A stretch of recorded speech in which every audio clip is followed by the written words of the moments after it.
Welcome to Fiction Audiobooks. If you enjoy the content, like and subscribing would be greatly appreciated.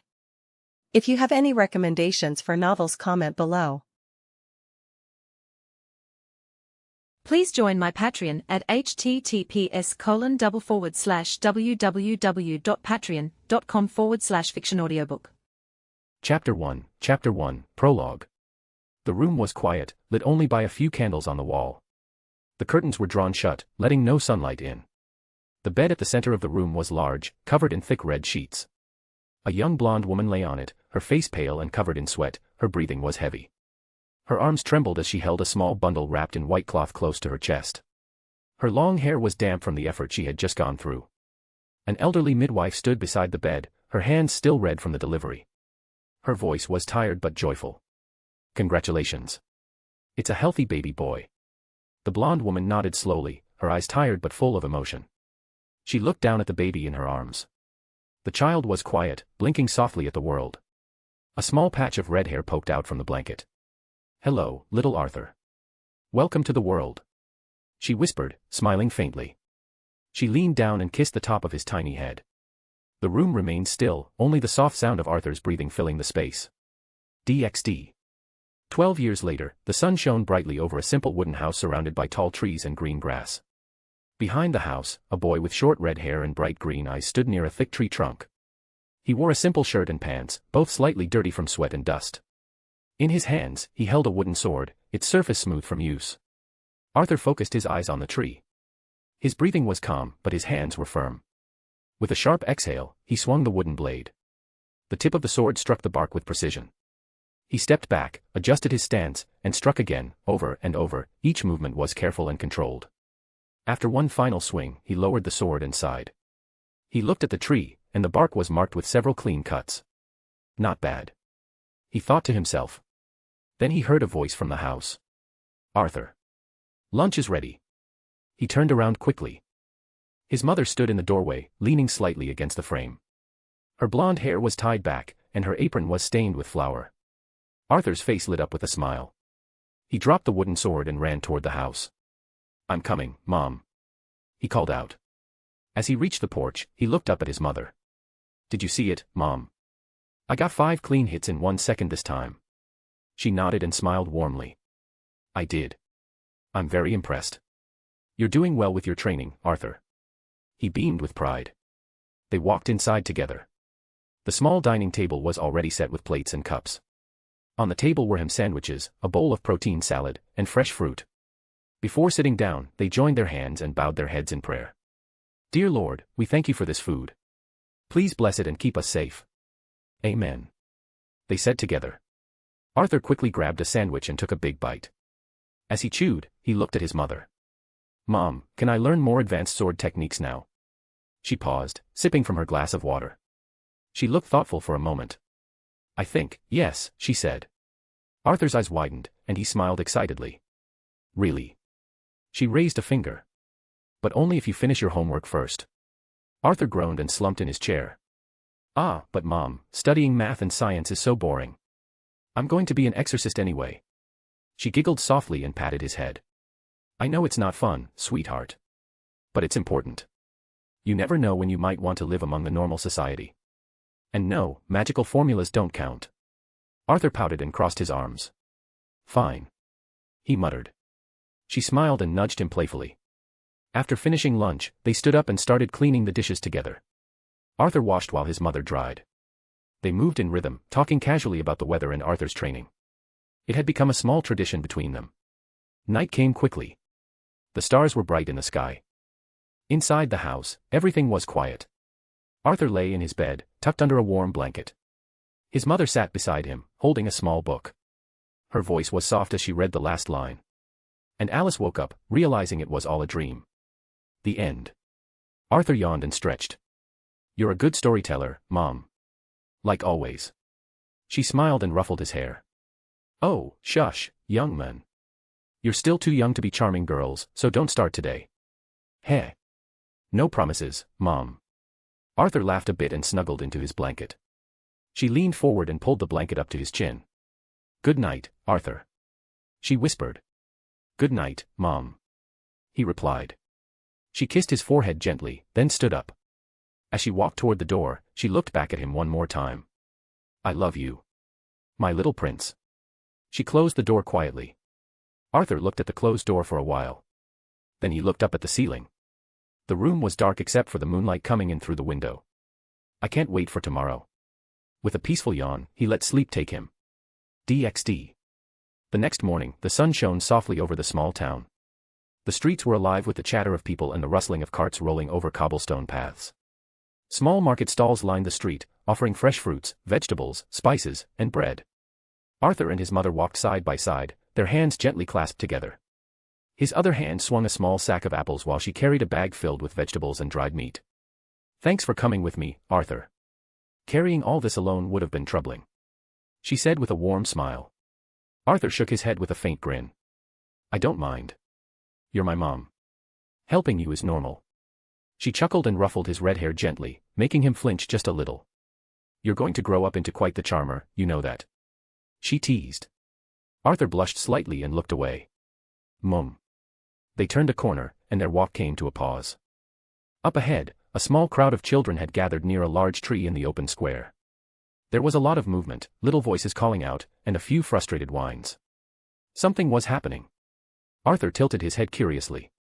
What's going on over there? His mother squinted her eyes. Looks like, oh dear, there's a cat stuck in the tree. The children were pointing up at a white and brown kitten clinging to the highest branch, meowing loudly. A few kids were trying to climb the lower part of the trunk, but none of them could get very far. Arthur's gaze locked onto the scene. His grip loosened on his mother's hand, his eyes focused. She looked down at him and sighed, already knowing what he was thinking. Go ahead, she said softly, nudging him forward with a small push. Arthur looked up at her. Really? She smiled. Be careful, all right? He gave her a quick nod and walked toward the group of kids. As he got closer, the younger children turned to look at him, most were smaller than him by a few years. I can help, Arthur offered calmly. One of the children, a little girl with messy brown hair, looked up hopefully. Big brother. Can you get up there? Arthur simply stepped forward, planted his foot on the base of the trunk, and jumped. He grabbed a low branch, swung his legs up, and began climbing swiftly. Whoa. So cool. He's like a monkey. Arthur's eye twitched from the comment, but he continued moving smoothly from branch to branch, using both arms and legs. The tree wasn't too tall, but it was high enough that a fall would hurt. He paused when he got close to the top and saw the frightened kitten clinging to a thin branch. Hey there, little guy. It's okay, I'm here to help, Arthur said gently. The kitten meowed again and looked at him with wide eyes. As Arthur slowly reached out his arms, the cat jumped right into his chest. I gotcha, Arthur said, holding the small creature carefully. From below, his mother cupped her hands to her mouth. Be careful, sweetie. I got it, Mom, he called back. He began his descent slowly, taking his time so he wouldn't slip with the cat in his arms. When he was close enough, he dropped the last few feet and landed neatly on the ground, holding the kitten securely. The children around him cheered. Thank you, big brother. That was amazing. You're so cool. Arthur looked flustered, scratching the back of his head while handing the kitten back to the girl it belonged to. It was nothing, really. He turned and walked back toward his mother, who had been watching the whole time with pride in her eyes. Good job, Arthur. That was very kind of you, she said warmly. Arthur shrugged a little, still embarrassed. You taught me to be nice, remember? She smiled and reached out her hand. He took it without hesitation, and together they began walking back toward the market road. Still, not all 12-year-olds would risk hurting themselves to help someone without a second thought, she added, squeezing his hand slightly. Arthur grinned a little. Guess I'm not just any kid, huh? From atop a nearby rooftop, hidden in the shadow of a chimney, a pair of gentle blue eyes watched the mother and son carefully, especially the mother with longing. The figure stood silently, as memories of joy and sadness. I'm glad you and your son are doing well, my dear friend.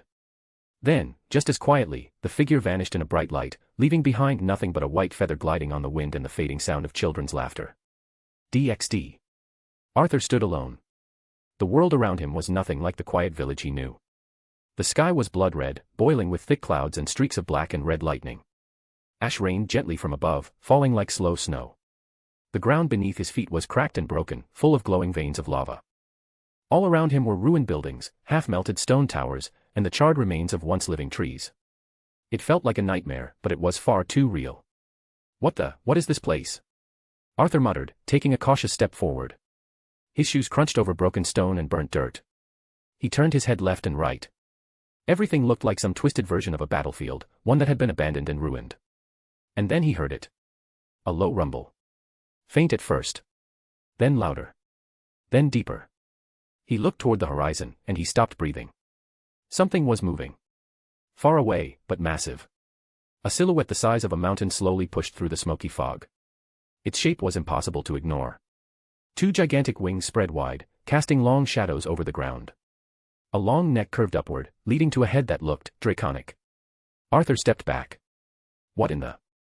The creature opened its jaws and let out a roar so loud the earth shook violently beneath it.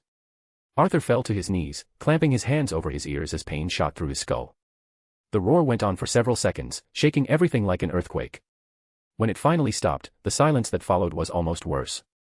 Arthur slowly stood up, panting. His hands trembled slightly as he looked around. But then, without warning, the ground beneath his feet darkened. A shadow. He looked up, and his breath caught in his throat. A gigantic red dragon stared down at him from just above. Its emerald green eyes glowed with something ancient and powerful, something that cut through Arthur like a knife. It said nothing at first. Just stared. Arthur couldn't move. He couldn't think. His whole body was frozen, his heart racing in his chest. Then the dragon's mouth moved, and a deep, rumbling voice echoed through the air like thunder. How interesting. Arthur's eyes widened. The dragon's voice wasn't cruel. It was calm and controlled. But it still held the weight of something immense. He tried to speak but only managed to whisper. What? He looked deeper into the dragon's eyes, and something in his mind made him recall something. Something familiar. The red dragon lifted its head slightly, a low sound like a hum rumbling from its throat. You are by far the most interesting host I've ever had. You know that, boy. Arthur blinked, still trying to make sense of everything. Hello, I guess. I am Arthur. The dragon snorted, a cloud of steam rising from its nostrils. Be not afraid, boy. Stand proud. You bear the legacy of 2 bloodlines after all. Arthur frowned. Wait, 2 bloodlines? What are you talking about? He didn't get an answer. The dragon looked away, eyes flicking toward the sky above as the red clouds began to swirl. It seems our time is up for now, he said, his voice quieter. Wait, no dash. What do you mean? What legacy? Arthur stepped forward. But the dragon was already fading. The world around him began to dissolve, like it was being pulled away by the wind. Next time. DxD. Arthur jolted upright in bed. His room was dark, quiet.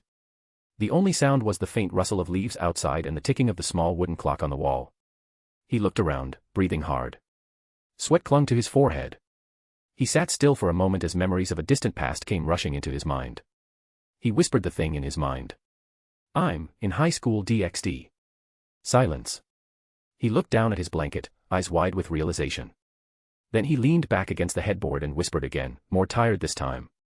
Fuck. DxD. Hello readers. This is a new edit. I decided to change a lot of things because I saw a lot of errors. You will recognize that it's edited because it looks like this. Chapter, number, title name. Thank you everyone and see you later. Chapter 2, My Father Is. Sunlight gently filtered through the kitchen window, casting a glow across the small dining table where Arthur and his mother sat together, quietly eating their breakfast.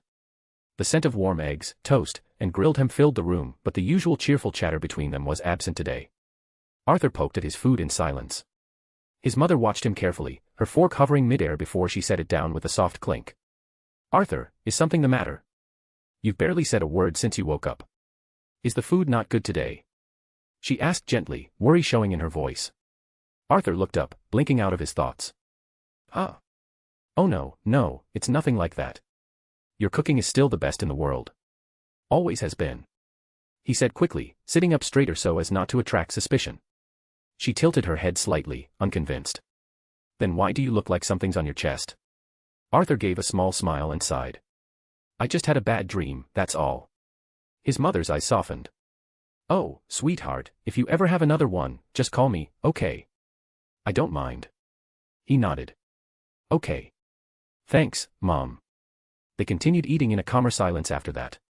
Once breakfast was done, they moved into their familiar routine of cleaning the dishes together. This time, Arthur dried while his mother washed, both of them standing side by side at the sink. The moment felt peaceful, but Arthur's mind was far from calm. The dream, the red sky, the red dragon, it all still burned vividly in his memory. He was drying the last plate when he decided. Better now than never, I guess. He took a quiet breath. Mom. Yes, sweetheart. She replied, scrubbing a spoon gently. There was a long pause. Arthur stared at the plate in his hand, slowly moving the towel over its surface, before finally saying the words he'd held back for years. Who's my father? The clinking of metal stopped. His mother's hands froze over the sink, her shoulders tense. The spoon slipped slightly in her grasp. She didn't turn around right away. Arthur continued, his voice a bit steadier this time. I've noticed there's never been any photos of anyone besides us. I never asked because I thought maybe you weren't ready to talk about it. Or maybe I wasn't ready to hear it. But he turned to look at her, his voice quiet but sincere. If possible, I want to know. What happened to my dad? Is he dead? Did he leave us behind? What kind of person is he? His mother stood silently at the sink for a few more seconds before slowly turning off the faucet. She reached for a small towel and dried her hands, her expression unreadable. She muttered almost to herself. I knew this day would come, just didn't expect it this soon. Then she turned to him and nodded once. Come with me, Arthur. He followed her quietly down the hallway, heart beating just a bit faster. She led him into her bedroom, rarely used except for when she was resting. The curtains were half drawn, letting in soft light over the old wooden furniture and neatly folded quilts. She sat down on the edge of her bed and patted the space beside her. Arthur sat down without a word. She took a moment before speaking, her voice calm but distant. Arthur, are you asking me this because this is related to your dream? Arthur nodded slowly. Yeah. I saw something that made me think. I needed to know who I am. His mother looked at him, really looked at him, then gave a long breath. All right, I'll explain. But let me tell it to you in a story. Arthur kept quiet as she spoke. Once upon a time, there was a princess who was born from a prestigious lineage, one that was respected and honored by all. Since her birth, she had everything, riches, talent, and glory. The luckiest girl in the world, they called her. But she was not spoiled. Despite everything given to her, she grew up kind and humble. She never looked down on others. Instead, she trained harder than anyone else and chose the path of a warrior, not out of pride, but out of a duty to protect and stand up for the weak. People came to know her as the guardian angel. But like all stories, hers took a bad turn. One day, she encountered a foe far stronger than anything she had faced. She was severely wounded, exhausted, and her power was drained. She thought she was going to die that day. But she didn't because someone saved her. A devil, a creature her people called the enemy of heaven. But this demon didn't hurt her. He protected her until the threat fled in terror.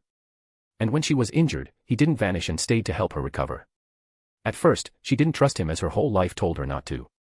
But as time passed and the wounds healed, she realized something. This devil was different. He was strong, yes. Fierce, terrifying even, but also kind and soft-spoken. Gentle in ways that made her question what she thought she knew. After that day, they met again. And again. And again. Conversations turned to shared moments. Shared moments turned to something deeper. And after what felt like an eternity, they fell in love. It was ironic, wasn't it? A child of God and the enemy of God fall for each other. But after a long time, they were reminded that reality wasn't so accepting. They knew what the world would say of their love. A holy maiden and a great Satan who dared love each other are frowned upon. So they made the difficult choice of breaking up. But after a while, the princess felt ill and would later discover why. It turns out that their love resulted in something beautiful. A child. Unexpected, but a blessed discovery. After discovering the new life growing inside her, the princess made a choice. She left her home, her title, her comrades in arms, and her life's work. She disappeared from the world. And that's how the story ends. Arthur sat in silence, hands resting on his lap, his green eyes fixed on his mother. His brows were slightly furrowed in disbelief. She pulled her hand back and reached over to the nightstand beside her bed. She opened the drawer slowly and pulled out an old, slightly worn Bible. She opened it carefully, revealing a single photo tucked between the pages. She handed it to Arthur. This is what your father looked like. Arthur took the photo and looked at it. His face didn't change, but inside his thoughts were going wild. What the fuck? The photo showed his younger mother with her long blonde hair fluttering in the sea breeze, wearing a simple blue dress, barefoot. She was laughing, truly enjoying herself, and in the background, someone was hugging her from behind. A man, tall and barefoot on the beach, dressed in a red tuxedo. Long red hair, the same shade as Arthur's, was tied loosely behind his back. He was smiling as if the world meant nothing to him, except the woman in his arms. Arthur stared. He knew that man. He'd seen his face in both the anime and manga. My father is Seraph Lucifer. His thoughts tumbled into each other, spiraling fast. Wait. Does that mean I'm a half-breed? But what about Graphia? Did they not get together? Does that mean Issei wasn't born? So many questions. He gripped the photo tighter, heart racing. Arthur sat still, staring at the photo in his hands for a long while. His mother watched him closely from her seat on the bed, her expression soft but filled with a faint trace of worry. She gently broke the silence. Do you have any questions, sweetheart? Arthur looked up at her, green eyes wide, still absorbing everything. Yeah, a lot. He glanced back at the photo, then looked up again. But first. What's his name? His mother smiled, the kind that was both nostalgic and a little sad. His name is Seraph Lucifer. He's one of the 4 great Satans of the underworld, and one of the strongest beings in the world. Arthur blinked, nodded slowly, and decided to test the waters a bit. So wait, my dad is the devil himself. He widened his eyes playfully. But isn't he supposed to be the big bad in the Bible? She chuckled and reached over to pat his head. Oh, sweetie, that name he bears is merely a title, not the real deal. There comes a time when you'll realize that the world isn't just black and white. Just like how one country might call their soldiers heroes while the other calls them monsters. It's all about perspective. She leaned in a little closer and smiled. So remember this, Arthur. Judge someone not by their looks or by what others say, but by their actions, by meeting them yourself. That way, you'll understand who they are. So don't be fooled by anyone, okay? Arthur nodded slowly. I promise, Mom. He looked down for a second, then back at her again. So, what kind of person was he? She didn't hesitate. Her answer came with a faint laugh. He was an idealist. Always chasing peace. Compassionate, fair, and honestly, a bit of a klutz when he wasn't acting like some grand noble. But his heart, demonic in nature, was in the right place. He'd risk everything for the people he loved. Arthur nodded again, but he already had an idea. Seraph had always come across like that in the wiki fandom he read online. But hearing it from his mother somehow made it more real. Then he looked at his palm and asked her something that he wanted to check. Mom, if I'm not fully human, then, what exactly am I? His mother's expression changed. Her smile faded into something quieter, more serious. She was silent for a moment before she sighed, her voice lower this time. You're a Cambion, a half-human, half-devil, an existence that was deemed unacceptable by both heaven and hell. She looked at him, seeing the slight tension in his face, and gently pulled him into a hug. But more importantly, you are my son. She whispered into his ear. No matter what you are or what you become, you'll always be my baby boy. And I'll always love you. Arthur was still at first surprised by the sudden affection. But slowly, his arms came up and he hugged her back, more tightly than he intended. I love you, too, Mom. More than anyone else in the world. He murmured into her shoulder. She giggled, stroking his head gently. I know. Arthur hadn't realized it at first, but tears had quietly begun to gather at the corners of his eyes. He sniffled lightly, doing his best to wipe them away before they fell, but his mother noticed anyway. She said nothing, just held him a little closer. His thoughts drifted back to his past life. He remembered how empty it had felt. A father who was always away overseas, a mother who left the family after an affair, 2 siblings who hated each other's guts and spent every waking moment at each other's throats. And himself. Quiet, distant, barely noticed by anyone. He had no memories of ever being hugged like this. Of being told he was loved. Back then, he didn't even know what real love looked like. But now, as he recalled the memories of his new life, he had a mother who had given up everything just to keep him safe. Who loved him not for what he was, but simply because he was. A mother who raised him with warmth, who stayed up with him at night, who laughed with him and made sure he was never alone. He buried his face a little deeper into her shoulder. This is my new life now. He didn't need to go back. He didn't even feel the urge to. He made a silent promise in his heart as he held her. One day, when he became a great exorcist, when he was strong enough to stand on his own, he would repay her for everything. All the love, all the sacrifices, all the years she gave up just for him. I'll make you proud, Mom. He whispered under his breath. His mother smiled without saying a word. She had easily heard him. DxD. Hello readers. This chapter is edited. Show me you hate and throw your stones at my pitiful fanfic. Thank you, everyone, and see you later. Chapter 3, Divine Bloodline. As they gently pulled away from their embrace, Arthur looked at his mother with a thoughtful expression. He was hesitant to say something but too curious to hold back. Mom, can I ask you something else? His mother, still seated beside him, tilted her head with a soft smile. Of course, sweetheart. Arthur looked down briefly, then glanced back at her. That princess you talked about, the one from a noble lineage. You said she came from a noble lineage. What exactly was she a princess of? The mother smiled wider, pleased that he had picked up on that detail. She tucked a lock of hair behind her ear. Well, she is a descendant of a king who once ruled over much of Europe.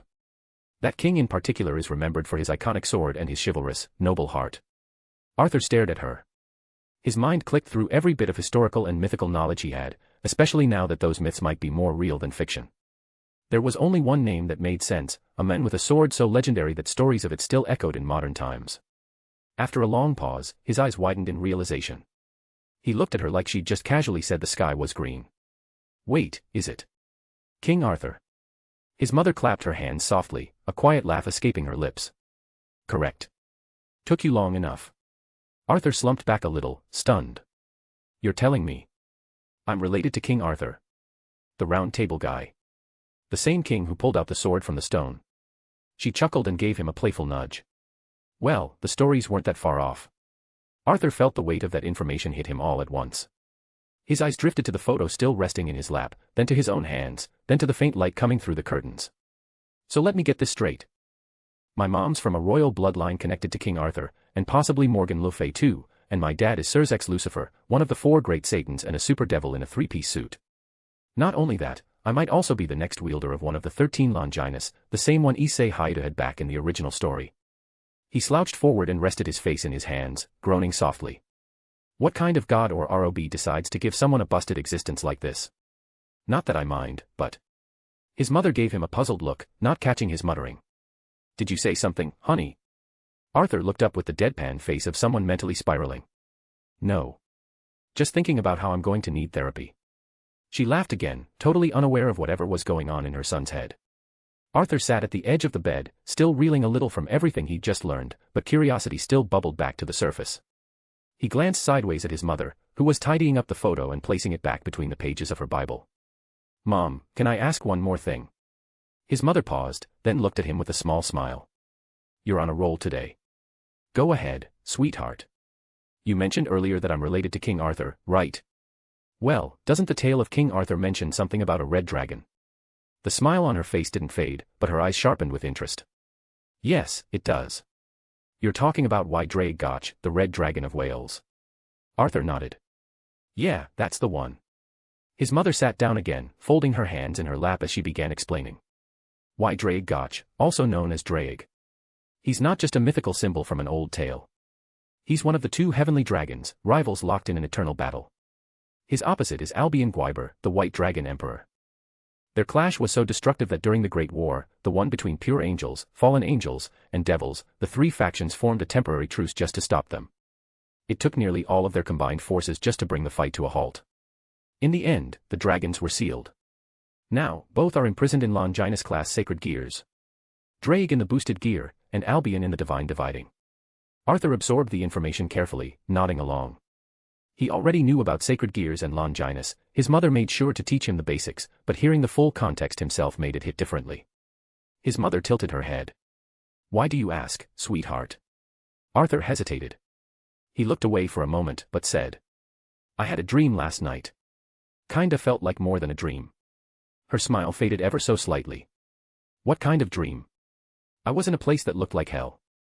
The sky was red, it rained ash, there were flames and ruins everywhere. Then, this huge shadow appeared. Wings, scales, a dragon's head. It roared, and everything shook. He rubbed his ear reflexively. Then it came close and stared straight at me. Red scales and glowing green eyes. His mother blinked at that, clearly trying not to laugh at the description, but the worry in her expression deepened. Arthur continued. He said I was the most interesting host he's ever had. Mentioned my 2 bloodlines, then I woke up. She stared at him for a long second, her hands folded tightly. You're sure that's what you saw? She asked carefully. Arthur nods. Yeah. I'm sure. Her lips pressed into a thin line. What did he look like? Arthur raised a brow but complied. A great red dragon, European-like, has red scales, golden spikes, green eyes, and a voice that sounded like a constipated ogre. That last line earned a small sigh, but she didn't smile. Instead, she stood up and gently smoothed her dress. I see. She said quietly. All right then. Why don't you continue your sword training for today, sweetie? Arthur tilted his head. Wait, that's it. You looked like you were concerned about something earlier. She looked over her shoulder and smiled. I'm fine. I promise. Just, let me think for a bit, okay? Arthur didn't quite buy it, but he nodded anyway and left the room, grabbing his practice sword from the hallway. Soon, he was in the backyard, going through stances and forms like muscle memory. From her bedroom window, his mother watched him quietly, eyes narrowed in deep thought. Could it be possible? She turned away from the window and walked to the old desk in the corner of the room. From the top drawer, she pulled out an old Nokia phone, one she hadn't used in years. Her fingers hovered over the keypad for a second before she began dialing. The line rang only once before clicking. A calm, mature voice answered. Hello. She exhaled slowly. Brother. It's me. Artoria. We need to talk. DxD. Arthur opened his eyes, and the world around him changed again. The skies above burned crimson, ash fell like snow, and the air carried the scent of scorched earth. Arthur stood still in the middle of the burning ruins, hands by his side as he quietly took in his surroundings. I'm back. He muttered to himself. A deep voice echoed through the smoke behind him. So you've returned. Arthur spun around, and the towering figure emerged slowly, massive wings folding as it stepped closer with deliberate weight. From within the smoke, the red dragon emperor revealed himself. Drake looked down, those glowing green eyes locked onto Arthur. You're calmer now. Not trembling like the last time. Arthur gave a small shrug, then smiled faintly. Yeah, I owe that to my mom. She told me everything about me, and you. Drake nodded solemnly, smoke curling out from his nostrils. Then you know who you are. Arthur looked up at him and nodded. Half human, half devil. Descendant of King Arthur and Morgan Le Fay. Son of Serzex Lucifer. Host of the Red Dragon Emperor. He paused. Kind of a lot to take in. The dragon let out a low hum that shook the air. It is. But you are handling it better than most would.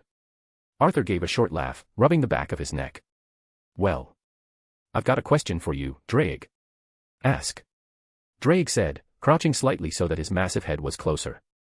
Arthur looked up at him and asked cautiously. Can you read my mind? Drake blinked once, slowly. I can, but only with your permission. I cannot force my way into your thoughts without consent. Such is the nature of the bond between the host and the Longinus. Arthur exhaled quietly, relieved. Good. My memories are still safe, for now. Got it. Just wanted to be sure. Arthur said aloud. Drake's gaze sharpened slightly, but he said nothing about the strange pause in Arthur's reaction. Instead, he spoke plainly. Now that you are here, we should discuss your situation.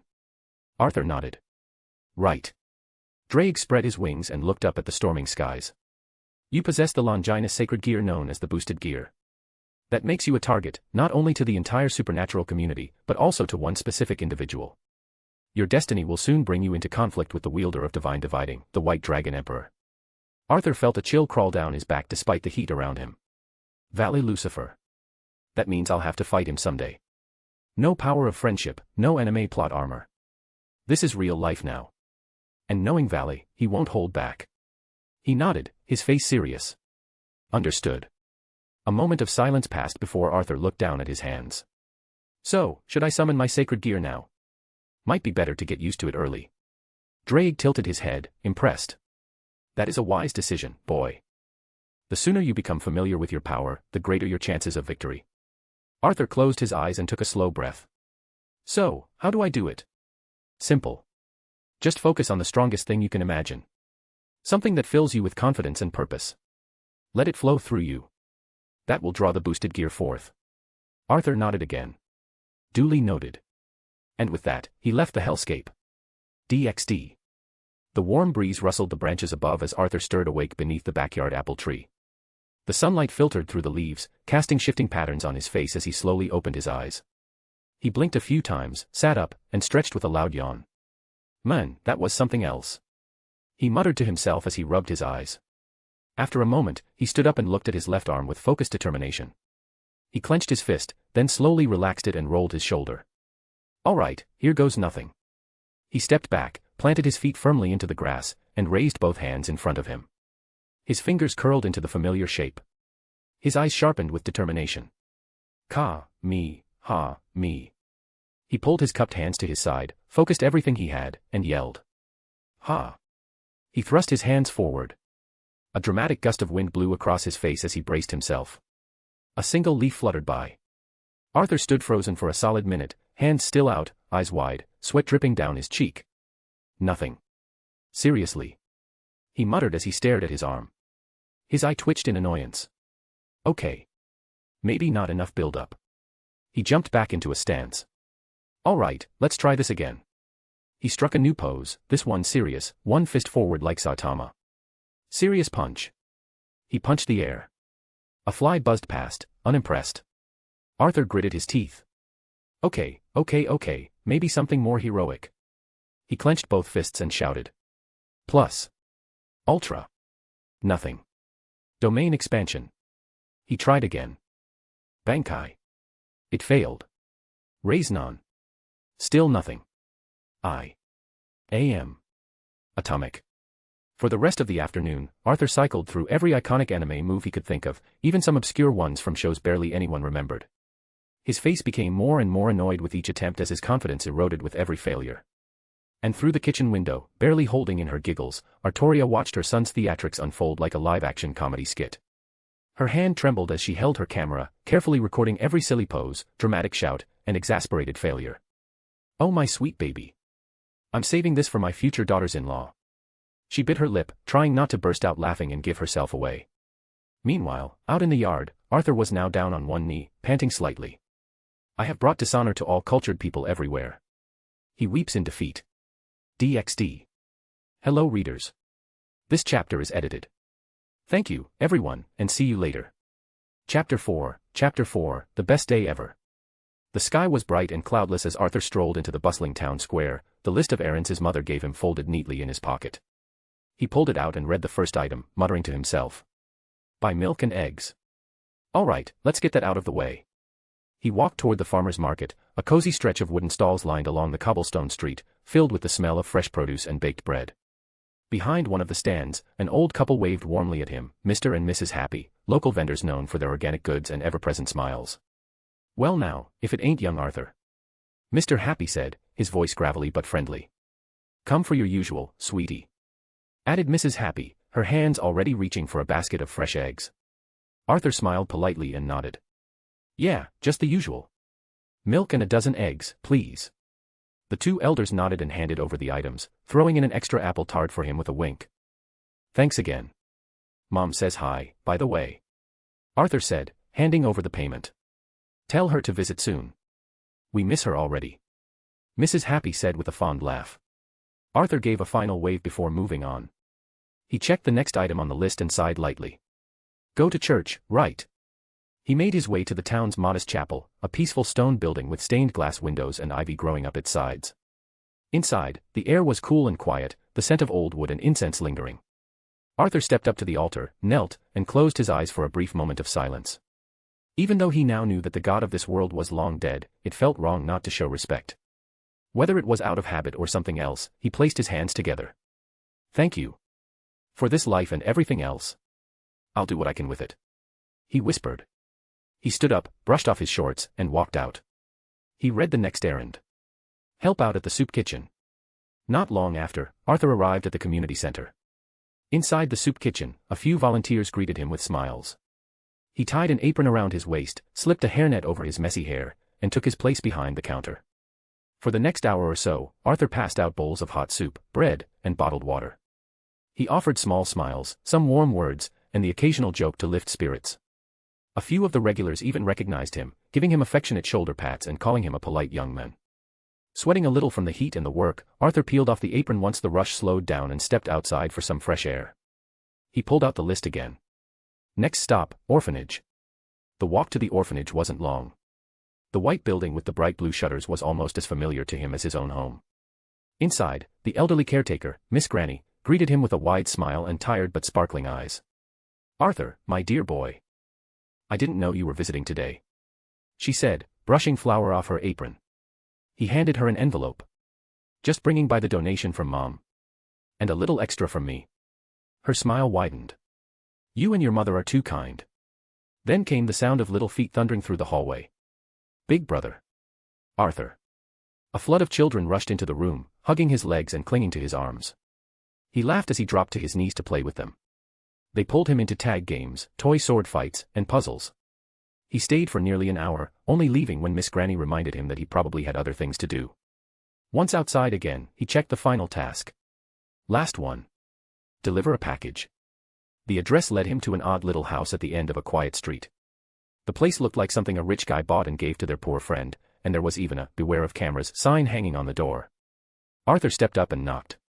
After a few seconds, the door creaked open to reveal a man in his 20s, pale-skinned, with spiky white hair and bags under his eyes. He wore a plain shirt that had seen better days and sweatpants with a suspicious stain on one knee. Delivery for, Mr. Ash Gray. Arthur said, holding out the small cardboard box. The man blinked, yawned, and scratched his head. Oh, right, thanks. Been waiting on this. He took the box and immediately tore the tape open. Inside, nestled in foam, were a set of glowing gemstones that looked like infinity stones. Arthur's eyes widened slightly. What are those? The author looked up and shrugged. My package. Appreciate the delivery, though. You didn't touch them, right? They're radioactive. Nope. Arthur stepped back quickly. Enjoy your rocks. The author waved lazily. Thanks again, kid. By the way, if you start smelling colors, don't scratch your left testicle on Thursdays, okay? Arthur blinked. Wait. What? The door shut. Right. Arthur muttered, turning on his heel and walking away at a faster pace. That guy's 100% a struggling author. Or at least someone who read too many light novels. Time passed, and the sun started to set. Arthur walked down the quiet path leading home, a bag of groceries in one hand and the day's errands behind him. He hummed softly, thinking about dinner, when he nearly bumped into someone standing still in the middle of the street. Sorry about that. Arthur said quickly, stepping around the figure. The stranger said nothing, cloaked in black from head to toe, their face hidden beneath a wide hood. Arthur walked on, but the moment past left a chill in the air. He slowed his pace and turned his head slightly, just to check. No one was there. He blinked, eyes scanning the dim alley and sidewalk. Empty. Weird. He muttered under his breath before shrugging it off. He turned back around and kept walking, unaware of the tiny fly buzzing softly behind him. DxD. The front door creaked open as Arthur stepped inside and called out. Mom, I'm back. He set the grocery bag down and reached for the light switch. The moment the lights flicked on. Happy birthday. Arthur blinked, stunned. The living room had been completely transformed. Streamers hung from the ceiling, a banner reading, Happy 13th Birthday, stretched across the wall, and a small table had been set with a delicious-looking homemade cake surrounded by neatly prepared dishes. His mother stood near the table, smiling warmly with her hands behind her back. Arthur slowly glanced toward the nearby calendar on the wall. February 26th. His eyes widened a little. He had completely forgotten his birthday. Artoria chuckled softly as she stepped forward. I figured you'd forget, so I kept you busy with the errands. She gently took his hand and guided him to the table. Come now, sit. Arthur sat down, still speechless, as the cake with its softly flickering candles sat in front of him. Artoria cleared her throat gently and began to sing. Happy birthday to you, happy birthday to you, happy birthday, dear Arthur, happy birthday to you. As the song ended, she smiled. Well. Make a wish, sweetheart. Arthur stared at the candles, expression unreadable. Is something wrong? She asked gently. He shook his head. No, this is perfect. It's just. He hesitated, then continued. I don't feel like I deserve all of this. Without a word, Artoria sat beside him and placed a hand on his back. Arthur, I would go through anything to give you a reason to smile, because you are my son. And I love you with all my heart. She spoke softly. Arthur lowered his gaze, lips trembling slightly. He didn't know when the tears started, but soon they were quietly trailing down his cheeks.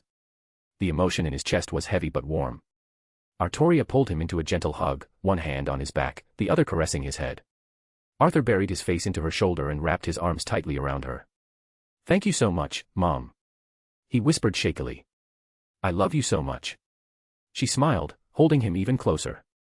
I know, sweetheart. I love you, too. Afterwards, Arthur leaned forward and gently blew out the candles on his cake, the flames flickering once before vanishing into soft trails of smoke. Artoria smiled, brushing a few crumbs off the table. "So, what did you wish for?" Arthur just chuckled lightly and looked away with a grin. "If I told you, it wouldn't come true." She playfully rolled her eyes. "All right, keep your secrets." But deep in his heart, Arthur's silent wish lingered. "Please let my mom stay safe and happy. Always." The evening passed with laughter and soft chatter. They shared slices of cake and warm food, and Artoria even brought out an old music player to let him pick songs while they ate. Afterwards, she handed him a small box wrapped in deep blue paper. Arthur blinked, surprised. "You got me a gift, too." "Of course I did," she said proudly. He carefully opened it and found a small golden cross locket. When he clicked it open, inside was a tiny photo of himself and Artoria sitting under the apple tree from their backyard. He remembered that moment. She had taken that photo one afternoon after his embarrassing pose session. Arthur smiled quietly as he held it close to his chest. "Thank you, Mom." Later that night, after the dishes were cleaned and the decorations taken down, Artoria guided him to his room. She pulled the blanket over him and gently kissed his forehead. "Good night, Arthur. I love you," she whispered. Arthur, eyes already half closed, smiled up at her. "I love you, too, Mom." She gave him one last look before quietly exiting the room and closing the door behind her. Arthur curled under his blanket, holding the locket close. A peaceful smile remained on his face as he drifted off to sleep. This is the best day ever. DxD. Far beyond their quiet home, in the depths of the nearby forest, a large group of cloaked figures slowly emerged from the shadows. Their faces hidden, they moved in silence and precision. The leader stepped forward, cloak fluttering lightly in the night breeze. His eyes gleamed beneath the hood. "So Sir's ex-bitch was hiding here all along, and she has the gall to give birth to that disgusting hybrid." He sneered, staring off toward the distant lights of the house. He turned to the others, each one still and waiting for orders. Tonight, the ground will be stained with their blood. DxD. Hello readers. This chapter is edited. I require more power stones to acquire more ideas. Thank you, everyone, and see you later. Chapter 5, The Beginning of the End. Arthur lay deep in sleep, his breath steady and peaceful beneath the soft covers, the warmth of the birthday evening still clinging to his dreams. Suddenly, his door burst open. "Arthur. Wake up." Artoria's voice was sharp and urgent, her hand shaking his shoulder. "Sweetie, pack your important things, only the essentials. Now." Arthur blinked groggily, confused and alarmed. What? Mom. What's going on?" She was already grabbing a bag and tossing in spare clothes, papers and money, and a phone and camera on her person. "Someone tripped the alarms I've set up in a mile-wide perimeter, and they're not normal trespassers. I counted at least 100 strong signatures. High class at least. They're headed straight for our home, less than a minute out." Arthur's eyes widened in shock. "Wait, what? But how did they find Dash?" But before he could finish, Artoria suddenly turned her head toward the window. Her expression shifted into one of pure instinct. "Get down," she ordered. She grabbed him and threw him to the floor, shielding his body with her own. A blinding white light exploded through the house, accompanied by a deafening boom that shook the walls. The sound shattered windows and sent the house into a wave of tremors. Arthur's ears rang, and his vision blurred as the floor splintered beneath them. When he came to, he felt weak, his body ached, and his senses were dulled. The scent of smoke and ash filled the air. He was being carried by his mother on her back through the burning remains of their home. Her body was trembling and coated in blood. Her left arm hung useless at her side, her clothes torn, but she held him tightly with the strength she had left. Mom, what happened?" Arthur murmured through dry lips. Artoria didn't answer immediately. Her eyes were sharp, scanning for any escape route through the inferno. But before she could respond, two cloaked figures surged from the smoke-filled hall ahead, blades drawn, their intentions unmistakable. Artoria didn't hesitate. With one swift motion of her remaining arm, she summoned a glowing, ornate sword. In a flash of light, she cut the two attackers down, their bodies collapsing in a bloody heap. Arthur caught a glimpse of the blade, and he immediately recognized the design. Excalibur ruler. He stared in disbelief. That's. "Be quiet, save your strength," Artoria said, pushing through the scorched hallway. More voices echoed through the burning house, shouts, orders, the sound of boots crashing against broken tile. "Find them. They're in here somewhere. Don't let them escape." Artoria gritted her teeth and kicked open the door to her bedroom. She rushed in and set Arthur down gently in the corner. The walls were cracked, the curtains on fire. She slammed the door shut and barricaded it with the fallen dresser. Then, from out of nowhere, she pulled a small parchment inscribed with scriptures. She pressed it to the floor and activated it. The room instantly glowed with a brilliant white light, forming a protective barrier around them. From outside, the sound of furious banging and howling rage began. You can't hide forever. Come out, you whore. We'll get that filthy hybrid in front of you. The door shook violently with every slam, but the barrier held, for now. But Artoria moved swiftly. She knelt down and gently lifted Arthur, placing him and his packed bag into the back corner of her closet, tucking him in among old coats and a box of mementos. The small space was just enough to keep him hidden, shielded by layers of thick cloth and magical seals lining the closet frame. Arthur stirred weakly, eyes half-lidded, his body still aching. Mom. He whispered hoarsely, the dread in his voice unmistakable. Artoria turned to him with a soft, trembling smile. It's going to be okay, sweetheart. Just stay here, okay? She said, brushing the sweat and blood from his forehead. But Arthur didn't feel okay. He could hear the pounding against the bedroom door, louder now, more violent. Voices shouted for someone, calling for reinforcements, calling for orders. The sound of magic crackling filled the air outside. Artoria reached for the closet door, ready to shut it. But Arthur's hand shot out, grabbing her wrist with what little strength he had. His eyes widened with tears. No. Mom, don't leave me. Please, don't go. Her breath caught in her throat. She looked back at the shaking door, then back to her son.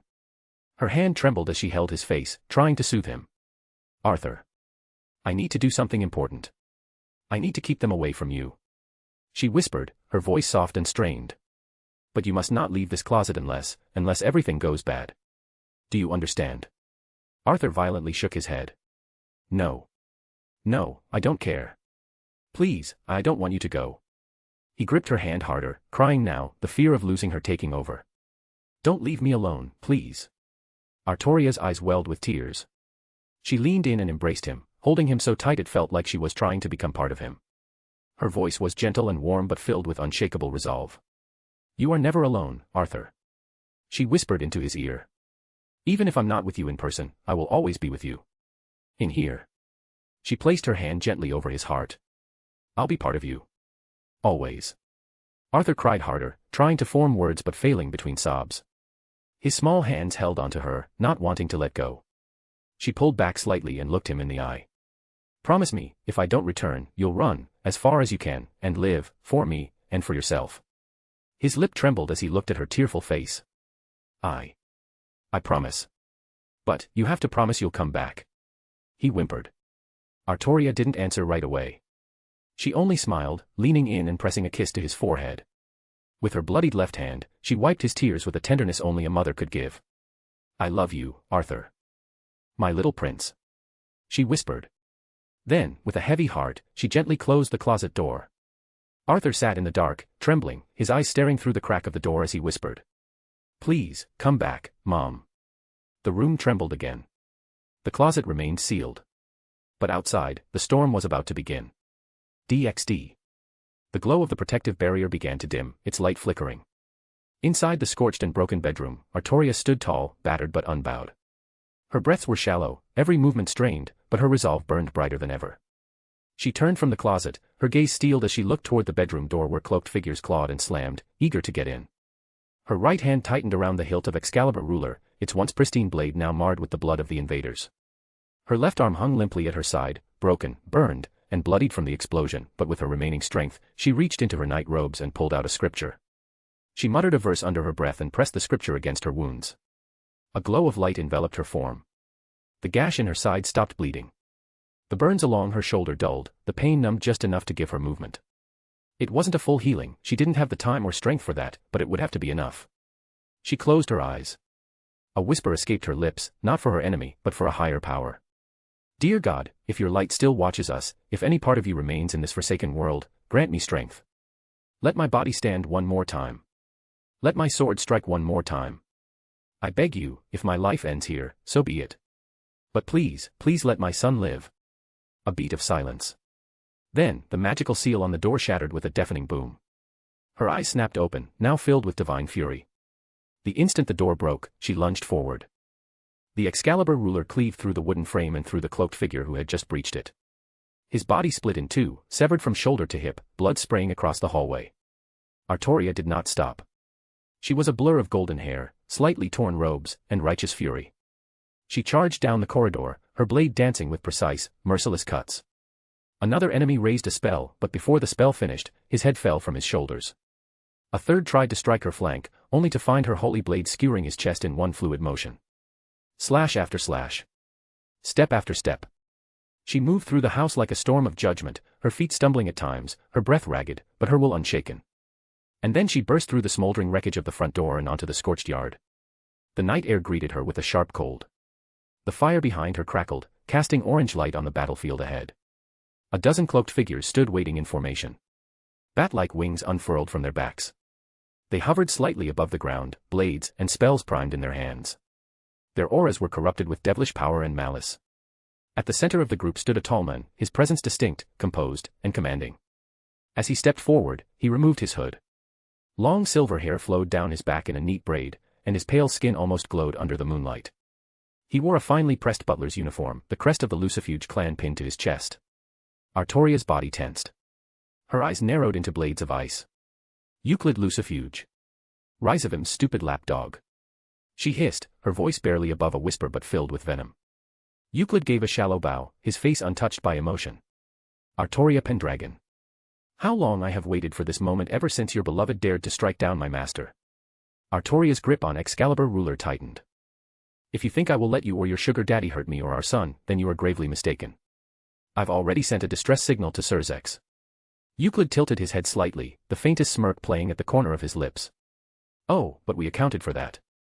That false Satan would never leave you unguarded, even if you broke up. So naturally, we disrupted your distress signal, severed your communication channels, and warded the area with a concealment field. He gestured casually with one gloved hand.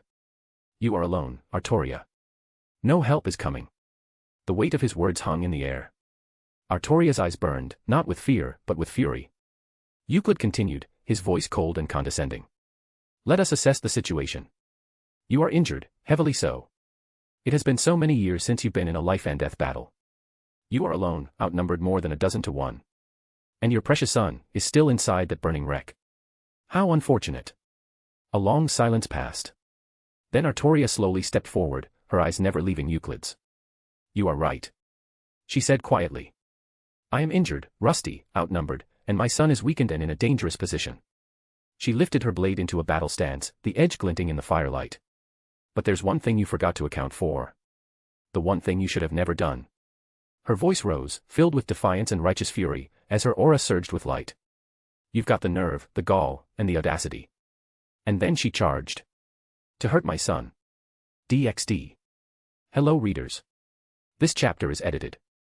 If you are wondering why the MC is a crybaby, I have reasons for that. Besides, don't tell me that you wouldn't fear for your loved one's safety if they put themselves in harm's way. Thank you, everyone, and see you later. Chapter 6, Arthur's Awakening. The inside of the closet rattled faintly with each explosion from outside, muffled by the scripture-lined walls but still powerful enough to make the floorboards tremble. Smoke crept through the cracks, and the heat pressed in around Arthur like a tightening grip. His breath was heavy, his body sluggish, but his mind raced. He pressed weakly against the wooden door. It was locked, his mother had made sure of it for his safety. But all he could think about was her. That explosion messed her up, she can't hold on her own. He felt powerless while the only person who ever loved him fought alone, injured, and surrounded. He clenched his fists, ignoring the sting in his bones. There had to be a way. Anything. He slammed his fist on the door and gritted his teeth. He paused. There was something he could try. He shut his eyes tight, forcing his breath to steady, focusing everything he had left on the one presence that always answered him in his lowest moments. Drake, please. The world around him began to fade away. And then he found himself back within Drake's inner world. The endless red skies stretched above him. The barren field of stone and scorched earth beneath his feet cracked as he stumbled forward, calling out with desperation. Drake. His voice echoed across the crimson horizon. There was a moment of silence, then a powerful gust of wind stirred the air. From the far end of the plain, the massive form of Drake emerged from the mist, his enormous crimson body towering above, wings folded, eyes sharp as emerald. The dragon looked down at him. You seem distressed, boy. Drake rumbled. Arthur was breathing hard, trembling as he looked up. We're under attack.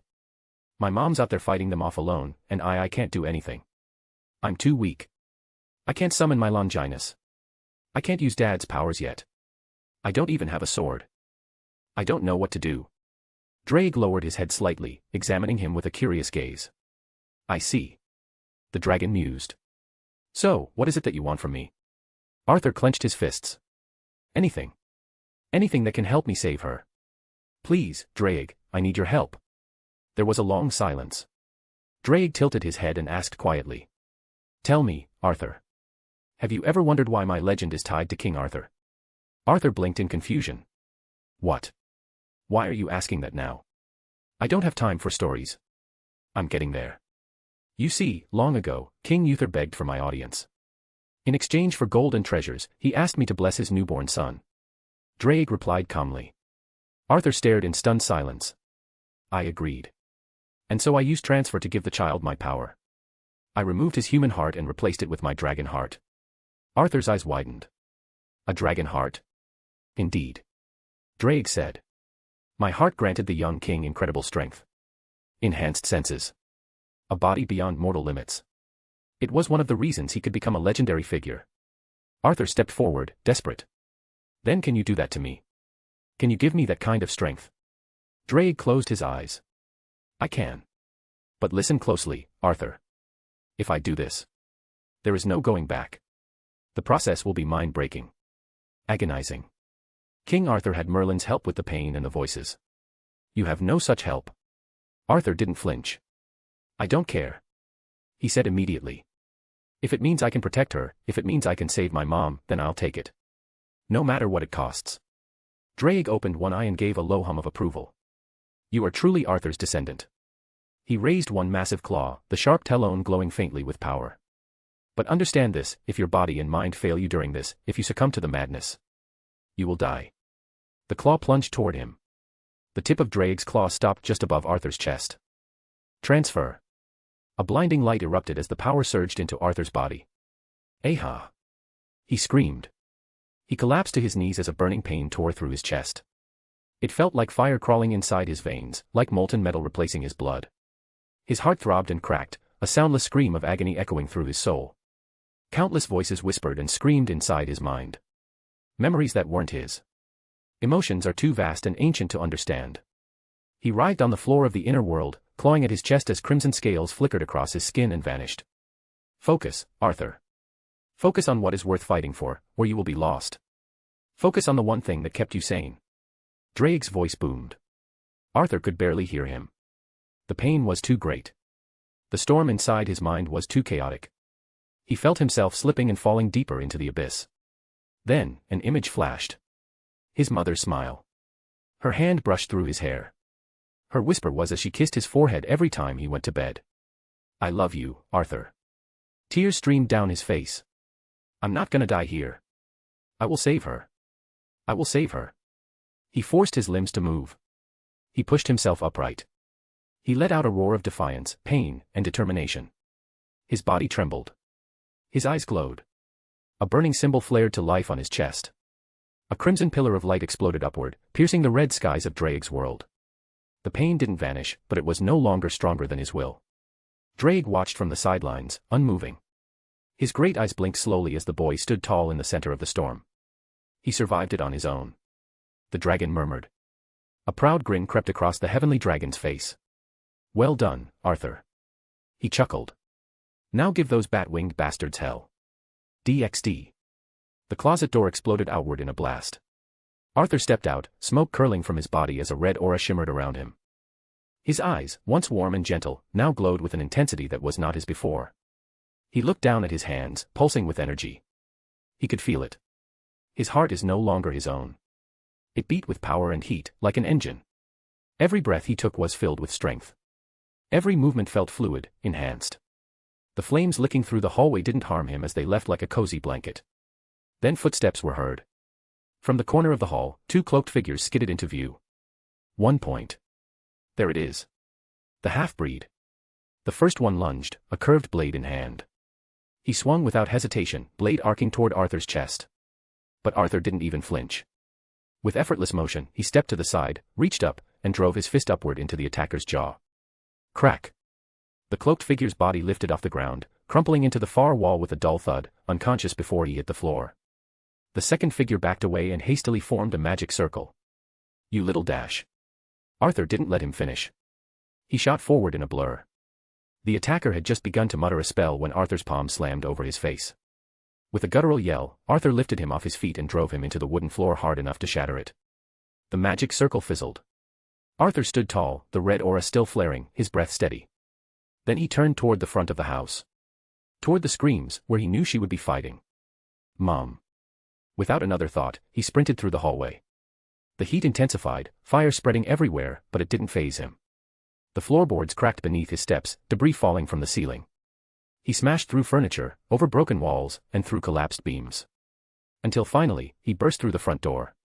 The flames behind him roared as the house continued to collapse, but none of that mattered now. He had made it. He was outside. Mom. I dash. Just then, an ornate sword flew towards his feet and embedded in the grass, making him step back instinctively. He recognized the sword. Excalibur ruler. He looked forward, and his eyes widened in horror. Time felt like it slowed down. Just beyond the front yard, amidst scorched grass and the bloody remains of battle, he saw her. His mother. On her knees, bloodied and trembling. Standing over her, gripping a dagger, its blade buried deep in her chest. Euclid Lucifuge. Arthur's breath hitched. Mom. Her eyes locked with his. They were wide, shimmering with tears and full of sorrow. Euclid looked over his shoulder, saw Arthur, and a cold, vile smirk emerged. Without a word, Euclid twisted the dagger in her chest. Artoria gasped, a choked cry of pain spilling from her lips. Blood gushed from her mouth as her body arched. And then Euclid let go, pulling the dagger off her chest. Her body fell with a thud. No. Arthur's scream tore through the air as he stumbled forward. He dropped to his knees beside her, pulling her into his arms, cradling her trembling body. Blood coated his hands, her clothes, everything. He could barely hear Euclid behind him giving an order. Let him be. I want to see him in despair. Arthur didn't care. He didn't even hear it. He was too busy stopping the bleeding. Mom, please no, stay with me. Just hold on, okay? I'll stop the bleeding, just don't move, I can fix this. Her trembling hand rose, blood trailing from her fingertips, and softly touched his cheek. Her voice was barely a whisper. Hey. Arthur. Don't talk. Just stay awake. I'll fix this, I'll dash. He sobbed, clutching her closer. But her smile, even now, was so gentle. Her fingers traced his cheek, leaving behind crimson smears. There's so much I wanted to see. She murmured, her eyes glassy. Your first love, your first child, the man you'll become. Stop it, please. Arthur begged, pressing her hand to his face. You're gonna be there. I need you there. I need you. She coughed hard, more blood trailing from the corner of her lips. Her voice shook. You remember, your promise. Arthur bit his lip, nodding violently, tears streaming down his face. Yes, I remember. I do it. I'll live. I'll keep going, I swear, but please don't leave me. She smiled. I love you. Arthur. Her eyes dimmed. Her hand slipped from his face and fell limp. Her chest stopped rising. And just like that, she was gone. Arthur didn't move. Didn't speak. Didn't breathe. He held her close, rocking slightly as he trembled. No. No. Please wake up, please. He shook her softly, then harder. But she didn't respond. His cries came next, silent, yet soul-wrenching. He buried his face into her shoulder, sobbing uncontrollably, calling her name. And behind him, Euclid chuckled. What a tragic little picture. Arthur didn't respond. His body trembled, his aura flickering. Euclid slowly approached, summoning a simple revolver in his hand. I must say, this was rather amusing. Seeing you cry like a whelp over some bitch's corpse, it almost brings a tear to my eye. Euclid said, calm and mocking. Arthur remained silent, still holding Artoria's body. Euclid leveled the gun at the back of Arthur's head. But it's not my fault. If you want to blame someone, blame your father, Serzex. His smile twisted cruelly. If your father hadn't antagonized my master, if he never met her, if you were never born, she might still be alive. The hammer clicked into place. Remember that in the next life, Mogrel. Arthur's aura flickered once more. The air grew heavy. Euclid narrowed his eyes. Any last words? He said softly. But Arthur remained silent.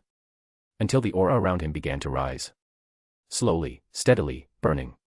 And then, red light surged. The sky was burning red, clouds scorched by the fury of a broken boy. Arthur's breath shook. He gently lowered his mother's lifeless body onto the soft grass, brushing a strand of golden hair from her blood-stained face. His hands trembled. His heart beat harder. Every second he looked at her, still chest tore deeper into his soul. Then he stood with his fists clenched so tightly his nails pierced his palms. Blood dripped to the ground. He gritted his teeth, eyes shadowed by sorrow and rage. You. His voice cracked. His emerald eyes, once soft and bright, were now twisted by hatred so deep it made the very air shudder. You fucking bastard. A deafening roar of crimson aura exploded from his body, blasting outward like a hurricane of wrath. Shockwaves tore through the battlefield, flinging debris, flame, and even Euclid's soldiers away like ragdolls. The earth cracked beneath his feet. Euclid stumbled back, shielding his face as his coat flared in the burst. His eyes widened when he saw what stood before him. Arthur had transformed. A pair of red gauntlets clad his forearms, each gauntlet bearing a shining green gem that glowed brightly, the boosted gear. In his right hand, he now held an ornate sword, bathed in a golden aura, the Excalibur ruler. In his left hand, a volatile orb of red and black energy swirled like a tiny collapsing star, the power of destruction. 3 pairs of devil wings burst from his back, a pair of dragon horns curled from his head, and a spear-like tail emerged. Euclid's face twisted into disbelief. What the hell? Arthur's eyes locked onto him. Die. Euclid, regaining his composure, snarled and raised his hand. Kill him. The remaining cloaked devils charged from all sides. But Arthur didn't hesitate. In a red blur, he dashed forward, Excalibur ruler slicing through the first devil cleanly in half. The others swarmed to block him, but he tore through them like paper. Limbs, blood, and weapons flew in every direction. A devil tried to fire a spell, but Arthur grabbed his face and slammed him into the ground, vaporizing him into nothingness. More came. More died. The word boost echoed from his gauntlet. His power doubled. Another group leapt from the rooftops. Arthur spun and cut through them midair, severing wings and skulls in one breathless moment. Boost. His power surged again. He kicked one devil so hard that their body broke every tree in a 50-foot line. Boost. A dozen more rushed him from behind. Arthur opened his palm, and black and red energy roared out, erasing them from existence. Nothing remained. The battlefield was drenched in carnage. Screams were replaced by silence. Bodies burned as the soil was painted red. Euclid backed away, eyes wide with a tint of fear. He clenched his jaw and summoned a new magic circle. He was weak and tired. The battle against Artoria had drained him far more than he admitted. Stall him. Buy me time. The last of his loyal devils surged toward Arthur with suicidal intent. Arthur turned. His breath was ragged, furious. His vision zeroed in on Euclid, who was beginning to vanish within the circle of escape. You. He swung his left arm. Transfer. The boosted power of destruction flooded into Excalibur ruler. The holy sword vibrated violently, wreathed in demonic light, temporarily turning the holy sword into a demon sword. Arthur roared as he raised it overhead. The devils swarming toward him screamed in unison. He brought the sword down. A single, sweeping slash. The world split. The devils vanished. The ground tore open. The surrounding trees disintegrated in a wave of red-black energy. When the light faded, only silence remained. No enemies. No sound. Just Arthur, standing in a field of smoldering ruin, panting. His eyes darted to where Euclid had stood, only to see the space empty. Gone. He was gone. Damn it. Arthur's roar shook the skies. The clouds churned above, lightning flashing in the distant heavens. Euclid. He screamed until his throat gave out. His strength faltered. The Excalibur ruler slipped from his hand, landing with a dull thud in the blood-soaked earth. The boosted gear vanished from his arms. His wings, tail, and horns receded. Arthur collapsed to the ground. He breathed in shallow gasps, barely able to stay awake. His muscles burned. His body gave up. He turned his head, just enough to see her again. His mother. Still lying in the grass, untouched by the carnage and ruin around her. A single tear slid down his cheek. Mom. His eyes fluttered. And then the world went dark. DxD. In the inner world, Drake watched everything unfold. Through the connection of their bond, he had seen it all. Arthur's transformation. The bloodshed, the rage, the heartbreak. Drake stood silently within his space, his massive wings folded close, his emerald eyes reflecting the final image of Arthur collapsing beside his mother's body. He exhaled slowly, smoke curling from his nostrils. Humph. So in the end, you have failed, partner. His voice rumbled low. The great red dragon turned his gaze upward to the red sky above. The silence stretched, broken only by the distant echoes of Arthur's final cry, still lingering in the air. I've seen many hosts. Hundreds. Most of them, weak. A few of them, powerful. Some pure-hearted and others mad with ambition. He turned slowly, his tail sweeping a trench in the rocky earth. But none have ever lost so much this early. He sighed again, closing his eyes briefly. My condolences, Arthur. The flames shimmered, glowing softly as if mourning alongside him. There is no pain greater than losing a loved one, especially when you have the power and yet were too late to save them. He lowered himself to the ground, his claws dug gently into the stone, and he rested his enormous head on his forelegs. Then, he stared quietly at the image of Arthur's unconscious body. The boy looked so peaceful now. But Drake knew better. He'd seen the fire in Arthur's eyes. That power will grow, and so will the hatred within him. He closed his eyes, breathing steadily as a faint glow pulsed in his chest. After all, those who lose all connection to the world are free to fight against it. The words echoed across the empty world like a prophecy. A soft rumble of mirth escaped his throat, though it carried a heavy weight. I almost pity the ones foolish enough or brave enough to stand in his way. A long breath escaped the dragon's snout. The flames in the sky calmed. Drake's massive eyelids slowly fell shut. And in the silence, he curled his wings around himself. Rest, Arthur. When you rise again, the world won't know what's coming. And with that, Drake fell into slumber, waiting for his partner to awaken. DxD. Hello readers. This chapter is edited. Please throw me your power stones. Thank you, everyone, and see you later. Chapter 7, Grief. Artoria's soft voice flowed like a gentle breeze, weaving through the walls of Arthur's bedroom. Days seem sometimes as if they'll never end. Her voice, smooth as silk, carried the lullaby with a soothing gentleness that filled the room with peace. Sun digs its heels to taunt you.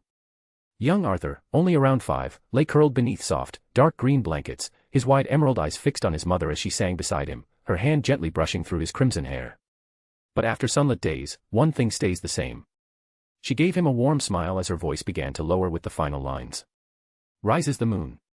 As she hummed the last note and let the quiet take over, Arthur softly clapped his little hands. Your voice is the best, Mom. He whispered sleepily. Artoria chuckled, tucking a strand of her blonde hair behind her ear.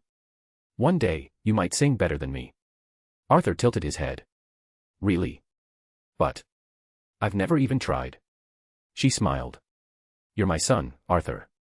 That means you have greatness in you, even if you don't see it yet. Arthur giggled, burying himself deeper into the blankets. Then, can I hear one more song? She smirked and placed a finger to his lips. Nice try. But it's past your bedtime. He yawned. Okay.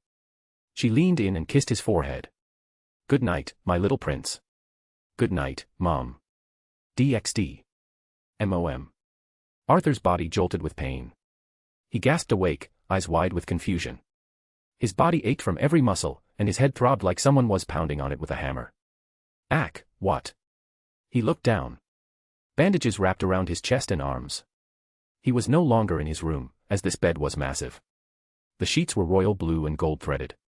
The room around him was filled with polished mahogany furniture, oil paintings, and ornate trinkets. It was like waking up in a palace.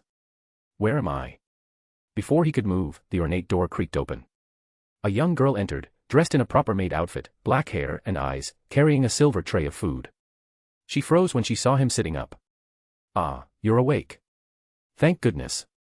Arthur blinked. Huh. She stepped forward, keeping a careful distance. You should eat first, mister. You've been unconscious for 2 days. 2 days. The moment hit him like a blade through the ribs. The fire, the devils, his home, and his heart sank. He clutched his head, his breath short and panicked. No, no, no, no, no dash. Wait, please calm dash. Arthur shoved the tray aside, nearly knocking the maid over as he bolted from the bed. MOM. He sprinted down the hallway, past startled maids and butlers, ignoring the shouts and calls. MOM. MOM, where are you? MOM. He burst through ornate doors and royal blue halls, desperately searching for a way out.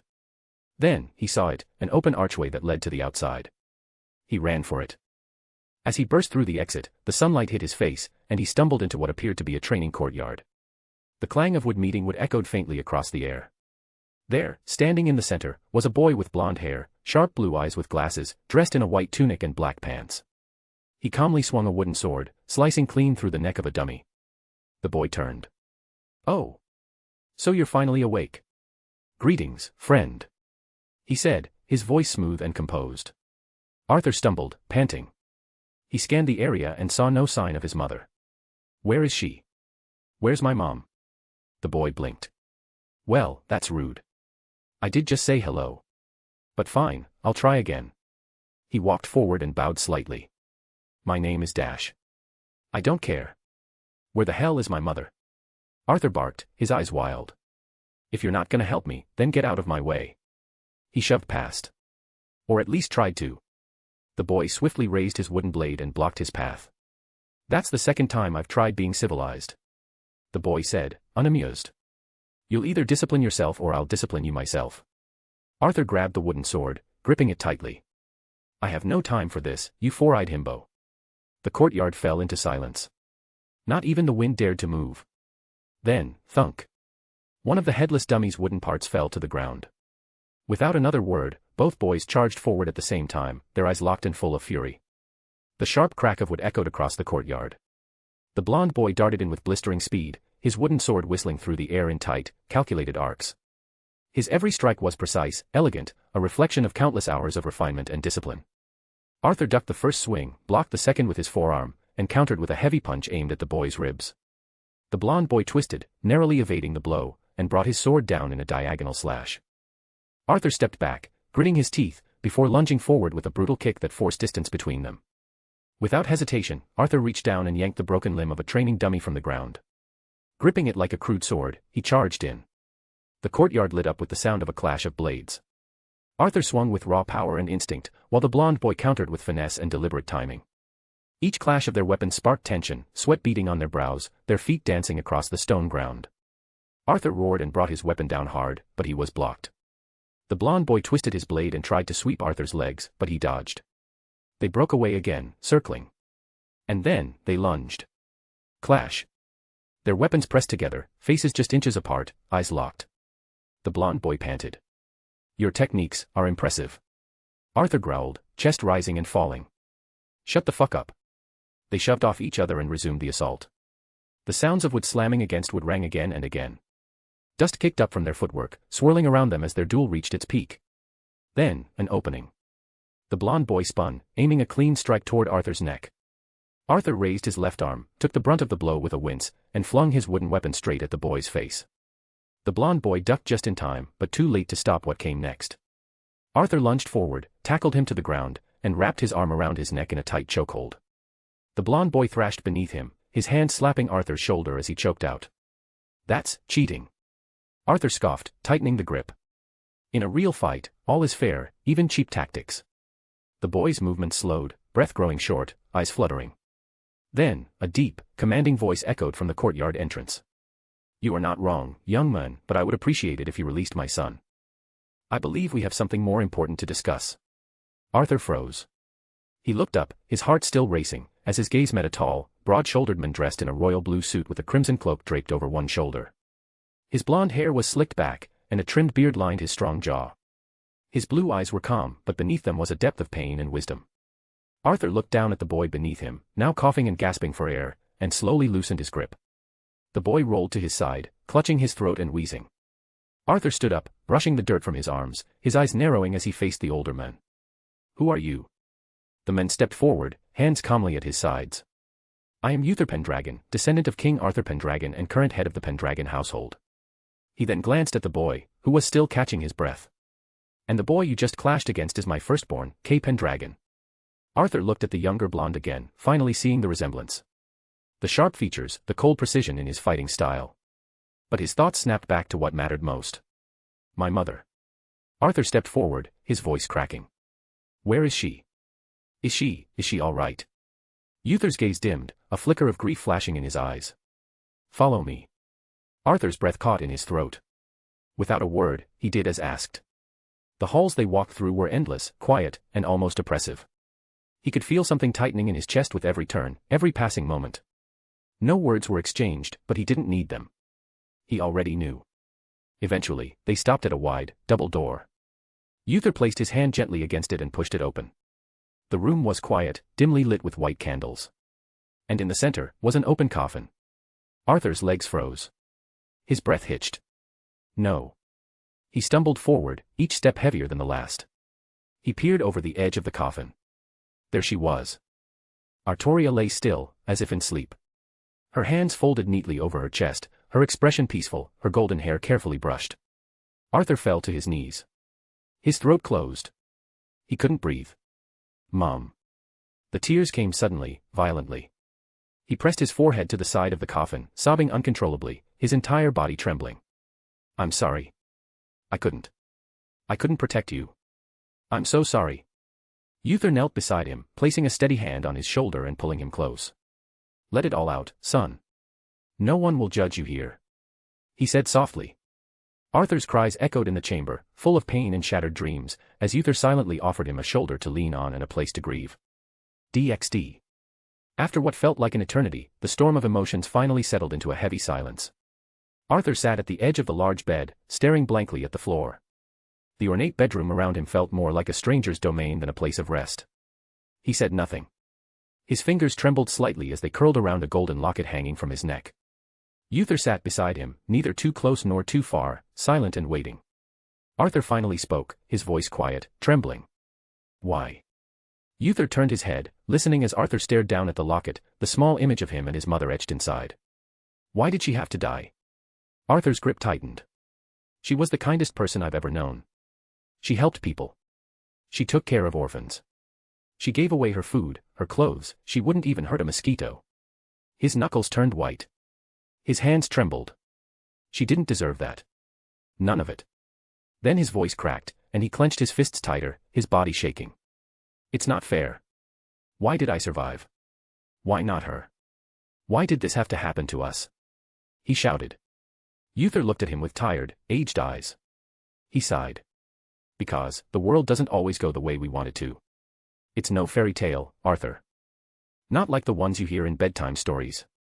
There are people out there who want to tear lives apart because of their pain, who want to control everything with an iron fist, and some who just want to watch it all burn. Arthur scoffed bitterly. Oh, great. That's supposed to make me feel better. Knowing that the world is just screwed.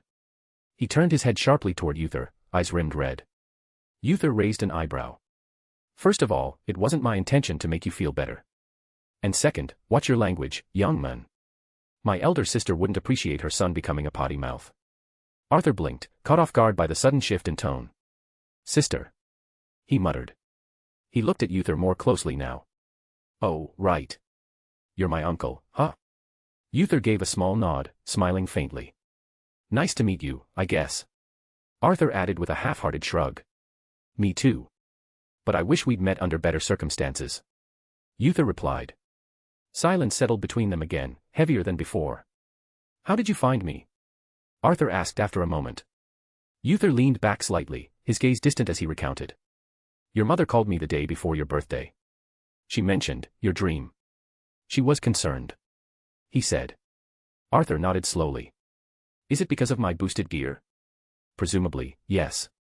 Uther replied. The plan was for both of you to visit the household afterwards so we could verify something. But when we couldn't contact her the morning after your birthday, I sent one of my knights to investigate.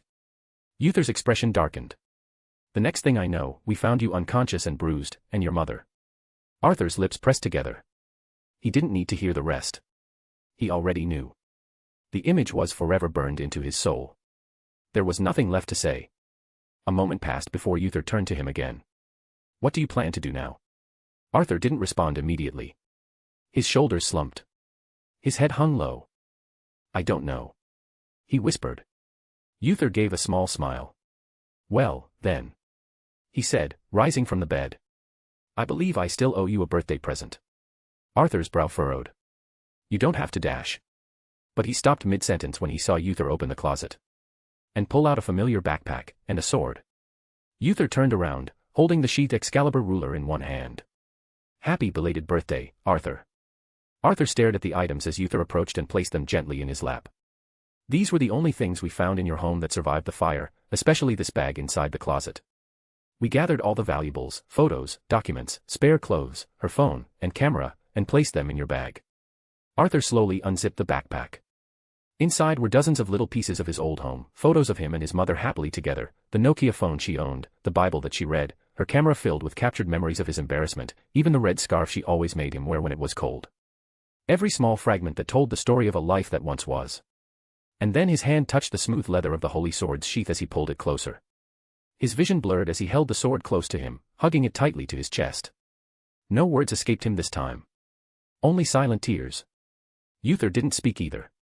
He simply sat beside him, reached out, and placed a hand gently on Arthur's back.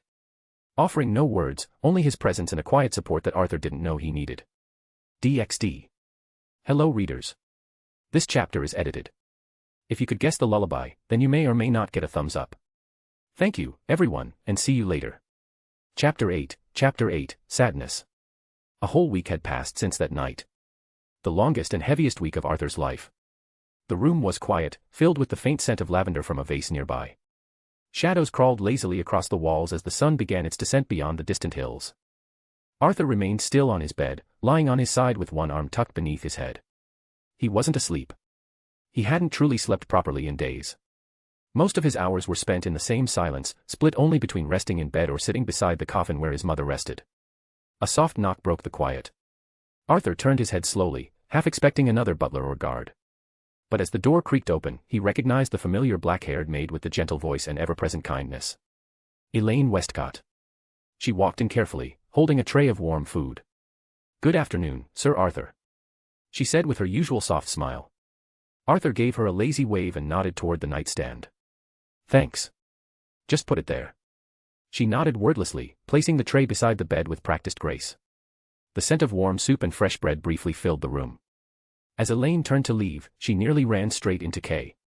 Both froze. Kay fumbled back slightly, Elaine's cheeks turned pink, and they awkwardly stammered out greetings. "Hey, Elaine. How is, Gee, good afternoon, Sir Kay. Why you look." A long pause, and neither moved. Both seemed to forget how words worked. Then Elaine suddenly bowed and rushed off down the hallway, her footsteps quick and flustered. Kay exhaled through his nose, sighed in relief as he stepped into the room. Arthur's eye twitched. "Jesus fucking Christ. I feel like a man dying of thirst watching another man drown," Arthur muttered. Kay blinked, confused. "What?"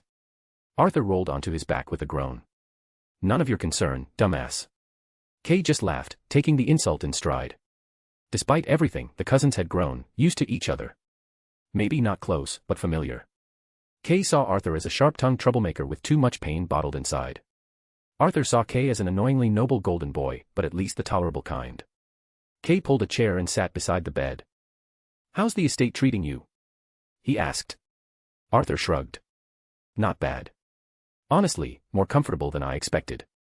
Thought someone would say something racist about me being a half-devil hybrid by now." Kay smirked. "That's because my father's very thorough about who he hires. Every maid, guard, cook, or guest under this roof swears loyalty and respects character above all else." Arthur gave a small nod. Guess Uncle's smarter than he looks." A brief pause. Then Arthur looked at him. "So, why are you here?" Kay's smirk faded slightly. He straightened his posture. "I'm here to remind you that, tomorrow morning is Auntie Artoria's funeral. The ceremony will be at the Pendragon burial grounds." Arthur's heart sank. He looked away, saying nothing. His expression darkened again. Kay sighed and rose from his chair. "I have done my part. If you will excuse me." As he walked to the door, he paused. He looked back at Arthur. "You know, you've got every right to grieve. But you can't stay like this forever," he said quietly. "The world keeps turning, even if you're not ready. And I didn't know Auntie Artoria like you did, just stories from my father, but even I know she wouldn't want her death to hold you back." He showed an empathetic look towards Arthur. "She'd want you to live. To grow. To move forward, the same way my mother wanted for me." He offered a brief, sad smile and walked out, closing the door behind him. The room fell into silence once more. Arthur sat up slowly, staring blankly ahead. Kay's words echoed in his head. "She'd want you to live." Arthur glanced down at his hands, then at the golden locket resting against his chest. His fingers brushed over it gently. Arthur's lips moved, his voice dry and quiet. I haven't forgotten. He looked down at the floor, eyes clouded. But. His voice cracked. How the hell do I live without you when I don't even know what I want to do? DxD. The golden glow of the sunset bathed the horizon in hues of amber and rose, painting the sky in a calm that Arthur hadn't felt in a long time. He sat alone on a large, smooth stone by the small lake that shimmered just beyond the Pendragon estate's garden walls. The surface of the water rippled gently with the evening breeze. In his hand, he clutched a flat stone. He exhaled slowly and flicked his wrist. Skip. The stone bounced once, twice, then sank with a soft plunk. Arthur watched it disappear beneath the surface. He sighed and reached for another. A small pair of footsteps crunched against the gravel path behind him. He glanced back, already guessing who it was. A little girl, no older than 10, stepped into view. Her long blonde hair danced in the breeze, and her frilly white dress swayed gently as she walked toward him. Her large blue eyes blinked up at him with childlike curiosity. Hey, Morgan. What are you doing out here? Arthur said, a tired but warm smile tugging at his lips. She pouted cutely, her cheeks puffing up. Brother Arthur, I told you not to call me that. Arthur chuckled softly and held up his hand in surrender. All right, all right. Sorry, Luffy. He patted the open spot beside him on the rock. She trotted over and sat down, her feet dangling just above the grass. Arthur had met Morgan Le Fay Pendragon the day after waking up in the Pendragon estate. She was shy at first, hiding behind her brother's back and mumbling half-words. But eventually, curiosity won her over, particularly her fascination with Arthur's half-devil nature. She wasn't afraid or repulsed. She just asked a lot of questions. Arthur picked up another stone and tossed it across the lake. Asterisk skip. Skip. Plunk, asterisk. Whoa. How do you do that? Morgan whispered. Arthur smirked. Just takes practice. I want to try. She said excitedly, scrambling to find her stone. She found one, stood up, and flung it with both hands. It flew like a bird with a broken wing, crashed into the water, and immediately sank. Arthur laughed gently, watching her frown deepen. I suck. She muttered, sitting down again. He reached over and ruffled her hair softly. Don't worry. You'll get better eventually. Everyone starts somewhere. She leaned against his side slightly, her frown turning into a little smile. For a while, they sat in comfortable silence, Arthur continuing his stone skipping while Morgan simply watched, her chin resting on her knees.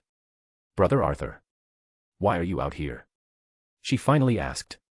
Arthur flicked another stone into the water, watching the ripples spread. No reason. Just distracting myself. Why? She asked, innocently tilting her head. He paused. Because I want to forget something. Why? Arthur sighed through his nose. It's complicated. Why? He stopped mid-throw. He turned to look at her. Those big, innocent eyes just stared up at him, curious and patient. Because I'm sad, Lu Fei. Why? She whispered again, still not understanding the weight of the question. Arthur let out a tired laugh and shook his head. Because I lost someone important to me, Lu Fei. Morgan's lips formed a little "oh" as she nodded, like that finally made sense to her. She looked down at her feet, then back up at him. Then maybe, me and Big Brother K can help Brother Arthur find it. Arthur blinked and turned to her. Her smile was so pure, so sure of itself. He softened, his voice low and gentle. It's not something I can find again. It's gone forever, Lu Fei. I'll never get it back. He tossed another stone. This one didn't skip. It just fell with a quiet splash. They sat together in silence for a while, the sun slowly sinking past the trees, painting the water in deeper orange and crimson. Did you lose your mommy too, Brother Arthur? Arthur's fingers froze mid-reach. He turned his head slowly and looked down at her. Her voice was innocent. Not accusing. Just curious.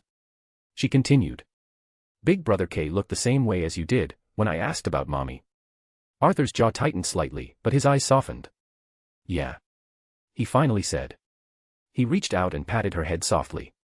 You got it right. You're pretty smart for your age. She giggled quietly and hugged her knees to her chest. Hee hee. It's because I studied, Brother Arthur. One day, I'll be the best magician in the whole wide world. I'll make all my dreams come true, and yours too, Brother Arthur. Arthur smiled for the first time that day, a real one. Then I'll be rooting for you, Lu Fei. They sat together in the last light of the day, the breeze cooling as the sky darkened. I miss my mom. Every single day.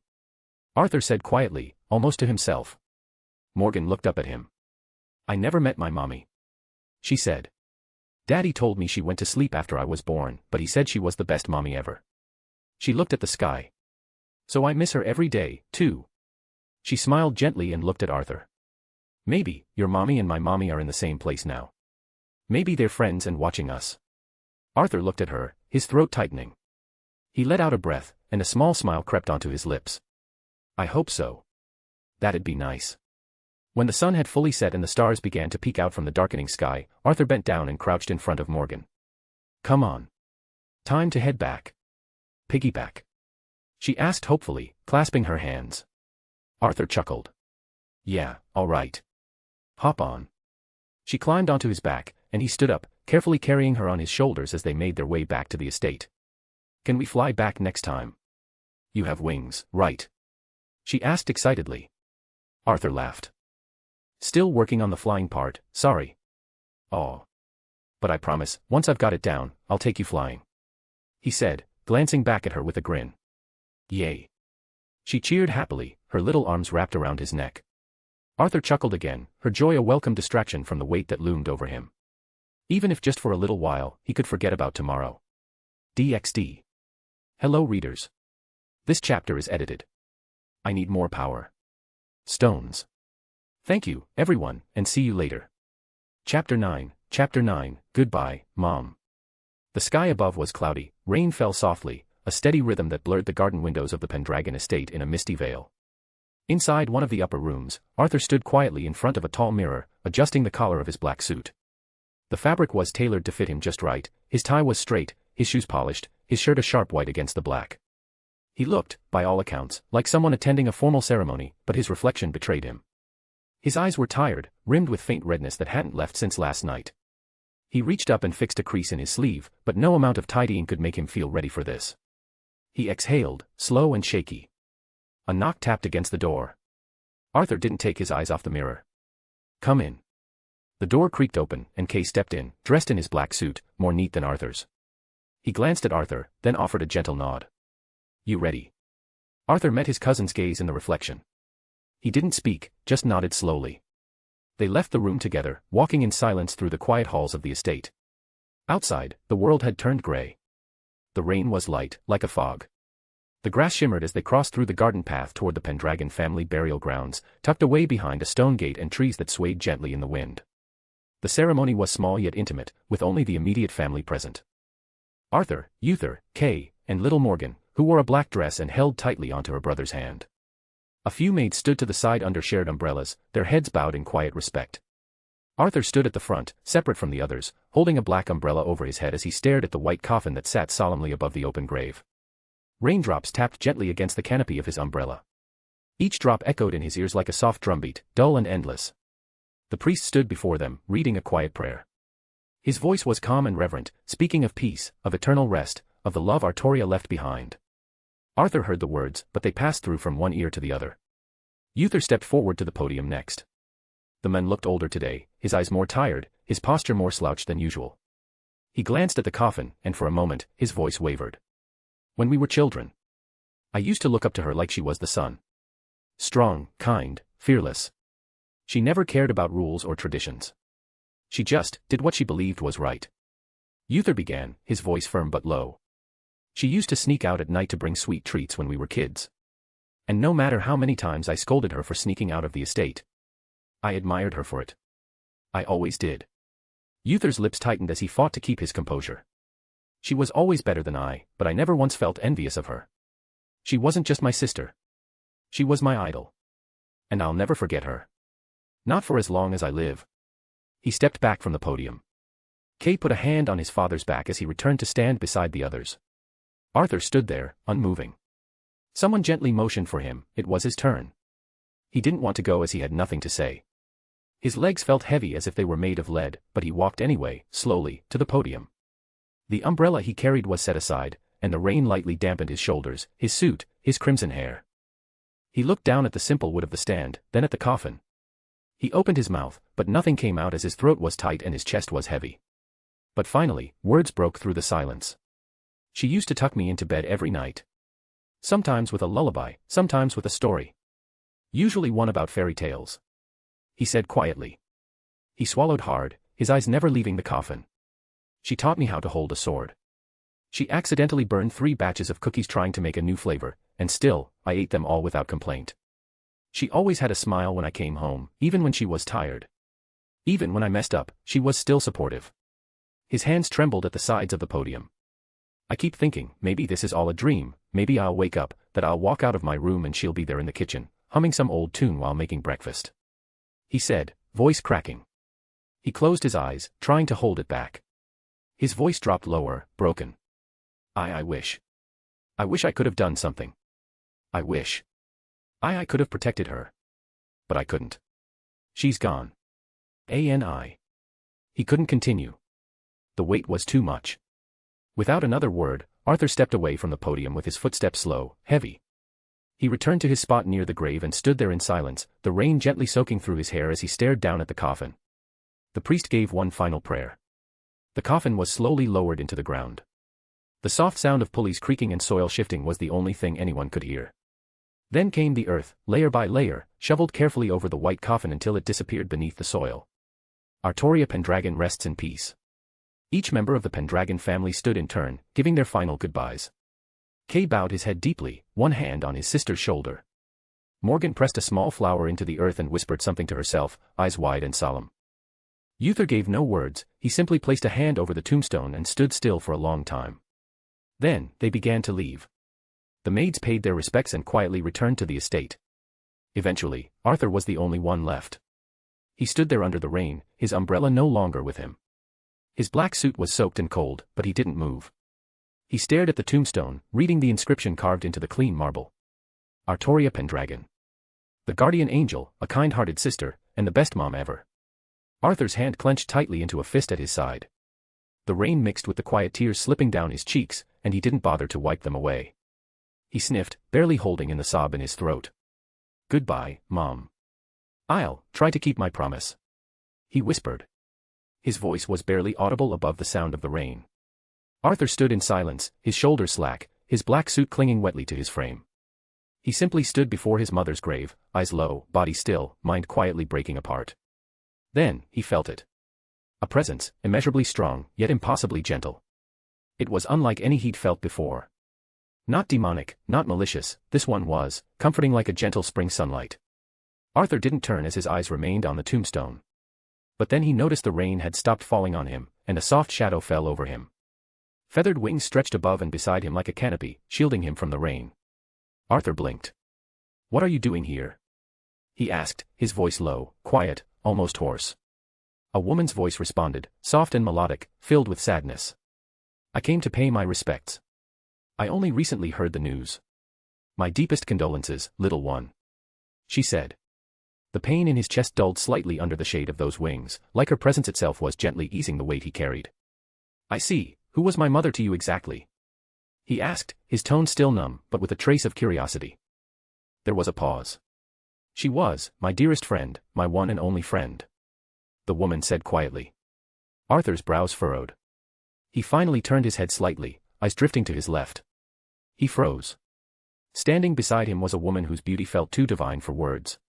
She had long, golden blonde hair that fell like silk over her back with a glowing halo on top of her head. Her eyes were like sapphires, holding the quiet sorrow of someone who had known loss. 12 angelic white wings were draped behind her, arched upward to shield him from the rain. A simple white gown fell gracefully around her figure, and on her feet were delicate golden sandals. In her hands was a bouquet of sunflowers. Arthur looked at her face again, but there were streaks of faded tears on her cheeks, proof that even angels mourn. Sunflowers. That was Mom's favorite flower. Arthur said quietly. The angel nodded gently, her voice barely above a whisper. It was my favorite, too. Because of her. Arthur watched as she knelt beside the grave, the rain sliding harmlessly over her wings. She placed the bouquet at the base of the tombstone with care, her head bowed. Then she clasped her hands over her heart and prayed. Dear Heavenly Father, receive the soul of Artoria Pendragon, the bravest of warriors, the kindest of friends. Bless her path in your kingdom, and may her light never fade in your holy presence. Amen. A soft, holy glow bloomed from her body. It bathed the grave in warmth, gentle and comforting. Arthur, though part devil, felt no pain, only a peaceful feeling he hadn't felt in days. He stared at her as the glow faded. I'm Arthur Pendragon. Artoria's son. He said softly. She turned to him, a small, sorrowful smile forming. I know. She spoke of you always in her prayers. Arthur gave a faint nod. He already knew who she was, his meta-knowledge made it obvious, but out of courtesy, he asked anyway. And you are? Gabriel, one of the 4 great seraphs. She said, her wings softly folding around her back. Arthur stared at her a bit longer, eyes soft with awe and melancholy. She never really told me much about her time as an exorcist. What was she like, back then? Gabriel smiled, truly smiled, and for a moment, the sadness on her face lightened. She was the first true friend I ever made. The first person who didn't see a seraph. She didn't treat me like a symbol or a divine entity. Just a friend. Gabriel said fondly. Arthur looked away, a breath escaping his lips. Yeah, that sounds like her. She was stubborn, brave to the point of foolishness. But always for the right reasons. She would challenge anyone if she thought something was wrong. Even the church. Gabriel continued with a light laugh. Arthur chuckled faintly. Let me guess. She did that more than once. Gabriel nodded with a sheepish smile. Oh, many times. I still remember the time she argued with the older priests over how to do their jobs. She was relentless, and always had a point. Arthur could imagine it, his mother standing tall before the church's higher-ups, just being herself. They stood together in silence for a while longer, the mood softening, the storm of grief turning into a quiet drizzle of memory. The sky remained gray, but there was warmth now. Do you think she's okay? Where is she? Arthur asked. Gabriel looked at him gently, placing a hand over her heart. I believe she's exactly where she deserves to be. At peace, watching over you. Arthur exhaled slowly and smiled, a small, fragile smile. Thanks. Lady Gabriel. Gabriel smiled back. Please, just call me Gabby. They stood together, side by side before the grave of the woman they both hold dear in their heart, the archangel's wings still shielding him from the rain. And for the first time in a while, the weight on Arthur's chest lightened just a little. DxD. Hello readers. This chapter is edited. Part 3 is the last one, so we will continue next chapter. Thank you, everyone, and see you later. Chapter 10, that is my promise. The room was quiet, cloaked in dim moonlight slipping through the curtains. Arthur lay on his bed, still dressed in his black funeral shirt, now unbuttoned and wrinkled. His jacket lay discarded on the floor, his tie hanging loosely from the nightstand. His body was physically exhausted, but the real weight sat in his chest. In his hands, he held a piece of paper. It was old parchment, delicate and lined with scriptures carefully inked in golden script. Gabriel had handed it to him quietly before she left, no grand speeches or dramatic declarations, just a simple, honest gift. If you ever find yourself in need, use this. And I will come. She told him. Arthur exhaled, his breath shaky. His fingers traced the edge of the paper. Then he gently placed it on the nightstand beside him. He turned over onto his side, his back to the world. His body ached from grief, from the weight of a goodbye that would never get easier. I'll get used to this feeling, eventually. He murmured. Then, silence. His eyes closed. And he drifted off. DxD. When Arthur opened his eyes again, he was no longer in his bedroom. He stood in a familiar space. This was his inner world where he and Drake shared their thoughts. And waiting for him was a massive red dragon, his emerald eyes piercing through the smoke. Drake. Arthur exhaled and stepped forward, the echo of his footsteps ringing faintly through the realm. Yo. Arthur greeted casually. Drake's deep voice rumbled in reply. You look better. Arthur gave a tired shrug. Still feel like crap, but less depressed, I guess. Drake's massive tail thumped once against the ground, not in irritation but in acknowledgement. You faced your first true loss, and you stood tall. Well done. Drake said. Arthur looked up at him, then away. Tried to. Drake leaned his head forward slightly, a playful smirk in his draconic tone. I'm also impressed. It's not every day a Cambion forges a bond with an archangel. Arthur rolled his eyes. You were always watching, weren't you? I always am. It's my job to observe you, partner. Drake rumbled proudly. Arthur crossed his arms and exhaled. So. Why am I here? Drake's smirk vanished. His eyes grew sharp. Because, it's time you get your shit together. Arthur blinked. What? Remember, the enemy has seen what you're capable of and lived to tell the tale. Drake said firmly. What happened 2 weeks ago was not the end. It was the beginning. You awakened your Longinus, you revealed your demonic heritage, and now you've become a target of the old Satan faction and possibly the world. Arthur clenched his jaw. I know that. Then act like it, Arthur. Drake growled. Every second you waste grieving is another second they grow stronger. They will come back to finish what they started and possibly involve your extended family in the crossfire. Arthur's fists trembled at his sides. Then tell me what the hell I'm supposed to do. He snapped. Drake grinned, eyes flaring with wildfire. 3 words. Arthur raised an eyebrow. Huh. Get more power. Drake declared with motivation. Arthur blinked. What? Drake's wings flared out as his voice boomed across the realm. It's just that simple, partner. Train until your bones break and your muscles tear. Train until you reach your limit. And when you do, train until you surpass it. Train until you can train no more. Arthur stared in stunned silence. You are now the Red Dragon Emperor. You carry the power of destruction in the palm of your hands. The past wielders of the boosted gear have thrown away peace, comfort, and even love in pursuit of their destinies because this world does not wait for hesitation. Drake roared. He stepped forward, the ground shaking under his massive claws. There are always those who destroy families, who spread war, who crush peace beneath their heels in the name of their beliefs or superiority. They will burn the world just to prove a point. And to that, I say. Drake reared back and roared with all his might. Fuck all of it. Arthur's eyes widened. Dryag's voice lowered, serious again. The words of your enemies mean nothing. Their ideals, their reasons, their plans, they're just noises in the background carried by the wind. If you want to train, then train. If you want to fight, then fight. If you want to kill, then kill. He pointed a massive claw toward Arthur, fire blazing in his emerald eyes. But do it without hesitation. With clarity, with purpose, and with only if you said so. Arthur felt a heat was bubbling inside him. Not just the heat from the inner world, but an inner fire, burning deeper in his soul. I've watched many of my previous wielders die in regret. Drake said solemnly. Some early. Some broken. Many were consumed by doubt, unsure of their place in this cruel world. But you. His claw lowered, and his voice grew soft but firm. You are the most talented host I've ever known. Maybe even the only one who could change everything. I will not sit idly by as a 1 in a million existence sulks in the dark. Drake lowered his head and gazed at Arthur's form. So tell me, Arthur Pendragon. Are you going to wallow in self-pity for the rest of your life? Or are you going to draw the line in the sand? He slammed his claws down.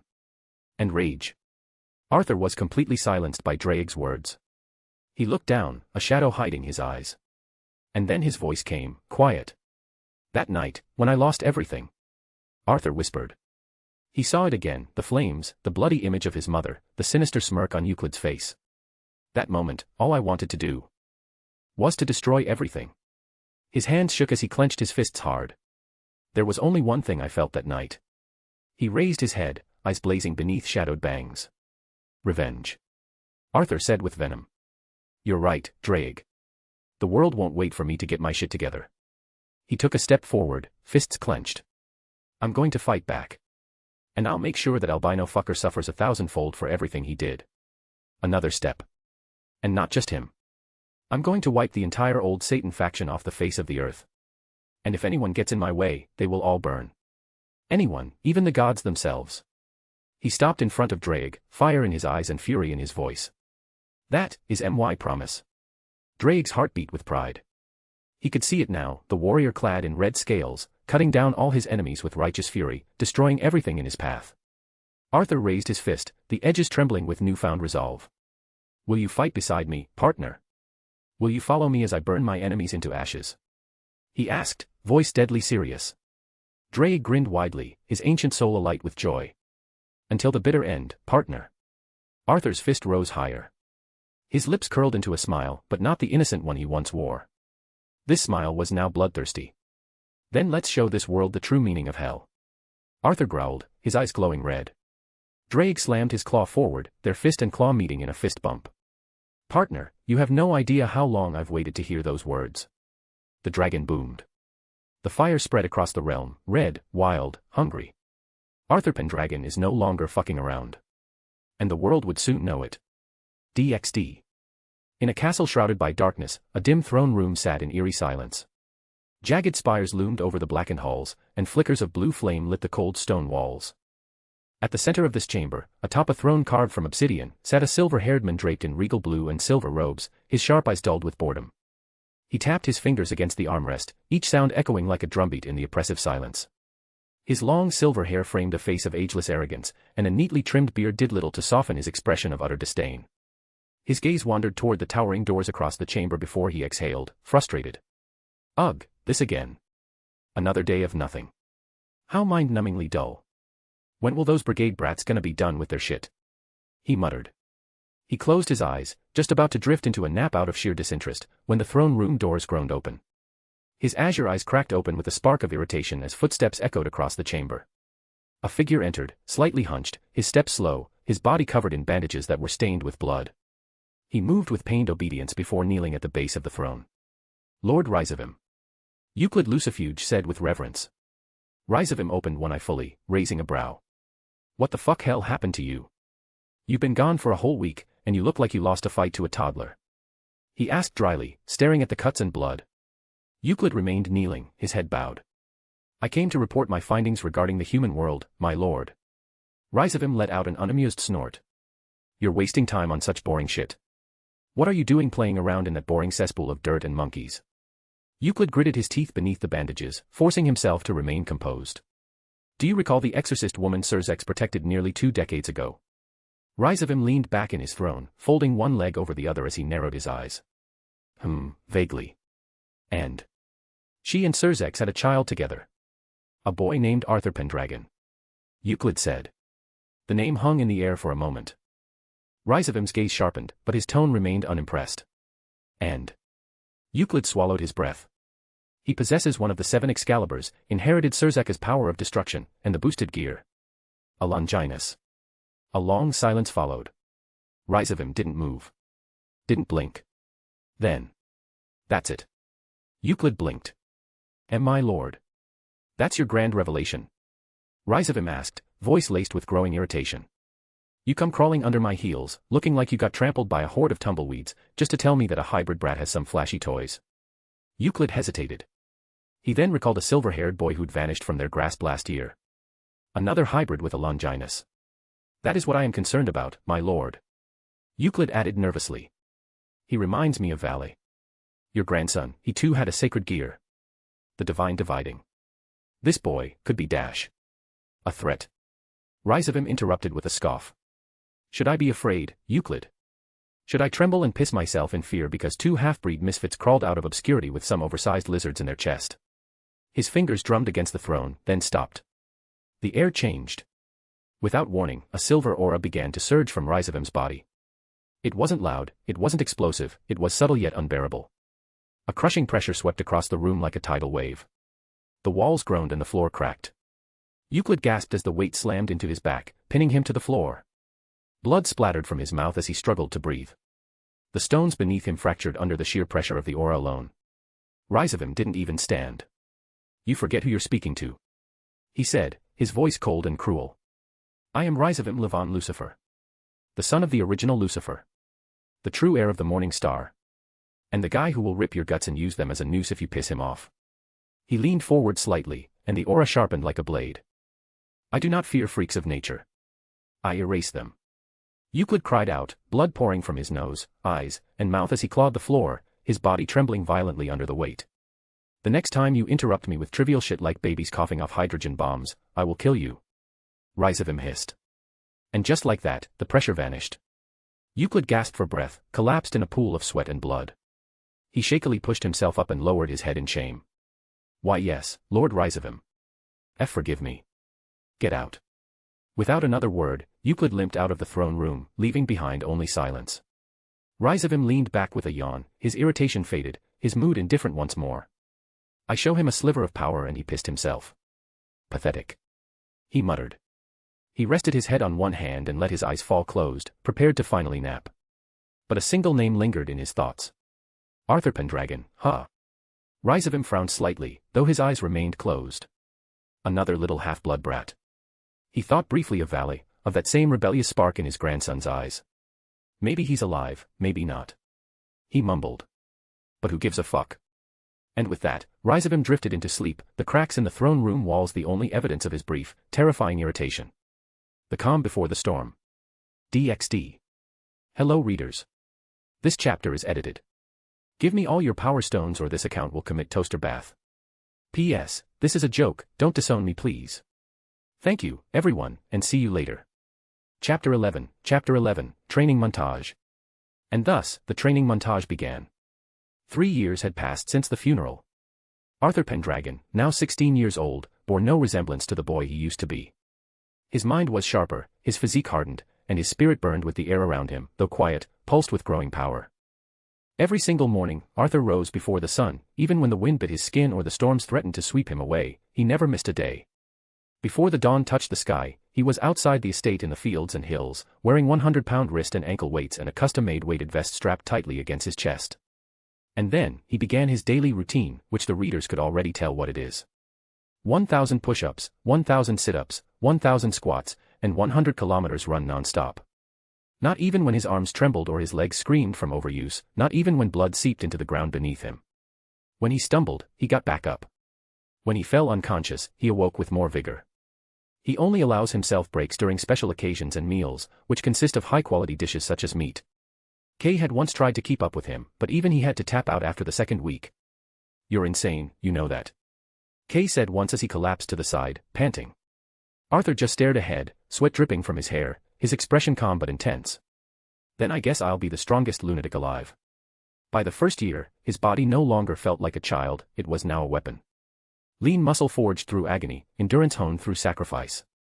He could uproot trees, crush boulders with a single strike, and sprint faster than bullets. Every movement was precise, controlled, and calculated. But it still wasn't enough.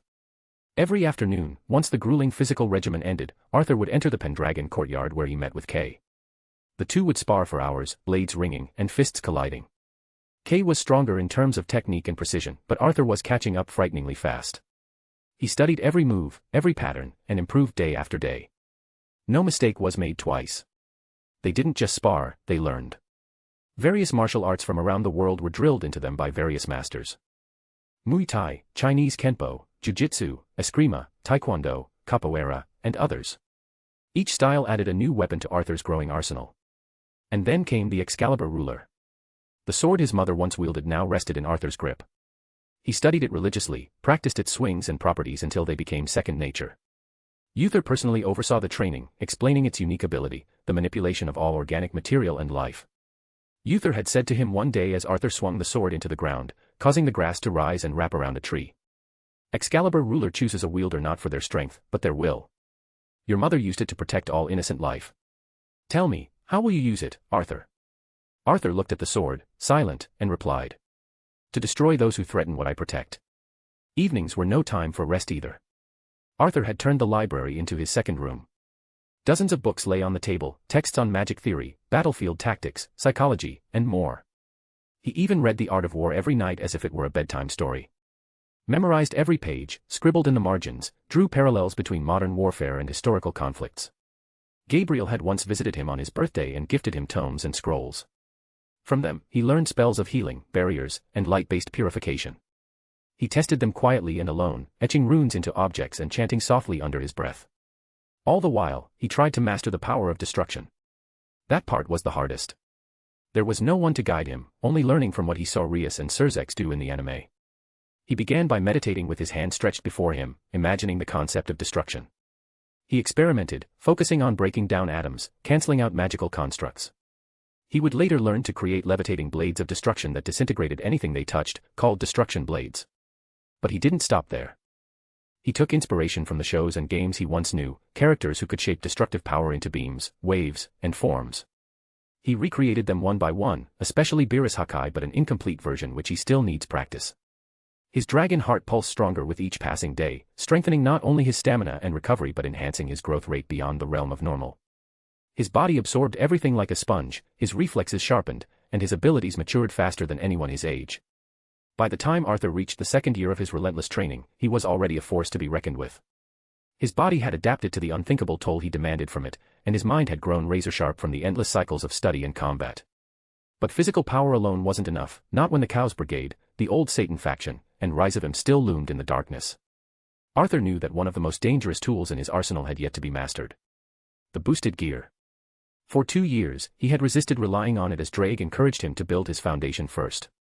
But now that he stood tall, unwavering, and hardened, it was finally time to turn his attention to the god-killing artifact within his soul. In the inner world, Drake looked at him, nodding slowly. You've come far, boy.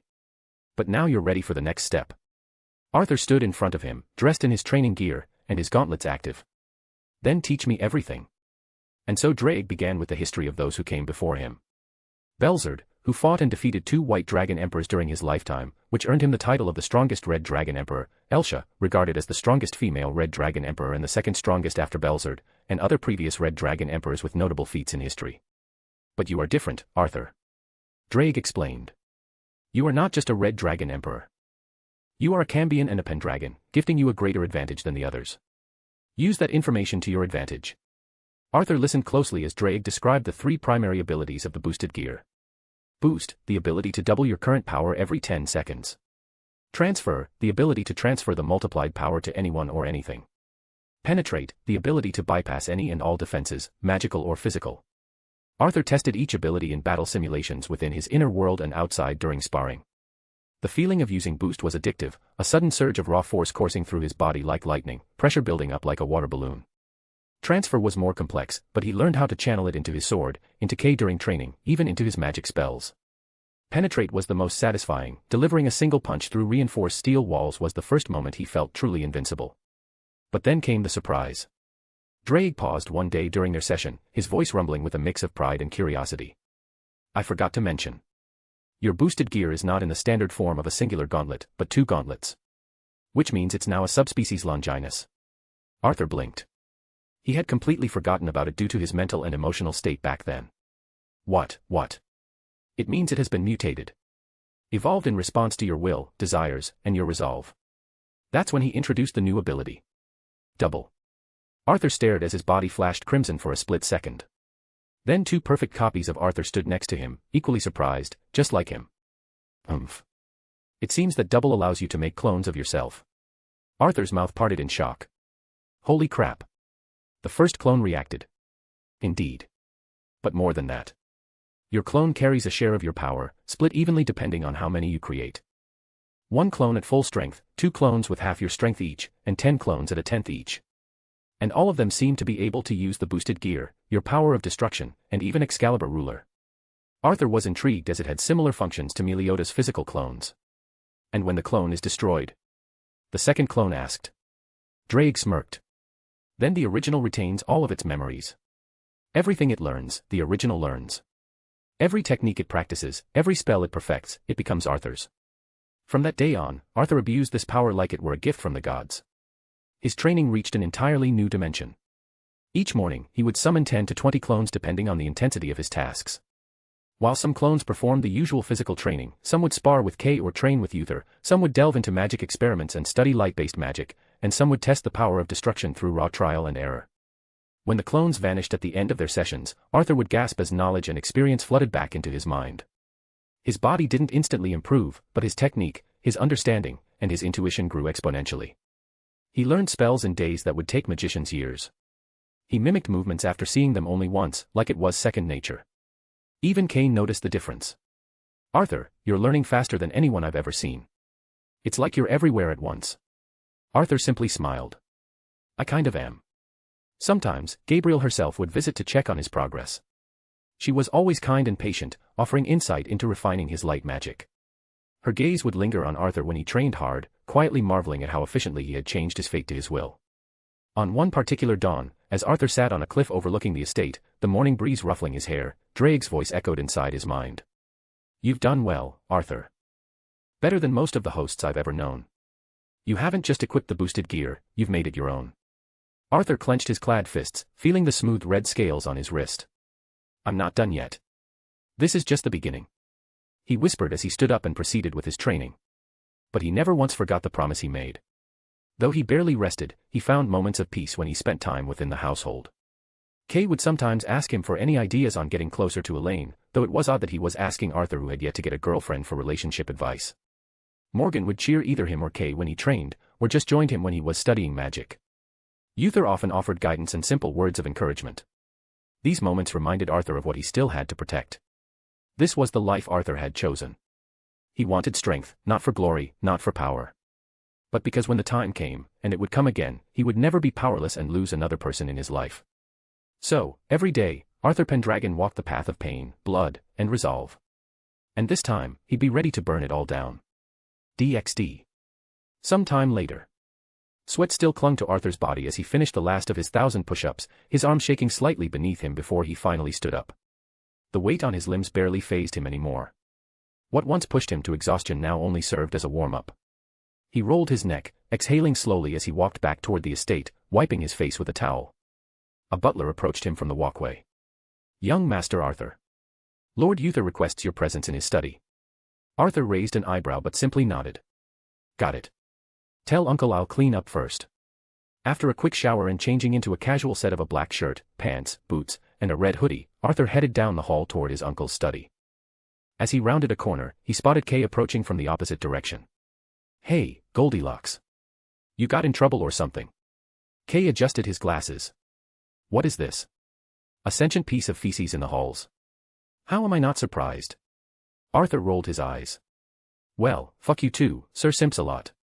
They reached the ornate wooden door, and Kay knocked once before pushing it open. Inside, Lord Uther sat at his desk, papers scattered across the polished mahogany surface. His posture was rigid, and he barely looked up as he gestured toward the chairs in front of him. "Sit down, children," Uther said simply. The two boys obeyed. Arthur leaned forward. "So, Uncle, what's this about?" Uther sighed and folded his hands on the desk. "I'll keep this brief. A week ago, I received a letter from the church." Arthur immediately narrowed his eyes. "What did they say?" Uther didn't answer immediately. He stared at the letter for a long moment before speaking. "They've come to learn of Excalibur ruler's whereabouts. And they're demanding its return." The sound of wood cracking echoed through the room as Arthur slammed his fist into the armrest of his chair. "Bullshit. Who the fuck do they think they are? Are those old prunes dying from dementia or something?" Kay winced slightly but nodded. "I might not agree with the way he says it. But Arthur's right. The Excalibur ruler was discovered by Auntie Artoria and now rightfully belongs to Arthur. How exactly have they come across such information, Father?" Uther pressed his fingers to his forehead and sighed again. "The priest who officiated your mother's funeral let something slip. That information found its way back to the Vatican. Naturally, they didn't take kindly to it." Arthur's voice was laced with venom. "So some gossiping old geezer couldn't keep his mouth shut, and now they think they can just take it. I tried to reason with them at first," Uther said. "I've told them numerous times it was your birthright. That Artoria recovered the blade first. That her son was the only rightful successor to it. But..."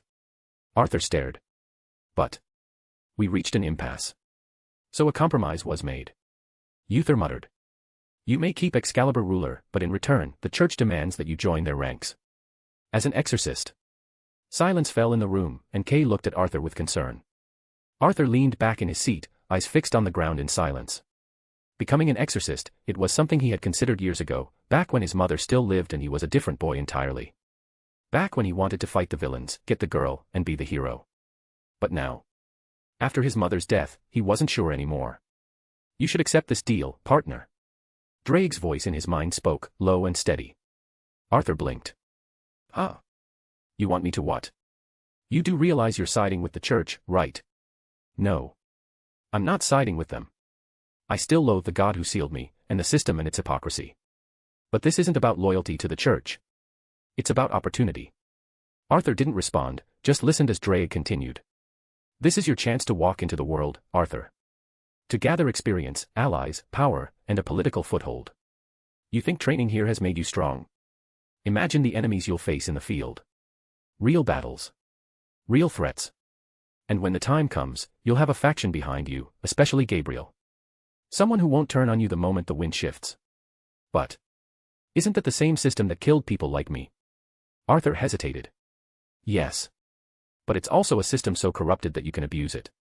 And when the time comes, if they ever double-cross you, well, you'll remind them why dragons aren't to be messed with." Drake said simply. Arthur looked down at his hands. They were calloused, scarred, and steady. He'd spent the last 2 years preparing for war. And this path, while not what he expected, might just be the first step into it. He looked up at Uther. "Fine. I'll agree to their little deal. But I'm not handing over Excalibur ruler. I won't let those greasy old bastards put their hands on it. Uther's eyes met his, and a small nod. Understood, we will talk more about the details later. For now, you're dismissed. Arthur stood up, patting Kay's shoulder briefly on the way out. As the door began to close behind him, he heard Uther speak again. Kay. We need to discuss your responsibilities as my heir. Arthur shut the door before he could hear more. He walked down the hall, expression unreadable, steps quiet. Only when he reached the far end of the corridor did his mood shift. Drake. Yes. You want to see those holier-than-thou pricks put in their place. A loud, echoing laugh rang out in Arthur's head like the roar of thunder. Oh, hell yes. Let's remind the world who the Red Dragon Emperor is. Arthur smirked as his eyes flickered brightly for a brief moment. Good. Because I'm done playing nice. DxD. Hello readers. This chapter is edited. Power stones, please. Thank you, everyone, and see you later. Chapter 12, let's all get along, okay? The sky was clear, with white clouds rolling gently across the heavens. A cool breeze rustled through the tall trees guarding the Pendragon family cemetery. Arthur stood in front of a white marble grave marked with elegant inscriptions. At its base, he placed a bouquet of sunflowers on his mother's grave. Hey, Mom. It's been a while, huh? Arthur said softly, standing with his hands in his pockets. His voice was calm, but underneath the surface, it trembled with something unspoken. He knelt briefly, his fingers brushing against the cool stone of the grave before settling beside the bouquet. You won't believe what's been happening lately. He murmured. The church tried sticking its nose in our business. Found out about Excalibur ruler and now they're trying to rope me into their little fan club. He let out a small, bitter laugh. Crazy, right? I ended up agreeing. Thought it might be. I don't know, fun, I guess. Joining your old job. I used to imagine myself doing this when I was little, or littler. He paused. Guess it's like the old saying, like mother, like son. Arthur looked down, his eyes focused on the engraved name of our Tory Pendragon. I'm gonna be walking the same path you once did. Fighting for the little guy and preaching the word of our Lord and Savior. But. He went quiet, the wind answering in his silence. I don't know if I'm doing the right thing. If I'm living the way you wanted me to live. If you'd be proud of the way I've turned out. He clenched a fist for a moment, then relaxed it. But I'll try. I'll keep going. I'll get stronger. I'll make sure that, wherever you are, you'll be proud of me. Behind him, the voice of a maid called out over the cemetery grounds. Young Master Arthur, the helicopter is ready. Arthur stood slowly, giving one last glance at the grave. Looks like I'm off now. Thanks for the talk, Mom. He whispered. He turned and left, the scent of flowers trailing behind him. As he reached the estate's helipad, the whirring of rotor blades grew louder. The helicopter has the Pendragon insignia along its side. Standing nearby were Uther, Kay, and little Morgan, all waiting to send him off. Uther was dressed in a formal coat, a sealed envelope in his hand. Arthur, I have already contacted the Vatican's head council of your arrival. This is your letter of recommendation. It verifies your identity, your lineage, and your right to wield Excalibur ruler. Present it to them when you arrive. Arthur took the envelope with a nod. Thanks, Uncle. Kay stepped up next and smiled, offering a fist bump. The next time we meet, I will surpass you, so be ready. And don't do anything stupid while you're gone. Arthur smirked and bumped his cousin's fist. Hey, how could I? I'm leaving all the stupid with you. Lastly, Morgan walked up to him with a frown on her face. You better send letters of your adventures, brother Arthur. Arthur looked down at her and smiled as he ruffled her hair. Of course I will, Lo Fei. I promise. She hugged him tightly around the waist, and Arthur hesitated only a second before returning it. After their goodbyes, he stepped into the waiting helicopter. The engine roared to life, wind kicking up across the landing zone as the craft lifted into the air.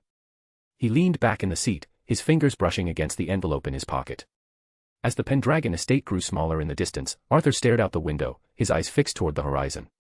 Next stop, Vatican City. Arthur smirked as he gazed upon the land. Look out, world. You're about to meet the son of Satan. DxD. A warm Mediterranean sun bathed the marble buildings of Vatican City in a golden glow as the rotors of a transport helicopter began to echo across the fortified courtyard of the Vatican's private heliport. Standing assembled just outside the landing pad was a group of exorcists in formal combat attire, both men and women, ranging from veterans with long service to young trainees barely into their teens. The group buzzed with quiet curiosity as the aircraft drew closer. One of the younger exorcists, a boy with a silver cross hanging from his neck, turned to the men in front of the line. "Deacon Ewald, who is this individual that we're greeting? He must be someone incredibly important to warrant this kind of reception." Ewald Cristaldi, a black-haired, middle-aged man with a sword sheathed on his hip, kept his eyes forward as he clasped his hands behind him. "You'll see with your own eyes soon enough. All I can say is the recruit is from the Pendragon household," he said calmly. Gasps and murmurs ran through the line. "A Pendragon? As in that Pendragon? The line of King Arthur?" Cristaldi gave a slight nod, continuing. "And he is also in possession of one of the lost 7 Excalibur fragments. Excalibur ruler. More Hushdaw. No way. I thought it was lost many years ago. Is it back in circulation?" One of the adult nuns at the end of the line chuckled, adjusting her long white veil as her arms rested at her sides. "I wonder what your expressions will look like when you meet him," she said. Next to her, a blue-haired girl about 12 years old, wearing a short combat habit reinforced with light armor, looked up with wide, inquisitive eyes. "Sister Griselda, do you think this Pendragon guy wouldn't mind if I take a look at his Excalibur?" she asked. Griselda Corda smiled warmly and patted the girl's head. "Why don't you ask him yourself when he arrives, Zenobia? And speaking of the devil, here he comes." She looked toward the sky as the distant sound of the chopper grew louder. The helicopter descended smoothly onto the pad, its engines whirring to a stop as the side doors slowly opened. The exorcists stood at attention, forming neat rows as the dust from the landing blew past them. From within, a figure stepped out. A 16-year-old boy, quite tall for his age, his posture relaxed yet confident posture. Red hair that reached his shoulder, piercing green eyes scanning the group before him. He wore a crimson hoodie half-zipped over a black shirt, reinforced black pants tucked into sturdy combat boots, and fingerless gloves wrapped tightly around his hands. The instant his foot touched the ground, the air around them changed. A wave of crimson-red pressure exploded outward like a shockwave, heavy, overwhelming. Several exorcists dropped to one knee, gasping, while others gritted their teeth just to stay standing. Even Griselda herself widened her eyes slightly, shifting her stance. Zenovia's hands trembled as she clutched her sword. This wasn't killing intent. It wasn't even malicious. It was pure, unrestrained power. An unfiltered aura that blanketed the area in a suffocating heat. Each step Arthur took intensified the pressure. To those watching, his figure seemed to blur and twist in the oppressive atmosphere. His silhouette warped into something demonic. A tall devilish form with sharp draconic horns curling from his head, 4 sets of dark wings unfurled behind him, and a long spear-like tail sweeping the ground behind each step. But that wasn't all. Behind him loomed an ethereal image of a great red dragon surrounded by living fire, its wings stretched over the skies, its jaws wide open as if roaring silently for all to see. Its massive eyes locked onto the crowd like a predator assessing its prey. Several exorcists gasped, and some dropped their swords. Zenobia stood frozen, her mouth agape, her eyes wide. Her mind struggled to form a thought until 2 words finally surfaced. "T the devil." Arthur stopped in the middle of the group, and the pressure vanished in an instant. Everyone dropped to their knees or stumbled back as if the weight had been physically lifted off their shoulders. The exorcists gasped for breath, their hearts pounding in their chests, staring at the boy like they had seen a demon, or worse. Arthur pulled his hood down, revealing his relaxed smile and wild red hair that glistened under the sunlight. He rubbed the back of his neck and gave a small, sheepish laugh. "Yo. The name's Arthur Pendragon," he said casually and gave a short wave. "I'm also called the Red Dragon Emperor and a Cambion. Let's all get along, okay?" Dead silence followed. No one moved. The Red Dragon Emperor had arrived. And the church would never be the same. DxD. Hello readers. This chapter is edited. Please give me your power stones for more inspiration. Thank you, everyone, and see you later. Chapter 13, 2 against 1. The silence that followed Arthur's casual introduction didn't last long. A flurry of motion rippled through the courtyard as nearly 100 exorcists, cloaked in white, black, and gray variations of the church's holy combat vestments, immediately took action. The metallic sounds of dozens of blades leaving their scabbards echoed through the heliport as they surrounded him from all directions. Rows of light swords ignited, buzzing with holy energy. Others held light guns leveled in Arthur's direction. A few raised holy scriptures, reciting chants and blessings as if preparing for an exorcism. The tension exploded like a powder keg. What is the meaning of this? You devil scum. Back to hell, where you came from. You dare set foot on these sacred grounds. God's light will purge you, filthy half-breed. Arthur didn't flinch. His hands remained stuffed inside the pockets of his hoodie, his posture as relaxed as ever. A smirk curved across his face as if the insults were more amusing than offensive. "Hey, Draig. Wake up. I'm about to give you a show. A rumbling laugh echoed in Arthur's mind. Oh ho. I was wondering when you'd do your thing. This is gonna be so good. Arthur's emerald eyes lazily scanned the circle of weapons trained on him. Man, how rude of you guys. All I did was say hello. But I was expecting this reaction from a bunch of holy men of God. He said with a small sigh. Silence, foul demon. An older exorcist barked, waving a scripture in one hand and a bayonet-style light rifle in the other. You disgrace this holy sanctuary with your very presence. Begone, creature. Arthur's smile vanished. The air shifted just a little, but enough to cause tension. What's with all the panic? Arthur asked, his voice suddenly colder. It's not like I threatened to kill anyone, or butchered you all in a river of blood, or roasted you all alive in a pit of fire. His smile returned, wider, sharper. Because if I had, there wouldn't be a single one of you left to tell the tale. That statement hit them like a thunderclap. Several exorcists flinched. Some took nervous steps backward, their blades lowering slightly as a chill crept down their spines.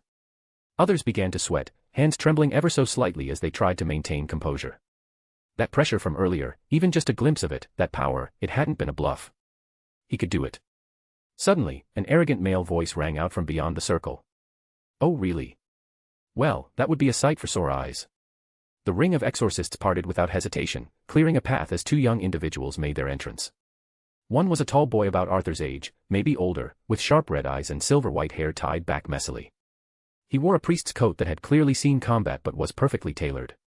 Across his body were sheathed multiple swords, each one humming with different auras. Beside him walked a girl with short golden hair, sky-blue eyes, and clad in a stylized orange knight's armor. A rapier was sheathed at her hip, her posture upright and proud as she scanned Arthur with focused eyes. Murmurs passed through the exorcist crowd like wildfire. Oh my god. That's Siegfried, isn't it? I heard he soloed an entire vampire coven last month. And Jean Arc, the reincarnated saint. Rumors said that she is capable of summoning a dragon made of blades. They're the youngest prodigies in the church, practically legends already. Arthur's gaze flicked between the two of them, an eyebrow raised in amusement. Ah, so it's them. I guess this is before Chinese H*TL* are brainwashed them both with his pointy glow stick. He took a mental note. Their futures weren't set in stone yet, which meant he had room to influence them himself. Siegfried casually unsheathed one of his swords, resting it against his shoulder with a cocky grin. So this red-haired prick is the reason everyone's acting like they've seen the end times. He doesn't look that much to me. Jean elbowed him sharply in the ribs. Can't you always take dangerous things seriously, Sieg? Hey, I do, sometimes. He said with a shrug. He just doesn't look like much. Arthur snorted in laughter. Well, isn't this interesting? I'm just standing here, minding my own business, while your army of holy zealots pointed every light weapon and glow stick they had at me. Now they called out the prodigies as if it'll make a difference. Jean shot him a glare, but before she could speak, Arthur raised two fingers lazily. Quick questions, though.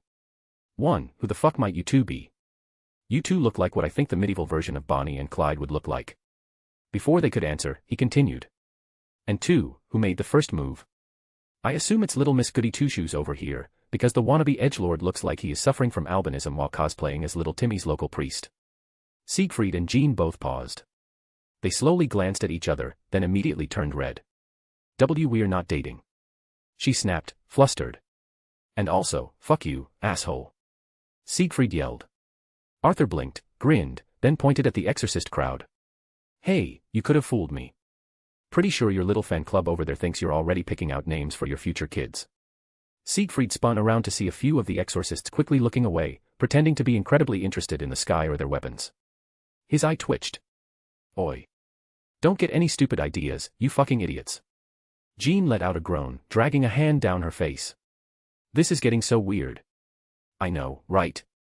But still, you gotta admit that it's a little hilarious. Arthur commented. From a distance, Griselda, with an unconscious Zenobia on her lap, sat on the sidelines spectating.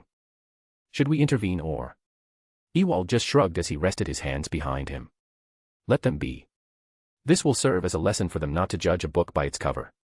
Also, I am quite curious as to what the current Red Dragon Emperor is capable of. Griselda nods as she continues caring for her student. But even with the embarrassment boiling between them, Jean stepped forward and drew her rapier, its blessed steel glinting in the sun. That's it. Silence your tongue before I cut it off myself. She declared, her voice proud and firm. Prepare yourself, monster. You'll now be facing the agents of God. Siegfried finally turned serious and drew a second blade in a reverse grip. Get ready to get your ass handed to you, because I am officially gonna shove my sword up your asshole. The exorcists quickly cleared the space between them, forming an open circle into a makeshift arena. Some watched nervously, others with vindictive excitement. Arthur yawned into his palm. Then he slowly pulled one hand from his hoodie pocket and held it out, palm up. He curled his fingers in a come-on gesture and with a shit-eating grin. Sure, go ahead. I don't mind beating the shit out of you both. His green eyes gleamed with anticipation. Come and entertain me, lovebirds. DxD. Siegfried moved first. With both Bamung and Nothung in his grip, he launched forward in a blur of silver and steel. The demon swords howled as they tore through the air, Bamung radiating violent whirlwinds while Nothung pulsed with sheer cutting power. He aimed directly at Arthur's torso with a high-speed cross-slash meant to overwhelm and disable him. In one smooth motion, Arthur ducked under the strike, pivoted, and planted a foot on Siegfried's face. Before the white-haired exorcist could register the contact, Arthur pushed off him like a springboard and soared into the air with casual grace. Siegfried stumbled backward with a grunt, more stunned than hurt. What dash? Jean was already midair, sword drawn and ready, she didn't waste the opportunity. Her rapier turned into a blinding flurry, each thrust aiming precisely for joints, arteries, and weak points. A barrage of needlepoint strikes that no ordinary opponent could hope to stop. But Arthur wasn't ordinary. He caught the tip of her rapier between two fingers. Jean's eyes widened in disbelief, barely having time to react before Arthur gave a little tug, pulling her forward, and casually swung her off to the side like a rag doll. Her armor collided with Siegfried just as he was recovering. Before either could process it, Arthur flipped midair, landing gently on the ground like a leaf. Then came the barrage. Siegfried and Jean regained footing and attacked in tandem, unleashing coordinated swings meant to corner and overwhelm Arthur. Their blades cut through the air with speed and force that could cleave boulders. Arthur stayed where he was, spinning and sliding, dodging every slash with the barest motion. Then came his left index finger, nothing else. With a light tap here, a soft flick there, he redirected their blades into each other's paths. Jean's rapier scraped against Siegfried's shoulder, and Siegfried's demon sword nicked Jean's arm. Each movement made their teamwork fall apart at the seams. They gritted their teeth. All around them, the spectators were shouting, some cheering for Siegfried and Jean, others hurling curses and slurs at Arthur. Come on, Saint Jean. Smite that half-breed. Siegfried, use your sacred gear, don't let that devil win. Win for the church. Near the sidelines, Ewald folded his arms, his face calm and intrigued. You look relaxed. Griselda said as she stood beside him, not even hiding the tension in her voice. He smirked. 50,000 euros on the devil boy. Griselda raised an eyebrow. You're betting against our trainees? He shrugged. He's more interesting. Fine. I'll take that bet. She muttered, eyes narrowing. Let's see who walks away standing. Back in the ring, the battle raged on. Arthur caught a swing from Jean's rapier with the back of his hand and yawned, his eyes even watered slightly. That broke something in the two prodigies. They both took a step back, breathing hard, visibly irritated. Siegfried was the first to speak, voice strained with annoyance. Hey, dipshit. Are you fucking with us? Jean followed, fury in her voice. We're giving it our all, and you're treating this like child's play. Arthur just tilted his head. What? Am I not allowed to be bored now? The two tensed, preparing to charge again, when Arthur raised his hand. Tell you what. Before you two continue to attack me with righteous fury, I'll do you a favor. He dug the sole of his boot into the stone, drawing a small X on the ground beneath him. For your next move, I won't move from this spot. Best of luck, you two. He said with a small grin. Siegfried's red eyes flared with rage. Oh, you are so dead. He charged, blades swirling. Wind exploded around Bamung while Nothung's edge sang with lethal sharpness. He spun them both together, combining their strengths into a roaring vortex of blades, a razor-sharp tornado spiraling forward with destructive speed. Siegfried, wait dash. Jean shouted, her eyes widening in worry. Arthur simply raised an eyebrow and kicked the ground. The force sent a nearby spectator stumbling forward, an unfortunate young exorcist who lost his footing and tripped into the battlefield, right between Arthur and the incoming attack. Siegfried's eyes widened. Damn it. He twisted his body mid-spin, dragging the tornado upward into the sky at the last second. The air split with a deafening howl, razor wind slicing through clouds instead of flesh. Before he could recover, Jean was behind Arthur, swinging her rapier down. The ground beneath Arthur erupted into jagged swords, countless blades stabbing upward like a metal forest, encasing him in a razor-sharp cage as dust and wind blew across the battlefield. The exorcists cheered. Yes. He's so done for. No way he can escape that. Burn in hell, devil. Siegfried and Jean stood side by side, bruised, scraped, but ready. They rushed forward with a pincer movement, aiming to end it in one final strike, one from the front, one from behind. Their blades came down together, aiming for Arthur's neck. But inside the blade prison, a calm voice echoed. Whoa. Not bad. The ground trembled. But still not enough. A shockwave burst from the center of the prison. Boom. The holy blades shattered into thousands of shards. Metal exploded outward like a fragmented grenade. Jean quickly summoned a wall made of holy swords, forming a dome in front of her. Siegfried summoned a silver dragon arm on his right side, and 3 demon swords, Bamung, Nathung, and Turfing, formed a spinning guard, blocking the oncoming shrapnel. Other spectators weren't so lucky. Screams filled the air as exorcists were flung backward, bodies torn and bleeding from the storm of steel. The circle formation scattered, leaving a wide ring of distance around the battle. Arthur stood in the center of the cleared field. Dusting off the dirt on his red hoodie, he looked around at the damage he had caused. His hands were still bare, his expression calm, not even curious about the new development. How am I not surprised? The dynamic duo also has sacred gears. He muttered, eyeing his opponents. Let me guess, Blade Blacksmith. Jean answered, firm and proud. You are correct. With it, I can forge an array of holy swords at will. A blessing passed down through humanity by God. Arthur nodded, then looked at Siegfried. And yours must be twice critical. But why is it different? Siegfried clenched his dragon arm. It's because mine is a subspecies. Not only does it double my power, it gives me an additional arm to use my demon swords. Arthur whistled, genuinely impressed. I see. I gotta admit, for a couple of upstarts, you're not too bad. That comment darkened both their faces. Upstarts. Not too bad. Before they could speak, Arthur reached behind his back.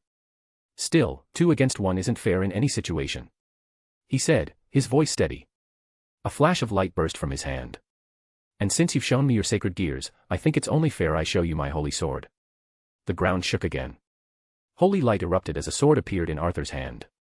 Every exorcist, even the wounded ones, froze. That's Dash. The Excalibur.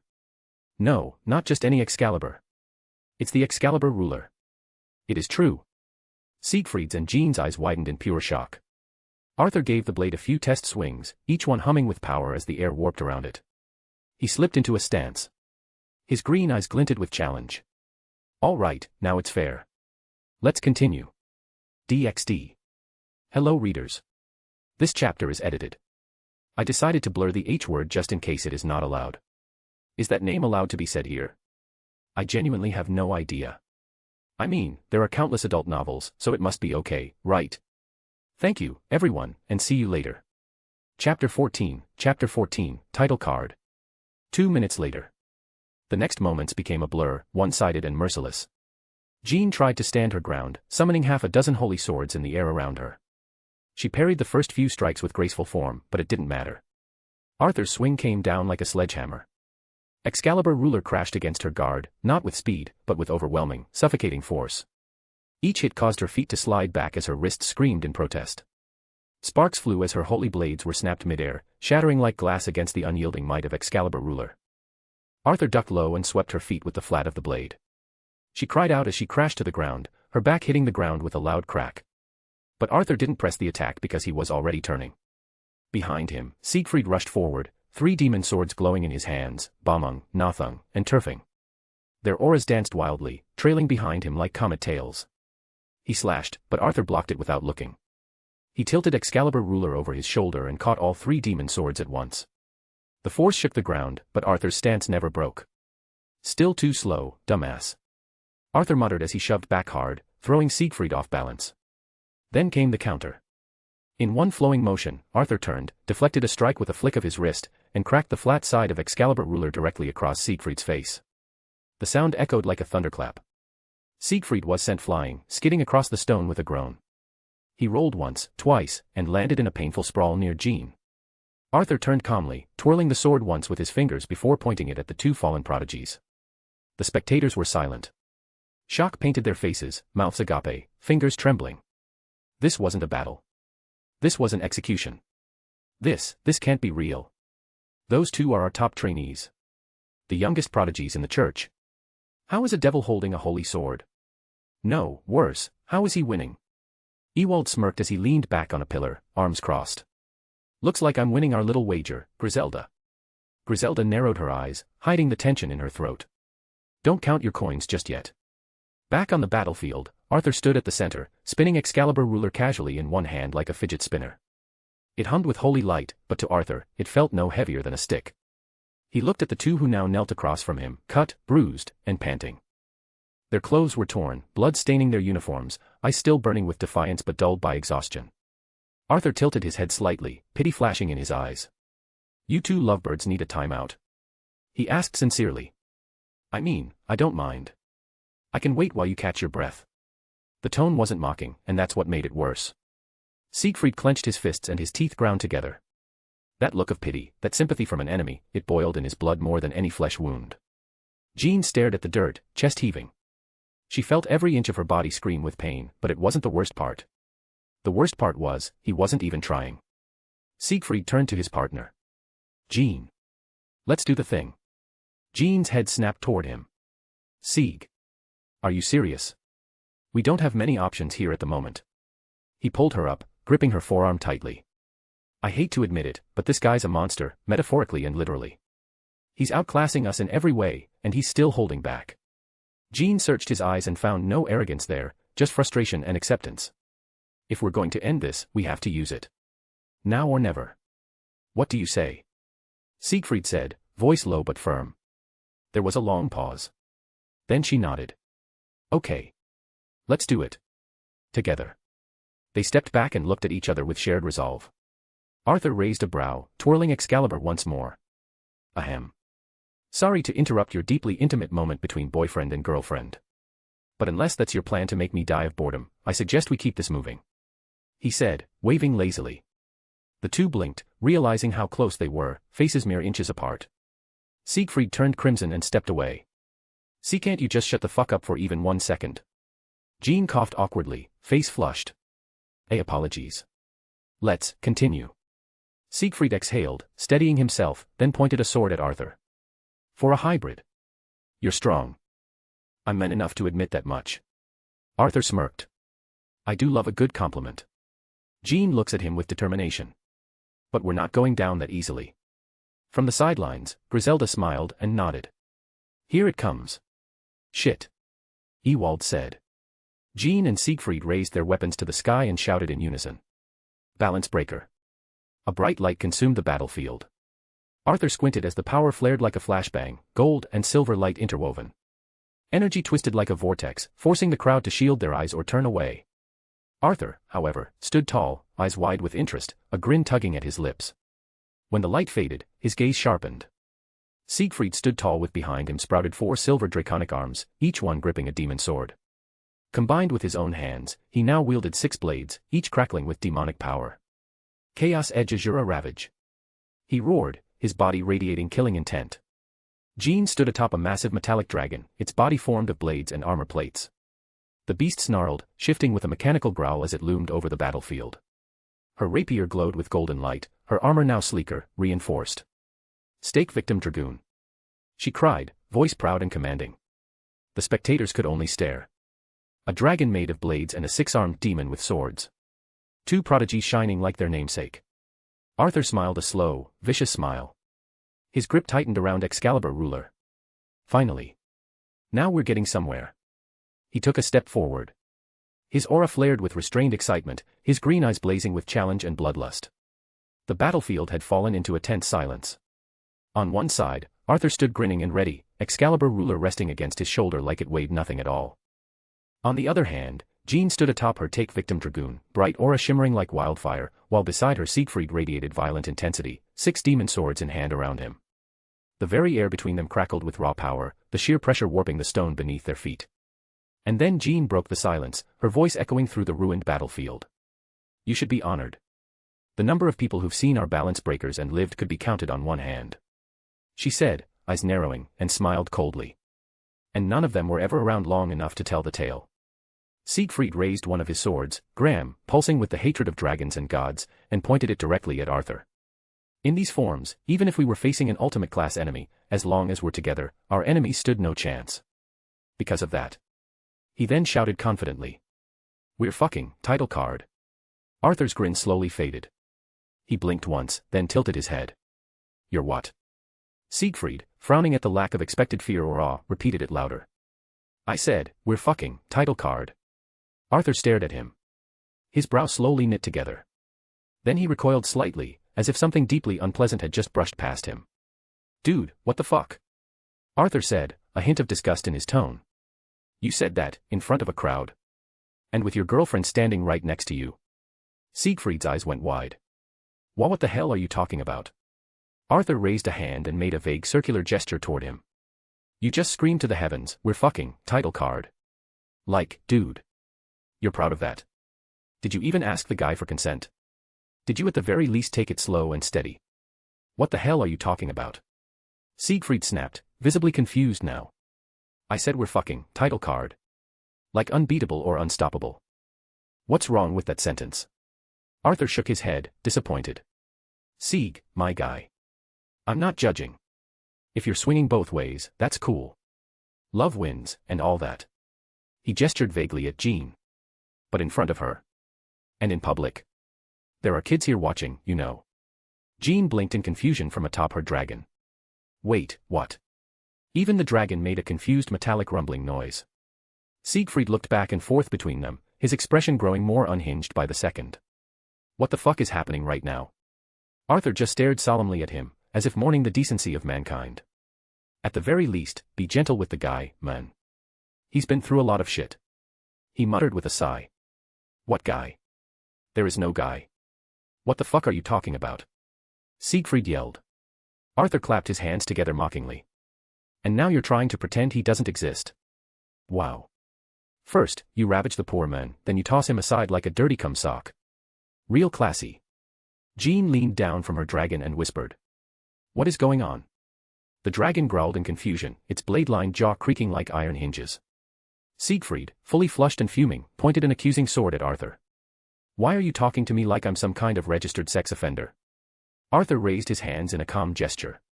Hey. I'm just saying, I'm not here to kink shame. The entire crowd had gone dead silent. The reason was that no one, not the veteran exorcists, not the trainees, not even the archangel that was spectating high above the clouds, had the faintest idea what was going on anymore. One exorcist leaned to another. Are they fighting or flirting? Is he being serious? I think, maybe. Near the edge of the field, Ewald scratched the back of his head and leaned toward Griselda. Do you understand what's happening right now? Griselda stared at the trio, deadpan. I spaced out 10 seconds ago. Arthur took a few slow steps forward, dragging the tip of Excalibur ruler across the ground. Then he gave Siegfried a long, pitying look. You poor bastard. Even I wouldn't announce my relationship status in the middle of a crowd. And I have the self-awareness of a rock. He said with a soft sigh. Siegfried gritted his teeth, now red-faced for multiple reasons. I'm not in a relationship. I'm not sleeping with anyone. Jean and I are not a couple. I didn't confess to anything weird. Arthur nodded seriously. Sure. That's what they all say until the court date rolls around. I'm going to fucking kill you. Siegfried's aura flared wildly, his silver arms vibrating with fury as his demon sword shrieked with power. Jean rubbed her temples, clearly regretting everything that led to this moment. Can we please just go back to fighting now? She muttered. Arthur tilted his head toward her, genuinely curious. You sure? I mean, you've seen the signs. He's got issues. She groaned. Yes. I know. But he is still my one and only partner. Arthur cracked his neck and spun his sword once. Well, all right then. Just figured we'd get the therapy session out of the way before I beat you both senseless again. And with that, the tension snapped back into place. DxD. The clash continued with the roar of steel and divine energy echoing through the shattered plaza. Arthur, weaving between deadly arcs of metal, gracefully ducked under one holy sword, then swatted aside another using the flat of Excalibur ruler. His steps were light, balanced, yet precise, each motion barely grazing fatal strikes as Siegfried came at him like a whirlwind of blades. 5 demon swords and a light sword slashed with unrelenting speed, glowing with demonic energy. Sparks flew from every clash, the impact shaking the air itself. Arthur's expression remained composed. He spun around just in time to see Jean's towering blade dragon inhale deeply, its maw glowing with a holy fire that distorted the space around it. TCH. Arthur turned back to Siegfried and feigned a slash to the chest. As Siegfried instinctively raised all 6 swords to block it, Arthur ducked low and drove his boot hard between the man's legs. A sickening thunk rang out, followed by an audible gasp from the crowd. Siegfried's eyes bulged as he dropped to his knees with a strangled groan. The pain hit him like a divine judgment from God. His demon swords clattered slightly from his grip as his body trembled in agony. A collective wince washed over the male portion of the crowd. Even Ewald, normally calm and composed, flinched and reflexively covered his crotch, his voice slightly high-pitched. Sweet merciful Christ. Arthur didn't waste the moment. He grabbed Siegfried by the collar and hurled him like a human projectile directly into the incoming holy dragon fire. Return to sender. Siegfried's body vanished in a fiery explosion that shook the earth. Blinding light and holy heat washed over the battlefield as rubble flew in every direction. Arthur backflipped away as a rain of glowing swords descended from above, each one like a meteor shower. Jean dove into the fray with dual rapiers, blades humming in harmony. Their weapons clashed midair, and for the first time, Arthur was pushed back. He landed with a slide, eyes narrowed in genuine intrigue. Well, now, I didn't expect you to keep up. Their blades danced, the sound of their strikes creating a percussive rhythm as fast as a drumline. Arthur parried her precise thrusts, but her footwork and tempo had improved since their first exchange. She was adapting, but she was no Mahoraga. Impressive. Not bad for a dash. A deafening roar interrupted him as the dust cleared, and from the center of the crater, Siegfried emerged. He was burned, battered, and bruised. But now absolutely furious. You fucking bastard. He screamed as he raised Graham high, and from its glowing tip, a beam of pure destructive energy surged toward Arthur. The air screamed as the demonic power raced forward like an erupting volcano. Arthur was ready to dodge, until he felt his legs bound. He looked down, and holy blades pierced the earth and wrapped around his ankles, locking him in place. Jean had already dodged. Arthur looked up and gave a dry smile just as the beam hit. A searing explosion rocked the battlefield again, this time even more massive than the dragon's breath. Dust and smoke consumed the arena, and debris flew like shrapnel. Everyone held their breath. Jean landed beside Siegfried, panting. Did we get him? Siegfried asked. They looked ahead as the smoke churned, then was violently blown away. Arthur stood in the center of a broken crater, Excalibur ruler held defensively across his body, the blade cracked but intact. His jacket was torn, his face a bit bloodied, and a burn scorched across his side, but he was still standing and smiling. Jean took a step back, unnerved. Apparently, it wasn't enough. Here it comes. She shouted to her dragon. The beast charged with renewed fury, claws glowing with holy fire. It slammed them down upon Arthur with the force of a meteor. He raised Excalibur ruler to block, but the beast was stronger now. Its momentum broke through his guard and sent him skidding backwards, his boots carving trenches in the ground. He rebounded, but his grip was loose. The holy sword was knocked from his hand, landing several meters away. Before he could recover it, a ring of holy swords rose from the ground around it, and his path. Siegfried stood between Arthur and his holy sword, eyes wild, mouth curled into a savage grin. All 6 swords around him pointed at Arthur's chest. You're not getting past me. He surged forward in a blur of movement, all 6 blades attacking in a deadly ballet. Arthur dodged with elegant footwork, weaving between the blows, but the barrage was endless. He threw a punch, then another, striking Siegfried's ribs, shoulder, and even his chin, yet the men didn't stop. Jean joined in behind Arthur, her rapiers moving like twin lightning bolts, forcing him to turn and block from both sides. He was now on the defensive. The crowd erupted in cheers as their heroes pushed him back. Beside Ewald, Griselda had her arms folded and a smug smile on her lips. That's 50,000 euros, Ewald. Don't count your eggs before they hatch, Griselda. On the battlefield, Arthur had accumulated wounds now, nothing too severe, but the pain was starting to register. Cuts lined his arms, a bruise formed on his cheek, and his breathing had quickened. Yet even now, he smiled. He raised his thumb and wiped away the blood from his lip. Heh. It's been a while since someone besides me managed to make me bleed. He murmured. Siegfried sneered. You're not so tough now, are you? Arthur looked at him with something between amusement and pride. Congratulations, you two. You're officially the first power couple to ever wound me. He said as he cracked his neck. We're not dating. Jean and Siegfried yelled at the same time. Arthur chuckled. Hey. You could have fooled me. He took a deep breath and rolled his shoulders. And since you've both survived this long, I suppose it's only fair. His eyes suddenly sharpened, and his smile vanished. That I stop holding back. The temperature dropped as if the pressure of some great ancient beast had been unleashed. The ground beneath Arthur cracked as the wind itself seemed to retreat. Everyone watching, spectators, fighters, even the dragon, shuddered. Then Arthur whispered 2 words. Boosted gear. A red light pulsed from within his chest, then surged down his arms. A brilliant glow exploded from his hands as a pair of red, draconic gauntlets materialized. The green jewels embedded on the back of each gauntlet pulsed. All sound died for a second. Then. Impossible. It's the boosted gear. A Longinus, that's a Longinus. One of the 13 sacred gears that can kill gods. Who is he? Is he even a devil? Or something else? Siegfried and Jean both took an instinctive step back. Their instincts screamed. Ewald grinned, the light from the gauntlets reflected in his eyes. He turned toward Griselda. Now the real battle begins. DxD. Hello readers. This chapter is edited. Comment down below which one is better. A. Sundowner, I'm fucking invincible. B. Anissa, I'm fucking invincible. Thank you, everyone, and see you later. Chapter 15, Who decided that? The battlefield had gone silent. The massive weight of Arthur's aura smothered the atmosphere, and the crowd now stood in frozen silence, their words caught in their throats. Siegfried and Jean stared across the rubble at Arthur, unmoving. The boosted gear glowed on his arms, Siegfried gulped in caution, and Jean gripped her rapiers tightly, sweat forming on her brow. It wasn't just the sight of the Longinus, it was the way Arthur stood there. Menacingly. They recalled in their lessons of what the 13 Longinus are capable of, that even the most inexperienced of Longinus users, when pushed to their limits, could leave nations in ruin. Now facing an opponent with a Longinus, they felt the raw, absolute potential that could wipe cities off the map. But Arthur wasn't inexperienced, he was in control, and that was what made it so terrifying. Neither side moved, and even the spectators were too nervous to breathe. Griselda's expression hardened, Zenobia stirred in her arms, and Ewald's eyes narrowed. Arthur's voice cut through the silence. Jean d'Arc. Siegfried. If you fail to defeat me here, then I'll come for them next. He tilted his head slightly toward the crowd, voice as cold as his emerald eyes. It was a bluff. But no one could tell. Just as Siegfried opened his mouth to respond. Boost.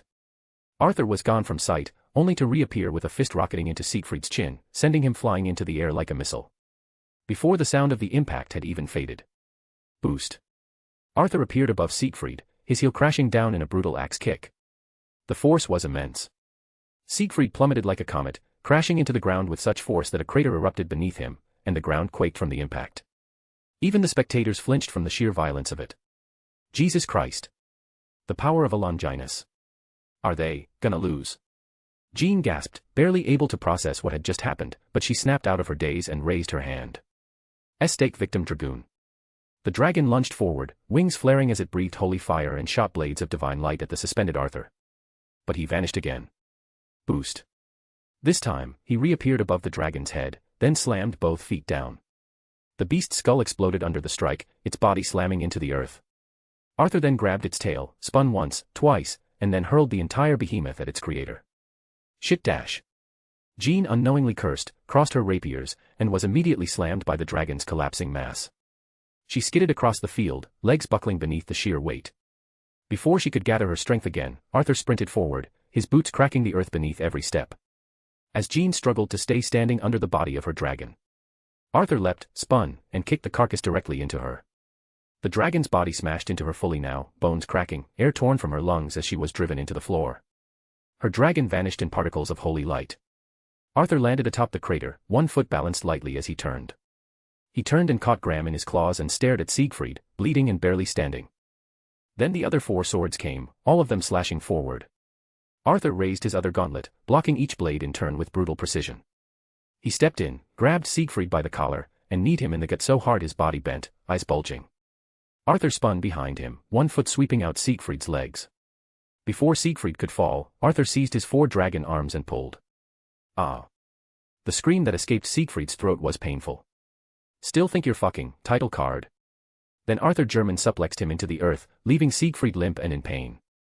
Jean coughed, pushing herself up, blood trailing down her lip. She raised her swords on instinct, but Arthur appeared before her with that same cold stare. Out of desperation, she summoned a hail of swords, all raining down toward him in a glorious final strike. Arthur didn't flinch. Boost. Red aura exploded from his body. The swords shattered midair, crushed by the sheer force of his presence. The pressure knocked the wind out of the crowd, some even toppling to the ground. Jean could only widen her eyes as Arthur reached out, his clawed gauntlet grabbing her by the breastplate, and headbutt her cleanly in the forehead. Her body went limp, eyes rolling back. Arthur let her go, and she crumpled to the ground unconscious. "Stay down or I'll knock your teeth in. I don't care if you're a girl." Arthur stood tall amidst the ruin.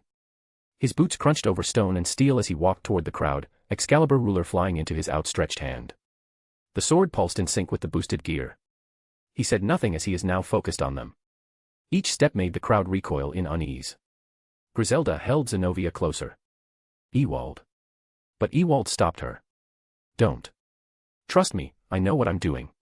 Arthur was halfway to the crowd. Then. "We're not done yet, prick." Arthur stopped. He looked back. Siegfried was still conscious somehow, with one knee down and barely holding himself up with Graham. Jean, too, had woken up, both hands gripping her rapiers like crutches. Jean looked up, eyes burning with defiance. "Why, you may be stronger than us, but we won't let you hurt these people." Arthur stared, then spoke. "Your efforts are worthless. Why waste your strength knowing that the outcome will be the same? What you two are doing is nothing but insanity." Siegfried winced as he fell back on one knee. He coughed, spitting blood onto the ground. "Maybe you're right. Maybe we're both crazy. But that doesn't mean we'll let you do whatever the fuck you want." Arthur's eyes narrowed. "Oh really?" Boost. In the blink of an eye, he was in front of them. His left gauntlet seized Jean by the throat, lifting her effortlessly off the ground. His right boot pressed down on Siegfried's throat, pinning him there like a cockroach. They both gasped, struggling. Arthur's eyes gleamed with merciless cold. "You think you can stop me? You too." He leaned in closer. "Who decided that?" As Arthur tightened his grip on Jean's throat and pressed down harder on Siegfried's windpipe, both warriors squirmed in pain, barely clinging to consciousness. Their faces were pale, their breaths shallow, eyes fluttering. They could feel the strength leaving them second by second. But just before their vision could fade, whoosh! A laser sound rang out. Arthur's instincts flared. He tilted his head to the side just in time as a beam of light streaked past his cheek, narrowly missing his head. The energy seared the air, slicing a smoking line into the ground far behind him. Arthur immediately let go of Jean and lifted his foot from Siegfried's throat, releasing them both. They dropped like rag dolls, coughing, choking, barely moving. Arthur turned his head, eyes narrowing. The crowd that had once cowered in fearful awe was now different. Dozens of exorcists, some still trembling, had formed a defensive line. Their swords and guns were all aimed at Arthur. Individually, they were nothing to Arthur, even together, they were pathetic. Some stood firm, faces etched with resolve. Others looked like they'd rather be anywhere else. But all of them, despite their fear, stood their ground. One of them, a younger man with short blonde hair, shouted with quivering defiance. "Leave the two alone, devil." "Yeah. Those two still have a future. We'll die before you hurt those lovebirds." I don't really dash." "Shut up, Meg." Arthur paused. His brow furrowed. "You do know they weren't dating, right?" A few exorcists blinked, and some exchanged glances. "Wait, really? Then what's with all the arguing and dramatic moments? I thought it was a tsundere thing." Arthur sighed, dragging a hand down his face. "You people need to get out more." The exorcists began surrounding him, weapons glowing brighter, their formation tightening. They were aware they were weak against Arthur, and they were not of the ultimate class. But they were determined, united, and fueled by purpose, foolish or not. One of them, the older man from earlier who had watched Arthur silently from the crowd, stepped forward with a raised blade. "Even if we fall here, we'll stop you from hurting those kids. We're not just going to stand back while you go too far." Behind them, Siegfried pushed himself to his elbows, coughing violently. Jean, still woozy, managed to lift her head with effort. They both looked on with widened eyes as their comrades risked their lives to protect them. "Idiots." Jean whispered under her breath. "Those fucking dumbass." Siegfried muttered. Arthur looked around at the surrounding soldiers and let out a short breath. "If that is your choice, then all right. It's your funeral." He raised Excalibur ruler in one hand. "Transfer." The holy sword glowed brightly from the transferred boost, radiating with holy energy that covered the entire area. Arthur's feet shifted into a stance, one arm lowered, blade pointed forward. The exorcists tensed, fingers tightening on their triggers and hilts. "Arthur." Then a sweet, melodic voice drifted down from the sky. It was light and gentle, but Arthur froze as he was familiar with that tone. A soft, radiant glow descended from above as a single figure gently floated down from the sky, her long golden hair shone from her halo, her white and gold robes shimmered, and her 12 angelic wings stretched wide and graceful. "Arthur, what are you doing being mean to your comrades?" Gabriel said, landing gracefully on the ruined field with her hands on her hips and a slight pout on her lips. The entire battlefield fell into stunned silence. The exorcists dropped their weapons or forgot they were even holding them. Gabriel stepped forward, she put her hands on her hips, and looked at him with the ferocity of a puppy. "What do you have to say for yourself, young man?" Arthur blinked twice, his face blanked as he had no idea what to say. In his silence, Drake's voice echoed in Arthur's mind. "Well, it was nice knowing you, Arthur." Arthur's eye twitched slightly. "Shut it." "No, seriously. It was an honor." "I'll miss you, buddy." "Fuck off." DxD. Hello readers. This chapter is edited. I need more power stones to be motivated. Thank you, everyone, and see you later. Chapter 16, The Council. In the heart of the Vatican, beneath the painted ceilings and behind towering stained windows, the church's council chamber was tense with irritation and disbelief. A long table ran the length of the chamber, where the highest-ranking elders of the church's internal council sat in traditional robes, faces etched with years of experience and an undeniable trace of prejudice. "We've confirmed the letter of recommendation bearing Uther Pendragon's seal. It is legitimate. Verified by 3 different sources, and magically authenticated." One of the elders said, adjusting his glasses with aged, spotted hands. Another scoffed quietly. "Even so, the recent incident at the heliport should not be ignored. What kind of boy arrives at our doorstep and nearly levels the grounds meant for diplomatic passage? That display was not a demonstration of strength, it was arrogance. A reckless indulgence in violence." A third elder growled, tapping his fingers against the table. "And need I remind the people in this room that he is a Cambion? A half-devil, born of evil blood. That alone makes his presence here a mockery of all we represent," said another, older and sterner than the rest. The murmuring began. Pendragon blood or not? The son of a devil consorting with our seraph, such heresy. What could he possibly offer the church, other than a scandal? The head of the council tapped his cane once. "Enough. He is here now. Let us hear what this boy has to say for himself." All heads turned. In the center of the chamber, Arthur Pendragon stood quietly, on his flip phone. He was playing Tetris. One elder blinked, leaning forward. "Are you Dash?" Another slammed his hand on the table. "Boy. Show some respect to your elders." Arthur lazily looked up without pausing the game. "Hi, Arthur Diso." A vein visibly popped on the forehead of one of the older cardinals. "This is a serious discussion, the results of which will determine your Dash." Arthur cut him off, lowering his phone with a half-lidded stare. "Determine my what?" "Whether or not you're going to crucify me on a bonfire because I bruised your egos and your star pupils. Even though you wrinkled fossils were the ones who practically begged me to join your Holy Fen Club, after demanding I give up my birthright like it's a gift basket." The room tensed, and silence fell like a blade through the chamber. A few of the older bishops sat up straighter, expressions hardening. "You would do well to choose your words carefully, boy. If you have any hope of becoming Dash." Arthur scoffed, brushing the dirt out of his eyes. "Becoming what? A trained, leash dog who swings his sword on command. Please." He took a step forward, tone mocking. "This is all very funny to me, because the only reason I even considered becoming an exorcist was to see what the big deal was. But if this is what I'm getting into, a pack of uptight nutsacks crying over the smallest fuck-ups, then maybe I should ask other factions like the Gregory to see if they have room for one more Longinus user." He grinned sharply. "You know how their Governor-General feels about the 13 Longinus." A wave of outraged shouts burst from the council. "How dare! This is blasphemy. He cannot be allowed to speak like this." Arthur ignored them. "Oh, and before I forget, I have one simple demand if you closet pedos want me to stay." He raised a hand as his smile didn't reach his eyes. "I want all the original 6 Excalibur fragments and return them to me as their rightful owner." The chamber erupted. "What? You insolent brat. Has he lost his mind? You think you can demand our most sacred relics?" Arthur shrugged, loud and exaggerated. "You all started this whole Damon Ding shit first, remember? And besides." And then it shifted. Suddenly, the temperature of the chamber dropped, the air thickened, and divine wards lining the chamber trembled, and the flames in the golden candelabras snuffed out. Some of the elders gasped as they felt their bodies freeze, lungs struggling to draw breath. The suffocating pressure of Arthur's presence crushed the room like a vice. And when Arthur spoke again, his voice was cold. "The only reason I've let you hold on to them before is because I haven't had a use for them yet. Now I wanted to try politely asking to hand them back to their rightful owners, the Pendragons. But from what I see, you lot don't respond to reason. You only listen when you have a knife pointed at your throat. His eyes, once lazy and half-lidded, now glowed faintly. So either you treat me with respect, or I'll burn this entire palace to ash. The chamber was silent save for the groaning of the magically reinforced walls. An elder, voice trembling, forced out.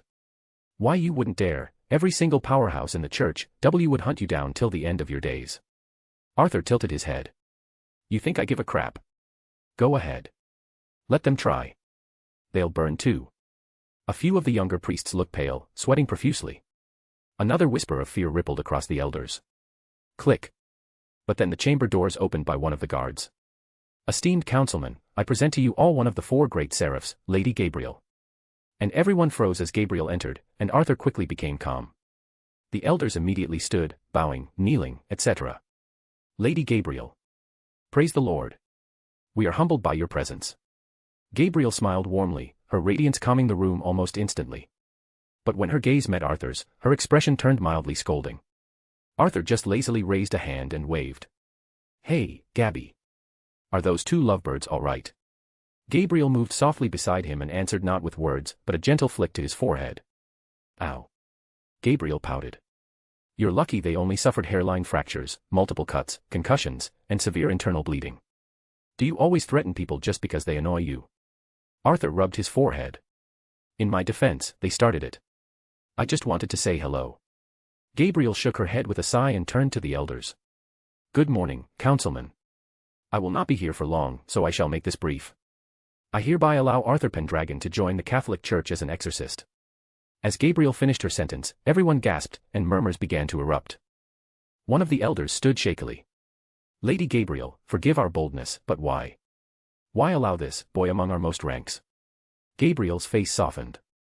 It's because he is Artoria's son. That silenced the room again. I trust Artoria, and I know she would raise her son to be a remarkable and kind-hearted young man. Her voice was calm but carried weight. She looked at the table of old men and women with that same serene power that made even the proudest elders falter.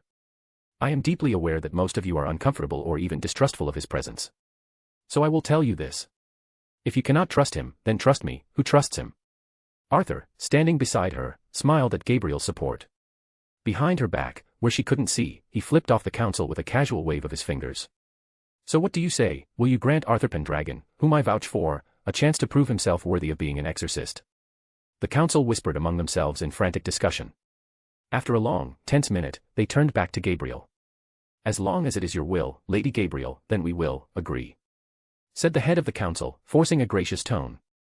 Gabriel beamed and immediately hugged Arthur around the shoulders, pulling him close. Did you hear that, Arthur? You're gonna be an exorcist. Arthur's eyes widened slightly as his face was swallowed whole into her soft, overwhelming breasts. Her angelic scent was almost narcotic, and his body stiffened as unholy thoughts raced through his mind. Holy Mother of Christ. Am I in heaven? Mom, thanks for giving birth to me. I don't mind dying like this.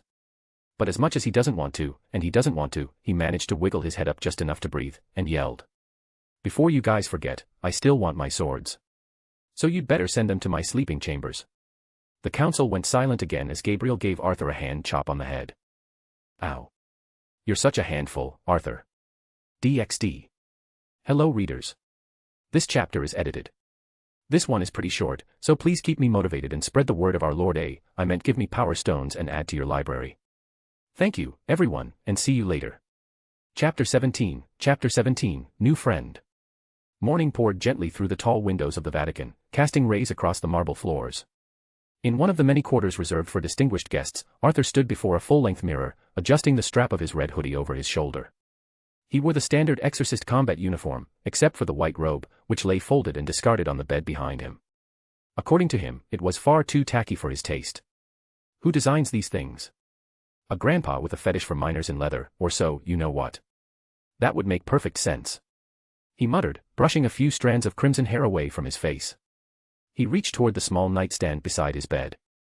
Resting on top of it was a small golden locket and a picture frame holding a photograph of his mother dressed in white robes. Arthur picked up the locket, opened it, and stared for a moment at the miniature portrait of him and his mother inside.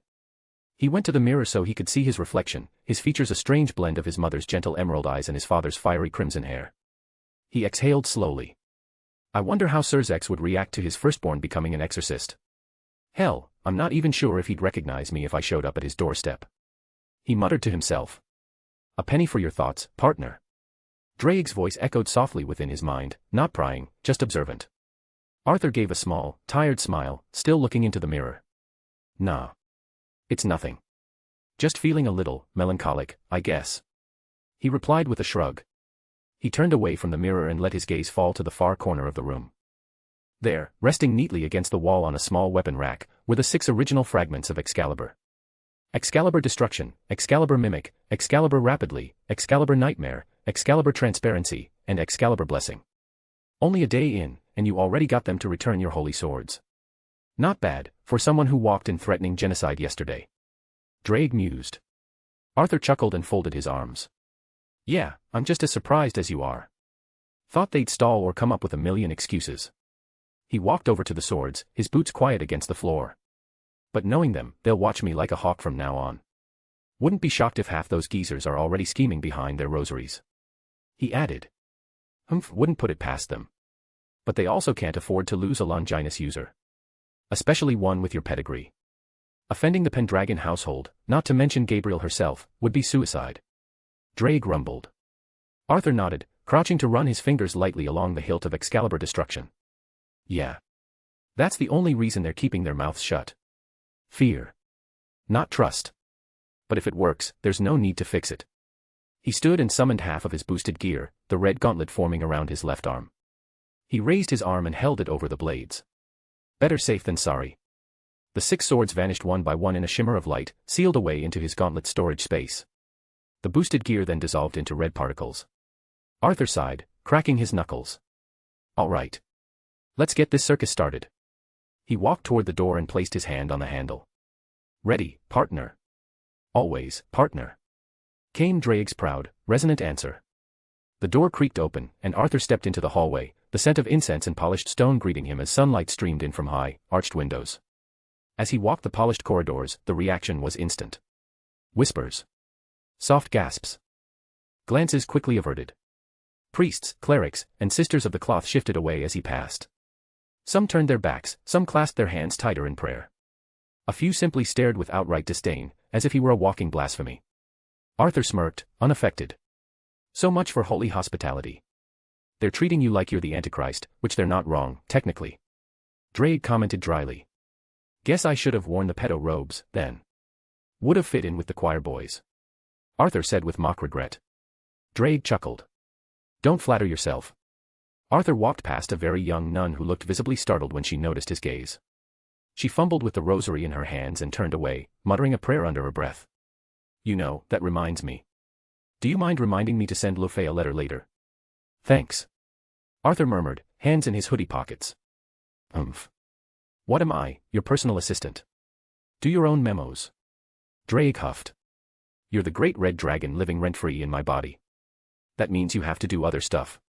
Arthur replied, tone smug. Such as being my backup memory bank, my security system for my soul, and giving me pep talks when I'm feeling down. The list goes on. Drake groaned. I'm starting to rethink my life choices, which led me to my position. Arthur gave a short laugh and pushed open a heavy wooden door that led to the Vatican's main cafeteria. The scent of bread, eggs, and strong coffee hit him at once. Several rows of wooden tables were already half filled with exorcists and priests, all eating in peace. Until Arthur stepped in. Forks paused halfway to mouths, conversations halted, and all eyes turned to him. Some stared with open hostility, others with wariness, and a few with quiet curiosity. Arthur just smirked. Take a picture, it lasts longer. But I won't be taking autographs. He said with a wink and then walked straight to the serving area as if he owned the place. One day in and you've already made the whole building nervous. Drake chuckled, impressed. Arthur grabbed a tray. Yeah. I'd say I'm fitting in just fine. Arthur stood at the end of the serving line, tray at hand and one eyebrow raised as he scanned the bland, grayish options that looked like they'd been prepared by someone who had declared war on flavor. Seriously? Arthur muttered as he eyed the gloppy mess labeled porridge. The bald, square-jawed cook behind the counter gave him a glare that had probably scared cockroaches into submission. You got a problem, devil boy? The cook asked, arms folded with a large ladle in one hand. Arthur lazily pointed to the line of sad-looking trays. Got anything even remotely edible? The cook scoffed. You've got two options, eat or don't. Kitchen's not here to babysit you brats. Arthur groaned and rubbed his temples. Why do I feel like I'm being punished for something I haven't done yet? He begrudgingly picked up a piece of overly buttered toast, grabbed a black coffee that looked strong enough to melt iron, and left the line without another word. The whispers around him hadn't ceased, and he could still feel the uneasy stares sticking to him like burrs. He dropped his tray onto the empty table in the farthest corner and slumped into the seat with a tired sigh. You know, I really should have made my own breakfast. Or snuck into the Pope's wine cellar. I bet there's cheese in there. Good cheese. Drake added, clearly just as unimpressed. Arthur ignored the comment and pulled out his flip phone. The screen buzzed as he opened the news app. Mysterious gas leaks reported in London, Cairo, Tokyo, officials say cause still unknown. He kept scrolling down to see more of the article, then paused as he took a sip of his. Puffed. Ah. What the? Why does it taste like something crawled into the filter and died? He quickly wiped his mouth with his hoodie sleeve. The cafeteria door suddenly flew open with dramatic force, the loud slam echoing off the cathedral-like walls. Where is the hybrid named Arthur Pendragon? A voice rang out confidently. Every fork and cup halted midair, heads turned, and every exorcist in the room stared wide-eyed at the new arrival. Standing in the doorway was a teenager no older than Arthur, 17, maybe 18, with spiky blonde hair and clear green eyes. He wore a casual set of priest robes and had a half-eaten sandwich in one hand. The whispers began immediately. That's Giulio Gesualdo. The strongest exorcist of the current generation. I heard he took out a whole undead legion with a single attack. It's Heaven's vanguard. The coming storm. The strongest exorcist, huh? I can sense Aurena's power within him. That boy must have possessed the Longinus, Zenith Tempest. Drake muttered with interest. But Arthur already knew all of that, and he is focused on Giulio's title. The coming storm? Really? That name belongs to one man only, and that is the tax-evading, power-hungry, motivated Darkslayer Virgil. Everyone else is just a mere imitation, or his kid, depending on the narrative. Giulio stood confidently in the doorway, chewing on his sandwich with casual boldness. I'm gonna ask again. Where is Arthur Pendragon? He asked again. Everyone turned slowly, their gazes locking onto Arthur at his corner table. The tension thickened, but Arthur didn't even flinch, he just raised his head, stared directly at Giulio, and spoke flatly. What? You hungry for a knuckle sandwich or something? Gasps rippled through the crowd. A few hopeful eyes lit up, quietly praying for the smug half-devil to finally get put in his place. Giulio didn't respond at first as he simply locked eyes with Arthur and walked forward, still chewing his sandwich. Step by step, the air grew heavier, and the tension reached a boiling point. Some exorcists subtly reached for the door, while others leaned forward, watching with gleaming anticipation. Arthur's eyes narrowed as Giulio approached the table. The two Longinus users stood just feet apart, one exuding divine energy like a calm before the storm, the other radiating untapped destruction beneath his laid-back exterior. Their standoff was silent, the anticipation deafening. Giulio sat down casually across from Arthur and took another bite of his sandwich. So, you're the guy who beat the crap out of Sieg and Jean. Giulio said through a mouthful. Arthur narrowed his eyes. Yeah. You want to have a go, or are you just here to ruin my already tragic breakfast? Giulio swallowed and held up a finger. I only have one thing to say to you, kid. The room fell utterly silent. Arthur's right foot shifted slightly, and he was ready to flip the table and end this quickly if it came to that. He could already picture launching Giulio across the room with a boosted gear-enhanced punch. Then Giulio grinned. Wanna hang out and make fun of those two lovebirds? The entire cafeteria froze. Even Drake was stunned. Did he just? Arthur blinked. Excuse me. Giulio leaned back, finishing his sandwich like they were old friends meeting at a diner. Come on. I heard Jean's still steaming and Sieg's brooding like a discount anime swordsman. Thought we could mess with them a bit while they're at the training grounds. What do you say? For a second, Arthur just stared at him. Then a smirk tugged at the corner of his lips. That depends, are they still mad at me after yesterday? Oh, absolutely. Giulio grinned, standing up and dusting off his robes. I think Sieg wants to butcher you alive after you almost broke his balls. Arthur chuckled, finally standing up from his side of the table and stretching his arms. Well, in that case. The two of them walked toward the cafeteria doors side by side, casually chatting like they'd known each other for years. They laughed quietly as Giulio whispered something about Sieg's sword collection and Arthur responded with a comment about Jean's billboard-like forehead. Everyone in the cafeteria just stared in complete disbelief. Mouths hung open, and whispers were now stunned silence. The strongest exorcist in the Vatican had just befriended the half-devil who threatened to burn the place down yesterday. What in God's name just happened? DxD. Hello readers. This chapter is edited. Fun fact, in a past life, Arthur was a big fan of OP characters, such as Virgil and Escaner, and would sometimes quote them to sound cool. Thank you, everyone, and see you later. Chapter 18, First Mission. Damn it. There are too many of them. Jean yelled, her voice hoarse with exertion as she braced herself against a broken wall. Her armor was cracked, blood running down the side of her face. She raised her rapier and unleashed a flurry of holy swords, slicing through the incoming swarm of shadows that screeched and dissolved in midair. Her chest rose and fell heavily, her eyes burning with defiance. A few meters ahead, Siegfried roared as he cleaved through another shadow beast with Gram and Bomung, his demon swords crackling with demonic energy. I swear I'm gonna skewer every last one of these things even if it's the last thing I do. He spat, slicing off a massive tentacle that had tried to coil around his leg. His coat torn and bloodied, and one of his twice critical arms barely clung to his back, but he kept fighting, driven by the same fury and stubbornness that Jean shared. A short distance away, a thunderous crack echoed through the corrupted skies as Arthur dove from above, boosted gear at hand. He plunged his gauntlet deep into the singular, massive eye of a giant shadow cyclops, and with a brutal twist, he ripped the eye out of its skull, causing the massive creature to convulse before collapsing into a twitching, shapeless blob of darkness. Black ooze sprayed the ground as Arthur landed in a crouch, panting heavily, his hoodie tainted and his gauntlet stained with black residue. God, that was gross. He muttered as he wiped his mouth with the back of his arm. Just then, a clone of Arthur arrived with Excalibur rapidly at hand. The town has been cleared. We've evacuated everyone to the boats at the shore. It's only us left now. Arthur gave a tired but firm nod. Good. He walked over to the clone, snatched the Excalibur rapidly from its hands, and summoned his Excalibur Destruction, now dual-wielding both blades in either hand. Sieg, Jean. Arthur called out, his voice cutting across the battlefield like a whip. Keep pushing forward, we gotta dash. He was cut off as the earth shuddered beneath their feet. A horrifying howl split the air as the ruined tower at the heart of the town erupted. A geyser of writhing darkness shot skyward, spiraling violently, and the shadows churned, howled, and fused into a massive, swirling vortex. Everyone froze. Jean's eyes widened as she stepped back instinctively, mouth agape. We're too late. She whispered, her voice trembling. From within the heart of the vortex, something moved. Something massive. A gigantic form began to emerge, seemingly made of shadow, its limbs formless yet solid, constantly shifting and twitching like they couldn't decide on a shape. Countless eyes blinked open across its surface, each eye a different shape and size, each radiating hatred. A deep voice resonated from everywhere and nowhere.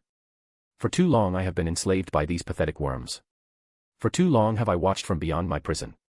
And now that I have been freed. Now. I shall make you suffer. I shall make all of you suffer. Especially God. Arthur's eyes narrowed as he watched the massive entity take form.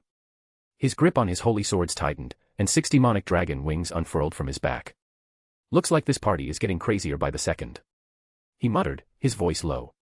Drake stirred within him. Yes, indeed. But remember, Arthur, there is still a chance to stop him. He is still recovering his full strength. If he manifests fully. I know. Arthur whispered, stepping forward. His blood was boiling in anticipation as the usual, familiar itch, that unexplainable, chaotic urge to fight something impossibly strong, bubbled beneath his skin like fire. A grin tugged at his lips. You sure know how to make an entrance, big guy. He flared his wings and crouched, both Excaliburs glowing, and boosted gear beginning its chant. Okay then, let's dance. Boost. Everything froze. Arthur's voice echoed in a casual tone. This is me. You're probably wondering how I ended up in this mess, fighting a resurrected god in a ruined island town surrounded by hentai tentacles and the worst weather known to men. Well, it all started a few days ago. DxD. Get ready to lose, Pendragon. Let's agree to disagree. Arthur and Siegfried stood opposite each other, soaked from head to toe, their expressions serious and eyes locked in mutual determination. Clutching Bomung in one hand and Nothung in the other, Siegfried exhaled a hot breath as he readied his stance again. Across from him, Arthur stood casually, his red hoodie drenched. Excalibur Destruction in his right hand, Excalibur rapidly in his left, and a cocky smirk dancing on his lips. From the benches off to the side, Jean watched the duel with arms crossed, legs swinging idly. Oi. Art. Sieg. If either of you loses this round, you're officially gay. She shouted, grinning. The entire world seemed to go silent for a heartbeat. What the hell did you just say? Arthur and Siegfried's eyes ignited. Both charged at each other with renewed fury, blades crackling as they collided with explosive force. The shockwave shattered the air around them as holy steel clashed against demonic steel. Their sword strikes came so fast they blurred, and the stone beneath their feet split and shattered with every movement. Arthur pivoted low, slicing upward with his sword, only to meet Siegfried's downward slash. Sparks flew as Arthur flipped backward, hurling one sword slash to force Siegfried to dodge. In that moment, Arthur summoned Excalibur Mimic and clenched it in his mouth. "Oh, you've got to be dash." Siegfried barely ducked as Arthur swung his head like a madman, forcing him back with an unorthodox flurry of attacks. "Are you actually using a sword in your mouth, you schizo?" Siegfried shouted as he tried to parry. Arthur didn't answer. He dropped to one knee, swiping low. Siegfried's legs were kicked from beneath him, and he slammed into the ground with a splash. Before he could roll away, Arthur was on him. Clack! Excalibur rapidly and Excalibur destruction pinned across Siegfried's neck like scissors. Arthur grinned, and with the sword still in his mouth, he tried to say, "MMMPH. WMPH mouth." He pulled the sword from his mouth. "I win. Looks like you're the gay one." Siegfried groaned. "Shut up, you smartass." Arthur chuckled as he stored the swords back into him and offered a hand. Siegfried took it, grumbling as Arthur hauled him back to his feet. "That's 24 wins in a row. You want to go for 25, Sieg?" Arthur said smugly. Siegfried pointed at him with a determined scowl. "Fuck off. Next time, I'm beating your ass." They both turned as Jean hopped off the bench, stretching her arms. "All right, ladies, it's my turn now, so move over, Sieg." Arthur smirked. "Try not to lose too fast this time, okay?" Her glare sharpened into fire. "Say that again and I'll stab you where the sun doesn't shine." Arthur only snorted and walked to the center of the field, blades at the ready. As Jean stepped in to face him, Arthur found his mind briefly drifting. Just 3 weeks since he'd been roped into this holy madhouse, and somehow he'd ended up forming an unlikely bond with the others. Jean had turned out to be way more friendly than he expected. She was a fierce sparring partner with a good sense of justice and often helped him refine his use of holy arts in their downtime. Siegfried, on the other hand, had become his self-proclaimed rival, always pushing him harder in swordsmanship and complaining about his opponents being so boring before Arthur showed up. And Dulio, well, he was laid back, annoyingly cheerful, and insistent on being his senpai, though he often annoyed him by dropping by with complaints about the strict rules of the church and eating his homemade cooking, claiming himself as Arthur's taste tester after discovering that his food is amazing. But as a fellow Longinus user, he helped Arthur refine his control over the boosted gear alongside Drake. His thoughts were interrupted as the training hall's doors opened with a loud creak. "Yo. Hope I'm not interrupting my most favorite student." Dulio came as he walked into the destroyed arena. Arthur tilted his head. "You got a reason for bothering us, Dulio, or did you come to confess your sins and repent?" Dulio grinned. "Tempting, but no. I'm here to give you your first mission, newbie." Arthur's expression brightened as he lowered his sword. "Finally. I was starting to lose my mind here, just hanging out with these love-struck idiots." "Hey." Jean and Siegfried protested, indignant. Dulio laughed as he waved them toward the exit. "Come on, you guys can voice your complaints later, but we've got a serious mission to do." Arthur sighed, moving his hair with his hand. "Let me guess. Ancient evil waking up, devil-worshipping cult, or is it a secret organization hellbent on world domination?" Dulio shrugged. "Something like that. Let's just say this one's gonna be a real doozy." Arthur raised an eyebrow but said nothing as he and the others followed Dulio out of the training halls. DxD. Dulio stood casually in front of the council, smiling with his usual ease, while Arthur, Jean, and Siegfried stood behind him. Arthur kept his hands in his pockets, Siegfried stood with arms crossed and head tilted, and Jean tried her best not to fidget under the cold stares of the council. "Thanks again for letting the kids join the party. Especially Artsy here, he really needs it," Dulio said with a grin, gesturing behind him. Arthur raised an eyebrow at the Artsy nickname but said nothing. The eldest councilman leaned forward with folded hands. It may be time for him to prove his worth in God's eyes. We are aware of his capabilities and, this mission will test where his loyalties truly lie. Arthur felt something cold stir in his chest at those words. Their tone sounded like they were waiting for him to screw up.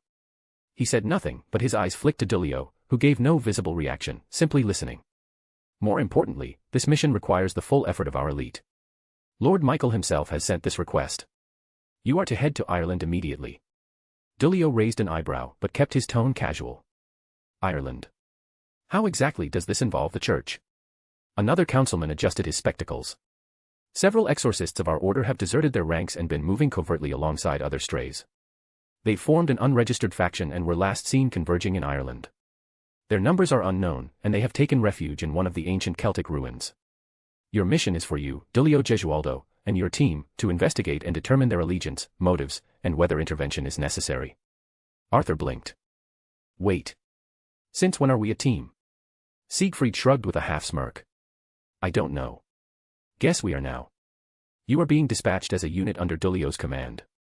If that arrangement proves functional, further joint missions may follow. One of the elders finished. Arthur gave a side glance at Dulio, who simply gave his classic two-finger salute. Okay. Check the place, beat the bad, and save the day.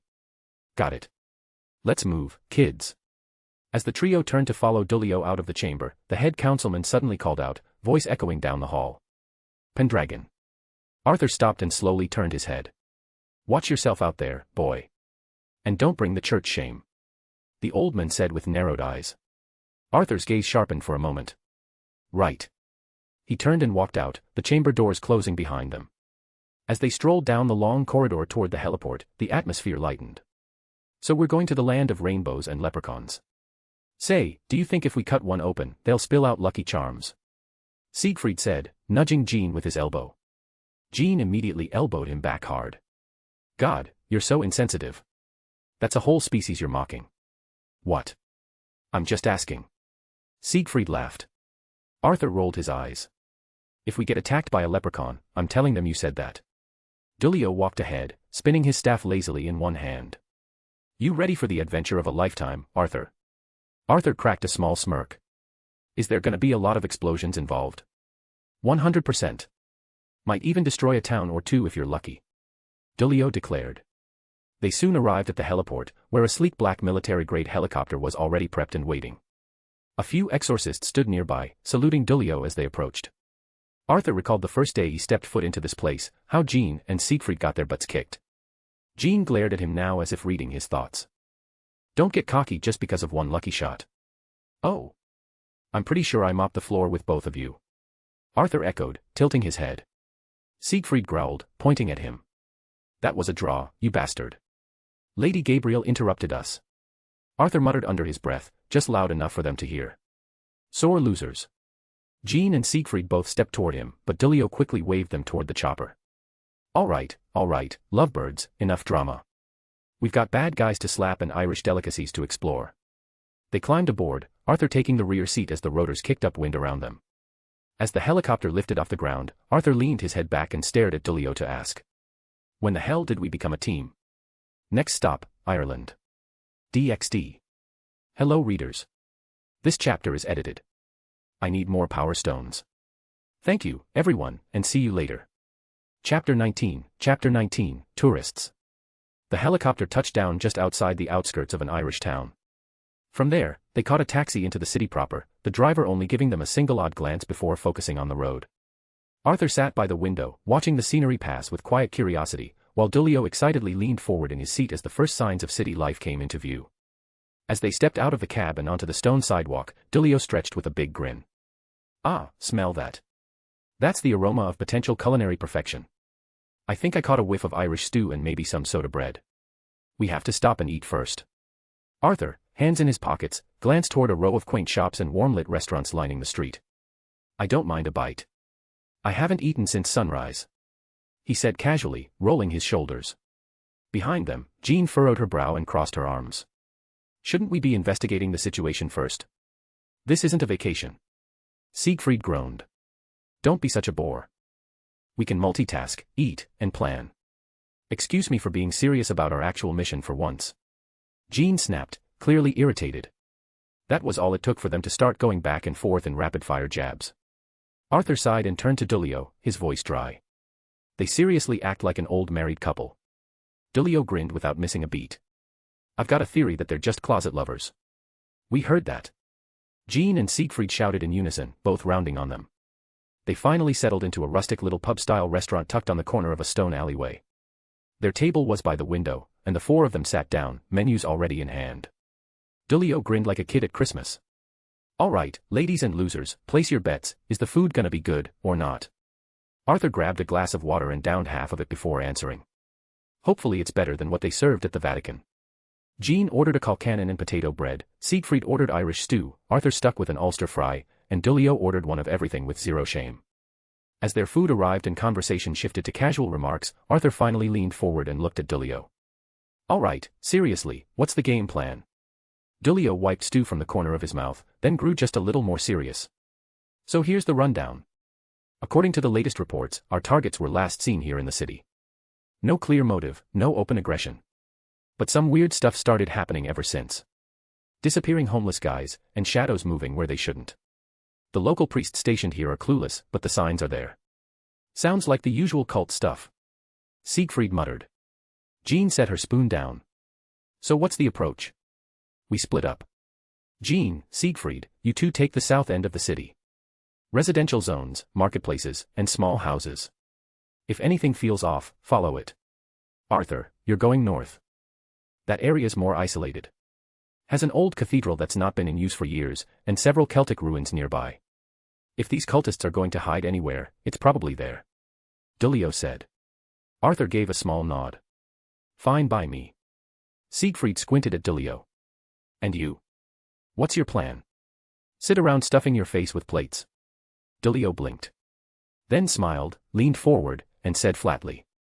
Yes. Siegfried made a deadpan face and Jean sighed in exasperation. You are supposed to be leading this operation, you know. Arthur chuckled under his breath. I agree, you're basically handing us all the grunt work while you walk around like a tourist. Correct. But I will be listening in and watching through further updates on the mission. I'm not completely incompetent. And besides.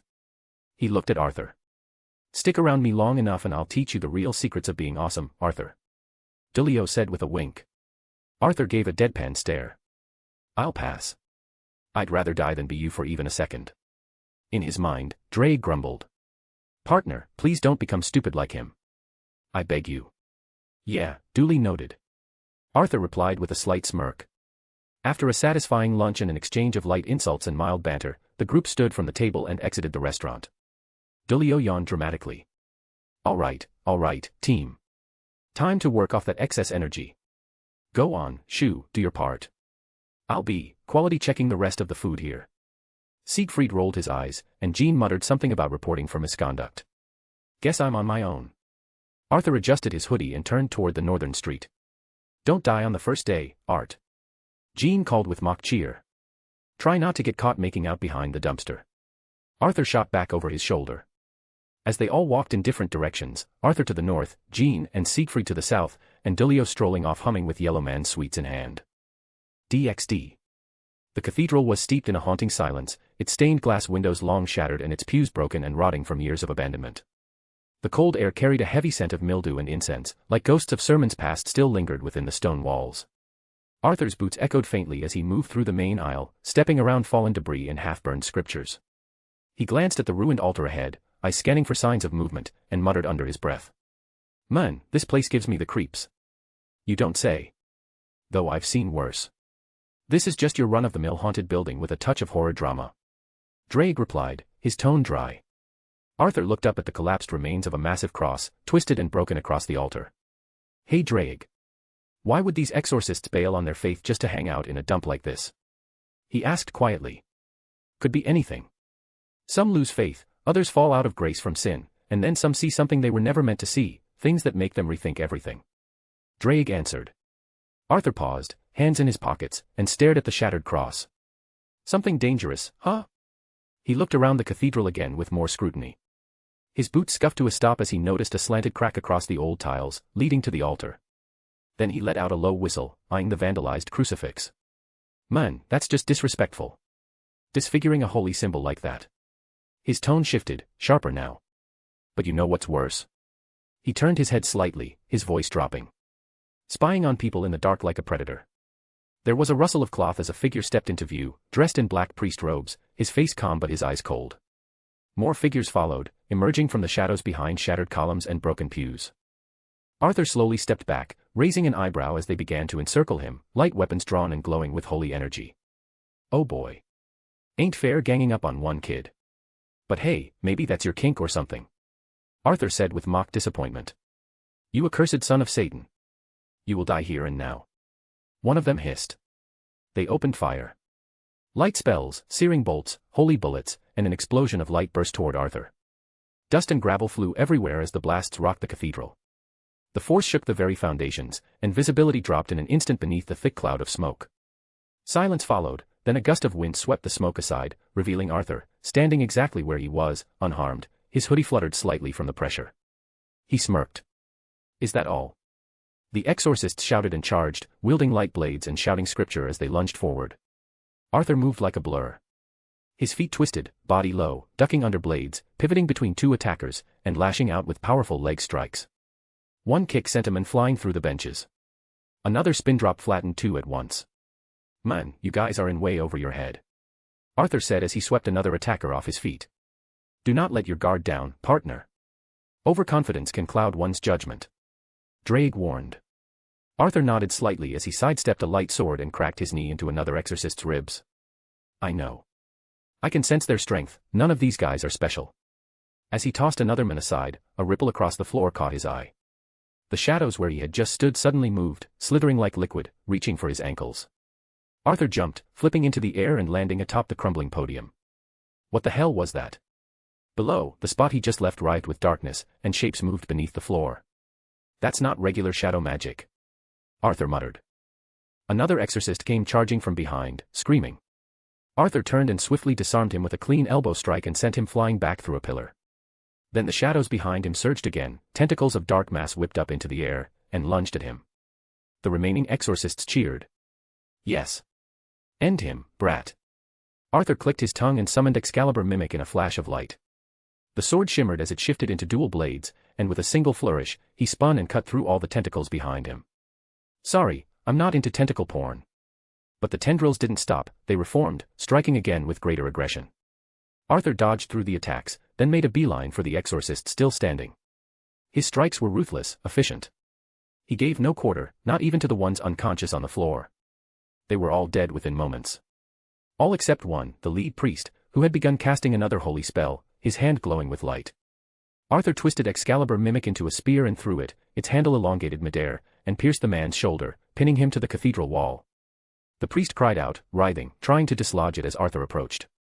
But Arthur's attention was now elsewhere. The shadows writhed again, only this time, from the curtains. A presence stood there, hidden but watching. Arthur narrowed his eyes. That's no exorcist. He darted forward, aiming to close the distance fast, but a dark barrier erupted in front of him. Arthur skidded to a halt. Huh? You think this is gonna stop me? He summoned the boosted gear gauntlet onto his right hand. Boost. Penetrate. With a single punch, the barrier shattered like glass under a sledgehammer. He lunged through the fragments, hand already gripping the neck of the figure inside. He yanked the person forward and into the open sunlight pouring from the cathedral doors. Arthur blinked. It was a boy around his age. Messy black hair, malnourished skin, and eyes that darted in fear. His clothes were ragged, torn, and dirted, like he hadn't bathed or eaten in weeks. His fingers clawed at Arthur's arm, struggling to breathe. What the hell? Arthur muttered. But he didn't lower his hand. Instead, he slammed his forehead into the boy's skull. The boy went limp immediately. Arthur let him fall to the ground with a grunt. Then, without missing a beat, he turned on his heel and walked toward the pinned priest, who was still gasping and clawing at the spear in his shoulder. Arthur crouched in front of him, smirking coldly. Well then, Mr. Ex-Priest. Let's have a little chat, shall we? DxD. Hello readers. This chapter is edited. Gimme your stones now. Please? Thank you, everyone, and see you later. Chapter 20, Sad Backstory. The boy stirred slowly, his limbs twitching as his eyes fluttered open. The sensation of soft cushions beneath him felt so foreign that he didn't trust it at first. His blurred vision gradually sharpened, revealing the high ceiling, sleek walls, and warm lighting of what looked like a luxury hotel suite. A thick, expensive rug stretched beneath the couch where he was lying, and the large window nearby showcased the cloudy Irish sky outside. He blinked and muttered softly. Where am I? Before he could think further, a muffled voice rang out from behind a nearby open door. What the hell do you mean you're leaving, Dulio? A woman's voice echoed from the other room, sharp and irritated. The boy flinched and quickly sat up, his frail arms trembling as he looked around in panic. His instincts kicked in, and he slowly, cautiously crept off the couch, glancing toward the hallway. He tiptoed toward the sound, his bare feet padding silently across the carpet. As he neared the door, he peeked past it and saw several figures standing inside. He didn't get the chance to listen for long. "Hey, you. You're finally awake," a calm voice said from behind him. The boy gasped and turned too fast, stumbling backward in fright until he fell onto his butt with a thud. Arthur stood behind him, arms crossed, leaning slightly against the wall. He raised an eyebrow as he looked down at the frightened kid. "You good now, buddy? I kinda rattled your brain pretty hard back there?" Arthur asked. In the room behind them, Siegfried and Jean were watching the scene with curiosity. Jean crossed her arms while Siegfried munched on a half-open bag of chips. Dulio, who had been lounging in a chair, chuckled lightly. "Come on, Arthur, don't scare the poor guy. He's shaking like a leaf." Arthur scoffed. "He can take it. I bet he's been through worse." The boy raised both hands in a panic. Please don't hurt me. I was just following orders." Arthur let out a slow breath and lowered his arms. "Relax. We're not gonna hurt you unless you try something really stupid." He walked forward and extended a hand. The boy hesitated before grabbing it. Arthur helped him up and gently guided him back toward the couch. "Sit down. You and I are gonna have a long talk." Arthur glanced over his shoulder. Jean, grab the leftover takeout." Jean sighed but went to the mini fridge. Dulio complained dramatically. "Hey, come on. I was gonna eat that." Arthur glanced back at him with a smirk. "Well, we wanted you not to bail on the mission halfway because some old prune called you back for other reasons. But I guess nobody gets what they want." Dulio pouted. "That's cold, man. Besides, we're kinda understaffed at the moment, and you guys can handle this mission." Siegfried snorted and leaned against the counter. "It's true, though. Besides, with the three of us, this is gonna be the usual cakewalk." He turned to Jean. "Hey, Jean. Can you get me something to drink?" Jean looked at him without blinking. "Get it yourself, you sloth. I'm not your maid." Still, she dropped the takeout box on the table in front of the boy. The boy's eyes went wide at the sight of the food, still warm enough to steam sat before him like a feast. His mouth watered, and his stomach growled audibly. Arthur noticed and gave a short nod toward the food. "Go on. Eat. You look like you need it." The boy looked at Arthur, then the others, confused. Is it okay? Just shut up and eat, okay? It's not even mine." Arthur repeated as Dulio wept in silence. Not waiting another second, the boy dove into the box and started eating with shaky hands, shoveling spoonfuls into his mouth. The others went quiet for a moment, watching him devour the food with a desperation that was both sad and pitiful. "He hasn't been eating in days." Jean muttered under her breath, her voice tinged with pity. Dulio leaned against the recliner beside Arthur. "So this guy's the one with night reflection, huh?" Arthur nodded as he leaned forward, resting his elbows on his knees. "Yeah. His sacred gear is pretty versatile in most scenarios, but quite a disadvantage in lit places." Siegfried popped open a soda and took a swig. "Huh. Mind if I have a round against him later? Wouldn't mind testing how good it is." The boy paused mid-bite, eyes wide as he stared nervously at Siegfried. Jean didn't miss it as she kicked Siegfried hard in the shin. "Ow dash. Jean, what the hell? Don't scare the guy, idiot. Let him eat before you start challenging him like it's a fight club," she snapped. Arthur rolled his eyes and turned his gaze back to the boy, who was finishing the last bits of food. "You good now, buddy?" Arthur asked, his voice more relaxed. The boy swallowed and nodded quickly. "Why yeah. Thank you." Arthur leaned back and locked eyes with him. "All right, I'm just gonna make this quick and easy. Who are you? Where are you from? And please answer truthfully, I don't want to knock you out again." The boy glanced around the room as if expecting judgment. I don't have a name. I was abandoned at birth, raised in an orphanage for a while, but, eventually I ended up on the streets. I've got nowhere to go," he admitted quietly. The room went quiet again. Even Dulio's casual facade faded into a look of empathy. Arthur's voice came next, steady but not harsh. "So why were you helping those guys?" The boy's hands tightened around the empty takeout box. It's because I had nothing left to lose," he said slowly. Arthur's eyes narrowed, his tone flat. "Care to explain?" "Don't worry, we'll be open-minded." The boy nodded, closing his eyes and taking a breath. "Yeah. I'll tell you everything from the start." The boy leaned on the couch, hunched slightly forward as he picked up an empty water bottle. "I don't remember much of my early childhood, just vague flashes. I know I grew up in an orphanage, but even there, I wasn't treated like the other kids. Jean stood with arms folded, her back leaning against the wall, her expression somber. Siegfried sat on the armrest of the couch across from the boy, soda can now untouched in his hand. Dulio leaned against the edge of the recliner beside Arthur, for once without his usual smile, brows furrowed. Arthur remained seated, elbows on knees, gaze never leaving the boy's face. I always felt different from the other kids. I'd get strange visions, even when I was wide awake. Places I'd never been. A battlefield full of dead bodies. Endless fighting, warriors shouting in a language I couldn't understand. And then, a red spear. Every time. I'd die. Always the same red spear. Arthur's brows twitched slightly, and his eyes narrowed. He leaned back slowly in his seat, a thought forming at the edge of his mind. A battlefield, visions of warriors, and a red spear.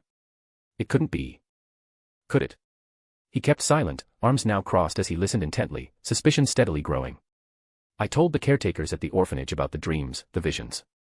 They said it was hallucinations. They started treating me differently, like I was crazy. One day, I accidentally made shadows move during evening prayer. Just a twitch, but they saw. After that. He paused, his throat tightening. They accused me as the devil. Locked me in the basement for 3 days. Then they called a priest to try and exorcise me. When it didn't work, they just kicked me out. Said I was beyond saving. Jean gasped quietly, covering her mouth. Siegfried's grip on his soda can crumpled slightly, and Dulio clenched his jaw, knuckles tightening as he looked away. The boy looked up, eyes sunken but defiant. I survived on my own. Ate from scraps, slept in alleyways, and stole when I had to. I didn't have a name, so people just called me Rat or Freak. I never stayed in one place too long. A few years ago, I figured out I could do more with the shadows. I practiced it to hide from trouble and sometimes steal food, but people still found out. I got run out of town more times than I can count. Arthur didn't say a word, but his fingers flexed slightly. Then, last week, these guys in black robes found me. They said they were priests, but not like the others. Said they needed people like me. That they could use my powers. Help me reach their goal, whatever that meant. His voice faltered, his hands shaking now. They took me to some unknown place. There were others. Homeless, broken people. Some of them were like me, orphans. Others were just vagrants. They talked about a ritual. Said they needed more souls. I didn't understand, but then one of them pulled me aside and told me if I didn't help them collect more people, they'd make me one of the sacrifices. He sniffled, wiping his nose with his sleeve. It didn't matter to me. Living, dying. It was all the same. So I helped. Just did what they told me. Led people into traps. Lured them. Then we moved from one city to another. Ended up here a few days ago. That's when you found me, and knocked me out. The room remained deathly still. Dulio had lowered himself onto the arm of the recliner now as he stared at the carpet. Jean's eyes were glossy, and even Siegfried looked disturbed. Arthur finally spoke. Do you have any idea what they're doing? The boy looked at him and shook his head slowly. I just followed instructions. They never told me much. But I did hear something. One of the robed ones mentioned a place called Tory Island. Arthur's eyes flicked up at that. Tory Island. Siegfried repeated, brow raised. Arthur stood, silent for a moment, then glanced at the others. He looked at the boy. Mind giving us a second? Just stay put, okay? The boy hesitated, then nodded. Arthur turned and walked toward the other room. Jean gave the boy a reassuring pat on the shoulder before following, and Siegfried drank the rest of his soda and tossed the can into the trash before walking in. Dulio stood last, ruffling the boy's messy hair with a soft smile. Don't worry, kid. We're not bad people, okay? The boy lowered his head as he nodded quietly. He finally went into the next room and closed the door behind them. DxD. Hello readers. This chapter is edited. I need more power stones for more ideas because I am in desperate need of ideas. Thank you, everyone, and see you later. Chapter 21, A New Name. The door clicked softly shut behind them, and silence settled into the room for a few seconds. Siegfried leaned back against the wall, arms crossed lazily as he muttered. Man, that was depressing as hell. Jean shot him a glare and snapped. Sieg, shut up. Siegfried held up his hands in surrender, unfazed. Hey, I'm just saying. Arthur ignored them as he stood by the wall, staring blankly ahead before turning his eyes toward the others. The kid's clean. He doesn't know anything else. He stepped away from the wall, posture tense, tone quiet but sharp. As I said before, from what I got from the ex-priest, he spilled a few things before he croaked. Said there's some kind of ritual planned for tonight. Something about bringing someone back. Didn't say who. Right before I could press him, though, his eyes rolled up, mouth foamed, and he just dropped dead. A cursed seal of sorts? Jean asked, brow furrowed. Most likely. One designed to prevent info leaks. He sighed and turned to face them fully. So. Anybody else got something they want to share with the class, or is it just me? Jean folded her arms and nodded. Sieg and I questioned some locals. Nothing concrete, just rumors. Strange noises at night. People are disappearing, mostly homeless or drifters. And one guy, completely out of it, kept muttering about hearing whispers. Said something about all hail something. Couldn't make it out. Great. So we've got a creepy cult ritual happening tonight, people vanishing, and a location named Tory Island. But the question is, who are they trying to bring back? And more importantly, why? Siegfried muttered, rubbing the back of his neck. Dulio has been leaning on the window frame this whole time, arms folded, looking more pensive than usual. I might have an idea. He said quietly. All eyes turned to him. Dulio turned and walked toward the center of the room, boots thudding against the floor. His usual carefree air was gone. Arthur raised an eyebrow. You gonna share with the rest of the group or keep us in suspense? Dulio ignored the jab. Tell me something. Why do you think the priests and exorcists defected in the first place? Arthur gave a half-shrug. I dunno. It could be from committing sins or because they discovered something bad. Dulio nodded solemnly.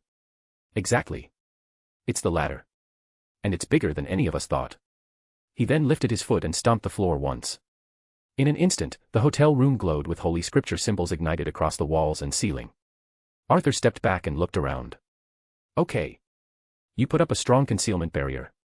What, you gonna show us something mind-breaking? Dulio turned toward them, his expression grave. What I'm about to say, if it gets out, it could shatter the balance of the entire system. Heaven, the church, all of it. He then looked at Jean and Siegfried directly. As your senior and your friend above all else, can I trust you both to keep what I'm about to reveal between us? Siegfried blinked and glanced at Jean, who had a grim look on her face. If this is serious enough for you to go this far, then yes. We won't say a word to another soul. Jean said. Siegfried shrugged, but his voice was more serious than usual. I've seen and been through plenty of crap in my life, Dulio. But if this is something you're not even joking about, I'll take it seriously.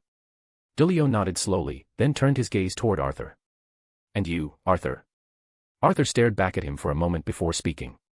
We've only known each other a couple of days, and in that time, you've been a bigger pain in my ass than anyone else I've met. Jean and Siegfried exchanged small glances, unsure how to react. But, you're also strong, kind, and, most importantly, you treat people like the kid out there, the kind of people everyone else ignores, with actual decency. That earns my respect. Arthur continued, voice steady. He crossed his arms. So yeah. Whatever it is you're about to say, my lips are sealed. Now spit it out before I lose interest. Dulio closed his eyes and smiled faintly, touched by the sentiment despite Arthur's usual bluntness. Thanks, Arthur. I'll try not to cry. He said with a little sarcasm, before his expression turned cold again. He looked at all three of them and began to speak. But as his mouth moved, the words never reached the reader's ears. Whatever he was saying, whatever secret he was unveiling, was being concealed for the next chapters. Jean's eyes widened with disbelief, one hand coming up to cover her mouth. Siegfried's jaw dropped slightly, brows furrowing as his brain tried to wrap around what he was hearing. Arthur stood still, face unreadable, and he only narrowed his eyes. And when Dulio finished speaking, the room fell back into silence. No one said anything for a moment. You're serious? Jean finally whispered, almost breathless. Dulio only nodded. Are you absolutely sure you're not fucking with us, Dulio? Siegfried asked, his voice low and unnerved. As sure as I've ever been. Dulio said. Arthur looked away slightly, processing, the gears in his mind clicking together. Even though I already knew God is dead, it's still pretty shocking. He turned his head back toward Dulio. Then we don't have much time, do we? No, you guys don't. Dulio said. DxD. A few quiet minutes had passed since the group entered the other room, but then the door opened, startling the boy. Arthur stepped out first, the door clicking softly behind him.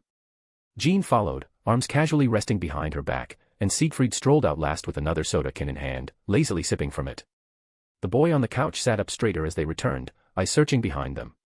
Where's the other guy? he asked, his voice still weak, but no longer trembling. Arthur slipped his hands into his hoodie pockets. Delio. He had something else to do, very important stuff. He'll be gone for a while, he said, his voice casual. Oh. The boy muttered, lowering his gaze again. Arthur stepped forward, eyeing him curiously. So, I'm just gonna ask you something. What do you want to do now? The boy hesitated, and his hands gripped his knees. I don't know. But I know that once I walk out of this place, I'm a dead man. Those people I worked for, they don't let people go. Jean walked over, leaning on the backrest of the couch with a warm smile. Then don't go, at least not yet. Why not stick with us for a bit? Just until we deal with this whole mess. The boy blinked, visibly startled.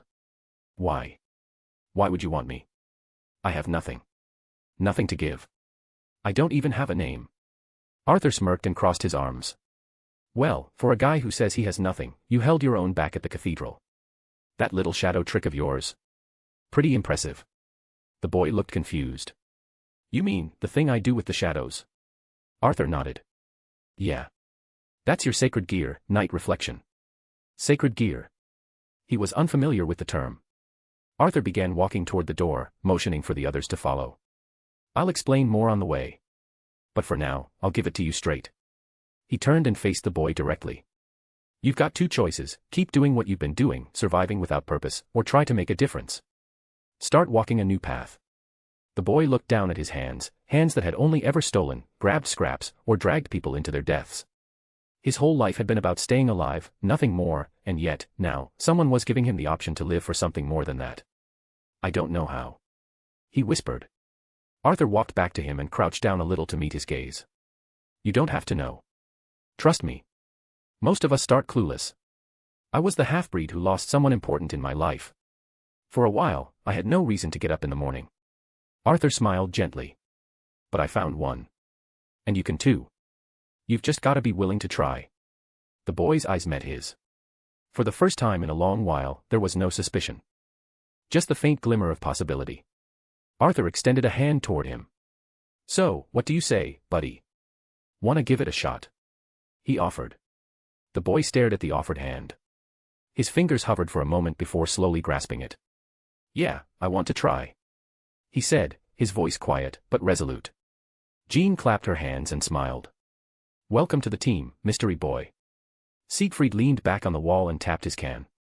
All right then, I'm just gonna ask since nobody has. So, what the hell are we gonna call him? Kid or guy is getting old. The boy blinked.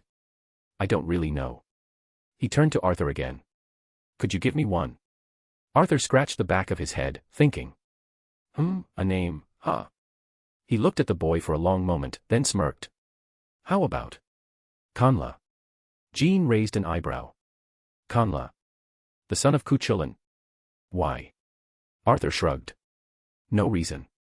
It just feels right for him. The boy, Kanla, repeated the name under his breath, testing how it felt on his tongue. Arthur was right. He felt in his very being that the name felt right for him. Kanla. Yeah. That's me. My name is Kanla. He gave a small nod to himself, as if sealing it within. Arthur stood upright, rolling his shoulders and giving a smirk toward the others. Alrighty then. Let's move out, team. We've got a creepy cult to stop and a short deadline to catch up. He said, voice sharpening into a leading team. Jean grabbed her rapier and attached it to her belt. Next stop, Tory Island. Siegfried finished the last of his soda and crushed the can in one hand. Hope they've got something interesting. I'm in the mood for wrecking something. Arthur turned his gaze back to Kanla, who now stood among them, unsure but determined. You ready, Kanla? Kanla nodded firmly. Yeah. I think so. Together, they walked out the door, but Arthur looked at Kanla's image and stopped. Hold on a minute. Kanla, maybe we should start by getting you a hot shower first, and maybe shop for some new clothes. Kanla looked at him and looked down at his poor figure. I guess you're right. DxD. Hello readers. This chapter is edited. I need more stones, please. Thank you, everyone, and see you later. Chapter 22, The Battle of Tory Island, Part 1. The sky was cloaked in stars as Arthur, Jean, Siegfried, and Kanla arrived on Tory Island under the cover of night. The distant call of seabirds had long faded, replaced by a haunting silence that clung to the coastal breeze. The large fishing boat they used rocked gently behind them as they stepped onto the old wooden dock, the waves lapping against the shore with the soft rhythm of a sleeping beast. The group silently advanced through the dimly lit pathways of the town. The buildings, once quaint and full of life, now stood empty, their windows were dark, doors either left ajar or sealed tight, and not a single soul stirred in the streets. "This place is quiet, too quiet," Siegfried muttered, glancing around with narrowed eyes as his hand hovered near the hilt of his demon sword, his instincts sharp. Jean looked around cautiously and asked, "Where are the people?" Arthur's crimson eyes scanned the dark alleys and crooked rooftops before he replied in a low voice. "They either fled, or got caught up in this mess." As they rounded a corner, Conla stumbled slightly, still getting used to walking in his new outfit. He was dressed in a charcoal gray jacket with a plain black shirt underneath, matching pants, clean boots, and sleek black shades covering his eyes. He looked vastly different from the ragged boy they had found just days earlier. Arthur gave him a sidelong glance. "How's the new look?" Conla adjusted the shades, a bit sheepish. "I like it. It's nice." Jean arched an eyebrow, her arms crossed over her chest. "Are the shades really necessary, though?" Siegfried chuckled. "Come on, Jean. Let the guy enjoy his cool phase. Looks slick." Conla gave a small smile, clearly pleased. But Arthur suddenly halted mid-step, raising a hand. "Shoo, someone's coming." They quickly ducked into the shadows beside a building, crouching low behind crumbling walls and overgrown hedges.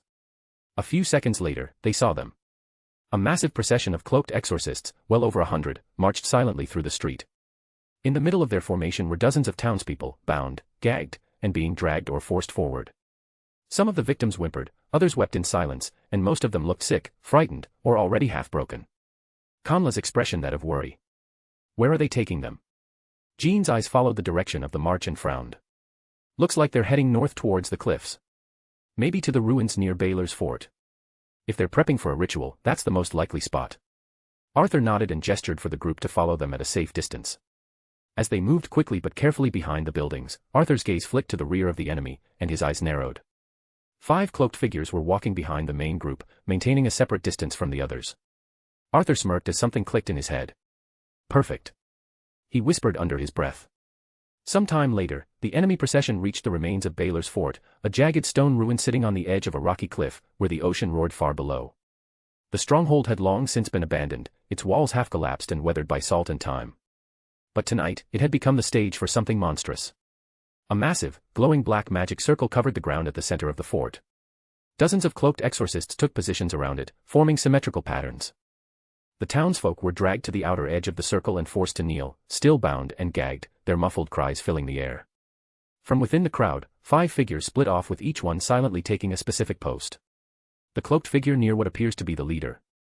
Arthur himself. The figure beside the townspeople and the homeless. Conla and a double of Arthur standing ready with Excalibur rapidly in hand. The 2 stationed within the ring of stray exorcists, patiently blending in with the crowd. Jean and Siegfried. The mastermind stepped forward, climbing atop a raised stone platform. He wore a mask of white, and his robes were adorned with dark runes. His voice echoed across the fort, charged with fanaticism. "Tonight, it is the night that the old order dies. Tonight, we cast off the chains of falsehood and lies. The veil will be torn apart and truth shall descend upon this world." The men declared, arms spread wide, and a chorus of mad cheers followed. "All hail the new order." The cultists cried in perfect unison, their voices rising into the air like a swarm. The leader continued, eyes glowing faintly behind his mask. "The lies forged by the heavens themselves end here and now. We have found the key. The key to awakening and unleashing the one who will pierce the heavens and strike down the deception that keeps mankind blind in the dark." Another frenzied wave of chants filled the air. A new figure appeared, hooded and silent, walking into the center of the magic circle. They knelt at the heart of the ritual, completely still, as if accepting their fate. Conla, near the hostages, kept glancing between the victims and the dozens of chanting cultists surrounding them. Beside him, Arthur's clone tightened his grip on Excalibur rapidly, preparing to move at a moment's notice. Siegfried and Jean were already shifting subtly, removing the locks on their weapons under their cloaks, eyes narrowed and full of focus. As the hands on the small town's watchtower ticked closer to midnight, the cult leader stepped off the platform and raised a simple silver dagger. The chanting rose to a fever pitch, the magic circle flared blood-red, and the bound victims began to squirm and cry in panic, reacting to the surging energy and foul aura in the air. The cult leader raised the dagger high and declared, "With this sacrifice, you shall be reborn anew.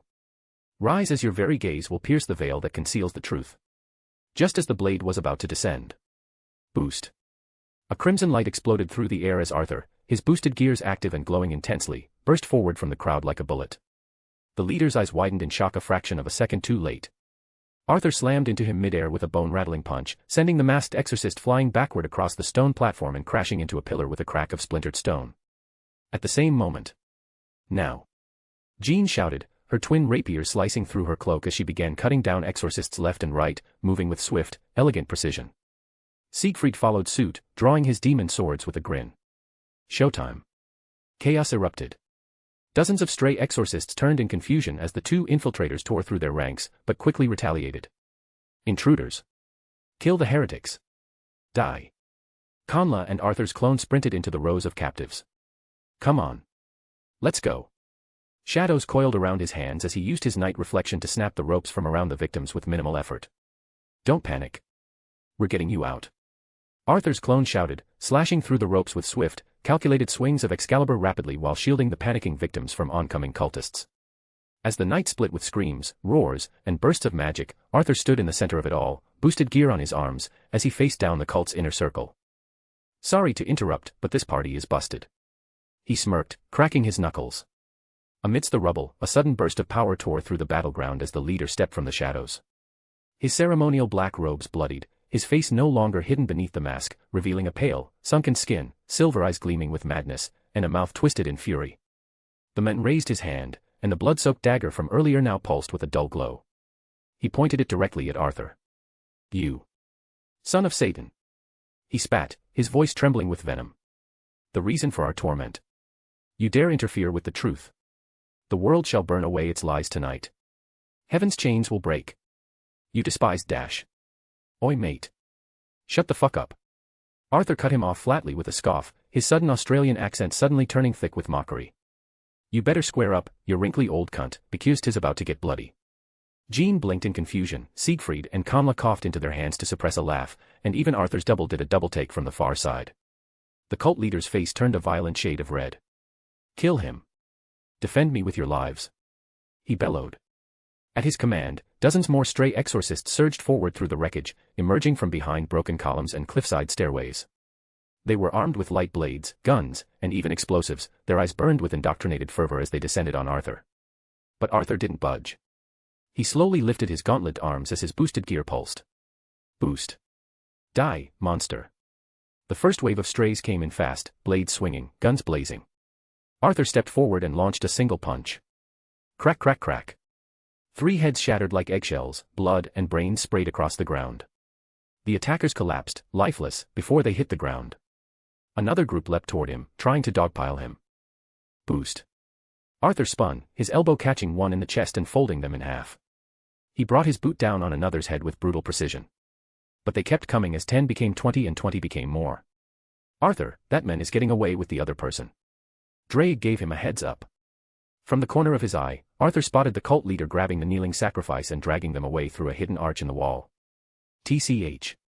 You think you're slick? Arthur hissed, ducking a sword swipe and driving his fist into another's ribs. As more strays charged at him, Arthur's patience snapped. His boosted gear pulsed, and he growled. Get the fuck out of my face. Boost. He let loose a sudden roar as a surge of red aura erupted from his body in all directions. The force blasted away the closest wave of strays, sending them flying through the air like ragdolls. Fuck off, extras. Arthur snarled, stepping forward through the haze. Kanla. Clone me. Get those victims to the boats. Jean. Sieg. Go nuts. Arthur shouted without looking back, already locking eyes on the leader escaping into the crumbling fortress wall. On it. Jean called back, slashing another exorcist across the chest, her eyes flaring with righteous fury. You didn't have to tell me twice. Siegfried shouted as he launched into the fray with a roar, his demon swords dancing in wide arcs. Kanla nodded quickly, grabbing 2 frightened townsfolk by his shadow and guiding them toward the cliff path, and Arthur's clone, equally focused, took point and slashed down a stray with Excalibur before urging others forward. This way. Move fast, keep low. The sea of victims, though scared, started to move. Meanwhile, Arthur broke into a sprint, charging after the fleeing cult leader. You better come back here, you wrinkly-ass bitch. He yelled, his voice echoing across the cliffs as the leader ran off, dragging the sacrifice behind him. DxD. Hello readers. This chapter is edited. Making chapters is hard, so please add this to your library and give me your power stones. Thank you, everyone, and see you later. Chapter 23, The Battle of Tory Island, Part 2. The wind howled against the jagged cliffs, waves crashing far below. Arthur sprinted across the crumbling path, his boosted gear pulsing with power. The leader, who was now desperate, was dragging the sacrifice further away from the ruined ritual site, further into the island's edge. Arthur wasn't letting him get far. Every few seconds, more stray exorcists emerged from out of nowhere. They leapt at Arthur like fanatics possessed, screaming mad prayers and swinging light blades. Arthur didn't break stride. Boost. He punched one straight in the chest, the man's ribcage caving in with a sickening crunch. Another swung down with a blade, only for Arthur to parry it with his gauntlet and respond with a backhand that decapitated the attacker. Boost. A red shockwave burst outward as he stomped the ground, sending bodies flying. One stray tried to stab him in the back. Arthur grabbed the blade midair and crushed it with his bare hand. Then he turned and snapped the exorcist's spine in two. He kept moving forward. He was not letting that man escape. At last, the leader reached the end of the cliffside trail, the ocean wind roared, and the waves sprayed upward. With nowhere left to go, he turned around, eyes frantic and wild, dragging the cloaked sacrifice in front of him like a human shield. Arthur emerged from the battlefields, cracking his knuckles. Playtime's over, psycho. Hand over the kid, and maybe I'll kill you quickly instead of throwing you face first towards the jagged rocks. Arthur said, his tone deadly calm. The leader flinched. His fingers gripped the sacrificial dagger tightly. Don't come any closer. Or I'll kill him. I swear I'll do it. He screamed in panic. Arthur tilted his head, expression blank.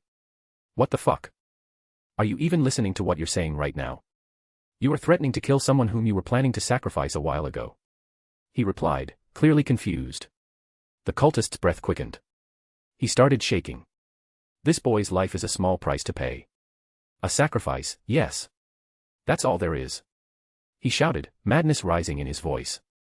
Everything I've done, it was to show the world the truth. If you never showed up that day, if the seraphs hadn't lied to us, then we know. I would have never discovered that God, whom I have devoted and sacrificed my whole life, is actually dash. Boost. Arthur vanished in a blur and appeared in front of him. His hand clamped down on the leader's throat like a vice. The cloaked kid was shoved aside as Arthur lifted the man clean off the ground, his feet dangling off the cliff. GHHK dash.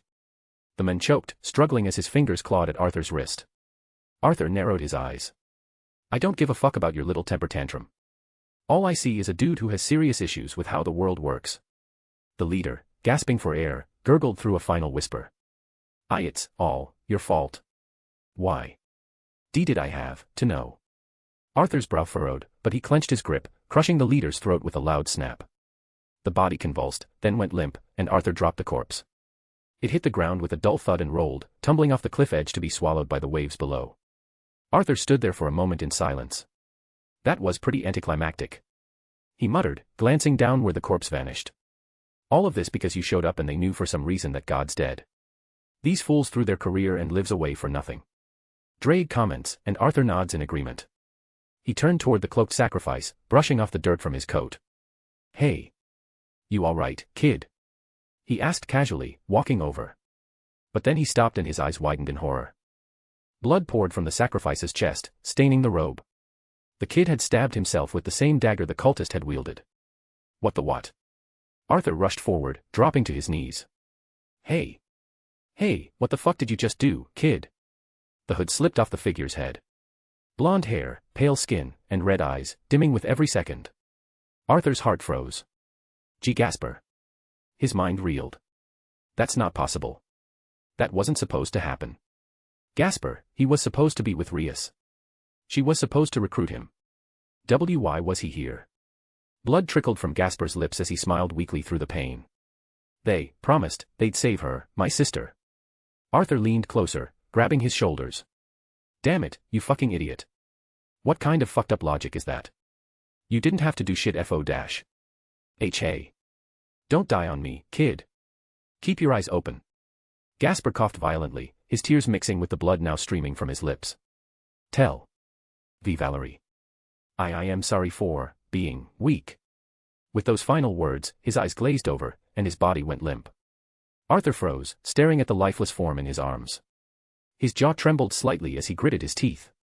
A deep silence settled around him as the crashing waves sounded far away. His grip tightened around Gasper's small frame. "Partner. What's going on? Do you know this Damfer?" Drake asked, confused at the new development. What the actual hell is happening with the timeline? This wasn't supposed to happen. Arthur muttered under his breath. Suddenly, a black miasma emerged from Gasper's body. What the dash? Boom. A shockwave blew Arthur backward like a cannon shot, knocking him off the cliffside. Shit. Before he could fall, Arthur's 6 draconic devil wings unfurled. He stopped himself midair, hovering above the crashing sea. Arthur hovered, breathing heavily, then looked down. The cult leader's corpse was still impaled on a jagged spike of rock far below. Suddenly, another pulse of dark aura surged, not from the body, but from further inland, toward Baylor's fort. A massive dome of black energy exploded, surrounding the island. The clouds twisted above it, dark lightning flashing within. Arthur's eyes widened. Drake, what am I witnessing right now? That presence. No doubt about it. That's Baylor. Drake's voice echoed through his mind, deeper than usual. Baylor. Arthur whispered, his blood running cold. Everything starts to connect at once, the strays, the ritual, and Gasper, who coincidentally has a sacred gear connected to an evil god. These rogue exorcists were trying to awaken Baylor himself, the Celtic god of death and destruction. Just then, Arthur's eyes widened as a flood of information entered his mind. Shit. I need to reach the others. Arthur clenched his fists, wings flapping hard against the wind as he turned in midair. Boost. And with that, he shot off like a red comet, cutting through the wind toward the ritual site. DxD. At the ritual site, the scent of scorched earth and steel clung to the air. Jean stood in the center of the battlefield, her rapier glinting under the pale moonlight, now stained red with blood. Around her, a dozen fallen exorcists lay broken and twitching, some still groaning in agony, most already silent. Her chest rose and fell with measured breaths as she waved a hand, causing the hovering copies of holy swords she had conjured to vanish one by one. That should be the last of them. Jean said, exhaling slowly, her tone half relieved, half weary.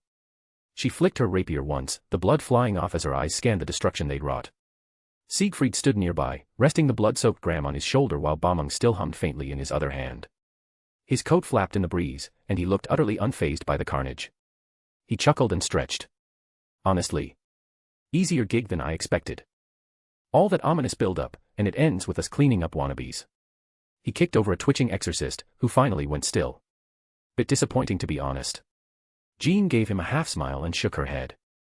You always say that until something worse shows up, Sieg. I hope something worse shows up. This shit was getting boring. Siegfried smirked. Before she could reply, the whistling sound of footsteps drew their attention. A blur streaked toward them, and Arthur's clone arrived, skidding to a stop with Excalibur rapidly in his hands. Siegfried tilted his head. Why are you here? Didn't you go with Conla? Clone Arthur gave a casual shrug. Thought I'd check in, see if you two needed a hand. Jean raised an eyebrow. You're late. Siegfried smirked and turned away, kicking one of the stray corpses over. Party's over, dude. Try being faster next time. But before the clone could respond, the ground beneath them rumbled. The giant black magic circle, the one that had served as the center of the ritual, suddenly pulsed with a sickening red glow. The temperature dropped, and a low hum filled the air. Jean narrowed her eyes. That's. The red light intensified and then exploded. A massive shockwave erupted from the magic circle, blasting through the rubble like a storm. Jean and Siegfried were both thrown off their feet, crashing into broken pillars and shattered walls. Debris rained down like hail as the wind howled with an unholy shriek. The clone barely had time to react as a tendril of black energy lashed out from the glowing circle and struck him dead center. His body exploded into red particles, leaving Excalibur rapidly clattering to the ground. Where the ritual once stood, a towering dome of pure black energy now loomed, engulfing the entire central part of the island. It pulsed like a heartbeat, dark and heavy, with lightning crackling across its surface. DxD. That's not good. Conla muttered as he looked back at the explosion. From far off on the other side of the island, Conla had been guiding the terrified villagers through the narrow path that led to the docks. The large fishing boats bobbed in the distance, lanterns flickering faintly in the darkness. He pointed down the trail as the people stumbled along behind him, clutching their children, holding one another for comfort. You see that boat? Keep going.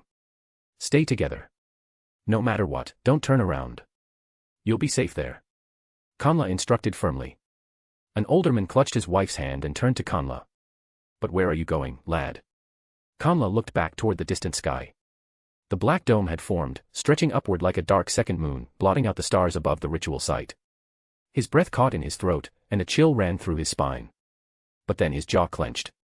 He turned back to the villager, his eyes glowing faintly behind his black shades. "I'm gonna make a difference." And with that, he sprinted back up the trail, wind tearing at his jacket, footsteps echoing off the path. He ignored the cries behind him, the fear in his chest, the voice in his head that said he was just a nobody. No more running away. No more hiding in the dark. Tonight, I'm going to do something right for myself.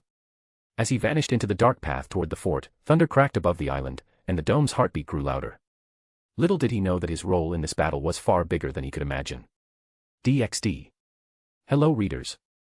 This chapter is edited. I'm feeling pretty down lately. Can you cheer me up via Power Stones? Thank you, everyone, and see you later. Chapter 24, The Battle of Tory Island, Part 3. The wind howled as Arthur soared towards the black dome pulsing in the distance. His wings beat powerfully as he closed in, his eyes narrowed with focus.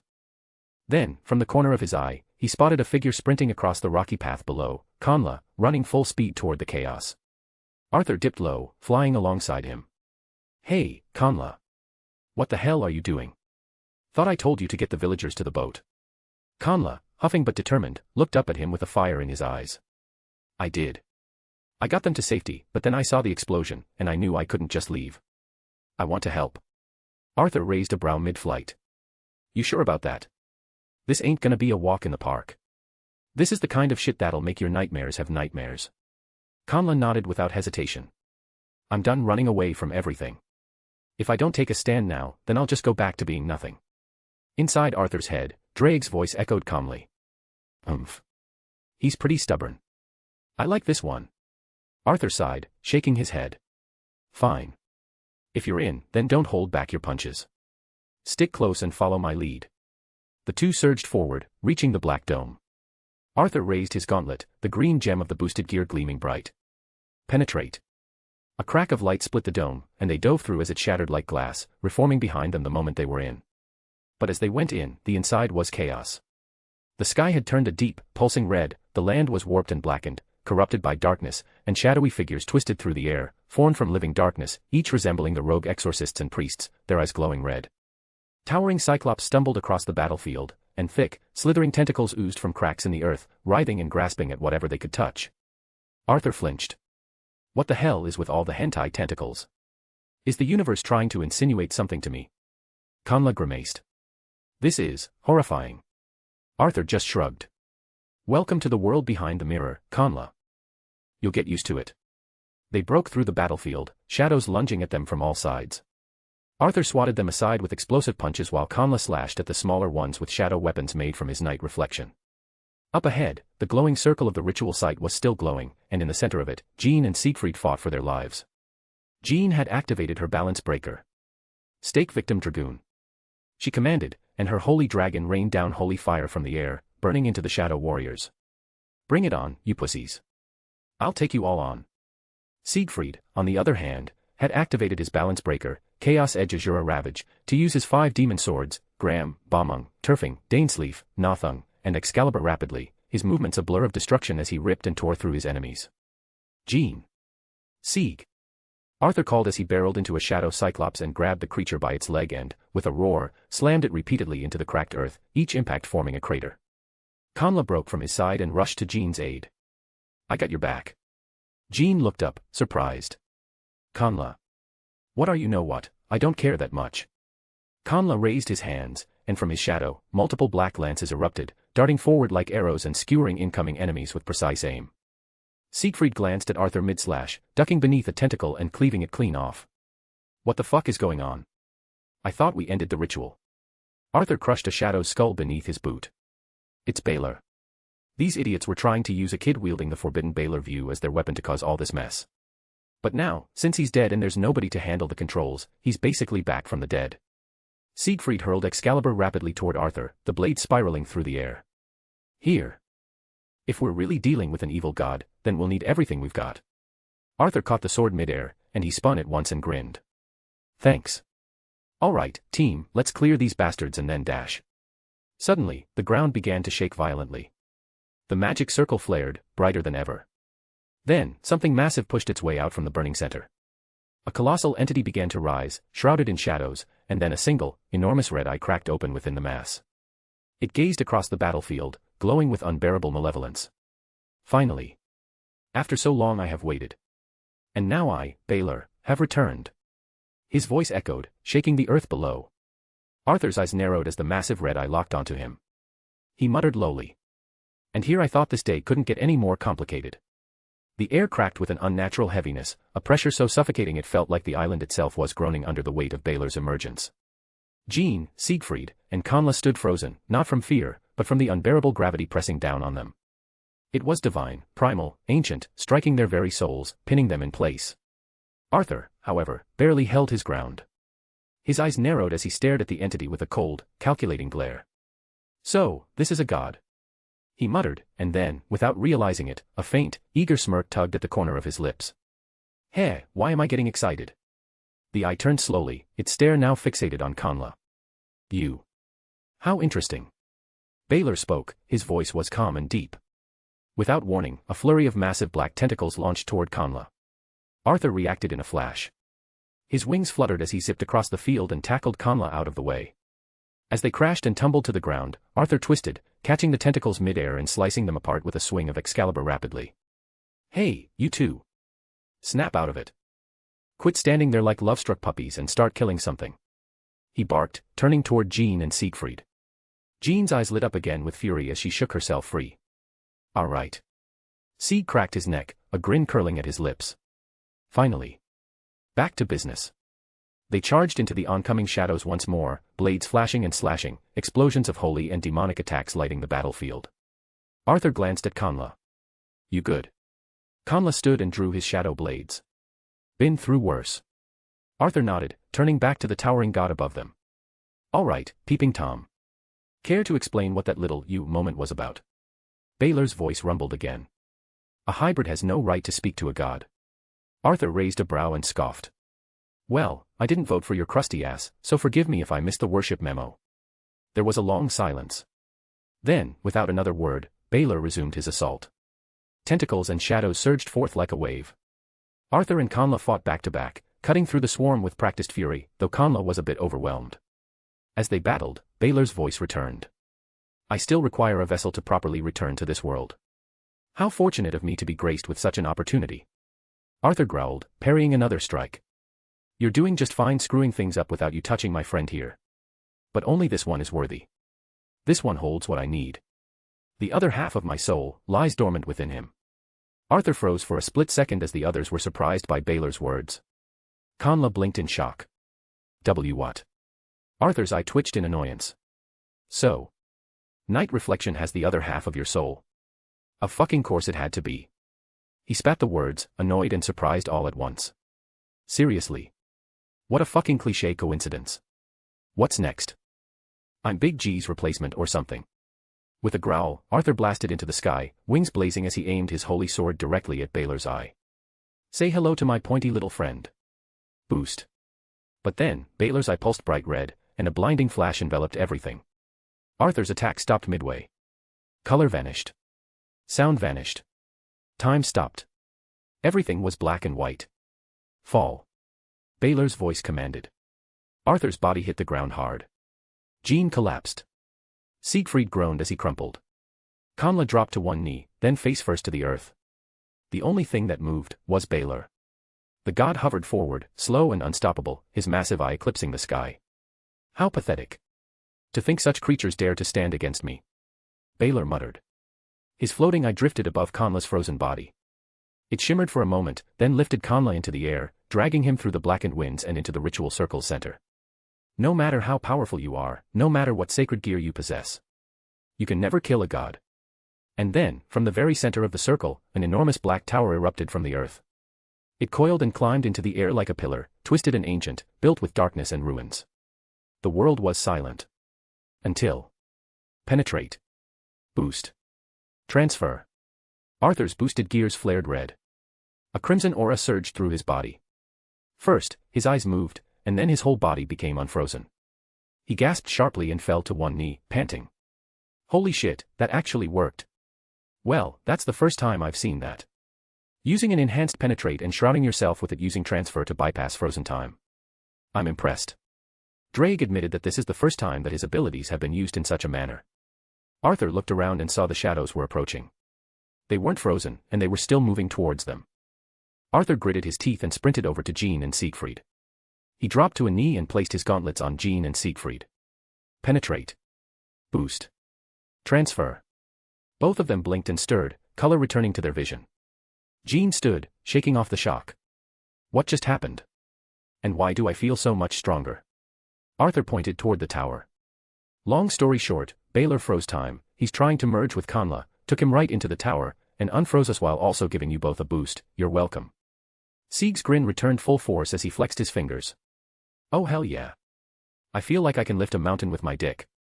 Jean glared at him, disgusted, and Arthur just rolled his eyes. Don't get too excited, that's only a temporary power-up. So get your unfrozen boots ready, because we're about to go kicking ass and taking names. Without missing a beat, Arthur summoned a double of himself. Double. The clone appeared in a flash of red, ready for orders. Arthur tossed Excalibur rapidly into it. Get to the boats and check on the townsfolk and the others. Make sure the whole town is clear and cut down anything that's not friendly. The clone caught the sword and saluted. Yes, sir. It dashed off into the battlefield, carving through enemies with brutal precision. Jean turned toward her frozen dragon. Arthur. Can you dash? But before she could finish, a monstrous shadow cyclops stomped down from above. With a sickening crunch, the dragon was crushed beneath its massive weight, vanishing in a puff of magical smoke. Jean stared in stunned silence. Never mind. Arthur blinked at the squashed remains, then looked at his team. All right. Change of plans. You two take care of the small fries and hentai. He turned slowly toward the Cyclops, wings unfurling, eyes burning green. I'll take care of Ugly over here. Jean readied her holy swords. Very well. Prepare yourselves. Sieg lifted his demon swords and grinned savagely. Sounds good to me. Let's rock this joint. The three of them stepped forward as they charged toward the shadows like a tidal wave. DxD. Hello readers. This chapter is edited. Writer's block is making me crazy. I need power stones to cure it. Thank you, everyone, and see you later. Chapter 25, The Battle of Tory Island, Part 4. The battlefield was in chaos. The ruined ritual site was now a war zone, littered with building fragments, scorched earth, and piles of slain shadows that refused to stay down for long. Arthur flew through the air, trading brutal blows with a towering shadow cyclops. Each punch from the beast sent shockwaves rippling through the ground, cracking craters beneath them. Arthur gritted his teeth as his gauntlets met the creature's own massive, inky knuckles, creating a thunderous clash that shook the air. Boost. Oomph. Not bad for a fat piece of crap.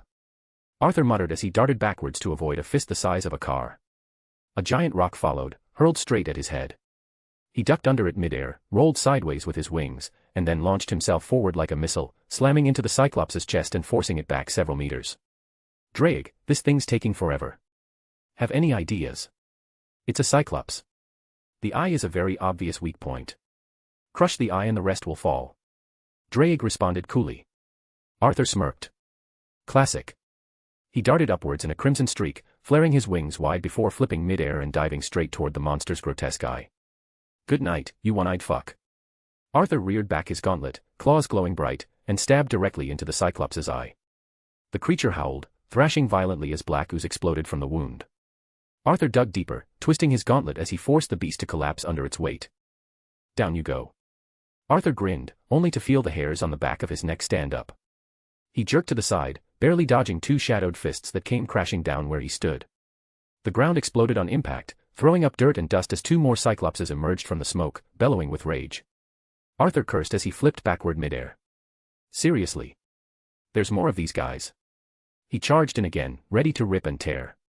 Nearby, Jean stood tall atop a broken altar, arms spread wide as a barrage of glowing holy swords materialized behind her. Die. She fired the blades in a wide arc, sending a storm of radiant projectiles into the oncoming swarm of shadow exorcists. The blades impaled dozens of them, the explosion of light vaporizing several more, but it wasn't enough. She spun around just in time as a shadow exorcist leapt from behind, blade poised. Jean snarled, ducked, and drove one of her rapiers straight into its chest, then spun again and decapitated another. That was close. I almost lost my head.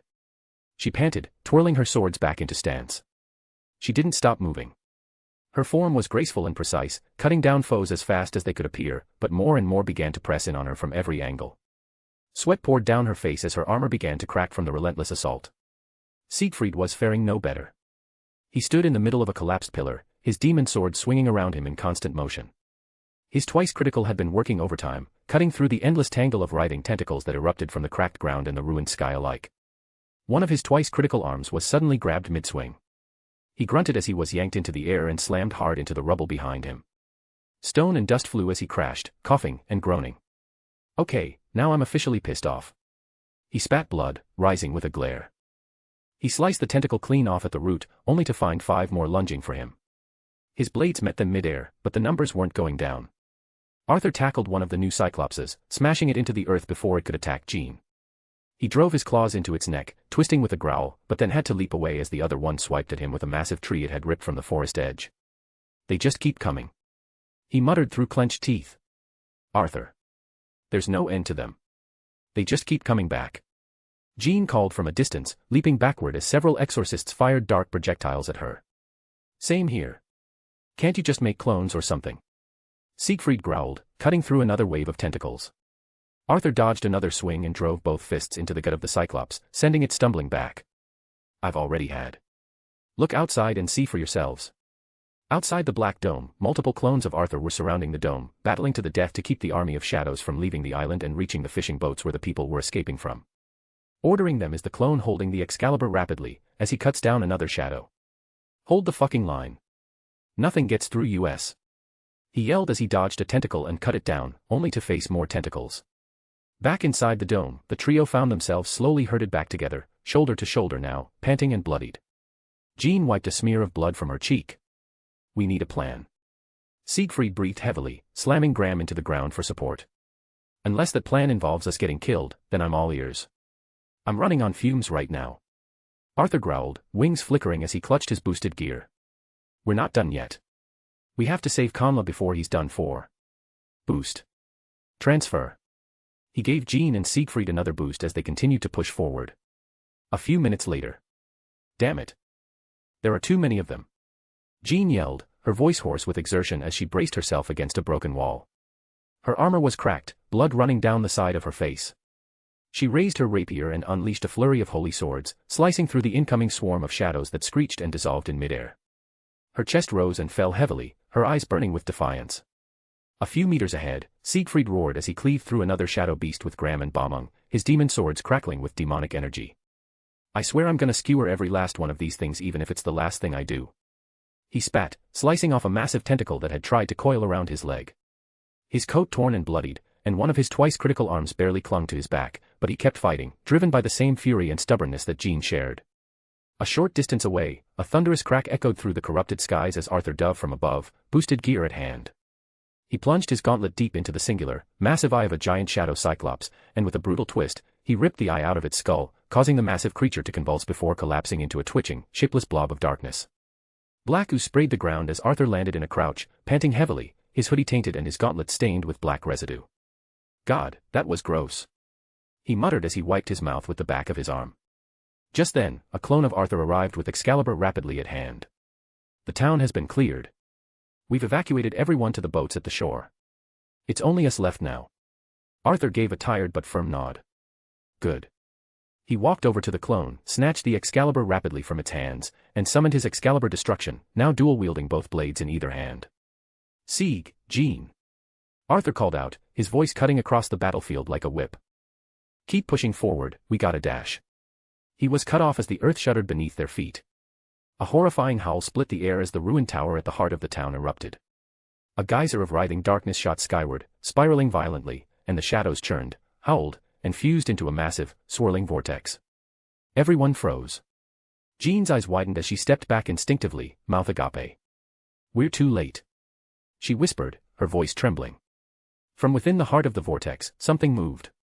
Something massive. A gigantic form began to emerge, seemingly made of shadow, its limbs formless yet solid, constantly shifting and twitching like they couldn't decide on a shape. Countless eyes blinked open across its surface, each eye a different shape and size, each radiating hatred. A deep voice resonated from everywhere and nowhere. For too long I have been enslaved by these pathetic worms. For too long have I watched from beyond my prison. And now that I have been freed. Now. I shall make you suffer. I shall make all of you suffer. Especially God. Arthur's eyes narrowed as he watched the massive entity take form. His grip on his holy swords tightened, and 6 demonic dragon wings unfurled from his back. Looks like this party is getting crazier by the second. He muttered, his voice low. Drake stirred within him. Yes, indeed. But remember, Arthur, there is still a chance to stop him. He is still recovering his full strength. If he manifests fully. I know. Arthur whispered, stepping forward. His blood was boiling in anticipation as the usual, familiar itch, that unexplainable, chaotic urge to fight something impossibly strong, bubbled beneath his skin like fire. A grin tugged at his lips. You sure know how to make an entrance, big guy. He flared his wings and crouched, both Excaliburs glowing, and boosted gear beginning its chant. Okay then, let's dance. Boost. Arthur flew like a missile through the air, eyes locked on the writhing, monstrous form of Balor. Balor now hovered above the blackened tower at the center of the battlefield, his countless eyes blinking in erratic, nightmarish patterns, each one pulsing with corrupted power. His original massive eye was larger than the others and surrounded by a grotesque cluster of newer ones. Arthur roared as he tightened his grip on his Excalibur swords. You've got 3 seconds to let Conla go before I dash. He never finished as a sudden surge of crimson energy exploded from Balor's main eye, and a colossal beam fired straight into Arthur mid-sentence, cutting him off completely. The impact slammed into his chest with blinding force, engulfing him in searing light before launching him across the battlefield like a cannonball. Arthur. Jean screamed, wide-eyed. Shit. Siegfried cursed as Arthur vanished into the distance. Without warning, Balor's multiple eyes across his shifting form opened at once, each one unleashing its beam of death. Red lasers rained down, scarring the earth and forcing Jean and Siegfried to dive and roll across the ruined stone to avoid being vaporized. You're fighting, you resistance, they serve nothing but to delay the inevitable. Balor's voice echoed through the dome. Your actions are futile. This is the true power of a god. Jesus Christ, shut the fuck up already. You talk more than a villain in a kid's cartoon. Siegfried snarled, slashing down another volley of tentacles that tried to grab his legs. Jean spun, dodging a blast that incinerated a massive slab of rubble behind her. Conla. If you can hear us, snap out of it. Fight him. You're stronger than this. Balor's central eye turned to them, its expression unreadable but heavy with menace. You're wasting your breath. Balor declared. Tentacles whipped from the ground and snared both of them, binding their limbs in an instant. Siegfried struggled violently, while Jean tried to summon her swords again, only to find her sacred gear inaccessible, locked down by the pressure of Balor's divine aura. Balor said coldly. The boy is gone. Then his massive eye darkened, turning black like an abyss. And so will you be. The world around them faded, replaced by an endless sea of darkness. Back at the edge of the dome, Arthur's body smashed against the warped barrier with a loud crash, leaving a smoking crater. He slumped down, groaning as he coughed smoke from his lungs. Ah. God damn it. Okay, that one hurt like hell. He muttered, brushing dust from his singed hoodie. But before he could move, Drake's voice echoed in his head with alarm. Arthur. Watch out. Incoming. Arthur blinked, looking forward, only to see the entire shadow army charging toward him from the mist. 100 figures, 1,000 maybe, roaring like stampeding monsters. Arthur scoffed, rising slowly. You want a piece of me now, you small fries? Fine. Bring it on then. The boosted gear on his arms flared red. Boost. Transfer. He raised his swords, and a reddish aura coated the edges of Excalibur Destruction and Excalibur rapidly. But just as he was about to charge, a thunderous pulse rippled through the air. The world around him was vanishing beneath his feet, and everything turned black. A concussive wave of energy sent him tumbling through this new space. Oh, crap. He covered his eyes shut, shielding himself from whatever force was ripping through the air. Then. Arthur opened his eyes. The battlefield, the shadows, everything was all gone. Everything around him was pitch black. There was no wind, no earth, no direction. Just nothing. Arthur turned, his 6 wings vanishing as he summoned them back. His swords disappeared too, flickering away into light. He narrowed his eyes. Where the hell am I? He tried to call Drake mentally. Hey, Drake, you good in there? Any idea what just happened? Drake responded after a pause, his voice echoing strangely. I'm here. But. I have no idea where here is. Wherever Balor sent us. It's no longer the physical world. Arthur looked down at his feet. No shadow, no reflection, just more blackness. So we're in, what, his domain? His inner world. A genjutsu of sorts. Whatever it is. It's probably not good for us to stay for too long. Drake answered flatly. Arthur sighed. Great. Fan-freaking-tastic. He looked around again, hands on his hips. Well, since we're here, might as well walk around a bit for any exits. And so he did. Time lost meaning. It felt like hours, maybe even days, but the darkness never changed.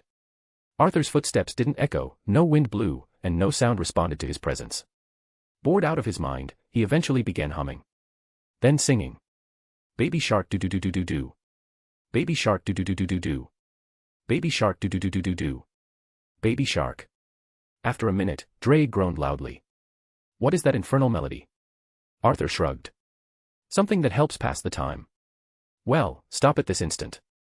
I would rather be eaten by Great Red than hear that accursed song. Drake snapped. Okay, sheesh. Tough crowd.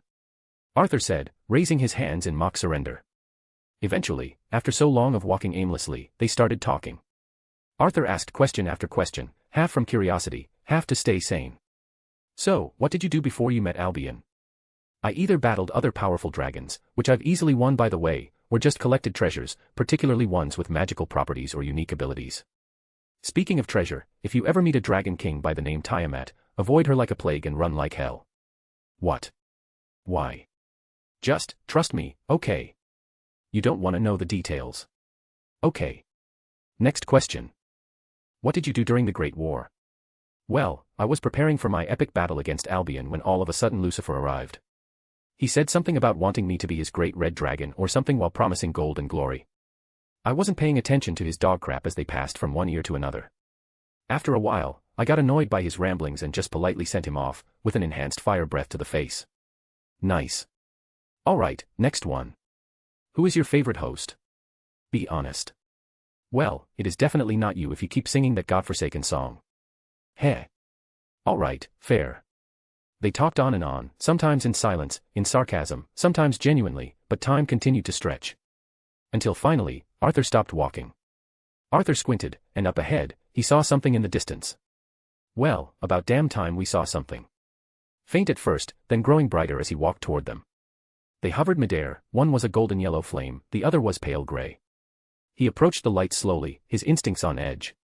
So, what do I do with you two? Drake's voice returned.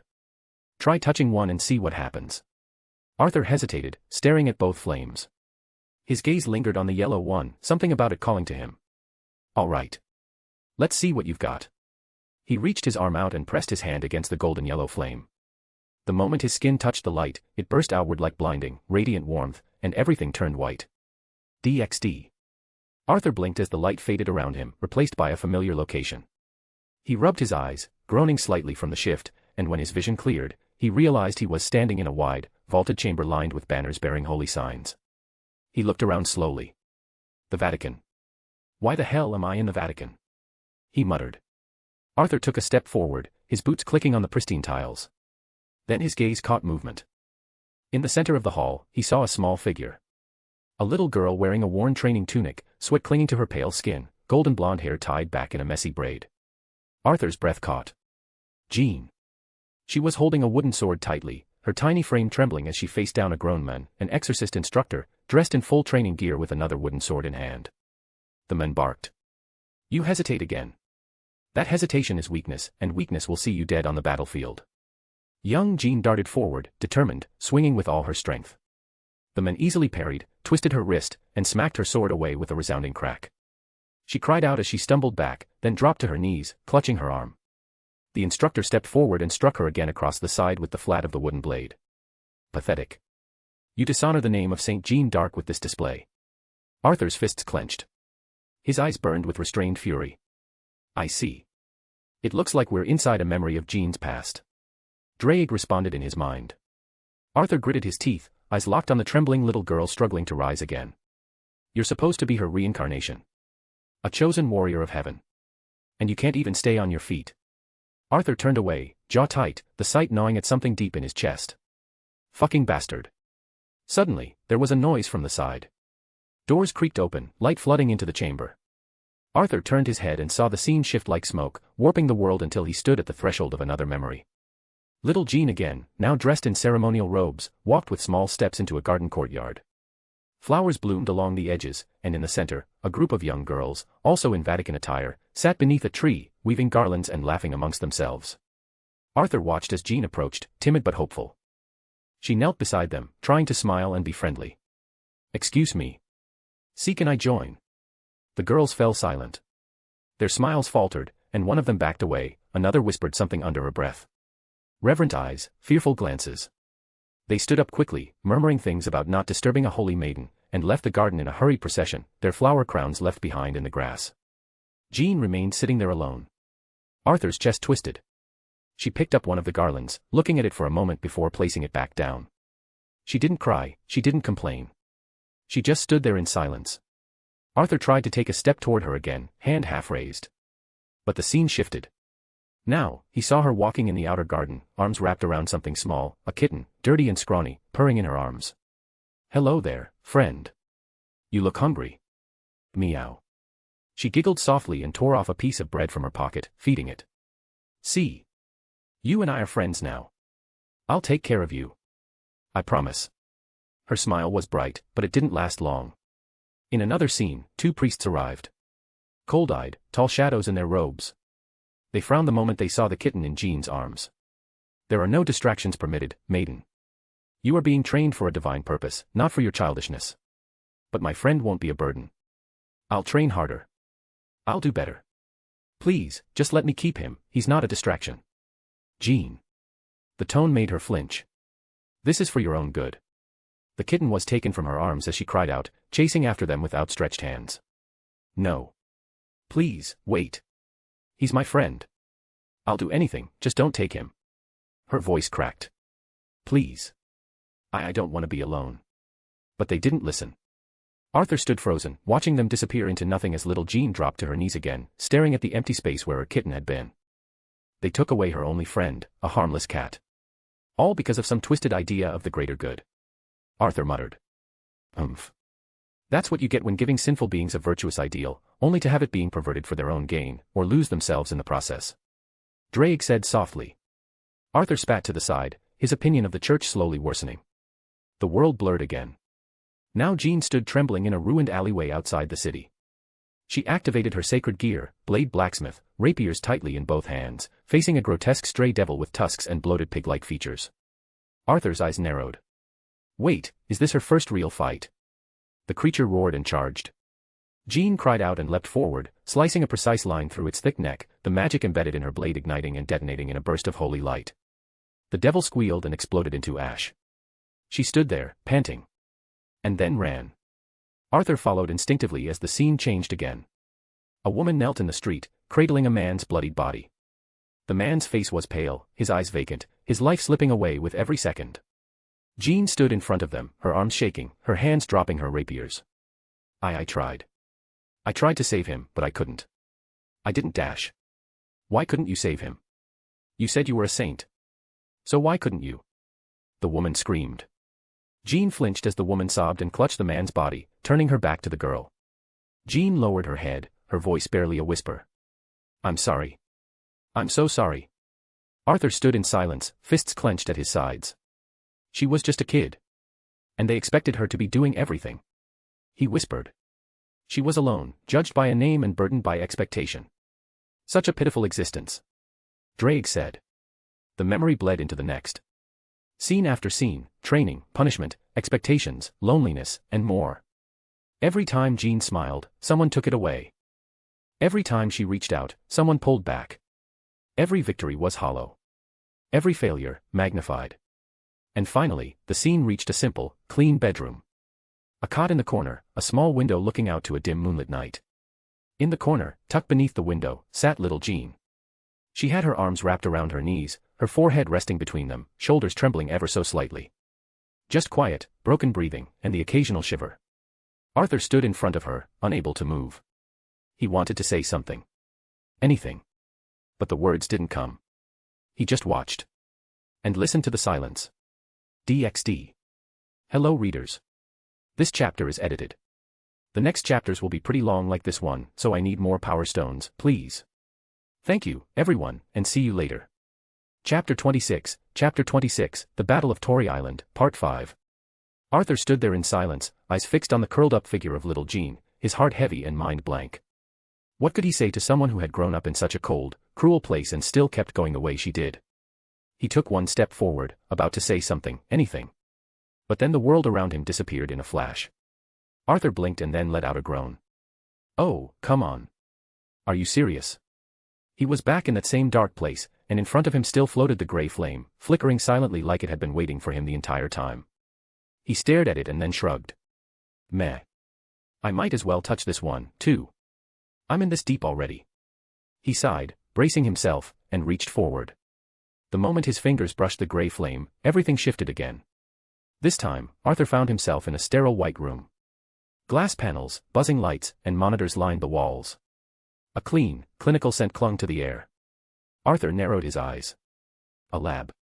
He turned his head and saw a young boy strapped into a testing chair. White hair, dulled red eyes, his expression unreadable.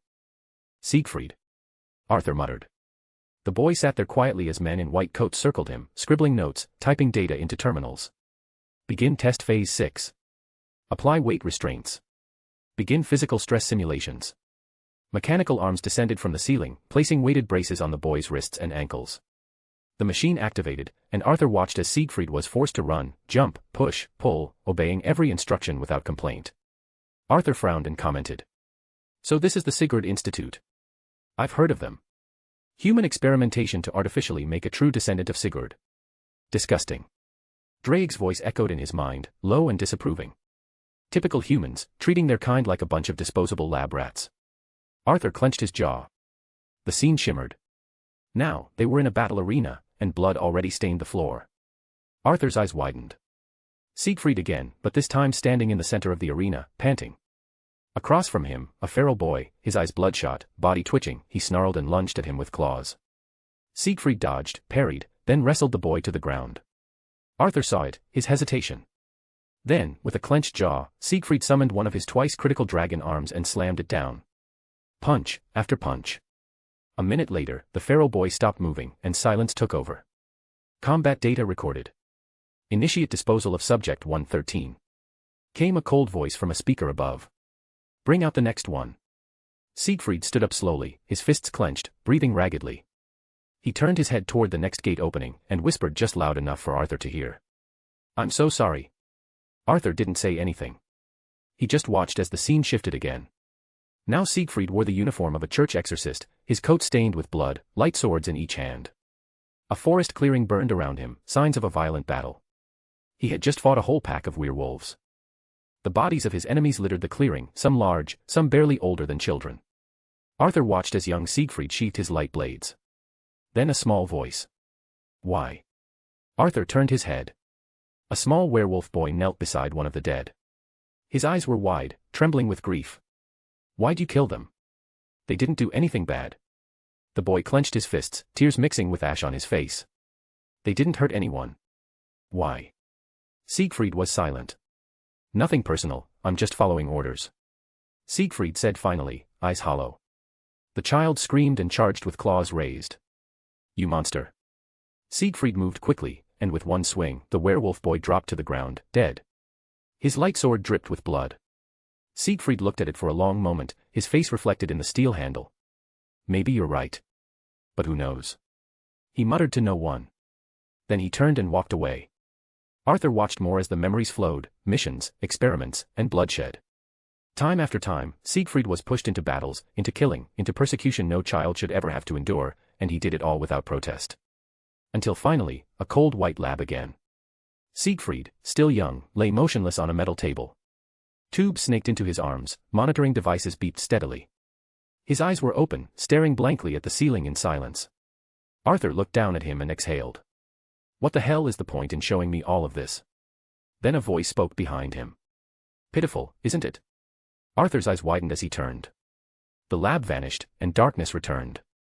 Baylor stood there in front of him, no longer shrouded or distorted. He possessed Conla's body now. His hair hung loose around his face, and his eyes, now without the shades, were black and red, staring at him with arrogance. Arthur narrowed his eyes, and his boosted gear gauntlets glowed. Baylor. He said calmly. Baylor smiled as he spoke. You've seen the truth, haven't you, Red Dragon Emperor? The way the world devours the strong. The way it feeds on the innocent. Arthur cut him off and scoffed. TCH, spare me the philosophical speech. I don't need you to tell me how the world works. Oh, but you do, Cambion.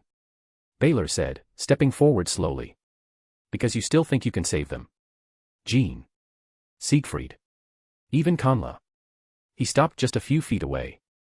You think there's something worth saving in all that suffering. But let me tell you the truth, there's nothing left. Not in them. Not in you. Only I can bring you and all of mankind salvation, and only I can free this world from their torment, and themselves. Arthur narrowed his eyes. You talk too much, you know that.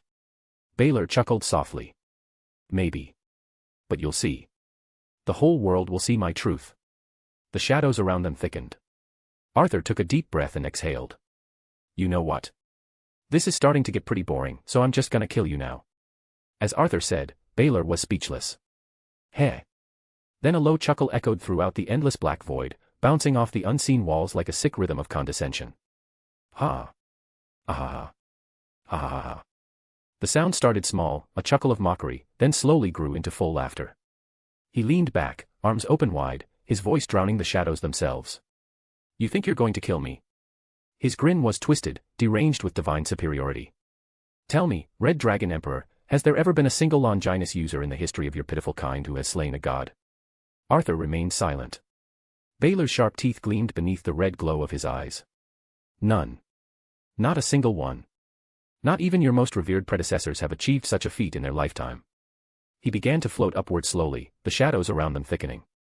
From the endless dark, eyes began to open, dozens, then hundreds, of glowing crimson eyes glaring hungrily down at Arthur. I've scoured the memories of your allies.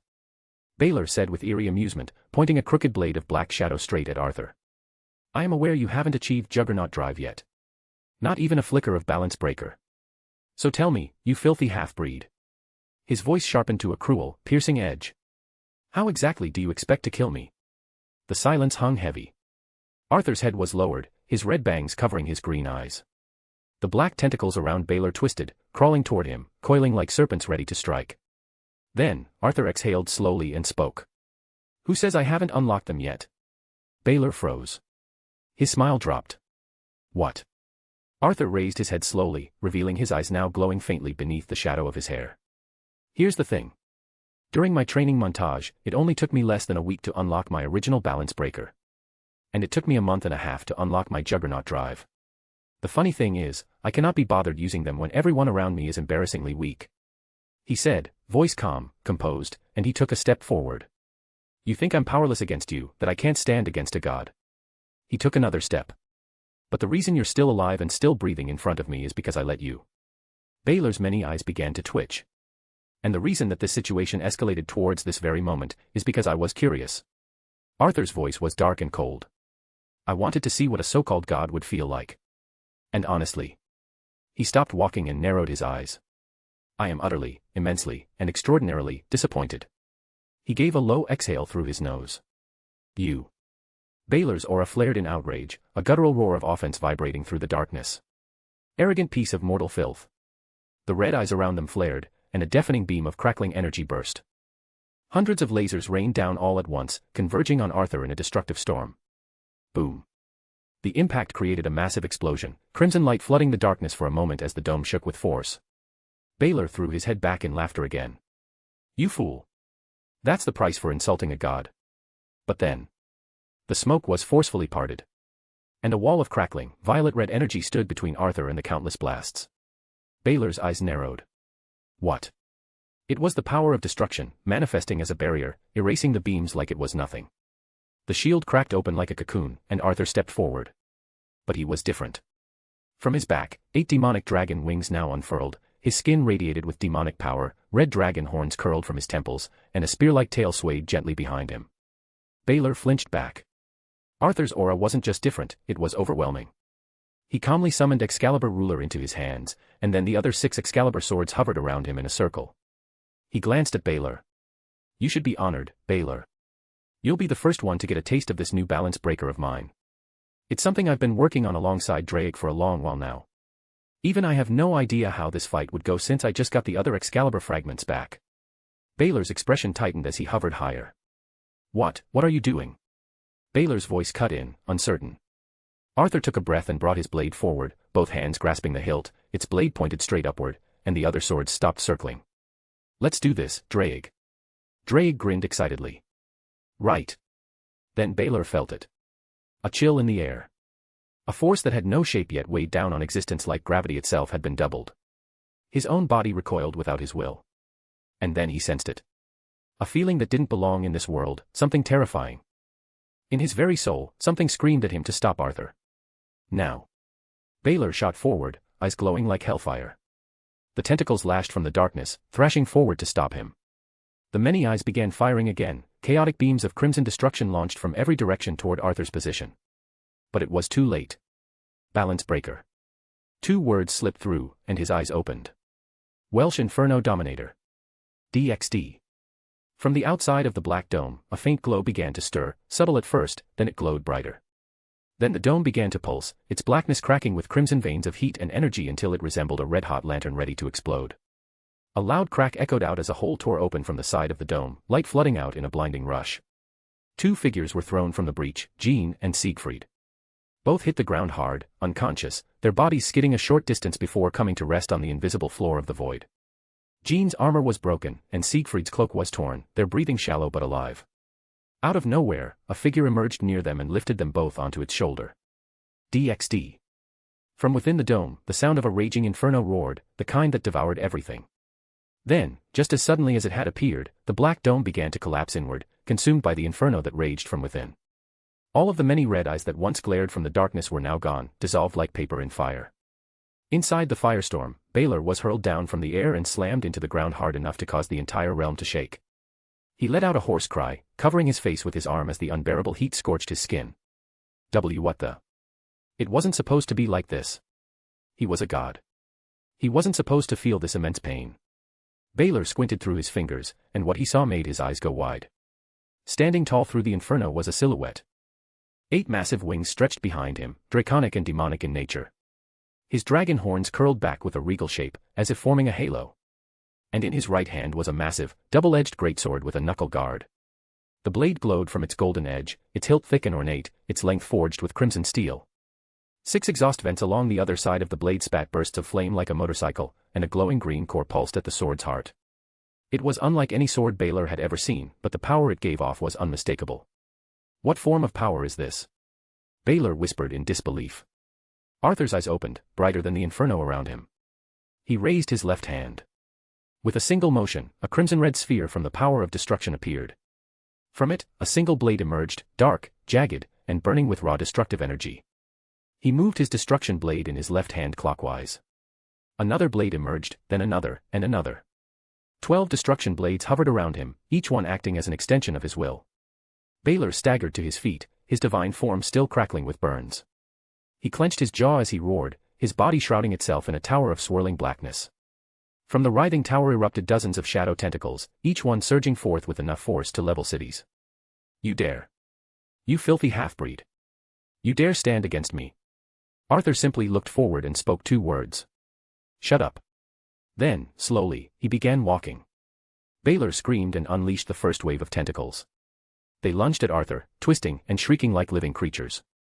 But each time they neared him, shing. The destruction blades tore them apart mid-air, severing them into nothingness. Another wave followed, faster, more desperate. All cut down by Arthur. Arthur didn't even raise his greatsword as he just kept walking. Take this. Baylor howled, and from the summit of his dark tower, a massive, hideous eye emerged. The eyeball, 20 feet wide and glowing with malicious power, began to pull in energy from the darkness, building into a massive sphere of chaotic light. The pupil dilated, and then a beam exploded from it. A monstrous blast of energy, easily powerful enough to annihilate mountains, surged forward, screaming across the space toward Arthur. Arthur moved. His balance breaker, Longinus Imperium Dominator, burned brightly. He raised the greatsword high above his head and brought it down in a single, vertical motion. Heavenly Dragon Destruction. A massive crimson arc of destruction screamed forward, colliding with the beam and cutting through it like a hot knife through butter. Both the beam and the dark tower split in half in a fiery explosion. And Baylor was flung back into the abyss, shrieking as the force sent him crashing end over end into the inferno. The explosion behind him swallowed the tower entirely, flames and crimson light dancing in its place. Baylor coughed and struggled to rise, his body scorched, his shadows flickering erratically. He raised a barrier just in time to save himself from a fatal outcome, but his form was rattled, battered, and wounded. He staggered, panting. And then, as he took a knee and stood up, Arthur was standing directly in front of him. Baylor's body stiffened. He hadn't even sensed him move. His mind screamed, his limbs froze. He unconsciously took a step back. This familiar feeling of dread, it was nauseating. No. How could a mere hybrid? He muttered, eyes wide. Arthur looked him over calmly, his gaze emotionless. So even gods can feel fear. How pathetic of you. He muttered, almost disappointed. Baylor's breath caught in his throat. He knew it now. This feeling clawing inside his chest, freezing his thoughts, he had only felt it once before. When Luff, the Celtic god of light, killed him. Baylor clenched his fists, trembling with rage and fear. You worthless piece of crap. Who do you think you are? Darkness erupted on the ground like a tidal wave, but they never reached Arthur. Arthur took a stance, both of his blades ignited with power, one of crimson flames, the other of pure destruction. The air trembled around him as the flames licked the floor, as the wings behind him began to stir. You want to know who I am? He looked Baylor in the eye. All right then. Let me show you. The shadows churned around Arthur like a great whirlpool, black tides spinning in on themselves. The darkness shrieked and twisted, and from its depths emerged colossal serpents, their mouths wide with rows of endless fangs, eyes glowing crimson. They lunged at Arthur from every direction, snarling, screeching, and then silence. A second later, the entire mass exploded outward with a thunderous shockwave.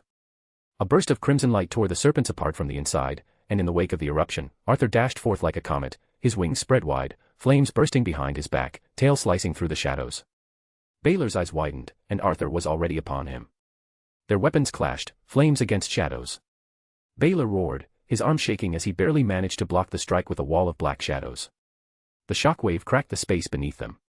Sparks flew as the two continued to exchange blows in the air, carving through the sky as a god against a demon. Baylor summoned a jagged sword from the dark, formed of solid shadow, and brought it down. Arthur's balance breaker cleaved through it in one brutal swing, shattering it instantly. In the same motion, Arthur's tail snapped forward like a coiled whip and wrapped around Baylor's leg. What? Arthur spun once in the air, his wings flaring wide to build momentum, and hurled Baylor upward with devastating force. Baylor's body flew like a rag doll into the black sky, completely disoriented. But Arthur was already there above him. His two swords were raised. Heavenly Dragon rapidly. The blades came down in an X shape, searing lines of destruction into Baylor's chest and torso, and several cuts around his body appeared instantly. The force drove Baylor down like a meteor, his body spiraling and crashing into the ground with such intensity that it formed a deep crater. The impact shook the earth, sending cracks spidering through the space beneath. Baylor groaned, black blood spilling from his mouth and wound. Arthur descended, crashing down on top of Baylor's broken body, the sheer force causing the crater to deepen and rupture. Baylor coughed violently, more blood gushing out as his chest caved slightly beneath the pressure of Arthur's boot. Arthur raised his crimson greatsword, ready to end it. But then, a thick, black smoke surged from Baylor's form, enveloping the area in a noxious cloud that burned the senses and blinded the vision. Arthur's blade halted in midair as the darkness swallowed his target. Then silence. The smoke began to thin. Arthur's eyes narrowed, and he looked ahead. And there he was. Baylor, panting, shaking, now standing far away, just beyond the perimeter of the collapsed battlefield. His divine body flickered with damage, but his glare was venomous, hateful, and fearful. Arthur didn't waste a second. He charged. Baylor howled and raised both arms. The shadows around him erupted, forming a tide of monstrous entities, ghouls, beasts, serpents, soldiers, cyclops, all formed of night creatures. They surged forward like a black tsunami. Arthur skidded to a halt midair and raised his sword. Heavenly Dragon Ruler. In a brilliant flash, 100 crimson-clad figures materialized around him, each a physical clone of Arthur, donning the boosted gear scale mail. Each one held a destruction blade, and their eyes all burned with the same unwavering resolve. They roared in unison and charged the Shadow Army. Boost. Boost. Boost. Boost. Boost. Boost. Boost. Boost. Boost. Boost. Boost. Boost. Boost. Boost. Boost. Boost. Boost. Boost. The clash was cataclysmic. Red and black collided, their weapons cleaving through their enemies. The scale mail clones fought with unmatched precision, each defending the other's flank while carving through the twisted legions. Crimson auras surged with every impact, every blade cleaving through darkness like fire through parchment. Baylor stared, wide-eyed. This is impossible," he rasped. But Arthur wasn't done. He soared upward during the battle, his red greatsword glowing brighter. Grabbing the blade with his left hand, the blade shimmered, reshaping into a new form. Heavenly Dragon Mimic. The greatsword shifted into a massive red longbow with gold accents. Its limbs flared outward like red dragon wings, and a glowing string attached to keep them in place. Arthur drew back the string with his right hand, and a single arrow of destruction formed, spiraling and pulsing. Then, with a glint in his eye, he let go. The arrow shot upward and multiplied. 1 became 10. 10 became 100. 100 became 1,000. Bulk and red rain began to fall, arrows of destruction pouring from the sky, carving into the battlefield. The land shattered, the sky split, and shadow creatures were obliterated by the second. Only the scale male clones stood unharmed, untouched by the original's wrath. Baylor desperately weaved through the chaos, his arms raised as he summoned barrier after barrier, each one breaking almost as quickly as it formed. Arrows exploded around him, tearing through the earth and sending him skidding, bleeding, and gasping. He raised his eyes and saw a wall of red. The scale male clones surrounded him. They charged all at once. Boost. Boost. Boost. Boost. Boost. Boost. Boost. Boost. Boost. Boost. Boost. Boost. Boost. Boost. Boost. Boost. Boost. Boost. Blades clashed, fists struck, and power erupted in every direction. Baylor, now overwhelmed, could barely see through the onslaught. He cut through a few, blocked others, but for each clone he felled, 5 more took their place. Their coordination was perfect, and their power continued to steadily increase with each boost. And above it all, Arthur hovered, his longbow still aimed, another arrow slowly forming between his fingers, his emerald eyes locked onto Baylor. Baylor staggered, coughing black blood, body covered in gashes, armor crumbling. His thoughts spiraled. This cannot be. Am I going to die, here? By the hands of a half-breed? That thought stung more than any wound. It enraged him. His eyes snapped open with hate. I've had enough.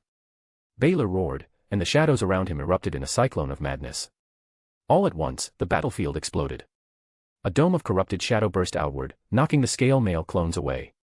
Their armor cracked, bodies scattered, several clones vanished in bursts of red light. The void trembled. Baylor stood in the center of the eruption, body crackling with violent energy, his outline unstable, barely holding together. Darkness flowed from him like black fire as his figure slowly became bigger and bigger.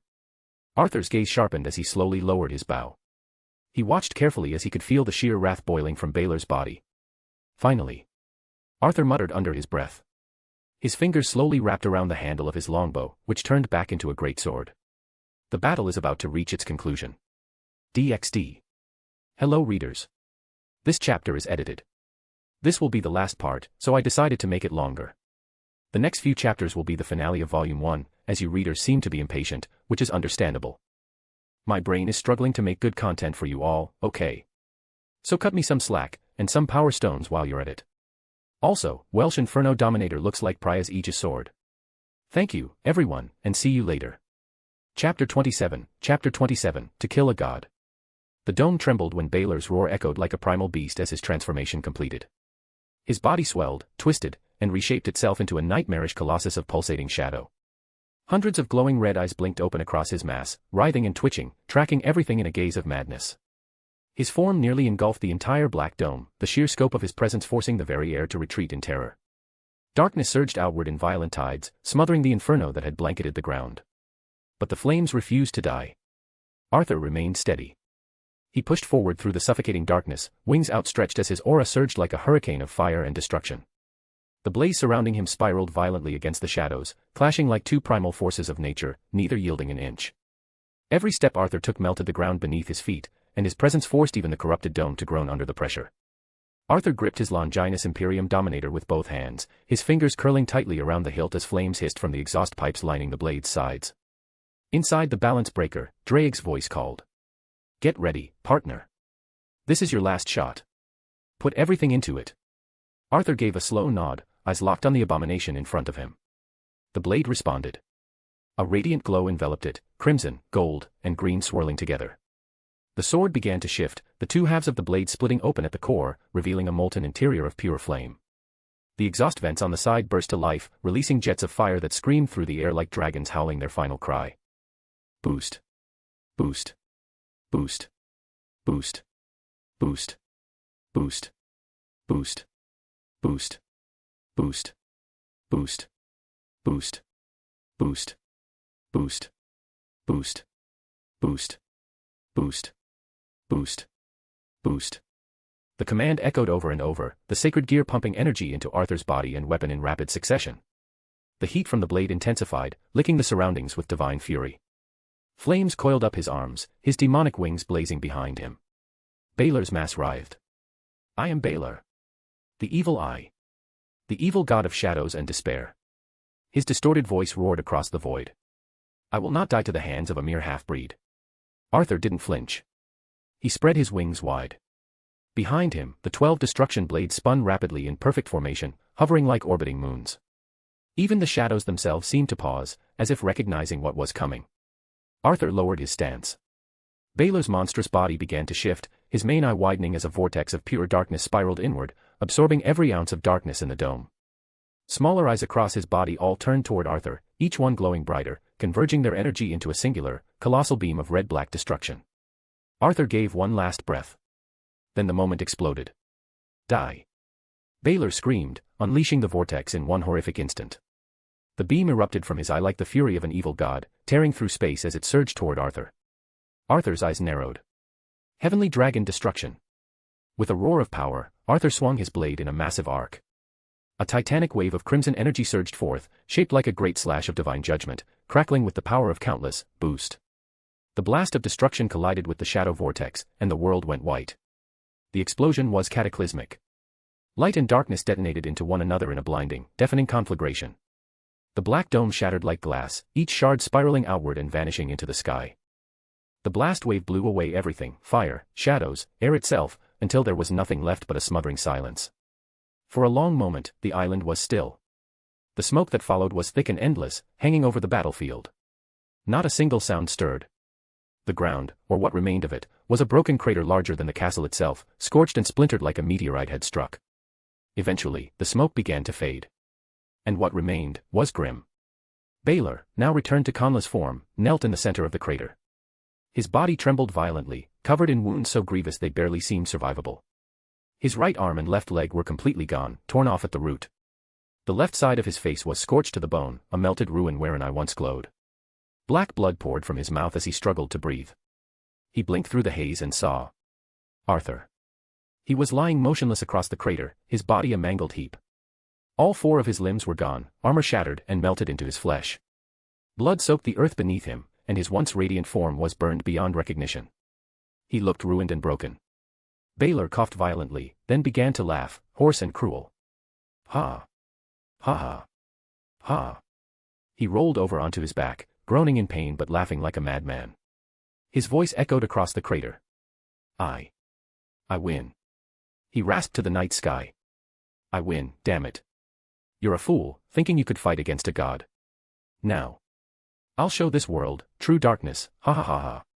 He laughed louder, delusional, triumphant, oblivious. Until, crack. He froze. The sound of glass shattering echoed in his ears. He blinked twice.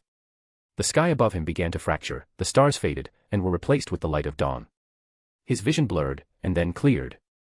And what he saw sent terror through his bones. He was not resting, he was pinned to the ground. His vessel scorched, dismembered, and ruined, all 4 limbs gone, and blackened skin fused to the earth. His eyes are wide in disbelief as he looks down at his chest, where Arthur's crimson greatsword is buried deep into his abdomen, pinning him down. Arthur stood before him alive and breathing. His hand gripped the sword's handle, his body barely bruised.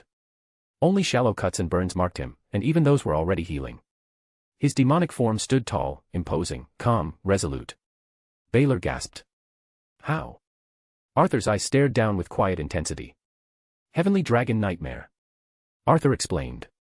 At the moment our attacks collided, I used a technique so complex, it fools all your senses into a complete illusion while I severed your limbs and pinned you down. Balor struggled, trying to move, to call on his divine strength, but nothing came. His body refused to respond as the darkness he summoned didn't respond. Don't bother. Try to do something dumb, and I'll end you. Arthur said simply. Above him, hundreds of destruction blades hovered in the air, all aimed at Baylor's head. You lost, Baylor. Leave Conla's body. If you do, I'll grant you mercy. He said coldly. Baylor coughed hard, black blood dribbling from his lips. He chuckled bitterly, voice hoarse. You're too late. Conla is dead. It's your fault. You killed him when you fought me. Arthur's grip tightened. Leave Conla alone. I'm not gonna ask again. Baylor screamed. Don't you understand? I devoured his soul. He's gone. He belongs to me. You can only blame yourself for this mistake. Arthur sighed, lowering his eyes. I gave you a chance. Don't say I didn't warn you. Baylor's eyes widened. No, wait. Heavenly dragon blessing. Light exploded from within Baylor's chest. He screamed as holy energy surged through him, a holy power of Arthur's sword. Baylor's body convulsed violently, eyes glowing as the light consumed the darkness from within. No. No. Don't do this to me. I am a god. I cannot die. Arthur closed his eyes, his voice soft as he whispered. Dear Lord, please free Conla's soul from evil. Amen. A brilliant glow filled the crater. Baylor's roar became a dying breath. And then silence. The light faded. The twisted corruption peeled away from Conla's body like ash. His wounds mended, his form restored. He lay still for a moment, then gasped violently, his chest heaving as he drew breath for the first time in what felt like eternity.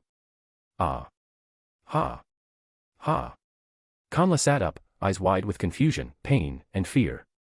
His hand clutched his chest, heart racing. He looked around, gasping. Then he saw him. Arthur stood a few feet away, his greatsword resting on his shoulder, flames still softly burning at the vents. His devil form towered under the light of dawn, his wings gently unfurling, his green eyes calm. Conla froze. Arthur, is that? He asked hesitantly, voice shaking. Arthur gave a small smile. Welcome back to the land of the living, Conla. A few moments later. The sky began to shift as the first light of dawn crept over the horizon. The black dome that loomed over the island was gone, and in its place remained a landscape scarred by craters, scorched earth, and shattered stone. Arthur walked with Conla beside him, both of them slowly ascending from the center of the ruined crater. The two didn't speak for a while, only the sound of distant waves crashing against the shore and the occasional crunch of their boots on debris-filled soil broke the silence. Conla's expression was distant. His eyes stared ahead, but they didn't seem to be focused on anything. So, you're saying? I was possessed. All of this mess, that was me. He finally muttered. Arthur gave him a brief nod without looking back.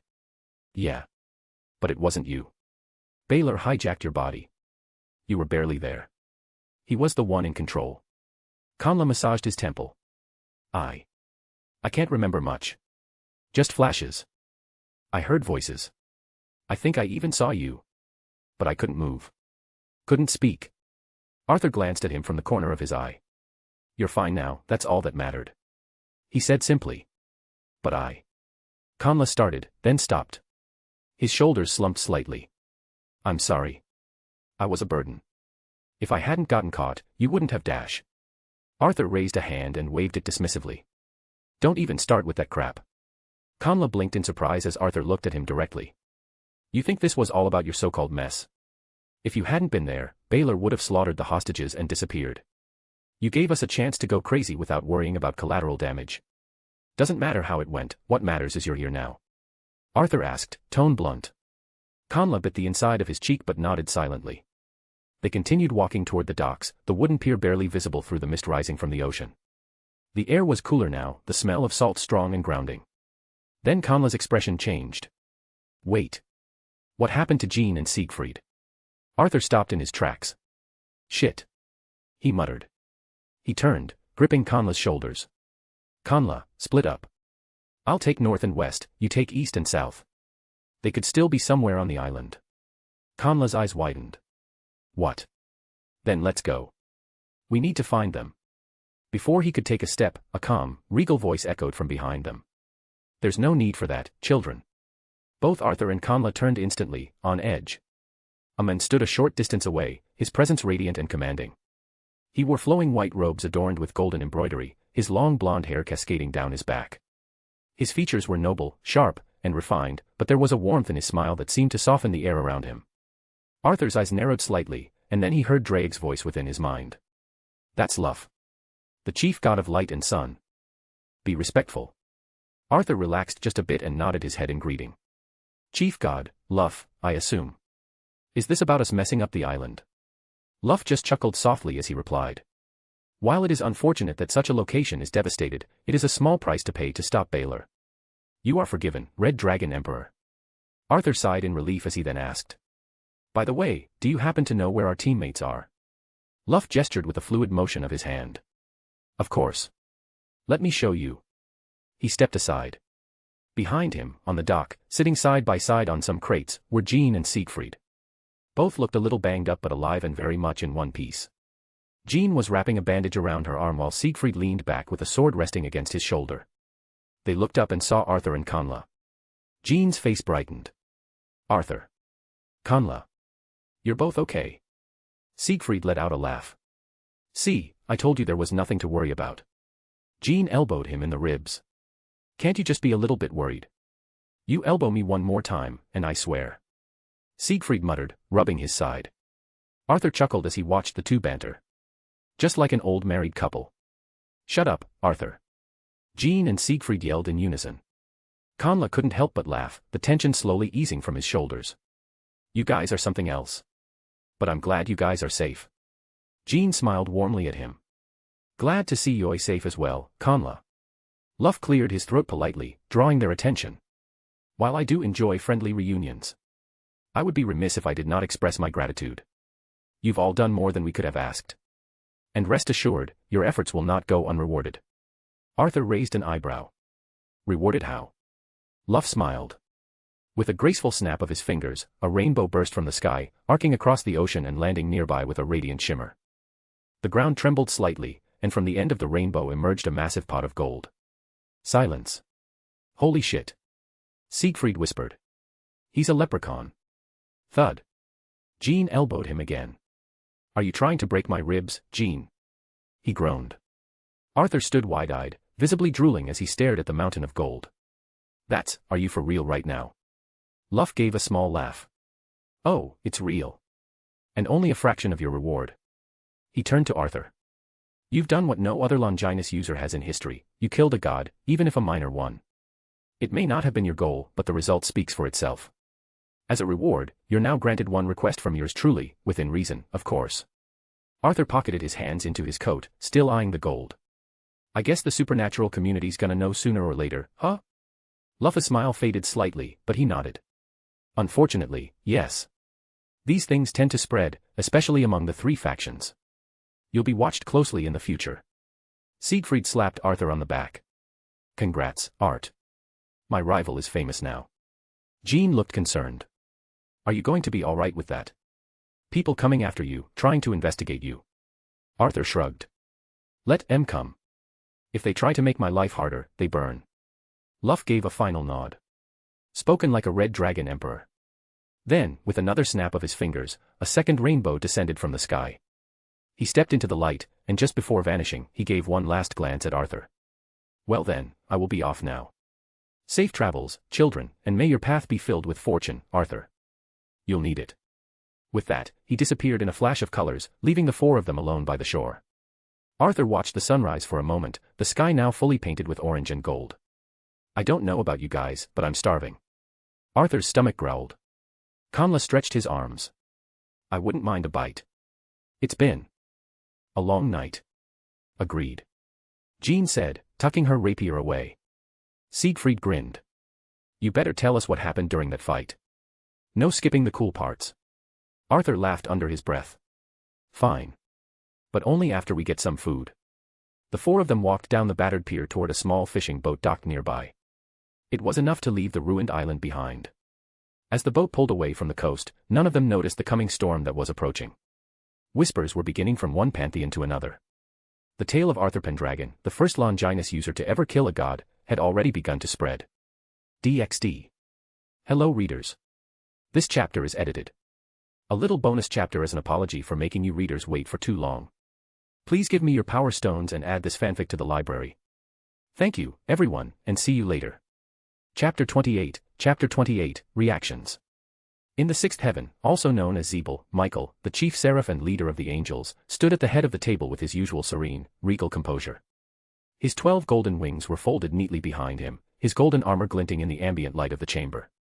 Beside him sat Gabriel, clad in flowing robes of white and gold. Across from her was Raphael, her glasses reflecting the light as she sat upright. The last one was Uriel, stern and intense as always, flames subtly flickering behind his sharp eyes, his red and gold armor rigid against his powerful frame. Michael nodded to each of them. "Thank you all for coming. I understand this meeting was sudden, but it concerns an urgent matter, one that may affect not only heaven but all three factions." Uriel leaned forward slightly, voice hard. "Let's not waste time, then, Michael. What's this about?"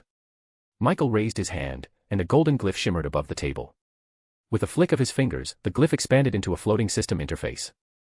The projection displayed an array of data and a single label blinking in red.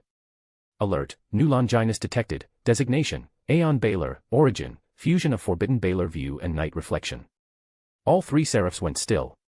Raphael adjusted her glasses slowly, squinting as the information scrolled by. A new Longinus class sacred gear. That shouldn't be possible. Uriel's expression darkened as he crossed his arms. Azazel. Was it him?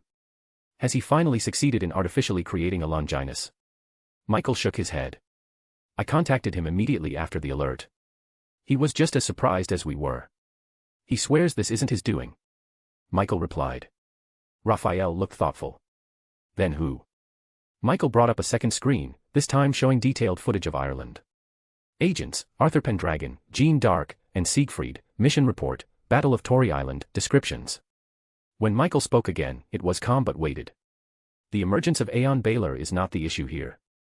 During a mission in which Arthur Pendragon played a central role, he At the mention of the boy's name, Gabriel immediately straightened and interrupted Michael.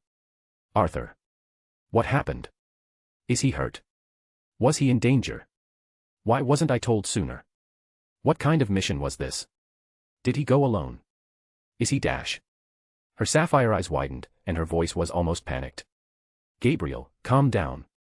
Please. Let Michael finish. Raphael said gently, reaching across the table to place a hand over Gabriel's. Gabriel hesitated, then nodded quickly, sitting back but clearly distressed. Michael continued, bringing up the full report. A floating visual replay of the battle, played out in brief clips. Baylor's resurrection, the explosion that leveled the dome, the moment of silence before Arthur drove his balance breaker into the evil god's chest. Arthur Pendragon has become the first Longinus user to slay a god. Even if Baylor was a minor god, this is unprecedented. Michael said softly, his gaze never leaving the projection. The chamber fell into stunned silence. Uriel looked more serious than ever. This will cause a ripple through the entire supernatural world. The devils will react. The fallen will react. The Norse, Greek, Shinto, every single major faction will take notice. Raphael rubbed her chin thoughtfully. And we should also assume the old Satans, no. No, perhaps not yet. Michael closed the displays and folded his arms behind his back. Which is why I've decided we will move forward with the original plan. Uriel raised a brow. Are you sure, brother? I am. The world is changing faster than we anticipated. Arthur's existence is unique, and his rise may either bring stability to the world, or send it into chaos. We must monitor his progress, and where necessary, guide or aid him. Michael confirmed. Raphael nodded. We've already prepared contingencies for such events. Arthur shall have our support ready and discreetly. Uriel grunted. If the boy has drawn the eyes of other pantheons, others may come to challenge him. Gabriel, however, had remained silent, her hands clenched tightly together in her lap. Michael turned his eyes to her. Gabriel. You've been quiet. I would like your opinion, especially considering your connection with Arthur.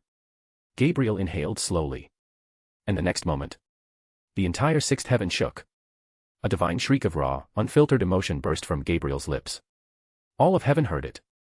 Down below, in the first heaven, two low-class angels paused their duties, looking to the source of the noise. What was that? One asked, startled, dropping a scroll. The other angel blinked, stunned. I think that was Lady Gabriel. It sounded like joy, anger, fear, and excitement. All at once. Back in the chamber, the other three seraphs were still recovering from Gabriel's sudden burst of emotion. Raphael blinked rapidly as she adjusted her glasses. Gabriel, what was that? Gabriel slumped back into her chair, cheeks flushed, wings fluttering erratically. I don't know. He just did the impossible. And how should I react to this? Am I happy, proud, terrified? And why do I want to throttle him for doing something so stupid? She cried, flustered. Uriel groaned. So it begins. Michael smiled faintly, allowing a flicker of amusement to soften his visage. Then we are all in agreement. Monitor Arthur, support him where needed, and brace for what comes next. The other seraphs nodded while Gabriel, however, remained in her seat, clutching her chest from her confused feelings. DxD. In the Pendragon estate, the morning sun shone through the wide stained glass windows of Uther's study, where he sat in his chair, sipping a warm cup of tea as he read the papers on his table. Across from him stood his son, Kay, dressed in his training gear, still sweating from his early morning drills. Your swordsmanship has improved, and your form is refined. Excellent work, my son. Uther said as he set the teacup down. Kay smiled as he rubbed the back of his neck. I've been working hard to get my precision right. I want to be ready next time I get a match with Arthur. Last time, he was barely trying. Uther chuckled. That boy has always been a handful. Just then, a soft knock echoed at the door. Enter. Uther said. The door opened with a creak, and in stepped an elderly butler. Lord Uther, Sir Kay, a pleasant morning to you both. He said with a bow, holding out a sealed file. A report was sent by one of the Vatican's exorcists. It was marked for your eyes only, but given the contents. Uther raised an eyebrow as he took the file. Thank you. You may go. With another bow, the butler exited without a sound, closing the door behind him. Kay watched with mild curiosity as his father broke the seal and unfolded the file. Uther's eyes moved quickly across the page, but then slowed down to look closer. His brows lifted slightly. Well, I'll be damned. He muttered under his breath, the corner of his lips twitching into a smirk. Kay leaned forward. What is it? Uther didn't answer immediately. Instead, he turned the file around and handed it to his son. See for yourself. Kay took it, flipping through the pages. His eyes quickly scanned the report. His expression froze as he saw Arthur's name highlighted and then read the final line. Arthur Pendragon, Vatican's exorcist and current Red Dragon Emperor, has slain Baylor the Evil Eye, marking the first recorded case of a Longinus user successfully killing a god. Kay stared in stunned silence. He blinked twice to see if he was dreaming. Father, this is real, right? He asked, his voice quiet. Uther nodded proudly, resting his chin on a closed fist. It is. Verified by the seraphs themselves. Your cousin took down a god. Alone. Kay looked back at the report, then down at his own hands. Kay felt his chest tighten, not with jealousy, but with something deeper. While Arthur was clashing with gods, laying waste to powerful foes, and becoming a name that will soon be feared and respected across the supernatural world. He had been practicing footwork, etiquette, and other unnecessary things. I can't stay like this. He muttered, lowering the file slowly. Uther raised an eyebrow. Arthur, he's already doing things no one thought possible. And I'm still being taught how to use silverware and win monitored duels. That's not enough anymore. Kay said with more resolve. I won't be left behind. I refuse to be left out. Uther studied his son for a long moment, then smiled proudly at his son. So what exactly do you propose? Kay nodded firmly. I need more training, more challenges, and more real-world experience. I want to be ready, not just for Arthur, but for whatever challenges I'll face in the future. While he's already out there making a name for himself, I need to be strong enough to stand beside him. Uther stood up, crossing the room to clasp his son's shoulder with one hand. Very well. I'll go ahead and contact the best instructors. We'll elevate your training starting tomorrow. And I'll arrange for you to accompany some of our knights in the field. Kay's eyes lit up. You mean it? You're a Pendragon, but above all else, you're my son. Uther said. You were never meant to stay in the shadow of anyone, not even your cousin. I know your destiny will lead you to something grand. Kay nodded, gripping his father's hand. Uther turned and walked to the corner of the room, pulling a cord that rang a soft chime throughout the manor. Moments later, two maids stepped into the room. Inform the staff that there will be a celebration today. My nephew has accomplished a great feat, and that's cause for a feast worthy of our name. Uther said with a proud smile. The maids bowed quickly and left to make the preparations. Within minutes, the Pendragon household stirred to life. Cooks began flooding the kitchens, and tables were laid out with delicacies. The estate glowed with joy as word spread among the household. Arthur Pendragon's name will be etched in history.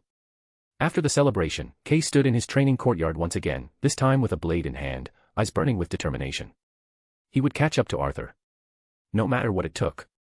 DxD. It was nighttime, and the city lights below flickered in the distance. Somewhere in a high-rise penthouse, the wind whispered against the white curtains of a luxurious balcony. Standing on that balcony was a man with a black bathrobe and a laid-back attitude as he sipped slowly from a margarita glass, a slice of lime perched casually on the rim. Azazel, Governor-General of the Fallen Angels, his jet-black hair, tipped with golden bangs, rustled slightly, and his goatee twitched as he smirked at the small flip phone in his hand. The screen showed a file sent by an old contact of his. He scrolled through images and brief descriptions. The name Arthur Pendragon stood out in bold font, along with a few very interesting keywords. Red Dragon Emperor. King Arthur's descendant. Unknown Devil Father. Killed Baylor. Azazel whistled quietly to himself. So the Red One's back, and he's already doing what the previous hosts never managed. Killing a god, not bad, kid. He leaned forward on the balcony railing, one hand resting beside his drink as his eyes scanned the city. I wonder what kind of person you are, kid. You've just made the supernatural world start gossiping about you. I wonder if he doesn't mind if I could ask him for his help in my research.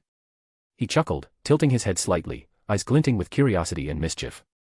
Then he paused, narrowing his eyes at one of the grainy surveillance photos. A close-up of Arthur, his crimson hair matted with dirt and sweat, but unmistakable in his features.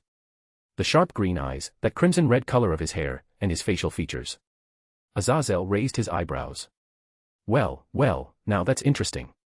You look a lot like him, but with green eyes. What a coincidence. He mused, swirling his drink, and took another slow sip, then burst into a low chuckle. Surzex. The last time I checked, you only had that baby with your queen. Hoo boy, I can already see the drama incoming. He had just turned around, heading back toward the balcony door, when a voice called from within. Azazel. Azazel stopped mid-step and looked into the room. A silver-haired boy stood at the entrance of the balcony, sharp blue eyes narrowed with serious intent, but on his shoulder was a small white dragon plushie. Azazel smiled. Valley. What's up, kid? You're still awake. Valley walked forward slowly, his face unreadable. Is it true? Azazel raised an eyebrow.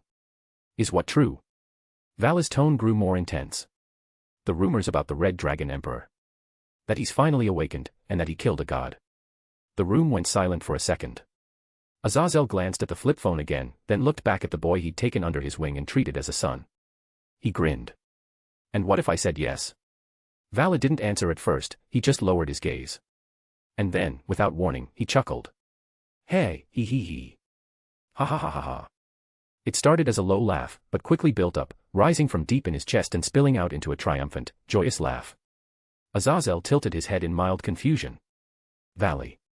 Valley's smile widened as he stepped out onto the balcony beside Azazel, raising his arms dramatically toward the moonlit sky. At long last. He's finally here. My fated rival. Azazel blinked. Wait, what? The Red Dragon Emperor is real. And he's not just some idiot weakling. He killed a god, Azazel. A god. And he has devil blood like me. It's perfect. Valley looked ecstatic, he turned to face Azazel, eyes practically sparkling. What's he like?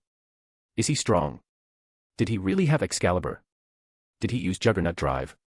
What's his devil lineage? Is it true he's related to King Arthur? Azazel laughed, holding up both hands. Whoa. Slow down. I don't have all the details yet. Michael only sent a few details. I know he used Balance Breaker, but there's something different about it. And as for his bloodline, well. Valley didn't even wait for an answer as he turned back to the moon, eyes filled with anticipation. I have to get stronger. I've been slacking off, there's too much training to do. I should invest in swordsmanship. Maybe find a magic sword, yeah. He's part Pendragon, right? That means swordplay runs in his veins. Azazel just shook his head, unable to suppress a grin. Valley, you're going to have a lot of work cut out for you if you want to catch up with that guy. Valley turned slightly. Then I'll double my training. No, triple it. I have to meet him someday. The Red Dragon Emperor and the White Dragon Emperor, destined to clash, but this time, it's different. The descendant of Lucifer versus the son of, whoever his dad is. He clenched his fist, passion burning in his voice. Finally, a worthy opponent. Our battle will be legendary. Azazel leaned against the railing, watching Valley with pride and a touch of exasperation. Well, it's official. The kid's gone mad, and I love it. He looked up at the moon, smiling faintly. Here's to you, Arthur Pendragon. You've already done the impossible. Let's see what else you're gonna accomplish. DxD. In an office lined with towering bookshelves and adorned with deep crimson tapestries bearing the Lucifer sigil, the men behind the polished mahogany desk wore a rare scowl of exhaustion. Papers and reports were stacked like miniature towers in front of him while a steaming cup of coffee rested to his right, the only comfort in this madness known as paperwork. Sirs X Lucifer, the Crimson Satan, leaned back in his ornate high-backed chair, letting out a long sigh as he flipped through another set of paperwork. His crimson hair flowed over his shoulders like fire in motion, and his piercing blue eyes, normally full of warmth and mischief, were dulled with tedium. This is more than what I had yesterday. How is this even possible? He muttered, scribbling a signature before glaring at another stack. If I accidentally spill coffee on half of these, would anyone blame me? Just as he reached for his mug, the double doors to his office suddenly burst open with a sharp bang. Sirs X sat upright, eyes narrowing in alert, but softened the moment he saw who it was. Graphia. The silver-haired maid stood in the doorway, panting slightly, her red eyes wide with a rare urgency. In her hands was a thick, black folder labeled in glowing red letters, classified. Lord Sirs X. Something has happened, something that requires your immediate attention, she said, stepping forward quickly and shutting the door behind her with a flick of magic. Sirs X set his pen down and slowly stood, his tone sharpening. What is it? Did something happen? Is it an attack? Graphia approached the desk and placed the file before him. No. This concerns something personal. Sirs X raised an eyebrow, already feeling the weight of the situation settle in his chest. He opened the folder with curiosity, only for his expression to shift dramatically within seconds of reading. The instant his eyes landed on the contents, his body froze. The coffee cup in his hand slipped from his fingers, shattering against the marble floor and staining the carpet. The silence was deafening. Graphia watched his reaction with solemn understanding. She, too, had been shaken by the rumors when they first came in. Even now, her hands were clenched in front of her, the tremble in her voice barely restrained. Sirs X slowly closed the folder and stared blankly at the polished desk. He finally looked up at Graphia, his voice was low and uncertain. Is this real? She nodded. Yes. Multiple confirmations. Arthur Pendragon, the current Red Dragon Emperor, is a Cambion-turned-exorcist who killed Balor the evil god. Sirs X leaned back into his chair and stared at the ceiling for a long moment. His mind wandered back to Arthur's emerald eyes, which coincidentally have the same color as Artoria. He whispered, not even aware he was saying her name aloud. Graphia's expression softened. We lost contact with her many years ago. I had a hunch myself that something was off when she departed, but never this. Sirs X ran a hand through his hair, trying to make sense of everything. Memories of melancholic moments emerged from the past. The way she laughed and smiled, the way she and Graphia had their harmless rivalry, and how she would somehow hold affection towards him despite being on different sides. She had a child, my child. And she never told me. He murmured, his voice hollow with a mixture of awe and hurt. Graphia looked at him for a long moment, then quietly stepped closer. What will you do now, my lord? Sirs X didn't respond right away. I don't know. He admitted. He's my son. But I was never there for him. He doesn't even know me, and I didn't know him until now. What am I supposed to do with this? He turned towards Graphia. How do you feel about this? Truly. This changes things. Does it change us? He asked quietly. Graphia's expression flickered, a mix of thoughtfulness and sincerity. I won't pretend it doesn't surprise me, she said honestly. But it doesn't change what you mean to me. I am your queen, your partner, and above all, your wife. Whatever you do, I'll support you along the way. And besides. Her eyes softened. Artoria is my love rival and the sister I never thought I had. If anyone else besides me is worthy of bearing your child, it's her. She must have her reasons for keeping your child a secret. Sirs X stared at her for a long moment before exhaling slowly, the tension leaving his body like a weight lifted. Thank you, Graphia. I don't deserve your forgiveness. He gave her a gentle smile. She leaned down and placed her hand gently on top of his. Oh, Sirs X. You're a flawed person, sometimes naive, incredibly emotional, and also have a very questionable obsession with Rias, but you've always had a good heart. That's one of the many reasons why I'm in love with you. He chuckled, squeezing her hand. I wonder what he's like. Sirs X placed a hand on the photo, his smile softening into something almost paternal. He really does look like me. But those eyes. Those belong to Artoria. He leaned back again and looked toward the far window, where the artificial moon of the underworld glowed silently. Seraph closed his eyes. Perhaps it's time I should meet him. Graphia nodded. If that is your choice, then I'll support it, my lord. In the meantime, I should see what little Milikas is doing. Graphia bowed as she left in silence. Seraph watched her leave as he leaned back on his chair, feeling something he hadn't felt since the day he and Artoria last talked. Hope. DxD. The room was pitch black, save for a candle from the center, a circular table crafted from obsidian. Euclid Lucifuge stood at the head of the table, his expression perfectly composed, hands folded neatly behind his back. Though the room was silent, tension hung thick in the air. Across the table sat three figures, beings of immense power and ambition. Kateria Leviathan, draped in regal dark blue robes and wearing glasses, scowled as her gaze fixed upon Euclid. This had better be worth my time, Lucifuge. You summoned us with urgency. Now speak. She said, her voice venomous. Indeed, I bring you grave news. A situation has developed, one that threatens our plans in the long term. Euclid said, bowing slightly. Shalba Beelzebub leaned back in his chair, his long brown hair illuminated by candlelight. Get on with it, then.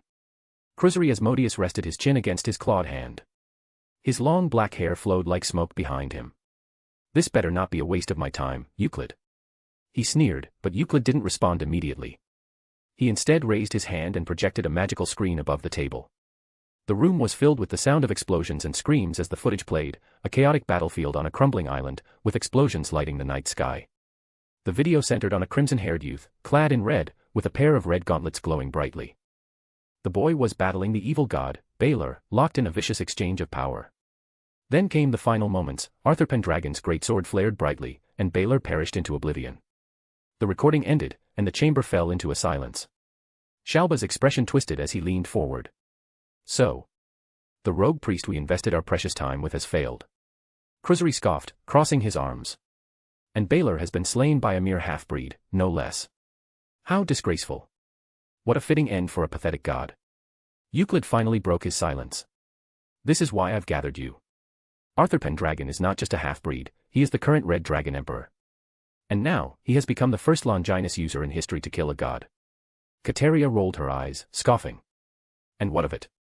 He is still just one boy. You've lost your nerve, Euclid. Euclid's eyes briefly flashed. With respect, Lady Leviathan, this is not just about him being a boy. This marks a turning point.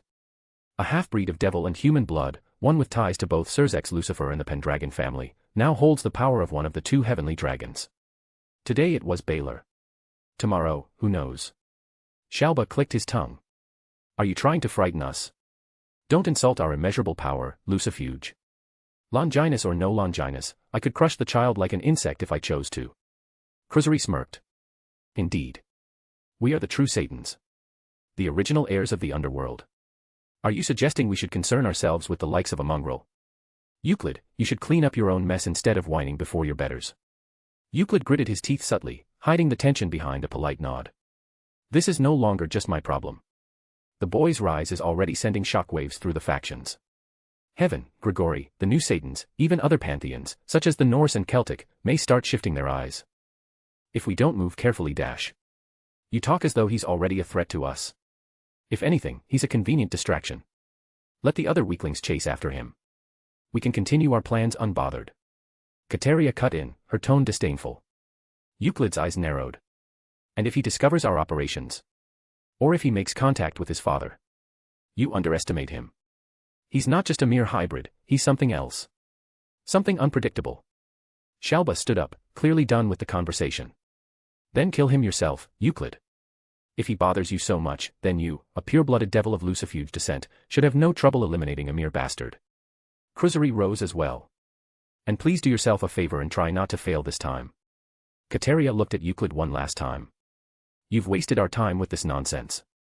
Don't summon us again unless it concerns real threats.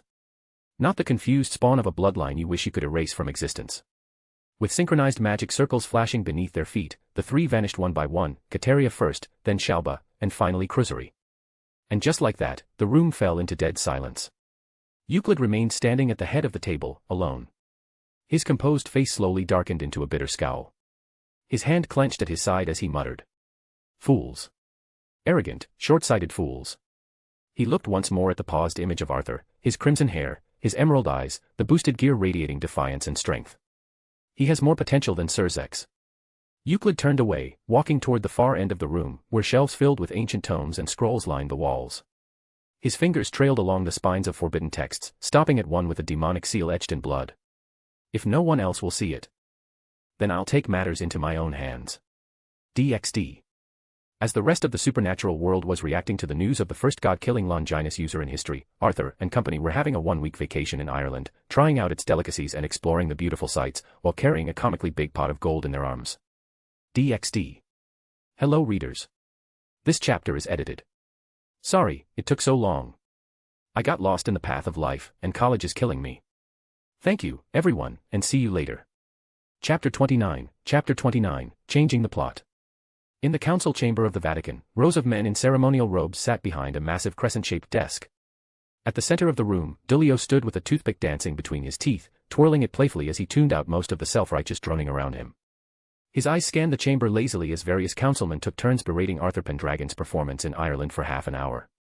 And not only was his approach reckless, but he endangered the lives of innocent civilians. He acted without sufficient planning. Demonstrates unchecked power could cause this. Dulio sighed loudly through his nose, tapping his foot in rhythm to the hypocrisy echoing from the room. One of the older councilmen noticed the casual smirk curling on Dulio's face. Something amusing, Gesualdo? The man asked sharply, his tone prickly with authority. Dulio flicked the toothpick out of his mouth, and it zipped through the air and stuck into the desk right in front of the councilman's hands, making him flinch. Yeah, there is. This whole shit show is pretty hilarious. Dulio said, stretching lazily, his smile widening. The council erupted into scattered murmurs of offense and disbelief. A few stood up, slamming their palms onto the desk. What did you say? How dare you speak to us like that? This is disrespectful of you, Gesualdo. Dulio held up a hand, waving lazily. Come on, don't give me that crap. Let's not pretend we don't know what's really going on here. The room quieted slightly, tension creeping in like a chill. You see, we all know you all tried to get rid of Arthur ever since the helipad incident. That whole mission to Ireland wasn't about stopping rogue exorcists or something, it was a convenient little setup for an assassination attempt. A rogue priest, unknown territory, and a high-risk target you hoped would kill him before it became a scandal. Neat, clean, no blood on your hands. Dulio continued, his tone light but laced with steel. But it backfired, didn't it? Dulio said with a chuckle, stepping forward slowly. The half-devil kid you all hate not only survived, he even made a name for himself by killing a god. You know, one of those ancient beings impossible for any human to bring down. He clapped his hands mockingly. Bravo. Truly. Your plan failed so hard it looped around, and now you're scrambling to claim his success as the church's own. How fucking typical. Several councilmen visibly paled, and others looked to each other uneasily. Outrageous. You are out of line. How dare you accuse Dash? Shut it. Dulio's smile vanished. The temperature in the chamber dropped like a stone. He didn't raise his voice, didn't unleash any power, he simply stared at them with eyes devoid of his usual warmth. And it was enough to silence the entire room. I already talked to Arthur a while ago, and told him what you prunes tried to pull off. Dulio said calmly. A few councilmen stiffened. Surprisingly, he already had an idea what you were pulling off, and he didn't care. Said he was grateful because he got to fight a god and come out victorious. Called it a fun experience. Said it helped him understand just how far he's come and helped with his epic debut towards the supernatural community. He took a step closer, his voice quieter now. You should all thank God he still finds this place useful. Several of the councilmen shifted uncomfortably in their seats. A few exchanged whispers, while others simply looked down, avoiding eye contact with the men standing before them. Dulio tilted his head. If it had been me in his shoes, I wouldn't have been so forgiving. I would have turned this entire place into a crater. And believe me, I wouldn't have needed more than a flick of my wrist. He said calmly as the silence was deafening. But, that'd be a pain in the ass and it's too much work. Also, the cleanup crew would hate my guts for making a huge mess. So for now, see you never. He added with a shrug. With that, he turned and began walking toward the doors of the council chamber, hands in his pockets like it was just another lazy stroll. Oh, and one more thing. Dulio said over his shoulder, pausing at the threshold. Arthur's gonna be away for a whole year. Said he wants to explore the world, fight strong opponents, maybe take on important missions that don't involve being used as bait. He looked back, his gaze sharp at them. So do yourselves a favor and don't pull this stunt again. Not on him, and especially not on anyone connected to him. Because if you do, Dulio's smile returned, but there was no humor in it. I'll turn this place into your tomb and leave you all to rot in hell. He opened the door with a gentle push and stepped out, letting the door close behind him with a heavy thud that echoed across the silent room. Dulio strolled through the hallways of the Vatican headquarters, hands tucked lazily behind his head as his mind was still replaying his verbal beatdown of the council. A smirk played on his lips as he turned a corner. Man. I'm one awesome senior. He then spotted 3 familiar faces standing near the archway that led to the courtyard. Jean was leaning against a pillar, arms crossed and hair tied into a loose ponytail, while Siegfried was sharpening his bomung. Standing between them, adjusting the collar of his freshly issued exorcist coat, was Conla, looking much cleaner than he was when first introduced. Dulio raised his hand casually. Yo, problem children. Jean glanced over her shoulder. Oh, it's you. Siegfried offered a lazy 2-finger salute. The hell took you so long? Conla gave a respectful nod, his shades glinting in the light. Good morning, Dulio. Dulio gave them a smug grin. Sorry, I'm late, had to talk to some crusty old relics. You know, classified stuff. Only badasses like me get that clearance. He points his thumb at himself. Jean rolled her eyes. You're such a humble one, aren't you? Siegfried chuckled. Heh. I'm sure the council was shaking in their knees. Actually, they kinda were. Dulio said with a wink. He stepped toward Conla and gave the younger boy a friendly clap on the shoulder. So, how's the new job doing for you, Conla? You holding up okay? Conla nodded, brushing his gloved hand over his sleeves. It's a big change compared to my former lifestyle. Not exactly what I'm used to, but I'll get used to it. My room's nice too. I'm also neighbors with Arthur. Oh ho. Nice. Dulio blinked, then gave a knowing grin. Conla nodded again, his expression calm but sincere. Yeah. I've got a lot to make up for. Arthur gave me a second chance. I want to prove I'm worth it. Conla adjusted his shades again, then looked down slightly, his tone softer. By the way, is Arthur going to be okay? Dulio turned quiet for a moment as he responded with a smile. He'll be fine. He's got the strongest exorcist in the church training him, remember? Siegfried snorted. Yeah, and what did you teach the guy? How to sleep through your problems and flirt with every nun in the canteen. Conla struggled not to laugh as Dulio had a depressed aura around him. Siegfried stretched his arms, letting his joints crack. Still not fair though. Arthur gets to explore the world for a whole year while we're stuck in here doing nothing and hunting weaklings. Dulio waved a finger. Well, there are other things you kids could do before Arthur gets back, train hard and get stronger. So that when Arthur comes back, he's blown away by how badass his friends have become, and not end up being deadweights. The 3 of them shared a glance. Siegfried scoffed but nodded, Jean gave a small nod, and Conla smiled determinedly. We will, but it's gonna be tough to catch up to him. Jean said. So. I'm not planning on getting left behind by that redhead. Siegfried added. Conla then spoke. If it's possible, then I want to stand alongside him. Dulio looked at them proudly, letting out a satisfied hum. That's the spirit. The group was now determined to catch up to their friend. Jean crossed her arms again and gazed at the sky thoughtfully. I wonder, how Arthur's doing right now? She murmured. DxD. In a rural village nestled deep in the southern mountains of China, the air was thick with the aroma of spices and incense, the chatter of locals weaving through the narrow paths of the bustling street market. Among them, cloaked in a dark, ragged robe, a boy with unkempt black hair and sharp blue eyes weaved silently between stalls. His steps were light, practiced, and deliberate, his eyes never lingered too long on any one vendor, always scanning for opportunity. As he walked past a stand selling buns, his hand subtly dipped under the stall's cloth and emerged with a few apples. No one noticed. A few paces later, his nimble fingers slipped a leather wallet from a distracted tourist's back pocket. Another clean swipe. Moments later, he ducked into a shadowed alleyway between 2 clay brick buildings, crouching behind old, discarded boxes. He took a moment to breathe away from the crowd. He pulled out his modest haul with a faint smile. 2 apples, a steamed bun, a half-full wallet, and what looked like a foreigner's hotel key card. Jackpot. With this, I might just make it out of this country. He whispered to himself, a spark of pride in his voice. As he prepared to take a bite, his body suddenly tensed, and his instincts screamed. He dropped the food and twisted his torso. A bullet tore through the air and embedded itself in the crate beside him with a heavy thunk. The boy's eyes sharpened as he rolled forward, springing to his feet. Dust kicked up around his shoes as he landed, one foot skidding on gravel. He turned toward the alley's entrance, and there they were. 6 burly men stepped into view, weapons drawn. Guns, blades, and dark, greedy eyes.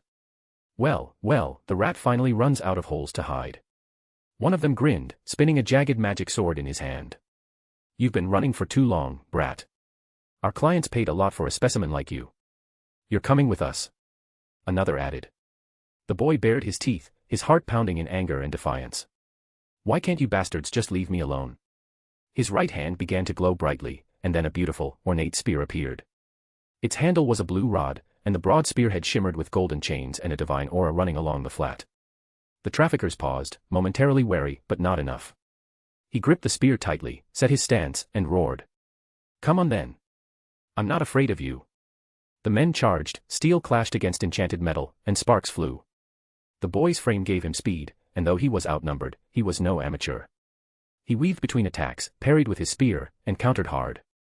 With a sharp cry, he drove his spear through one man's shoulder, flipping over his collapsing body and slashing the ground with an arc of light that kicked up a thick dust cloud. He broke away, sprinting through the alley into the edge of a nearby forest. Behind him, the remaining men roared and gave chase, shouting threats, closing in fast. But just as he reached the trees, he stopped.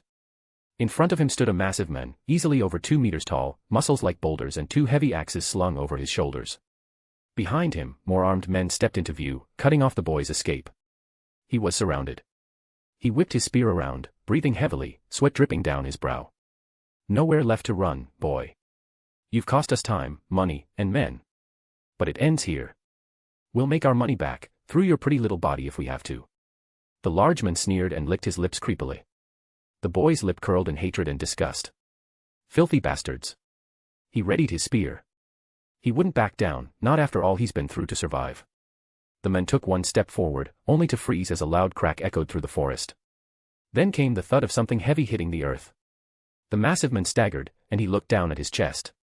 A fist-sized hole had been punched through his torso, and blood gushed out in a burst. He blinked, wordless, and collapsed with a thud. Everyone stopped. What the hell? From the treetops, a red blur flashed past, slicing through the air. 5 heads rolled clean off their shoulders before their owners even knew what hit them. Panic erupted as the men screamed, some dropped weapons and ran, others fired blindly. But then, 3 of them suddenly burst into flames. Their bodies convulsed as they burned alive, screaming. The boy's eyes widened in awe and a trace of fear. Then silence fell, broken only by the whimpering of one last survivor, a man crawling backward on his hands, face drenched in sweat and tears. A figure stepped out from the trees and landed right in front of him. Crimson red hair, emerald green eyes, and a red hoodie around his form.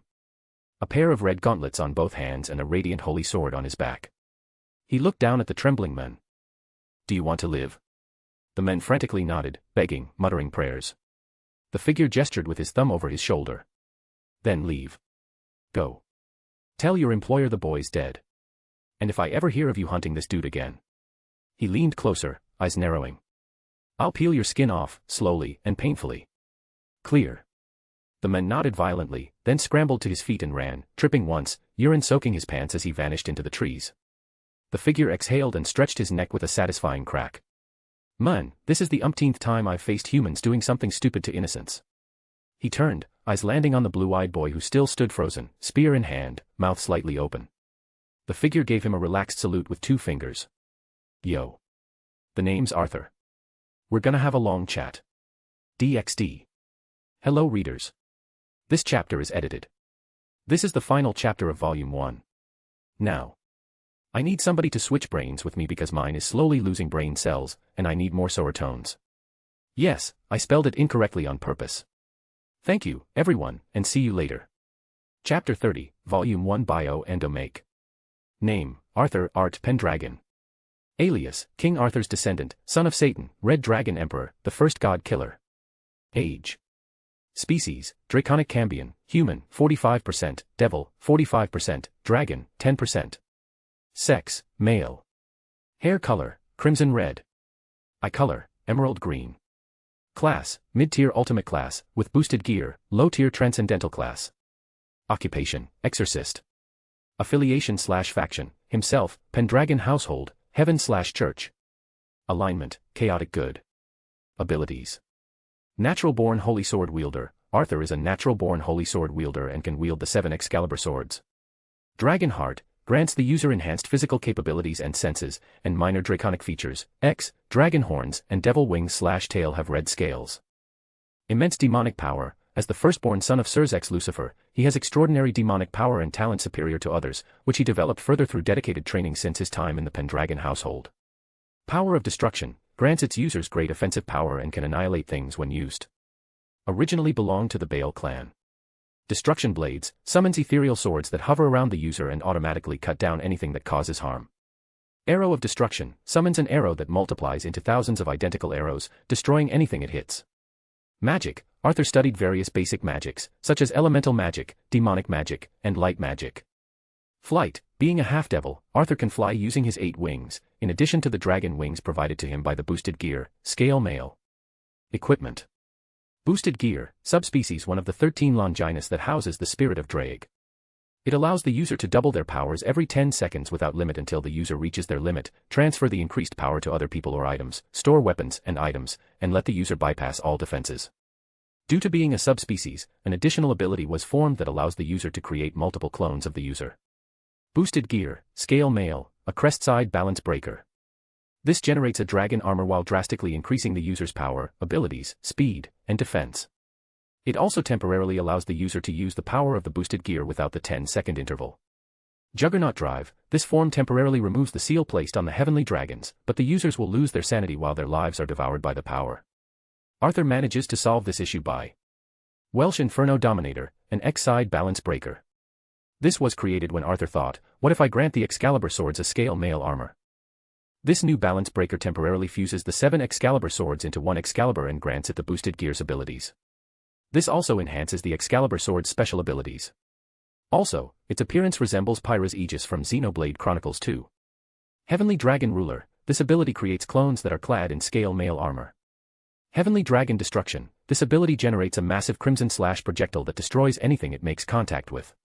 Heavenly Dragon Rapidly, this ability causes multiple near-instantaneous cuts on the target when in contact with the blade. Heavenly Dragon Mimic, this ability copies objects that the user imagines. Arthur copied EMIYA, Archer, S-Bow but with the boosted gear's features. Heavenly Dragon Transparency, this ability completely erases the wielder's presence so that even ultimate class beings are unable to detect them. Heavenly Dragon Nightmare, this ability controls the 5 senses, allowing Arthur to make his enemies misperceive everything about someone or something, form, shape, mass, feel, smell, etc. Heavenly Dragon Blessing, this ability has a variety of effects. Arthur uses it to exorcise Balor from Conla's body. 7 Excalibur Swords, originally owned by King Arthur, it was unknowingly broken and reforged into 7 holy swords. These swords possess a variety of special abilities. Excalibur Ruler, this holy sword controls all things its wielder desires. Excalibur Destruction, this holy sword causes destructive beams that shatter anything it touches. Excalibur Rapidly, this holy sword grants both the wielder and the blade enhanced speed. Excalibur Mimic, this holy sword transforms itself into any shape according to its wielder's desires.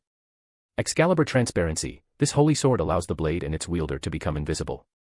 Excalibur Nightmare, this holy sword allows the wielder to cast illusions and manipulate dreams. Excalibur Blessing, this holy sword relates to one's belief in the teaching of the religion, and it has been said that it mainly shows its effects when you use it during holy rituals.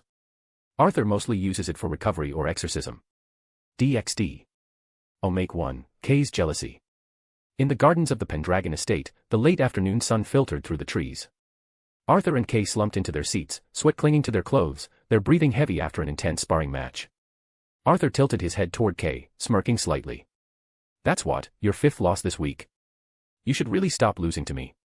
Kay groaned, reaching for a towel to wipe the sweat from his face. TCH, laugh all you want. I'll catch up to you soon enough. Arthur leaned back in his chair, cracking open a cold water bottle with a chuckle. Sure. Keep dreaming. You'll get there in a decade or 2. Before Kay could fire back, both their attention shifted as soft footsteps approached the table. Elaine, the young maid with long black hair and a kind smile, carried a silver tray adorned with lemon tarts, sliced fruits, and cold drinks. Her posture was composed, but her cheeks had the faintest hint of red. Sir Arthur. Sir Kay. Here are some snacks and beverages. She greeted politely, setting the tray down. Arthur grinned, giving her a lazy thumbs up. Thanks, Elaine. You're the best. Kay, however, went completely rigid. His back straightened, his mouth opened slightly to speak, and then nothing came out. His face turned redder than a tomato as his eyes darted toward Elaine and then away like a malfunctioning machine. Elaine, just as pink in the cheeks, bowed her head shyly and said, Please enjoy the snacks, Sir K. I made them myself. Arthur slowly turned to look at Kay, one eye twitching. Elaine practically fled the scene, her soft shoes tapping quickly across the stone path as she disappeared into the mansion. Arthur picked up a lemon tart, took a bite, and mumbled around it. I feel like I just ate dog food. Kay sat there, stiff as a statue, with steam practically rising from his head. Arthur waved a hand in front of his face. Hello. Earth to simp. No response. He sighed, leaned back, and casually kicked Kay in the shin under the table. Kay jerked upright, blinking rapidly. Huh. Did you say something? Arthur shook his head slowly, sipping his water. Oh, nothing. It's just that you're acting like a love-struck puppy with brain damage. Kay scowled, flustered. I am not Dash. Arthur raised a skeptical eyebrow. You sure? Because if you don't make a move soon, someone else might. Kay hesitated. What do you mean? Arthur tilted his head and gestured toward the stone path near the rose bushes. Kay followed his gaze. There stood Elaine, chatting with one of the younger butlers. He was tall, lean, and had an annoyingly charming smile. Elaine giggled at something he said, covering her mouth. Kay's face went pale. Arthur spoke in a dry tone. Still think you got all the time in the world, lover boy. Kay opened his mouth, raising a finger as if to defend himself. They're probably just friends. Arthur raised his hand again, pointing further. The butler was now patting Elaine's head. Elaine blushed faintly and shyly looked away. Kay's pupils shrank, and he turned green. A low, demonic voice slipped from his lips like he were possessed. This is how it starts. Then they start taking walks together. Then they're watching sunsets, then she's calling him senpai, and then your history. Arthur blinked. Ah. You good, Kay? Kay stood up, fists trembling. No, I'm not. He blinked once and snapped back to normal. I mean, maybe I'm overthinking it. The butler's probably just being a nice guy. Then he turned green again. No, he's not. He's evil incarnate. And I'm gonna put an end to this. Right now. And then he bolted. Arthur watched in surprise as Kay vanished in a blur of sheer romantic desperation. Wow. What followed was something out of a fever dream. In a massive running field, Kay ran like a man possessed, overtaking every other athlete with speed that would have broken Olympic records. He leapt over hurdles like it's nothing, and then one runner tried to pass him a baton during a relay. Kay snatched it, but then threw it back at their face without missing a step. In the next scene, Kay was somehow in the middle of a football field, now holding a football. With eyes blazing and jaw clenched, he ran through every player on the field, no strategy, just raw fury. Bodies flew. Whistles blew. A coach fainted. And then. Back in the garden, Arthur bit into a fruit slice casually as Kay stormed into view, disheveled, bruised, and completely out of breath. With a final dramatic yell, Kay launched the football onto the grass and bellowed. Chew on that. The football exploded on impact, and Arthur glanced up. Elaine and the butler were nowhere in sight. Kay was now back to normal and collapsed to his knees, panting, his chest heaving. CR cramps. Then he passed out on the spot. Arthur walked over, arms folded, looking down at him. By the way, I just remembered they're cousins. My bad. He said slowly and took another bite from Kay's snack plate. From inside the house, Elaine was near a table and was peeking through the curtain, a blush on her face as she saw everything. The butler, sitting across her, blinked and said. Did he just tackle the entire football team? Elaine nodded silently. The butler took a sip of tea. Charming guy, huh? Elaine blushed. Why yeah. DxD. Oh make two, Heaven's Kitchen. In the large kitchen, the smell of oil, herbs, and something slightly burned wafted through the air. The tension was so thick you could slice it with a butter knife. At the center stood Arthur Pendragon, apron on, hair tied back, and a smug grin on his face. Get ready to get your ass roasted, Ark. Arthur declared, spinning a ladle in his fingers like it was Excalibur. Across from him, Jean Arc adjusted her chef's hat, sleeves rolled up. Get ready to eat my dust, Pendragon. In between them stood Dulio Gesualdo, seated at a large wooden table now doubling as the judges' panel. He wore a white bib with a cartoon angel on it and had 2 forks already in hand. All right, ladies and gentlemen. He announced dramatically, arms raised. This cooking contest is officially on. The rules are simple, cook the best dish and win a special reward. In the corner, slouched in a chair and wishing he were anywhere else, was Siegfried, one hand supporting his chin. Wait, there's a reward. Dulio cut him off quickly, voice raised. No questions. Ready. Get set. Cook. Like lightning striking a stove, Arthur and Jean sprang into motion. Arthur was intensely focused, sweat on his brow as he whipped eggs into a creamy sauce, muttering measurements under his breath. His station was somehow organized chaos, pans sizzling, garlic browning, pasta boiling, all running like a well-oiled war machine. Jean, meanwhile, was elegance incarnate. Each movement of her hand was calculated and graceful. She chopped vegetables with the rhythm, her sauce simmering with fragrant perfection. An hour passed. Dulio raised his hand dramatically. 3, 2, 1. Hands off. Arthur slammed his pan down just as the final shavings of cheese landed on his dish. Jean put the final basil leaf on her dish with a chef's kiss. Contestants. Please present your dishes forward. The two turned, locking eyes, smug auras clashing violently like two anime protagonists mid-rival battle. Arthur stepped forward first, lifting the silver lid off his dish. Behold. Carbonara alla Pendragon. Made with fresh eggs, crispy pancetta, and imported Roman pecorino. The real stuff. None of that canned garbage. Dulio took a bite, eyes sparkling. Oh. Oh, this is heaven. Creamy, smoky, just the right saltiness. Arthur, this is amazing. Arthur's smug meter tripled. Siegfried took a bite. He chewed. He stopped. He frowned. Eh. Arthur blinked. Eh? What's eh supposed to mean? Siegfried pushed the plate away slightly. I don't like it. It's too creamy. Makes me feel gay. Arthur squinted. How in the fuck does food make you feel gay? I dunno. Creamy dishes just make me think it's gay. Sieg shrugged. Dulio cut in. Anyway. Jean, your turn. Jean walked up and presented her dish like it was a holy relic. I call this dish lasagna paradiso. Made with 7 layers of handmade pasta, slow-simmered meat sauce, and a cheese blend blessed by God himself. The moment the fork hit the lasagna, a heavenly light seemed to shine from within. Siegfried took a bite and gasped. Whoa. Okay. That's really good. Savory, balanced, not too rich. This is real food. Jean smirked. Thank you. Dulio tasted it next. He chewed slowly, then frowned slightly. Jean's smirk faltered. Something wrong. Dulio tilted his head. It's good. But I dunno. It just feels like you followed a recipe. Like, there's no love in it, you know. No soul. I need soul food.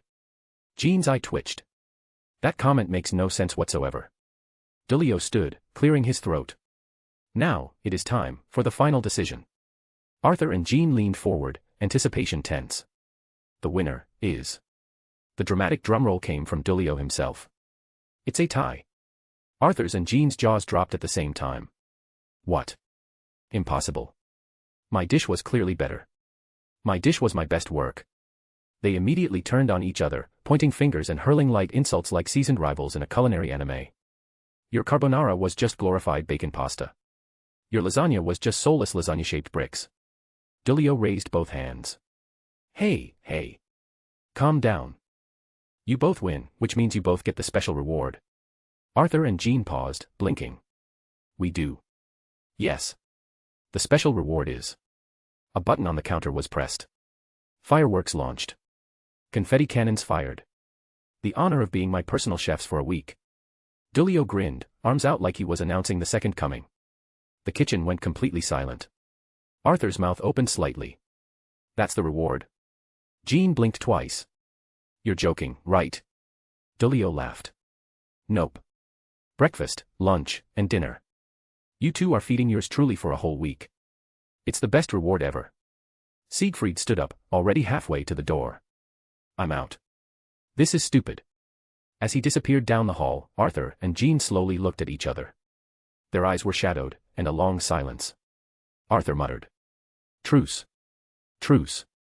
Jean replied without hesitation. Together, they turned toward Dulio, both brandishing their kitchen knives. He blinked. Wait. Guys. What are you dash? With twin war cries, Arthur and Jean pounced. Hold on. Wait. Let's talk this through. DxD. Hello readers. I decided to add the character bio and 2 make at the end of each volume. Thank you, everyone, and see you later. Chapter 31, Chapter 30, Adventure Time. In the fields of tall grass swaying with the morning breeze, Arthur stood with relaxed posture, Excalibur mimic in his hands, transformed into a broad spear. He held it with ease, twirling it once before leveling the tip forward. Are you ready, Chow Chow? Arthur called out, voice casual but eyes sharp. Across from him, standing tensely with his ornate spear, was a boy of the same age, with sharp blue eyes and black hair tied back to avoid distractions. His grip was firm, his stance steady despite the beads of sweat already on his brow. I'm ready. Chow Chow replied, determined yet clearly bracing himself. Their daily spar began. Arthur lunged forward first, his strikes fluid and casual, yet every blow packed enough strength to stagger. Chow Chow blocked one strike, then another, his feet digging into the earth. He tried to push back, swinging his spear with practiced motions, but Arthur sidestepped easily and returned a counterthrust to his shoulder that sent him skidding slightly back through the grass. Still too slow. Arthur called out, sweeping low. Chow Chow yelped as Arthur's leg swept beneath his, toppling him onto his back with a thud. Arthur stepped forward, Excalibur mimic aimed down at his chest. Extend. Chow Chow shouted suddenly, and his spear shot out like a bullet, aiming straight for Arthur's face. Arthur didn't even blink as he caught the extended spear between 2 fingers, twisted it to the side with a flick of his wrist, and slammed his foot into Chow Chow's stomach. Guh. Chow Chow wheezed, curling up and coughing. Arthur looked down at him, unimpressed. What did I say about announcing your attacks, dumbass? Only do it when you've reached my level. Chow Chow rolled onto his side, trying to catch his breath as Arthur offered a hand. With a groan, he took it, and Arthur pulled him up easily. You're still too predictable, but now you've got some weight in your strikes. I guess it wasn't a waste of time making you join my workouts. Arthur added, stretching his arms with a yawn. Chow Chow gritted his teeth, dusting himself off. Again. I want to try again. Arthur waved him off as he turned away. Nah, maybe tomorrow. Try not to suck so much by then. Chow Chow scowled, but didn't protest further. He knew Arthur wasn't just mocking him, he was right. He was still rough, still unrefined, but he'd gotten stronger in just a month. A month since Arthur had saved him from those bastards who chased him through the past year like a dog. He followed Arthur as they left the field and walked back toward their small encampment, a motel near a gas station. A light breakfast of mostly store-bought sandwiches and soda was waiting for them. As they ate, Chow Chow's thoughts wandered back to that day. He remembered Arthur appearing like a demon in the night, which he technically is. Boosted gear glowing, Excalibur dripping with blood, and ending his tormentors with such terrifying ease. Afterward, Arthur just handed him a spare clothes and a smile before leading him away. In the days that followed, Arthur explained the world beyond the normal. The supernatural, the 3 factions, sacred gears, and his true Longinus, the legendary spear that could kill even gods. At first, Chow Chow had been thrilled. He felt it in himself that he was destined for greatness, and fate had grand plans for him. Then Arthur had to knock some sense into him, literally. The sacred gear system doesn't care about who you are, it can't even pick its users. You could be the great-great-great-grandson of a demigod and still don't get a Longinus. It's all randomized like lottery tickets. You ain't special, just incredibly lucky, like me. Arthur bluntly said, nipping Chow Chow's stupidity in the bud before it sprouts into something even more stupid. But in a way, Chow Chow was free from being clouded by the delusion of heroism and destiny. He didn't have to live up to anything, he could forge his path and be his person. This also made him recall when he was younger, alone in a forest, and then the monkey appeared. An old, talking monkey in regal robes, seated atop a rock and grinning like a sage with too much time on his hands. You carry the spear of destiny, young one. Not only that, you're descended from the great warlord Chow Chow. But that's not anything noteworthy. The monkey had said while eating a peach, and would vanish soon after, but the memory stayed with him. Back to the present, after packing their things, the wind caught his hair as he leaned on the railing of a sleek, modern-looking cruise ship cutting across the Mediterranean Sea. Chow Chow glanced sideways at Arthur, who was lounging in a deck chair nearby under a parasol, sunglasses on, and sipping from a tall glass of orange juice with a tiny umbrella in it. Chow Chow blinked. This is not how I imagined my life would be. Arthur, eyes hidden behind the shades, tilted his head lazily. Well, after all the crap you've been through, I think you earned a little break. I meant, why are we on a cruise ship? Where are we going? Arthur sipped from his drink, then lowered the glass. Greece. Why Greece? Arthur smirked behind the rim of his cup. To make some new friends. Chow Chow raised an eyebrow. What kind of friends? Arthur lazily pointed to the horizon. The kind that live on a mountaintop, throw lightning bolts, and stick their dicks into anything that has a hole in it. Chow Chow blinked, realization slowly dawning. You're not seriously talking about the Greek gods? Arthur leaned back, folding his arms behind his head, the wind ruffling his hair. Maybe, maybe not. But I figured it's about time someone knocks them off their pedestals. Who knows, maybe we'll get something cool while we're there sightseeing. Chow Chow opened his mouth to protest, but Arthur just grinned and added. Don't worry. I'll protect you when I inevitably piss off one of them. Chow Chow groaned. This is gonna be stupid. DxD. Some time later. As the warm Mediterranean sunlight cast over the city of Athens, Arthur and Chow Chow strolled through the bustling streets, weaving between locals and tourists alike. The scent of grilled meat, olive oil, and sweet pastries floated through the air as they ate at a restaurant by the corner of a plaza. Chow Chow raised an eyebrow as a plate of moussaka was set before him. Looks interesting. Arthur already had a souvlaki halfway to his mouth. Just shut up and eat it. You'll like it. A few bites later, and the two boys were enjoying themselves far more than expected. They sampled different dishes and even took a picture in front of the Parthenon, Arthur tossing up a thumbs up while Chow Chow awkwardly held his hand. By nightfall, they retired to a simple but comfortable hotel. Their room overlooked the city lights, and the soft hum of nightlife below filled the silence between them. Chow Chow sat on the bed, arms crossed. So, we've explored the city, walked 12 miles, and got chased by a stray goat in a back alley. Now, can you tell me why we're here? Arthur, sprawled out on a chair with his legs kicked over one armrest, twirled his phone lazily. Well, I guess it's time to explain. You see, the Vatican HQ sent me a word that someone contacted them. A sacred gear user. Said they wanted to join the church, but only if we helped them with something. Chow Chow tilted his head. Help them with what, exactly? Arthur shrugged. Dunno. They said the guy will explain everything when we meet in person. Chow Chow frowned. Then I'll just stay behind and train. I'm not interested in another stranger with a dramatic flair. Arthur stood up, tossing a bottle of water to him. Oh no, you don't. You're my responsibility, remember? If I leave you alone, you might pick a fight with a disguised Zeus or something. Chow Chow wanted to say something, but knew it was pointless. Once Arthur made up his mind, there was no arguing with him. The next morning, they followed the coordinates sent to Arthur's phone, which led them out of the city and into a rocky terrain far from civilization. Jagged boulders and rough, cracked earth stretched before them, with barely a tree or bush in sight. Dust blew around their feet as they walked along a narrow path. This can't be right. You sure this is the place? Chow Chow said, eyeing the empty landscape with suspicion. Arthur pulled out his phone again and waved it. That's the address he gave me. Just chill. Maybe he dash. Boom. The ground shook violently as an explosion ripped through the area. Rocks were sent flying, dust clouded the sky, and the very earth beneath them trembled from the shockwave.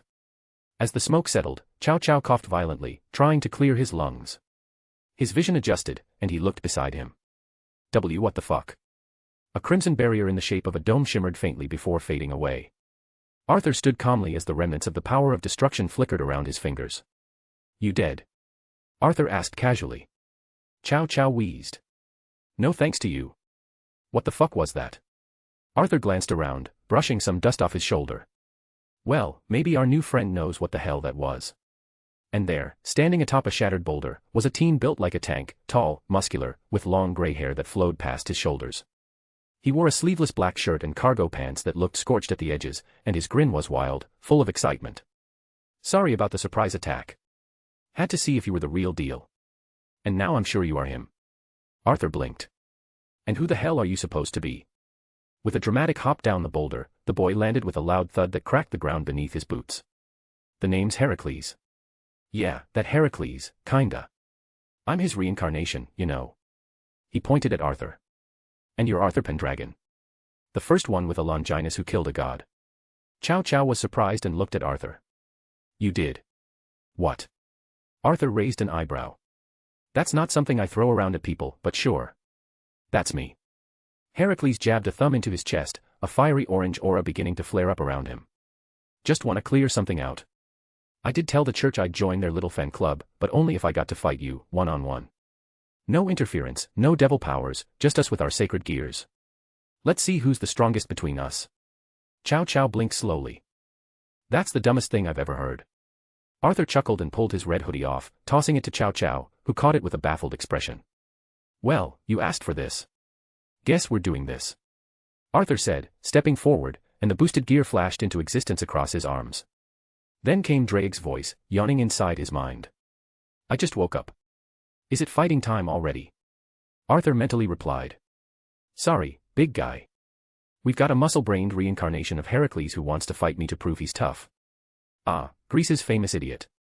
Alright then, I'll watch. Try not to kill him too fast. Let's see what this hero can do. Arthur smirked as he raised his arm, pointing at Heracles with his right boosted gear. Alright, Hercules. Let's see if you're actually strong, loud, or just autistic. Heracles slammed his fists together, aura flaring higher as veins popped across his arms. Show me why you're feared, Pendragon. A one-sided beatdown later. Uff. Smoke still lingered in the air, wafting from the crater that now marred the earth like a scar. Inside it, Heracles lay broken, his body bruised, his muscles twitching slightly with each ragged breath. But with one last desperate blast left, a large missile was fired from his variant detonation's balance breaker, detonation mighty comet. It hurtled toward Arthur, but he just raised his hand and caught it midair like a ball tossed at him by a toddler. The missile whined and shuddered in his palm, but before it could detonate, Arthur's fingers curled around it and crushed it. Arthur exhaled slowly and stepped down the crater's edge, dust swirling around his boots with each step. Heracles groaned as he tried to sit up, one arm trembling as it pushed against the ground. His breath came in shallow gasps, blood dribbling from the corner of his mouth. He looked up to see a completely uninjured Arthur kneeling beside him. So. What do you say, big guy? Heracles blinked blearily, his swollen lip twitching as he forced out a breath. You uncle.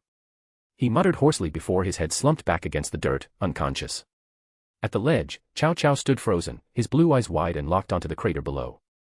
He hadn't moved a muscle throughout the entire fight, if you could call it that.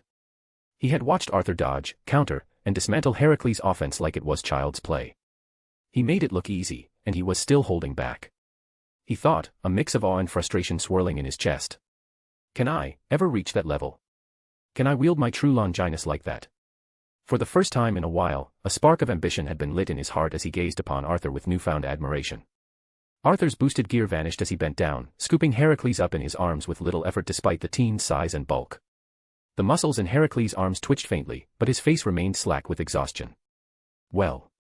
Looks like we caught ourselves a big one. Arthur muttered with a smirk. Chow Chow finally made his way down the slope, watching Arthur adjust Heracles over his shoulder like a sack of potatoes. So, are we sending him back to the church or something? Arthur barked a laugh. Hell no. If we let those prunes get their hands on him, they'll fill his head with noble causes and shit. Nah. I've got other plans. Chow Chow raised an eyebrow. Such as? Arthur just smirked over his shoulder. Give him a choice that doesn't end with him as some zealot martyr or weapon for someone else.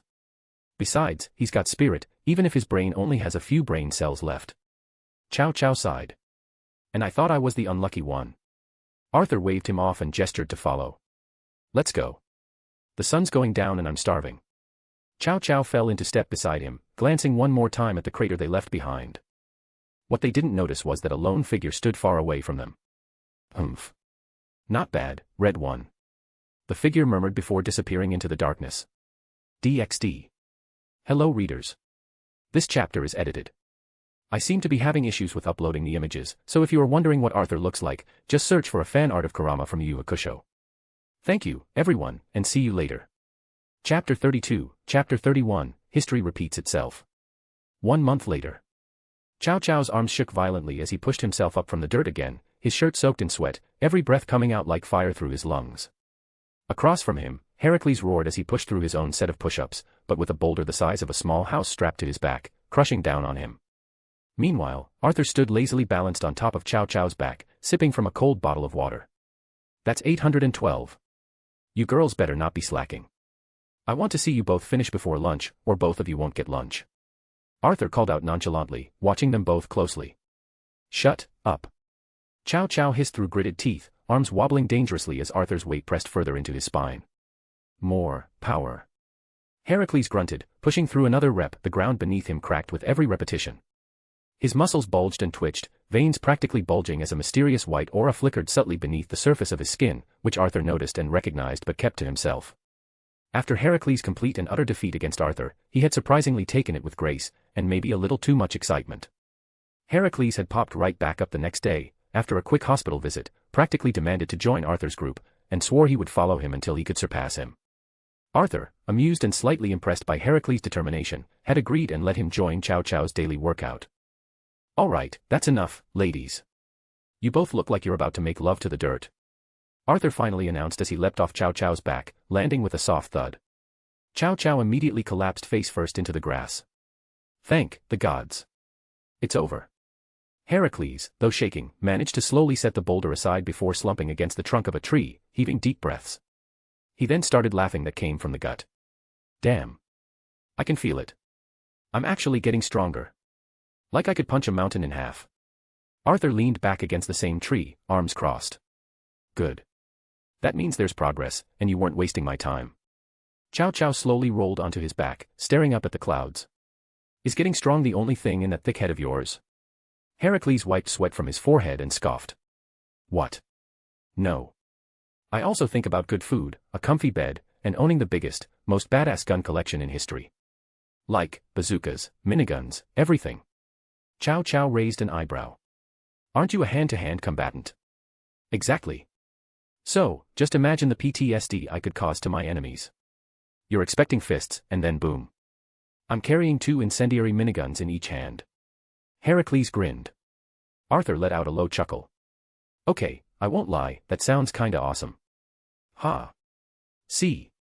He gets it. Heracles grinned widely. I don't. You two are just weird. Chow Chow muttered, sitting up with a sigh. Arthur clapped his hands once. All right, break time's over.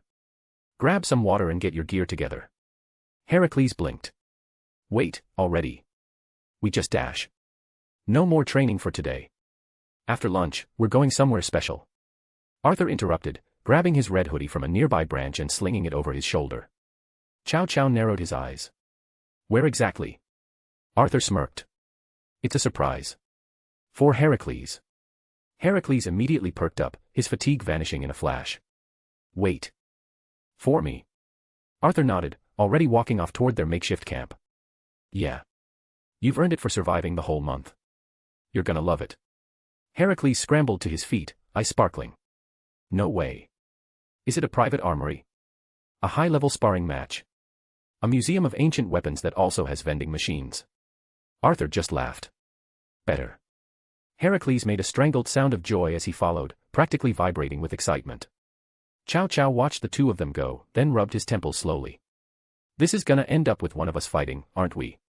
Still, he couldn't help the small smirk tugging at his lips as he stood up and followed. DxD. The boat touched land, and Arthur led them toward an old stone house nestled deep in the woods. Chow Chow raised an eyebrow, tilting his head slightly. So, this is supposed to be the surprise.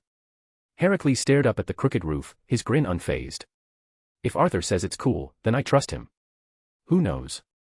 It might be an old hermit who knows a secret martial arts or something. That'd be dope. Arthur stopped in his tracks, glancing over his shoulder. All right, gang. Listen up. When we go in there, I need you two to keep your mouths shut and your cool even colder. The old man who lives here is cranky, unpredictable, and has very specific opinions about furniture placement. Chow Chow gave him a dry look. He sounds delightful. Heracles gave a thumbs up. Arthur approached the door and raised his hand to knock. But his expression twisted suddenly when his nose twitched from a certain odor. Blood. Arthur muttered, voice low and tense. Chow Chow and Heracles immediately tensed behind him, sensing the shift in the air. Arthur's right hand summoned Excalibur Destruction, and his eyes narrowed. Get ready. Without hesitation, Chow Chow summoned the true Longinus in a flash of light. Heracles cracked his knuckles, his variant detonation flickering faintly around his arms. Arthur slowly pushed open the old wooden door. Inside was chaos.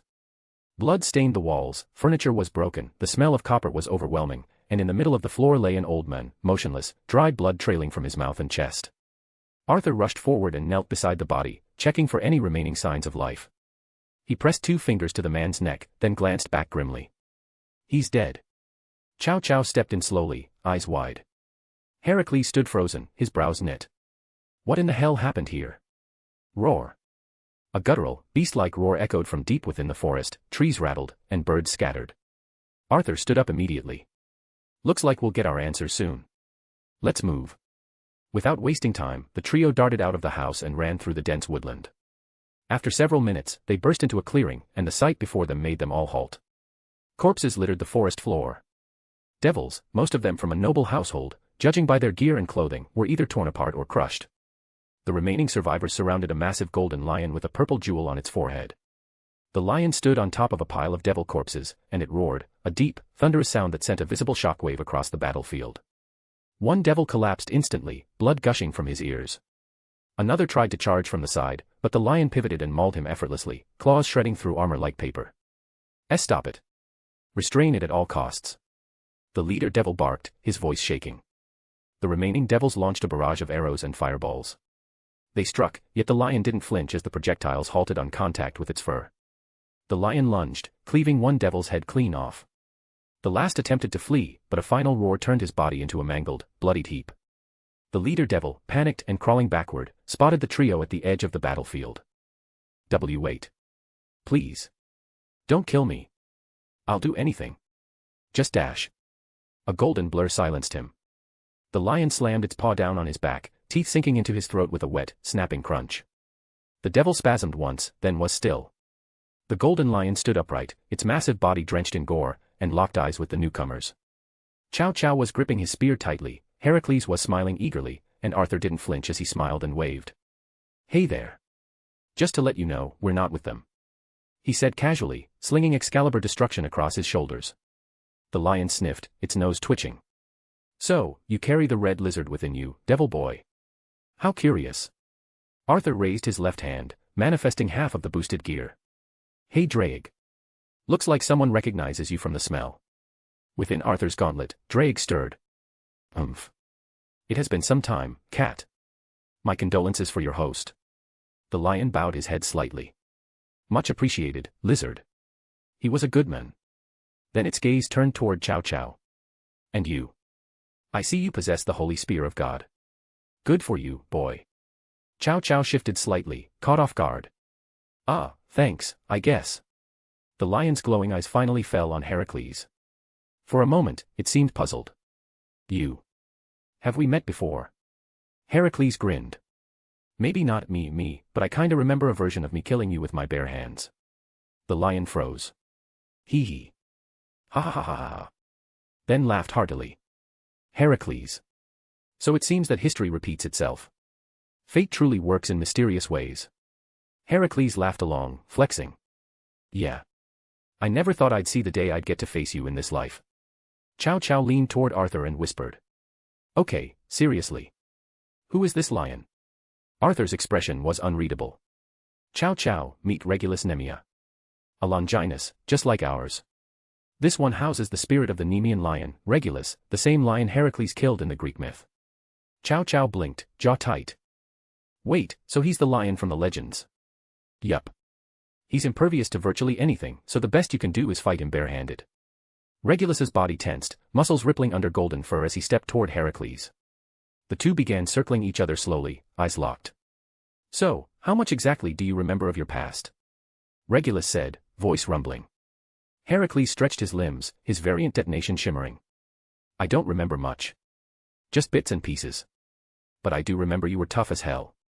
Regulus grinned, revealing rows of gleaming fangs. Then come and face me once again. Let's see how this Heracles compares to the last. Arthur stepped back, hands in his pockets. Try not to wreck the whole forest, okay? Heracles, don't hold back. Chow Chow stood beside him, wide-eyed. We're just gonna let this happen. Arthur smirked. Of course we are. Besides, it's the reason why I brought Heracles here in the first place, to challenge the Regulus Nemea in combat. DxD. Hello readers. This chapter is edited. I have decided to remake I am Okatsu Yuta soon, so please don't drop it, thank you. Thank you, everyone, and see you later. Chapter 33, Chapter 32, Heracles vs. Regulus. Heracles and Regulus Nemea clashed with thunderous force, their duel sending shockwaves through the surrounding forest. Heracles leapt forward, fist cocked back and glowing with orange light, as he unleashed an explosive punch directly at Regulus' broad chest. The impact burst into a fiery detonation that cracked the earth beneath them and sent debris flying into the sky. Regulus barely flinched, and he dug his paws into the dirt, enduring the blast with a growl before countering with a roar so powerful that it dispersed the smoke and shook the trees. The sonic wave slammed into Heracles, causing him to skid back, feet dragging lines through the forest floor. The momentary gap closed instantly as Regulus lunged again. They collided, fists and claws clashing, knees and shoulders crashing into one another with primal violence. Their sheer physical power created gusts of wind, and the distant sound of wildlife fleeing was audible. On the sidelines, Arthur and Chow Chow stood watching from an old log. Arthur casually waved a small red flag with Heracles' face crudely doodled on it. "You can do this, Herc. We believe in you, kinda." Chow Chow blinked and pointed. "Where the hell did you even get that?" Arthur looked at the flag. "No idea. It just sort of appeared out of nowhere." Chow Chow gave him a flat look. "You're unbelievable." Back in the fight, Regulus suddenly lunged and sank his massive jaws into Heracles' arm, drawing blood. Heracles roared in pain but didn't panic. Instead, he grinned through clenched teeth and channeled all the energy in his variant detonation to his trapped arm. Boom. A massive point-blank explosion erupted from his arm. Regulus was blown back, smoke rolling off his singed mane as he landed with a growl. Heracles stumbled back as well, clutching his bloodied arm but grinning like a lunatic. "You're not bad. But you still pale in comparison to the original," Regulus commented, licking the blood off his fangs. Heracles wiped the sweat from his brow and laughed breathlessly. "Well damn, thanks. I'll take that as a compliment." He cracked his knuckles, fire flaring around his limbs. "But I'm not him. I'm me. And I've got my own tricks." He roared toward the sky. Balance breaker. Detonation mighty comet. A surge of violent orange aura exploded around Heracles. Metallic spikes emerged from his forearms, shoulders, and shins, his body radiated with condensed explosions, each step creating miniature explosions. Regulus snarled and slammed his paws into the ground, causing the earth to quake beneath him. "Bring it on then, Heracles." They lunged. The clash resumed with even more intensity. Heracles now moved faster, each blow laced with detonating spikes and shock waves. Regulus used roars, fangs, and brutal claw swipes to retaliate. The battlefield was scarred, blackened, and torn from their prolonged battle. Time passed quickly. The sun dipped lower, the sun setting into the horizon. By the time sunset hit, Heracles was on his knees, gasping and bleeding from his mouth, arms trembling from the strain. His spikes were cracked, and his explosive aura was dimming. Across from him, Regulus stood tall, panting slightly, a few scratches and blackened tufts of fur the only signs of damage he bore. Heracles growled and raised his arms as orange spikes jutted out again. Missile barrage. He launched a rain of spike projectiles. Regulus ducked, dodged, and weaved with bestial grace, avoiding all of them. Before Heracles could adjust, the golden lion charged, slamming into him with a clawed swipe that sent Heracles tumbling. Chow Chow ate from his bag of popcorn. Whoa. That looked painful. He turned to Arthur. "Should we do something?" Arthur, still calmly sipping his cola, shook his head. "Don't. Let's just watch." Back on the battlefield, Regulus pinned Heracles beneath him, claws digging into the dirt beside the warrior's face. "Is that all, Heracles? Is that all your resolve amounts to?" He snarled. Heracles gritted his teeth, pushing against Regulus' jaw with both hands, stopping the lion's mouth inches from his face. I'm not done yet." Regulus roared and raised his claws for a blow, but Heracles moved first. "Is that all?" He released both claws and grabbed Regulus by the mane, screaming through the pain. "Not. It's not." All his missiles, every single spike, fired off in unison, causing a massive, point-blank explosion that shook the entire forest. Smoke and dust blanketed the area. Chow Chow stood up, eyes wide. "Heracles." Arthur finally cracked a smirk and stood. Finally. As the smoke cleared, a white glow shimmered at the center. Regulus blinked, taking a step back, eyes narrowing. There, Heracles stood, bloody, bruised, armor broken, but covered in a radiant white aura that pulsed like a living flame. His breaths were deep, calm, and controlled. He looked at his arms in disbelief. "What is this?" Arthur cupped his hands and shouted across the clearing. "That's Tuki. You finally broke through. Congrats." Heracles blinked. "Tuki." Arthur nodded. "The manifestation of your own life force and fighting spirit. It increases offense, defense, speed, everything. It's all because of your hard work." Regulus narrowed his eyes, turning toward Arthur. "I see now. You brought him here not just to spar, but to awaken this. How cunning of you, devil boy." Arthur shrugged with a lazy grin. "Well, it worked, didn't it?" Regulus returned his gaze to Heracles. "It does not matter. Even with Tuki, you can't defeat me." Heracles wiped off the blood from his lips, but his grin never faded. "Maybe. Maybe not. But we'll never know unless we try." The two once again began to circle, the battlefield trembling under their renewed auras. The last rays of sunlight flickered across their figures. Cao Cao exhaled slowly, murmuring, "This is insane." Arthur smiled. "Yeah, but it's our kind of insane." The battle between Heracles and Regulus continued. Heracles, now awakened Tuki, launched forward like a comet, his fists glowing orange and white, each punch exploding on impact with the might of a comet. Every movement was sharper, every strike faster, the ground beneath his feet split with each step, his punches turning the air into shockwaves of pressure. Regulus didn't back down as he matched Heracles blow for blow, his golden fur flashing with each motion, his claws slicing through stone and air alike. His roars shattered nearby boulders, and each of his paw swipes gouged trenches into the earth. Their collision was cataclysmic. The battlefield, once a quiet forest glade, had been reduced to a wasteland of uprooted trees, shattered ground, and swirling dust clouds. On the edge of the battlefield, Cao Cao gripped his true Longinus tightly, having embedded the tip deep into the ground to keep himself from being blown away by the force of their clash. This shit is insane. Meanwhile, Arthur leaned casually against a tree that somehow hadn't been torn from the ground, sipping another can of cola, a light breeze lifting his hair. "Now this is a fight," he said, watching as Heracles and Regulus collided again with a thunderous shockwave. Cao Cao glanced over, incredulous. "You're not even a little worried?" "Heracles is getting his ass kicked." Arthur didn't look away from the clash. "If he can't push past this, then he doesn't deserve to stand at our level." He asked for this. Back in the cratered center of the battlefield, Heracles suddenly found an opening. Regulus overextended during a claw swipe, and Heracles ducked under it. His fists glowed brighter than ever before. "Take this." With a mighty roar, Heracles slammed both fists downward onto Regulus's skull. The impact caused the very earth to ripple and buckle, a massive crater forming beneath the lion's body as the shockwave flattened nearby trees like dominoes. Dust and debris rose like a curtain, hiding the outcome for a few seconds. Heracles stumbled back, panting hard. Blood dripped from his nose, his arms trembling. His body was covered in injuries, but he stood tall. "You had enough." Heracles breathed, his voice rough but steady. For a moment, there was only silence. Then, Regulus stirred. The lion slowly rose from the crater, one paw at a time, his head lifting. His golden fur was scorched, and his eyes glowed, not with rage, but with something colder. Regulus licked his lips. "You truly are different from the original Heracles. You've carved your own path." "I respect that," he admitted, his voice gravelly. Heracles straightened, his instincts suddenly screaming. Regulus's golden aura flared violently, swirling around him like a storm. The very earth began to tremble beneath him. Birds fled from the forest, fissures opened around the crater, spreading outward with loud cracks as if the ground itself feared what was coming. "But, there is something you should know," Regulus growled. Heracles narrowed his eyes, taking a defensive stance. The pressure in the air changed, became thicker, almost suffocating. He could feel it.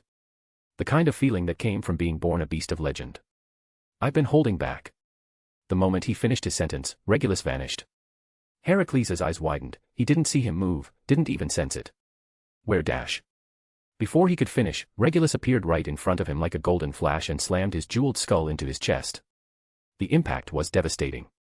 Heracles was launched like a missile, crashing through 3 trees and skidding violently across the ground until he hit a boulder and came to a stop. His body twitched, coughing up blood as he tried to breathe. Cao Cao moved without thinking. "Heracles." He pulled his spear from the ground and prepared to run in. But a hand grabbed his shoulder. "Arthur. Don't." Cao Cao turned, furious. He's going to kill him. Arthur's gaze remained fixed on Heracles, unwavering. "You have to trust him."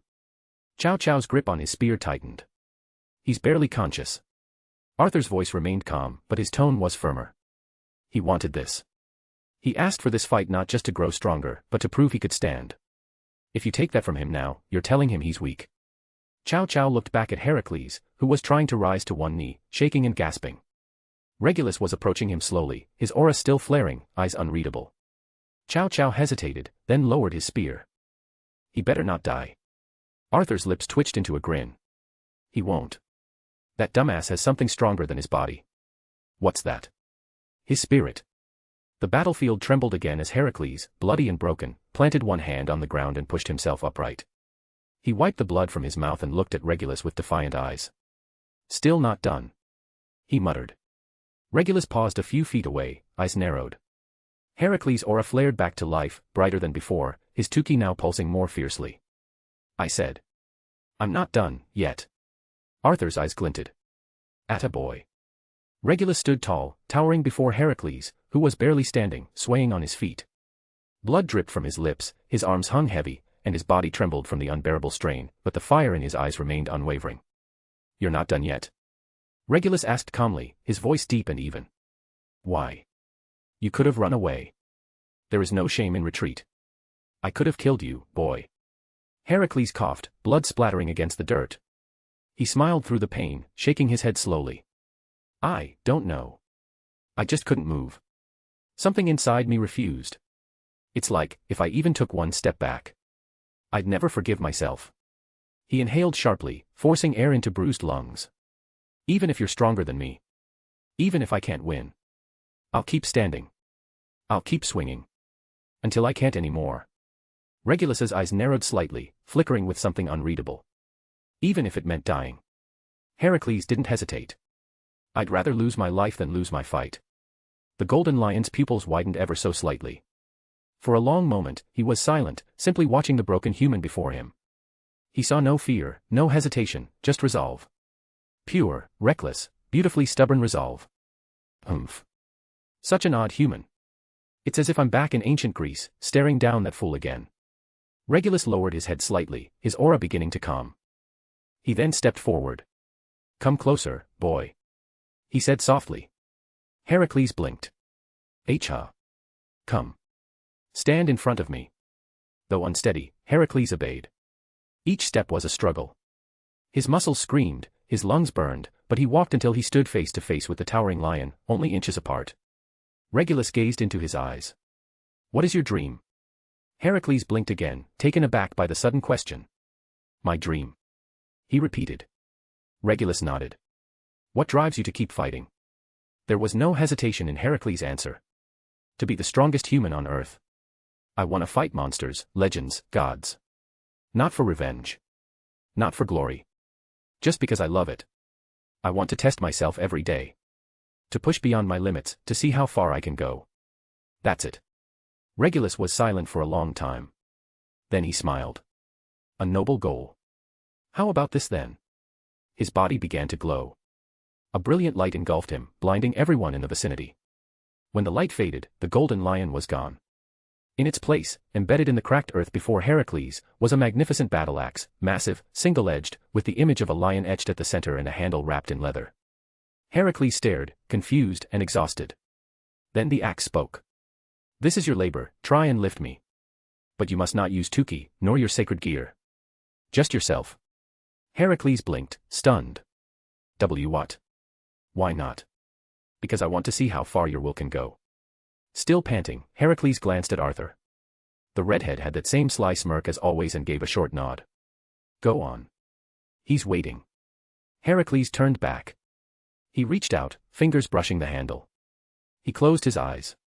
He took a breath. And he lifted. The ground cracked slightly beneath his feet. His muscles strained, every nerve screamed, and sweat poured down his back. For a moment, it didn't move, and then it did. The axe rose from the earth like Caliban from the stone. Regulus chuckled in surprise. You did it. How does it feel? Heracles opened his eyes. The axe rested in his grip, its weight overwhelming but bearable. Like. I'm holding something earth-shattering. He muttered, half in awe. Regulus's voice rang in his mind, proud. Heracles, you've shown me you are more than just brute strength. You have courage, honor, and an unwavering spirit. So from now on, I choose you as my new host. But only if you promise me this. His tone turned serious. That you will pursue your dream. Not with arrogance. Not with cruelty. But with pride and honor. Heracles stared at the axe in disbelief. You're serious. You're choosing me. The axe began to glow, golden light enveloping Heracles. I am. What is your answer? Heracles grinned, a bloody, battered grin full of pride and joy. I will. I promise. The axe vanished in a burst of light, and Heracles stumbled back, now wrapped in a golden aura. He looked down at his hands as he felt this new power. Just then, footsteps crunched over gravel. That was the craziest thing I've ever seen. Chow Chow said, walking up, his voice breathless with disbelief. But, I gotta admit, it was pretty badass. Arthur gave a small chuckle and clapped Heracles on the shoulder. Congrats, Herc. And welcome to the Longinus Club. How are you feeling? Heracles turned to them both, eyes bright, mouth open to say something, but then he swayed. And fell. Whoa there, big guy. Arthur caught him mid-fall, lowering him carefully to the ground. Chow Chow crouched beside them, frowning. He's knocked out. That fight drained him too much. Arthur nodded, checking Heracles' pulse. He'll live. But we gotta get him to a hospital to be safe. Chow Chow nodded and helped Arthur lift Heracles, slinging one of his heavy arms over his shoulder. As they began their slow walk out of the ruined battlefield, the sun finally dipped below the horizon, casting long shadows through the battered trees. In Arthur's mind, Drake's voice echoed. Was this your plan all along, partner? Arthur gave a small smirk. Honestly. The plan went way better than I expected. And with that, the trio continued their trek, Heracles unconscious but smiling in his sleep, glowing faintly with newfound power, and his future forever changed. DxD. Hello readers. This chapter is edited. To those who don't know yet, I just remade my old JJK fanfic. It is called Issei Hyoudou, the King of Sorcerers. Go ahead and try it out.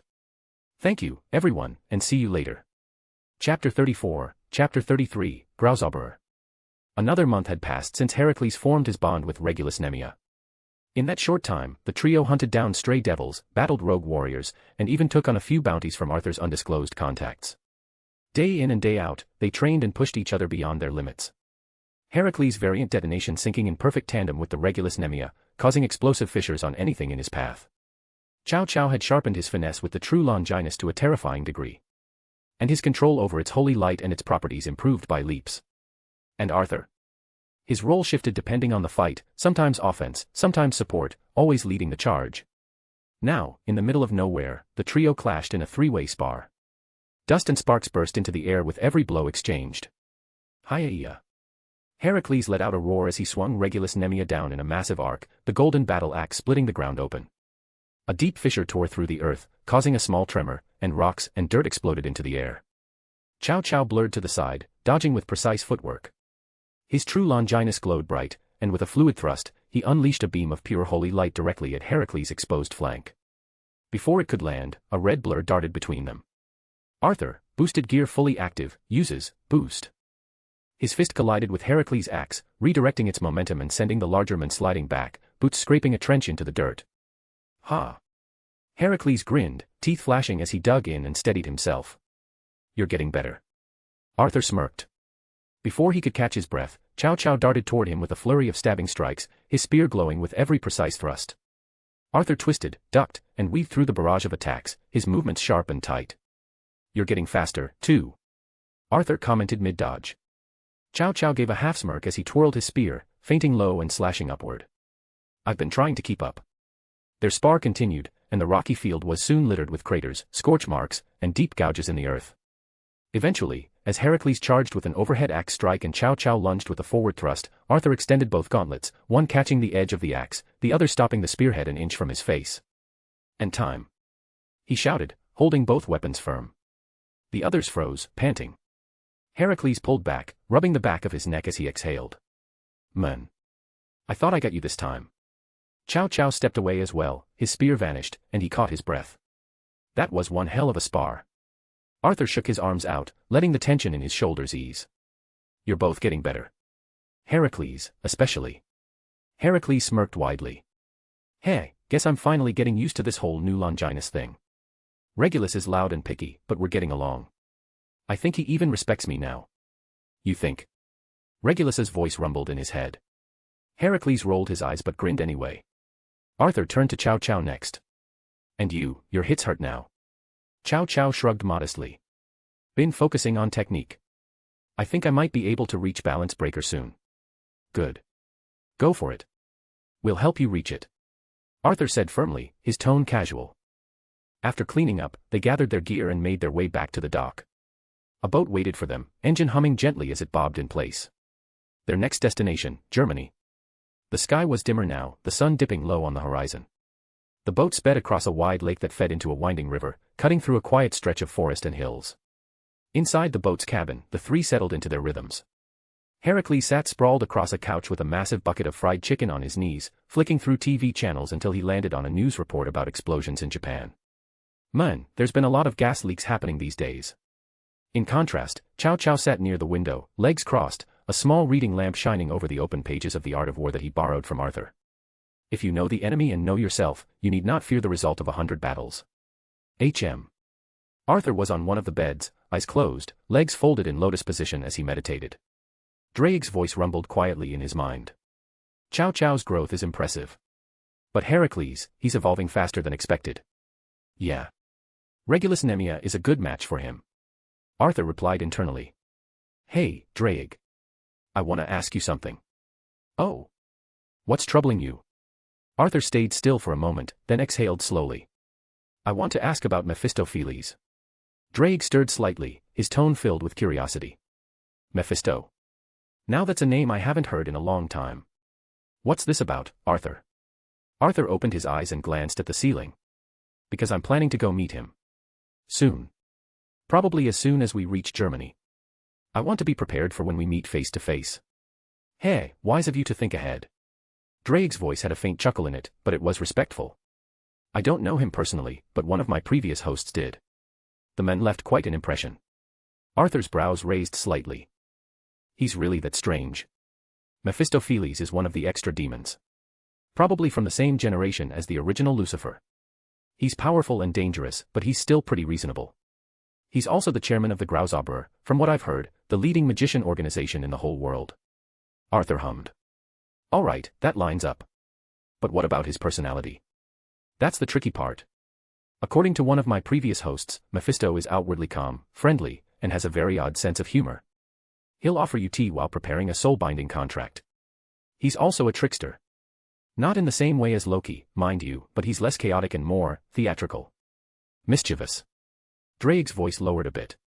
So more like a showman than a schemer. Exactly. He loves the flair.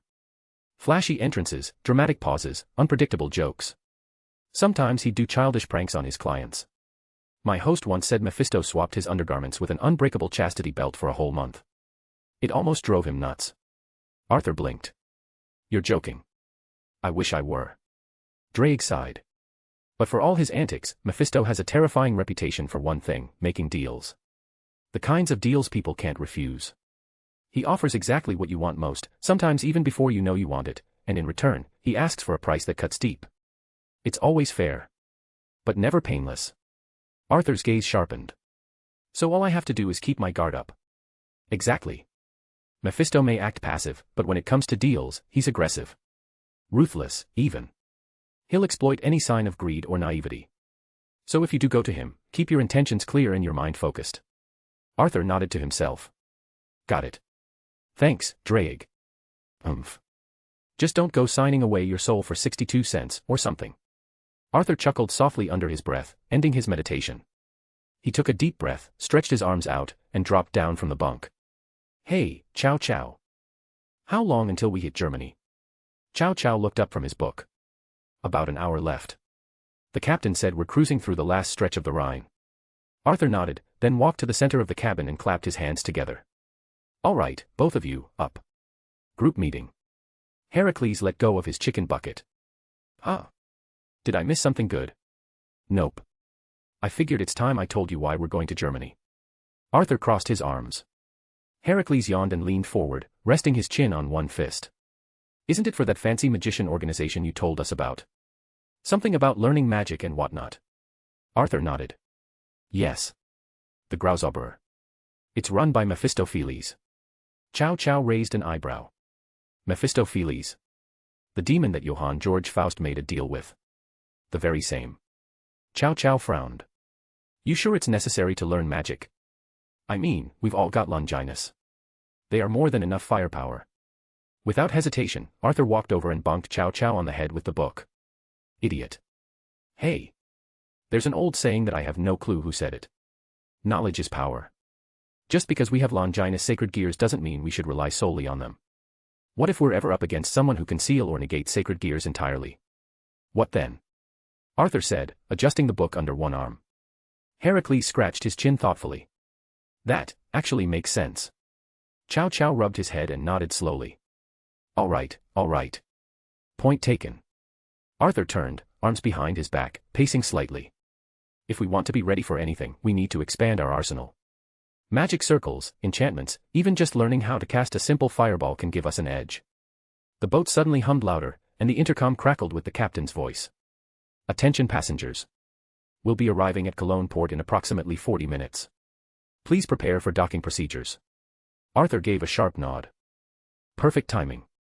He turned back to his team. Once we dock, we're going straight to the Grauzober's HQ. I've already set up a meeting with one of their contacts. Keep your eyes open and your minds sharp. Heracles stood and cracked his knuckles. No explosions. Got it. Chow Chow looked at Arthur. And Mephisto. We play it smart. Be polite, but cautious. Don't agree to anything without reading the fine print twice. Heracles raised an eyebrow. Do you think he's gonna trick us? Absolutely. As the boat continued upriver and the skyline of Cologne rose in the distance, the trio stood together, ready for the next phase of their journey.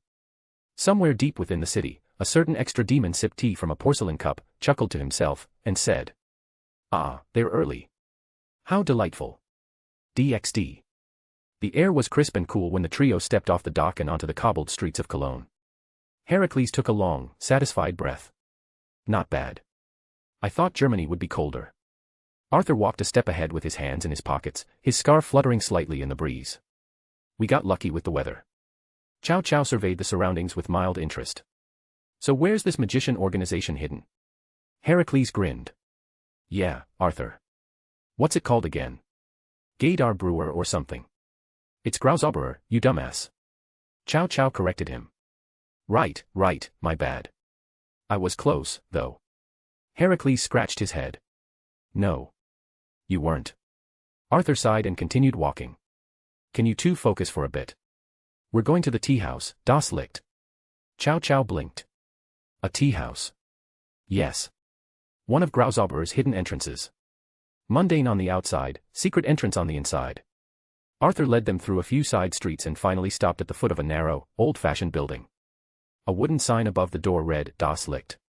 The inside was cozy, and rows of hand-painted teacups lined the shelves. A bell rang as the door closed behind them, and a thin, elderly man in a dark vest stepped out from behind the counter, bowing politely. Welcome in. What may I serve you, gentlemen, today? He greeted in a hoarse but friendly voice. Arthur walked toward the counter with a calm, practiced air. I'd also like to speak to the owner about a certain arrangement. He's already aware of our arrival. The old man gave a knowing nod. Of course, young sir. Please, make yourselves comfortable while waiting. As Arthur leaned over the counter and talked with the old man, Heracles wandered off and mumbled. I'm gonna hit the bathroom and take a shit. He stretched and disappeared down the hall. Chow Chow, meanwhile, spotted an empty table by the window and made his way there, only to stop halfway. At that table sat a teenage boy, dressed in a magician's robes and a feathered cape. His black hair was slightly tousled, and a pair of square-rimmed glasses rested low on his nose. He sipped calmly from a cup while reading a familiar book. Chow Chow squinted. Is that The Art of War? The boy didn't look up. Yes. With a small smile, Chow Chow gestured toward the chair across from him. Mind if I take a seat? The boy flipped a page and casually gestured with his hand. Go ahead. Chow Chow sat down and leaned forward slightly. So, you're a fan of Sun Tzu?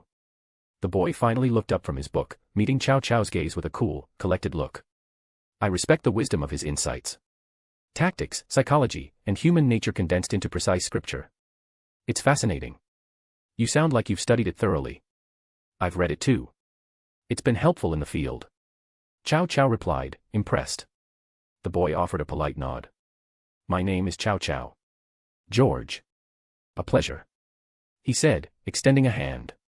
They shook briefly before returning to the conversation. Their talk drifted naturally, from battlefield metaphors to modern principles, even touching on a few humorous comments. But then, George's tone changed slightly. So, you and your friends planning to study magic in Grauzober? Chow Chow blinked. Wait, how did you dash? Before he could finish, George raised an eyebrow. Well, I just saw the Red Dragon Emperor walk into this particular tea house again, except this time he brought company. Your reaction just confirmed my suspicion. Chow Chow leaned back slightly, surprised by the boy's keen deduction. You're sharp.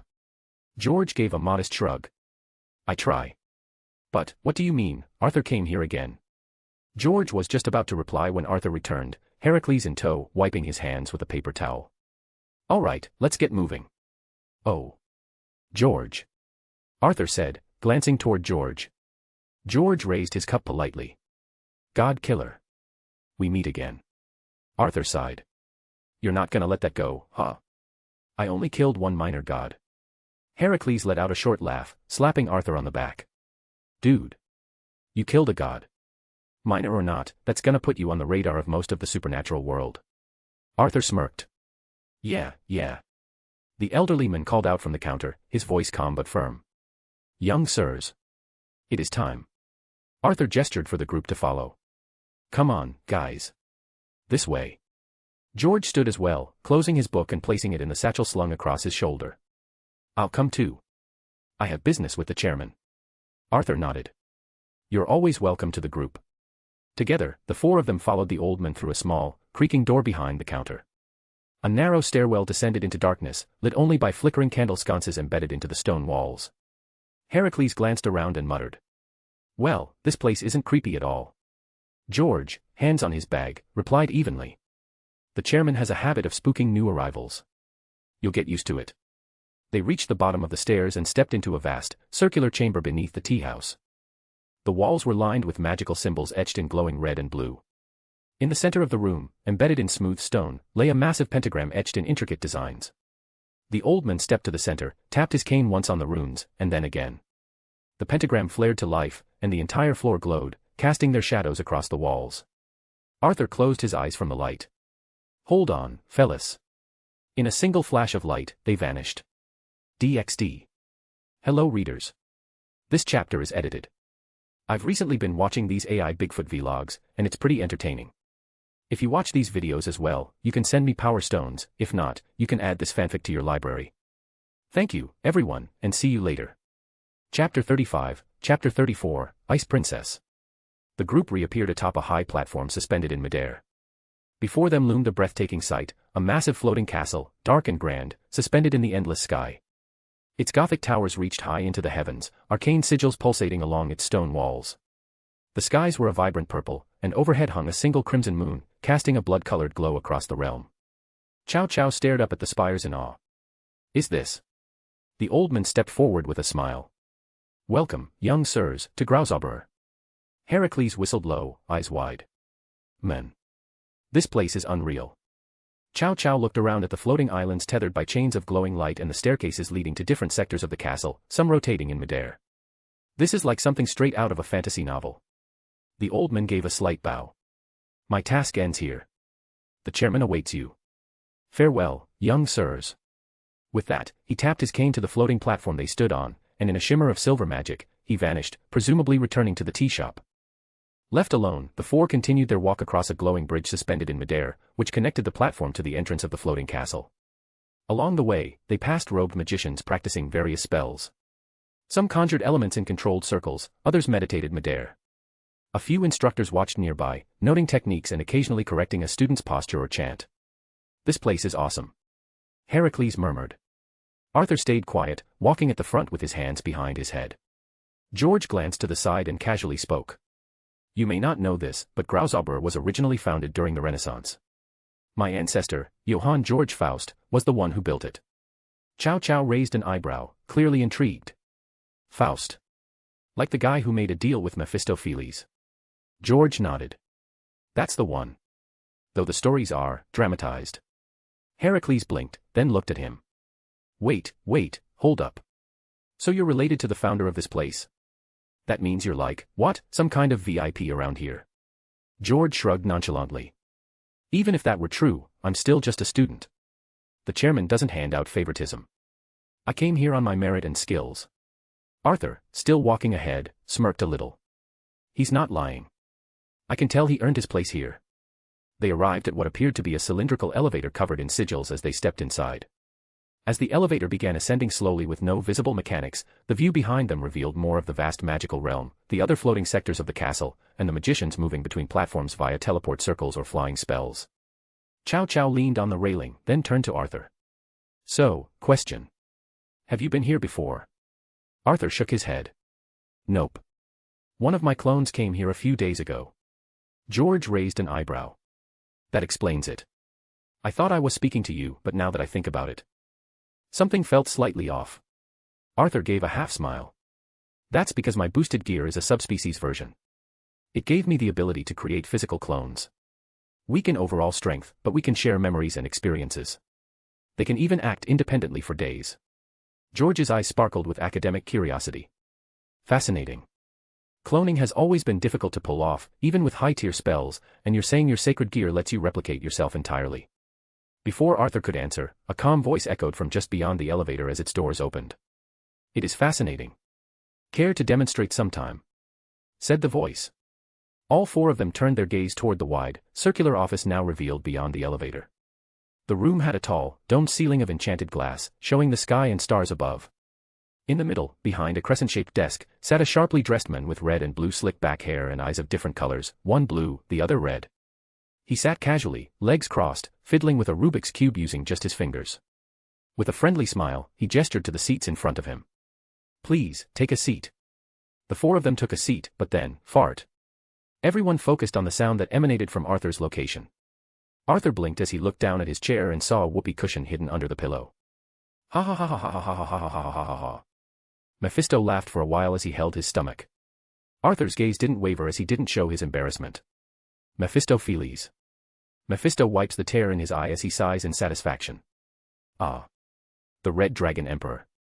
It's good to finally meet you in the flesh. He glanced at George. And thank you, George, for bringing our guests. George, arms crossed, leaned on the wall. I didn't exactly bring them. It just happened that we met at the tea shop. Mephisto smirked. Coincidence, fate, call it what you will. He snapped his fingers, and a thick tome flew from a shelf and landed in George's arms. Here. You wanted more advanced spells, didn't you? George caught the book with practiced ease, inspecting the cover. Appreciated. Heracles plopped into one of the chairs and stretched his arms. So. George is a student here under you, huh? Chow Chow leaned forward slightly.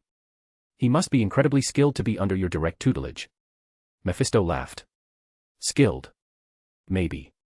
He's still a bit green around the edges.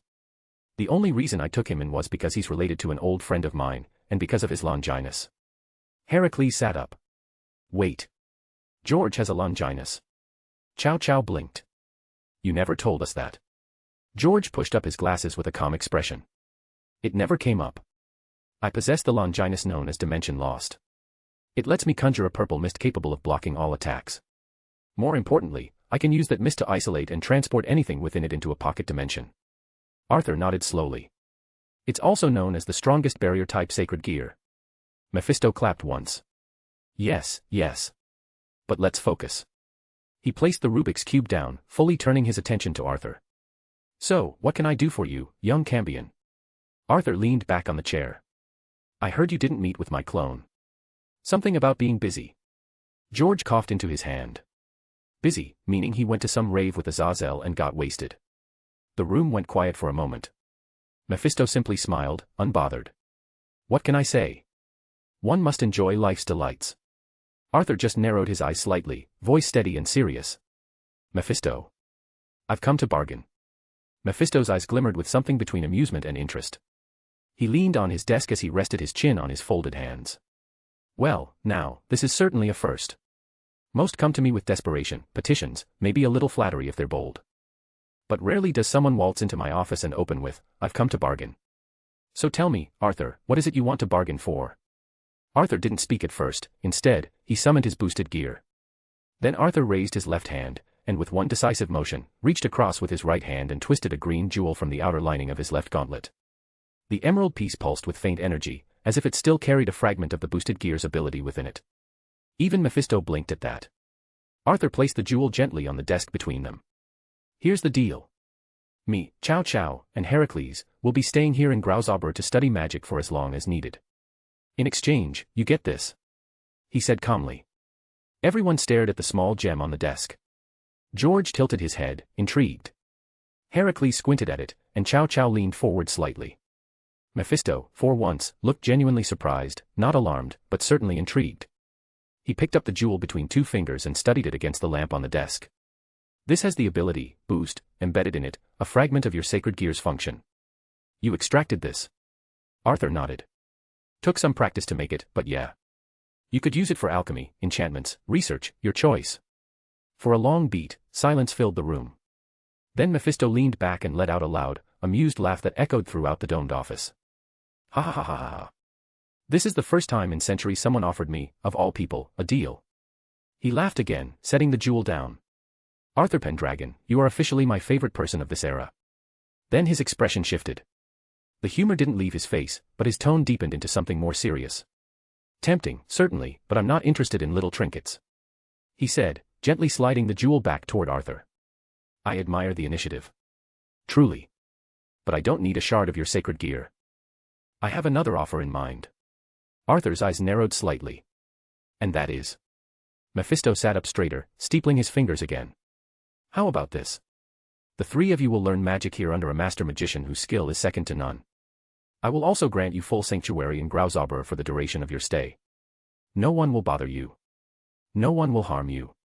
In addition, you'll be granted limited access to the restricted wing of our main library, the Forbidden Archive. Even George reacted to that, glancing at Mephisto with a hint of surprise. In exchange, you will owe me one favor. No questions asked. I'll call it in when I need it. Mephisto continued smoothly. He extended his hand toward Arthur. Well, Arthur. Do we have a deal? He said with a grin. Arthur didn't answer immediately. His eyes flicked to the hand in front of him, then he looked down briefly. Drake, what should I do? Should I take it? Drake paused for a moment before answering. This is probably for the best, partner. Mephisto's not known for making the same deal twice. But remember, don't let him walk away with all the benefits. Arthur's eyes returned to Mephisto's, and then he finally spoke aloud.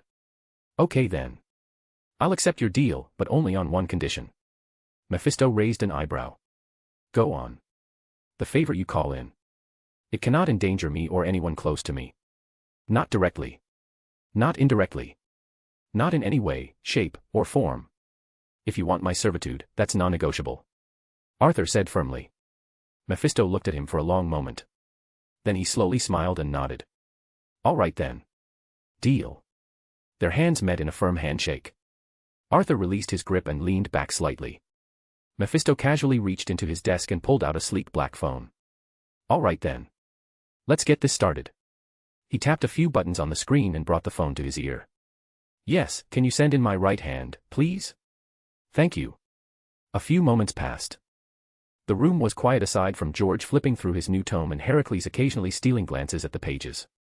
Then the elevator behind them chimed, and the doors slid open. Chow Chow, George, Heracles, and Arthur all instinctively turned to look. Mephisto's face lit up. Ah, finally, there's our number one ice princess. George raised a hand calmly in greeting. Hey. Heracles blinked once. Holy moly. Chow Chow's jaw slackened. What the? Arthur's emerald eyes widened slightly, the silence around him thickening. There, stepping calmly into the room, was a girl who looked no older than 17. She wore a white and blue witch's robe with silver linings, her long blonde hair fell in neat waves down her back, and on her head rested a pointed witch's hat. Her sapphire blue eyes sparkled like the ocean under moonlight, and when she smiled, it was filled with warmth, the kind that makes your heart skip a beat. But her most notable feature is not only her mystical beauty, but her massive, gravity-defying breasts and her juicy, childbearing hips. Good evening, Chairman, good evening, George. She gave a graceful bow to Mephisto and George, her breast bouncing from her movements. Then turned her eyes to the newcomers. Hello, everyone. I am Lavinia Rennie, the right hand of Chairman Mephisto, and one of the top-ranked magicians of Grauzauber. It's a pleasure to meet you all, she said in a sweet, refined voice. Arthur blinked. His mouth opened slightly and then closed again. Drake. Yes, partner. Why does my body feel like it's on fire, and my chest feel like it's about to explode? Is my heart malfunctioning? Drake went quiet for a while before chuckling. I think it's better if you figure it out yourself, Arthur. Arthur didn't hear what Drake said as his eyes were focused on Lavinia. Lavinia, these three boys will be learning magic from you for the duration of their stay here. So be a dear and guide Arthur and his companions to their new sleeping quarters. Thanks. As Mephisto said, Lavinia turned her head towards Arthur's direction and paused. At that moment, their eyes made contact, and something sparked within both of them. Arthur felt his heart beating in almost 1,000 BPM, while Lavinia felt her whole existence attracted to the person in her line of sight. As this happened, the outsiders watched as the two silently stared at each other. Ah. What's happening? Heracles whispered to Chow Chow. I have no idea. Chow Chow replied. Meanwhile, George was focused on his book to watch the scene happening, but Mephisto, on the other hand, quietly looked at Arthur and Lavinia with a knowing grin. DxD. Hello readers. This chapter is edited. Here's a second chapter because I had free time. I will be making a new chapter on my JJK fanfic soon. Thank you, everyone, and see you later. Chapter 36, Chapter 35, Morning Surprise. The soft light of morning filtered through the window blinds, casting faint patterns across the modest yet refined bedroom. Tucked away deep within the private quarters of Grauzauberer, Arthur stirred. His breath was slow and steady at first, his chest rising and falling beneath the warm, expensive sheets that smelled faintly of lavender and roses. He shifted slightly, feeling good. Better than good. His entire body felt at peace, almost comfortable, as if something in him had recharged completely overnight. Why do I feel so relaxed? He blinked a few times, letting his eyes adjust to the soft lighting. That was when a new sensation registered. A gentle, fragrant aroma, floral but subtle, clean and feminine. Arthur's brows furrowed slightly, confusion dawning. His right hand, which had unconsciously moved in his sleep, now rested on something undeniably soft. Warm. Delicate. And then. MNNN. The sound was quiet, but it traveled straight through his brain like a lightning strike. Arthur froze completely. His pupils sharpened like a predator watching its prey, his heart suddenly pounding 1,000 beats per minute. His hand was now trembling slightly as his mind tried to process what he'd just heard. No. No way. No fucking way this is happening in real life. Right. He slowly tilted his head down, dread and disbelief pooling in his gut. What he saw made his brain immediately go into overdrive. Lavinia. Lavinia was snuggled up on his bare chest, her golden hair cascading down his chest, tickling his skin. Her expression was serene, lips slightly parted as she let out a soft, sleepy sigh. She looked completely at peace, and what made matters worse, or better, or worse, depending on your view, was the fact that she wore nothing but a white, oversized button-up shirt. Bare legs, no pants, no shorts, and no visible undergarments. Arthur could feel her nipples through the fabric of her clothing. And his hand. It had found its way under the curve of her lower back end. Oh God, I'm groping her ass. Arthur stared ahead blankly, face unreadable. Externally, he was stoic. Internally, he was panicking. Oh shit. Oh shit. Oh shit. Oh shit. Okay. Calm down. Stay calm. Breathe. This is fine. This is okay. This is just a dream. A dream where the beautiful half-naked woman is cuddling on top of me, and I'm one irrational gesture away from pumping every single one of her orifices with my white stuff. His entire body was heating up unnaturally fast, especially in one particular region that was now throbbing painfully. Draig, DDRAIG. A low groan echoed in his mind, followed by a familiar rumble. What is it now, Arthur? It's too early for. Don't play dumb with me. How in the 7 rings of hell did I end up in this situation? Arthur yelled in a frantic tone, eyes darting from Lavinia's face to the ceiling as if the answer was hidden in there. And why does it feel like my blood is replaced with molten magma? What the hell did you do to me? Draig chuckled, and Arthur swore he could hear a smirk in his voice. Ha! I didn't do anything. You're just finally going into heat. I'm going into what? Draig's voice rumbled with amusement. Listen, partner. You're what, 16? 17? Human males go through puberty somewhere between these ages. When that happens, their libido is active. Add to the fact that you're part devil, a creature that embodies sin, and also your heart is replaced with mine, a dragon's. It was only a matter of time. Then why is this happening now and not when I'm around Jean or Gabby? Because you're a dragon. And we dragons have very high standards, whether it's treasure, food, or someone we desire. When we find a female we're drawn to, our instincts go feral. If we fancy her, our bodies push us, urge us to dominate, to breed, to reproduce. In Jean's case, she's probably already been marked by Siegfried. In Gabriel's case, it's probably because you still see her as an ant figure that it dampens your instincts to breed her. Arthur's soul practically left his body at that word. Are you serious? Yup. So when you combine human puberty, devil temptation, dragon instincts, and then throw in a beautiful, half-naked female curled up on top of you. Well, my boy. Congratulations. You are winning, son. Arthur's jaw dropped, and he said nothing for a solid 10 seconds. Just then, Lavinia stirred with a soft little sigh. Her long lashes fluttered open, her limbs stretching adorably as she yawned. She shifted positions and, in doing so, slid directly on top of Arthur's waist, straddling him without realizing what that did to him physically. She rubbed her eyes and looked around. Ah. This isn't my room. Then her gaze dropped, and she noticed the shirtless boy beneath her. Arthur gave her a casual smile, or at least he tried. Gee, good morning, Lavinia. She blinked again, and then her cheeks flushed pink as her blue eyes lowered slightly, scanning Arthur's defined abs, her lips parting slightly as her face turned rosier. Oh my. But what truly made her blush was the feeling of Arthur's bulge underneath her. Arthur, now leaning back slightly on his elbow, tried to maintain composure. I mean, not that I mind the morning surprise, but, how did you end up here? Lavinia giggled softly, her voice airy. Sorry. Sometimes when I do all-nighters and get really sleepy, my body just goes on autopilot. Normally, I end up back in my own room. But I guess last night I wandered into a random empty one. Didn't realize I barged into a boy's bedroom. Arthur blinked, mildly impressed. So I'm lucky then. Very lucky. You're actually the first boy I shared a bed with. She teased, brushing her hair behind her ear. Though I must say, you were quite comfy and warm, and you smell intoxicating. Arthur's heart raced again. Oh yeah, I forgot to mention that when you're around a female that you fancy, your scent will be like an aphrodisiac that affects both you and your mate. As Drake explained, Arthur forced a small laugh, shifting slightly under her. Well, I'd love to continue being your mattress, but if you don't move soon, I'm probably gonna do something that we may or may not regret. Lavinia laughed sweetly, completely unfazed. Is that so? Well, I believe you wouldn't do that. You're a gentleman. I can tell. He arched a brow and leaned forward a bit. And what if you're wrong? She smiled, leaning in and booping his nose gently. I'm never wrong. Your eyes told me everything I need to know. There was a brief silence. Their eyes locked. The room grew hotter. Steam might as well have been rising from their bodies. Arthur's hand, against his will, began slowly caressing her ass as his instincts howled from inside his chest. MNNN. Lavinia moaned, causing Arthur to become more daring. Lavinia. Lavinia's eyes were half-lidded, her breath heavy. Yeah. Arthur swallowed hard. See, can you please get off?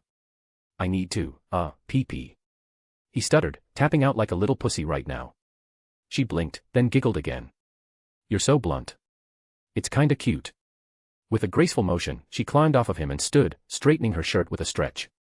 Arthur, barely covering his Excalibur, sat up and wiped a hand down his face. I'll be going back to my room then, I need to freshen up too. Lavinia said with a playful smile. See you soon, Art. He gave a weak nod as she opened the door and left, her hips swaying left and right. Arthur turned around and walked toward the bathroom, closed the door, and locked it. Immediately, he collapsed on the tiled floor, down on all fours. Ha, ha, ha. His chest heaved, his right hand clutched over his rapidly beating heart as he hyperventilated. Sweat beaded on his body as his breath was releasing actual steam.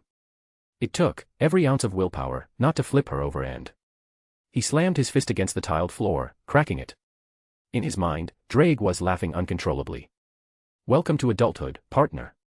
He let out a strained groan as he stood up. I need to calm down. He got into the shower and did his morning obligations that took way longer than he usually did. DxD. After breakfast, the trio arrived at the training grounds behind Grauzober's main tower. Lavinia stood in the center of the field, twirling her wand between her fingers as her hair swayed lightly with the breeze. Beside her, George leaned calmly against a stone pillar tablet carved with glyphs. Arthur, Chow Chow, and Heracles stood there, ready for the lessons. All right, boys. Let's start with something basic. Elemental magic and short-range teleportation. It's essential for any magician, especially for warriors like you three. Lavinia began, smiling cheerfully. Then the lesson began. Arthur raised his hand, conjuring a red magic circle that released a fireball and hit a nearby boulder, then he conjured another magic circle underneath him and appeared 2 meters ahead of his original position, reappearing in a red flash. Nice. You've got good mana control, Arthur. Lavinia clapped with genuine delight. Arthur smiled softly, feeling a strange warmth that had nothing to do with magic. Thanks, Lav. You're a great teacher. She giggled. Flattery won't get you out of today's lessons, Art. Nearby, Heracles attempted teleportation for the 4th time and failed again. His bulky frame jolted mid-blink and reappeared 6 feet up in the air, slamming back down on the ground with a grunt. Okay. That one was closer, right? Closer to breaking your back. Focus on the destination before you start. You're treating it like a brute force attack. George replied, stepping over and helping him up. Chow Chow was already conjuring bolts of lightning from his magic circle. A short while later, Lavinia raised her wand and cast a charm that scattered a shower of blue sparkles into the sky above them. Okay, that's enough for the basics today. You were all natural. George folded his arms, nodding in agreement. It took a while, but you didn't disappoint. Heracles threw both fists into the air. Hell yeah. That wasn't too bad. Chow Chow gave a slight nod of approval, sheathing his practice weapon. Progress is progress. Arthur rolled his shoulder, loosening tension from the teleportation strain. So, teacher. What's next on the agenda? Lavinia turned, her lips curling into a mysterious smile. There was a faint glint in her eyes that immediately made Arthur uneasy. Now, she said sweetly, I want to see how you boys, with your Longinus in hand, handle yourselves against a master magician. Arthur narrowed his eyes. George, without another word, stepped forward and his eyes flashing behind his glasses. Dimension lost. George muttered as purple mist came out of him, spreading throughout the training field. Within moments, the entire battlefield was veiled in a thick, shimmering fog that dulled the sunlight and the surroundings. Then, through the fog, Lavinia stepped forward and called out. Absolute demise. Behind Lavinia, a bright light emerged, and the temperature suddenly plummeted. From the light emerged a 3-meter-tall ice doll. Its crystalline body floated silently behind Lavinia, eyes glowing blue. Heracles stepped back slightly, eyes wide. Whoa, what the hell is that thing? Chow Chow raised his arm cautiously. Arthur. Arthur remained still, his heartbeat steady, but his senses sharpening. He watched Lavinia carefully as she adjusted her witch hat with deliberate flair, standing proudly beneath the looming figure. Allow me to properly reintroduce myself. My name is Lavinia Rennie, also known as the Ice Princess. She said calmly. And just like the rest of you boys, I, too, possess a Longinus. The three boys went still. This is absolute demise. A Longinus sacred gear with dominion over ice itself. I can create, control, and reshape ice at will. She gestured to the ice doll. You boys better be taking this battle seriously. She raised her wand, and with a flick, the ground beneath them transformed into a vast field of ice and snow. Because Emer doesn't play with her victims. Arthur, Heracles, and Chow Chow were suddenly forced to brace themselves as the frost spread underfoot, chilling their bones. Arthur quickly reacted, conjuring a ring of fire around them to stave off the cold, but within seconds, it hissed and shattered into shards of ice. TCH. Lavinia smiled. Good reflexes, but you'll need more than a little fire to melt Emer's ice. It doesn't just freeze things, it turns them into ice. Off to the side, George raised a hand, casually shielding his glasses from a sudden gust of icy wind. Good luck, gentlemen. You're going to need it. Heracles cracked his knuckles and let out a laugh. Hell yeah. This is the kind of lesson I'm into. He thrust his hand into the air. Let's go, Regulus. A golden axe materialized in his hand, massive and radiant, gleaming with power. Chow Chow took a deep breath, stepping forward as he called forth his true Longinus. I may as well take this seriously. He lowered into a stance. Arthur glanced toward Lavinia, who was still smiling at them from across the misty field. Lavinia. You sure you want this? He asked calmly. Lavinia tilted her head. What's wrong? Afraid of hitting a girl? Arthur shook his head. No. Just saying, if I use my Longinus, I might end up breaking you. He looked at her dead in the eye with intensity, which made her recoil in surprise. But then she shook her head, the ice under her feet forming into snowflake patterns. Thank you for your generosity, Art. But I want to see your real strength. So please, give me all you got. She said as she looked at him with excitement and... Is that a hint of arousal? This stirred something in Arthur's chest that he tries to push away, for now. He sighed quietly to keep himself focused. Fine. A crimson glow ignited from his arms, and the boosted gear manifested. Then don't blame me if I go too far. He said, shifting into a stance. Lavinia's eyes narrowed slightly in anticipation as she readied multiple magic circles. Bring it on, God Killer. DxD. Hello readers. This chapter is edited. I just want to let you all know in advance, I have no clue how to write romance or sex scenes, so this is a learning process for me. Also, here's the age of the characters. Arthur Pendragon. Chow Chow. Heracles. George. Lavinia Rennie. Thank you, everyone, and see you later. Chapter 37, Chapter 36, Breaking Balance. The training ground had become a frozen battlefield. Purple mist surrounded the battlefield, and the sky above was also covered by George's dimension lost. Heracles and Chow Chow charged Lavinia.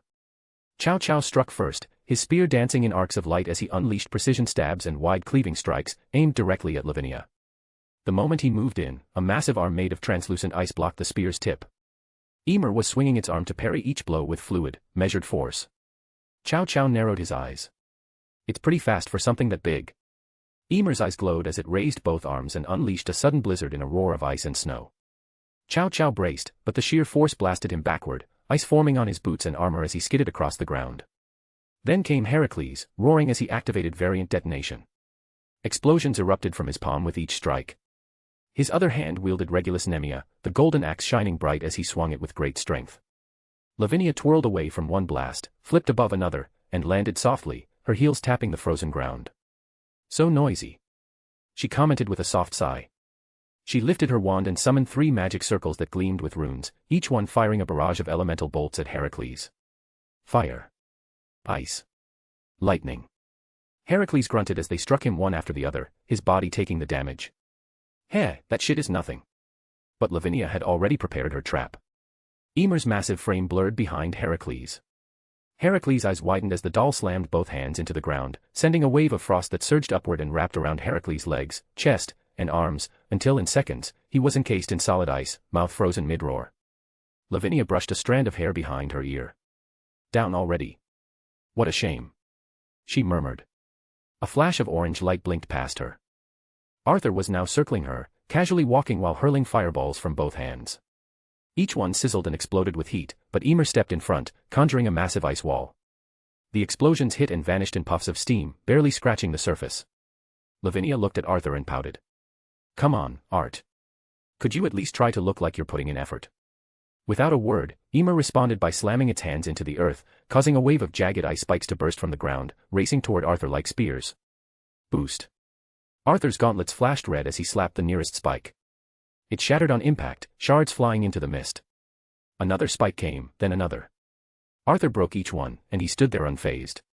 Then the ice block trapping Heracles shattered in a violent burst of pressure and explosion. Rah! Heracles, now using Tuki, lunged at Lavinia with the force of a cannonball. Ymir met him again, and their clash sent out a tremor, shockwaves rocking the field. Further behind, Cao Cao had recovered and now launched precision holy beams from his spear, their paths carving through the ice. Lavinia spun with her wand and summoned multiple magic circles, each one absorbing or deflecting the attacks with ease. Her free hand flicked toward the sky, casting secondary magic circles that rained bolts of water, fire, and lightning down at him.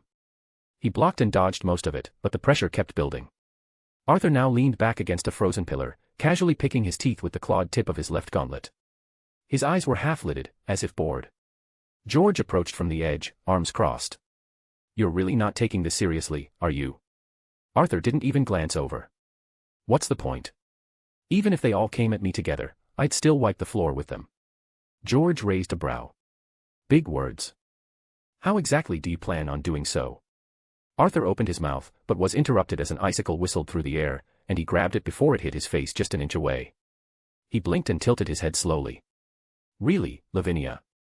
Another icicle flew, aimed directly at his crotch. Arthur's boosted gear flashed red. Boost. He caught it in the air and crushed it in his hand. He scowled. Okay, that was just a dick move. Literally.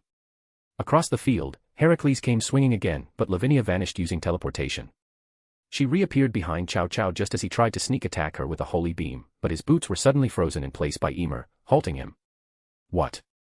Lavinia raised her hand. A flash of lightning erupted from her magic circle and slammed into his chest. The blast threw Cao Cao back across the field, unconscious. Heracles roared and charged, but just as he raised his arm to launch an explosion from his palm, a sphere of ice engulfed it, stopping him. Lavinia smiled, and with a flick, she summoned a whirlwind. Heracles was launched from the field like a missile, crashing into a frozen tree. Lavinia giggled softly. You boys were impressive. I'll give you that. Great teamwork. But it's all pointless if you can't overcome me. Only one remained. Arthur stepped forward slowly, his red gauntlets glowing with pulsing light. Boost. Lavinia turned, eyes narrowing as Ymir hovered beside her protectively. Arthur didn't smile. His eyes were calm, but he was hiding his true emotions. You're right, their teamwork won't cut it. So, how about you face me instead? He said. Lavinia's grin returned. She stepped back and gracefully sat on a floating ice platform, legs crossed and wand in her lap. Emer moved in front of her, arms ready.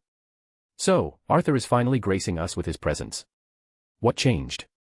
She teased. Arthur clenched his fists, energy flaring around him. Shut up. I'm upset now, so let's get this over with. Time to show everyone how the pros handle things. Lavinia's eyes sparkled. Very well then. She stood again, raising her wand high as snow began to fall around her. I'm curious too, you know. Arthur tilted his head slightly. The unmeltable frost of Emer against the inextinguishable flames of Drag Gotch.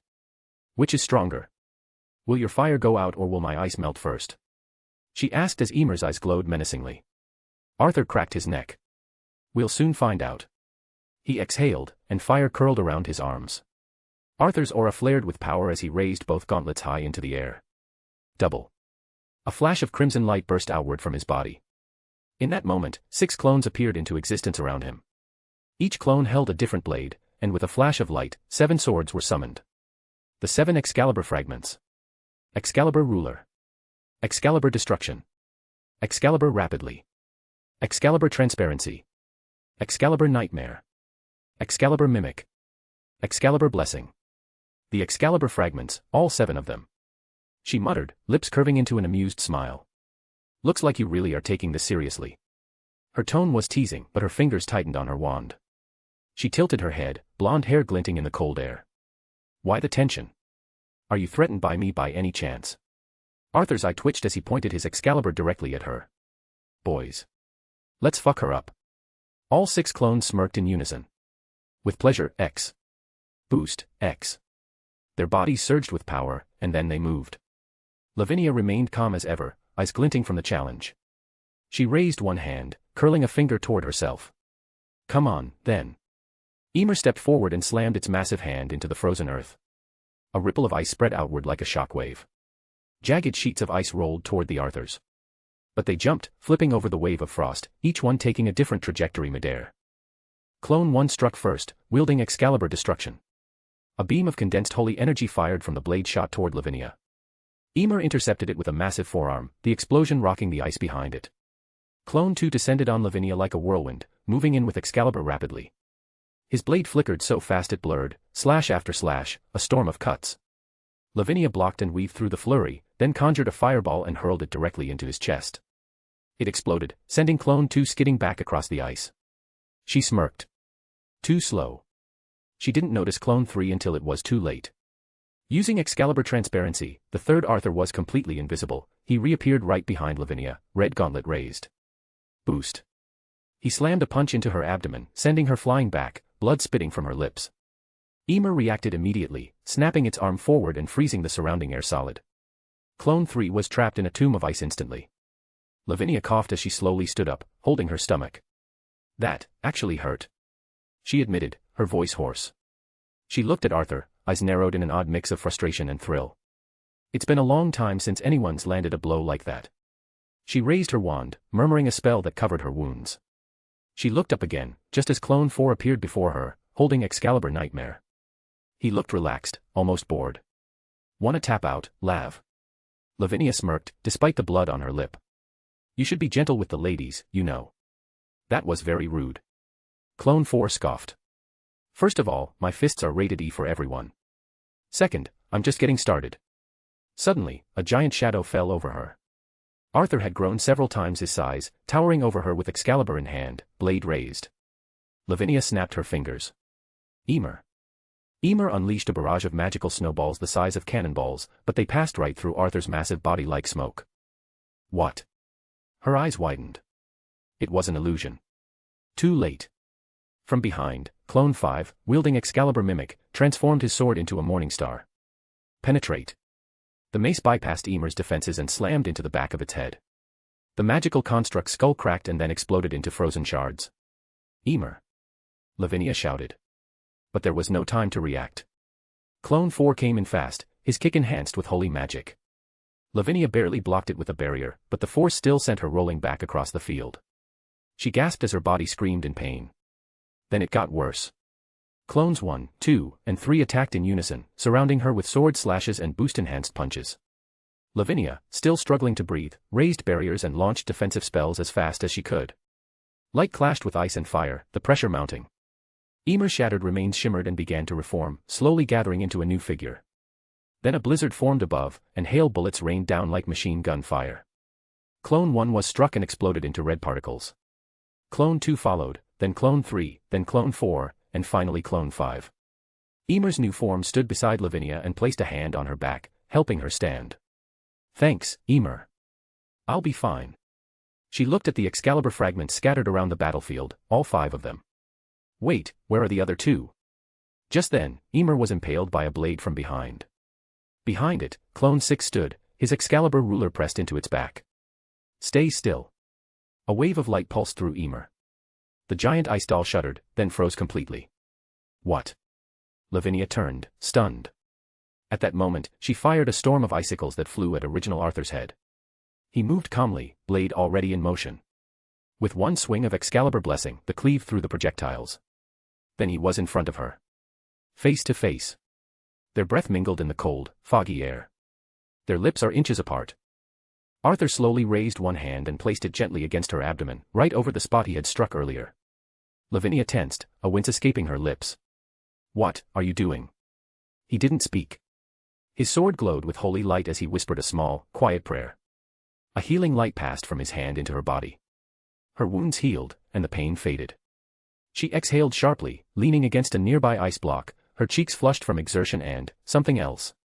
Lavinia watched him carefully. "Why did you do that?" Arthur glanced down at his gauntlet. "I may be an advocate of gender equality, but my mother taught me to respect girls. No matter the circumstances, I won't forget her lessons." Clone 6 gently pulled Excalibur ruler from Ymir, who groaned and returned to motion. The clone saluted and vanished in a flicker of red light. Lavinia stood now, shielded once more by Ymir. Her expression was unreadable. "What now?" she asked quietly. Arthur turned to her, storing all 7 Excaliburs back into him. "Now. We take this fight to the next level. You know what I mean." Lavinia blinked in surprise. "You're serious?" He nodded. "You're not the only one curious about who's stronger between us." He turned slightly, looking toward George, who was healing an injured but grinning Heracles. "Kick her ass, Arthur. Do it for the boys." Heracles shouted. Chow Chow stirred nearby, groaning as he sat up. What did I miss?" Arthur grinned. "Don't blink, boys. Things are about to get toasty." Lavinia chuckled softly, brushing her hair back as Ymir lifted her back on her feet. Yes, they are.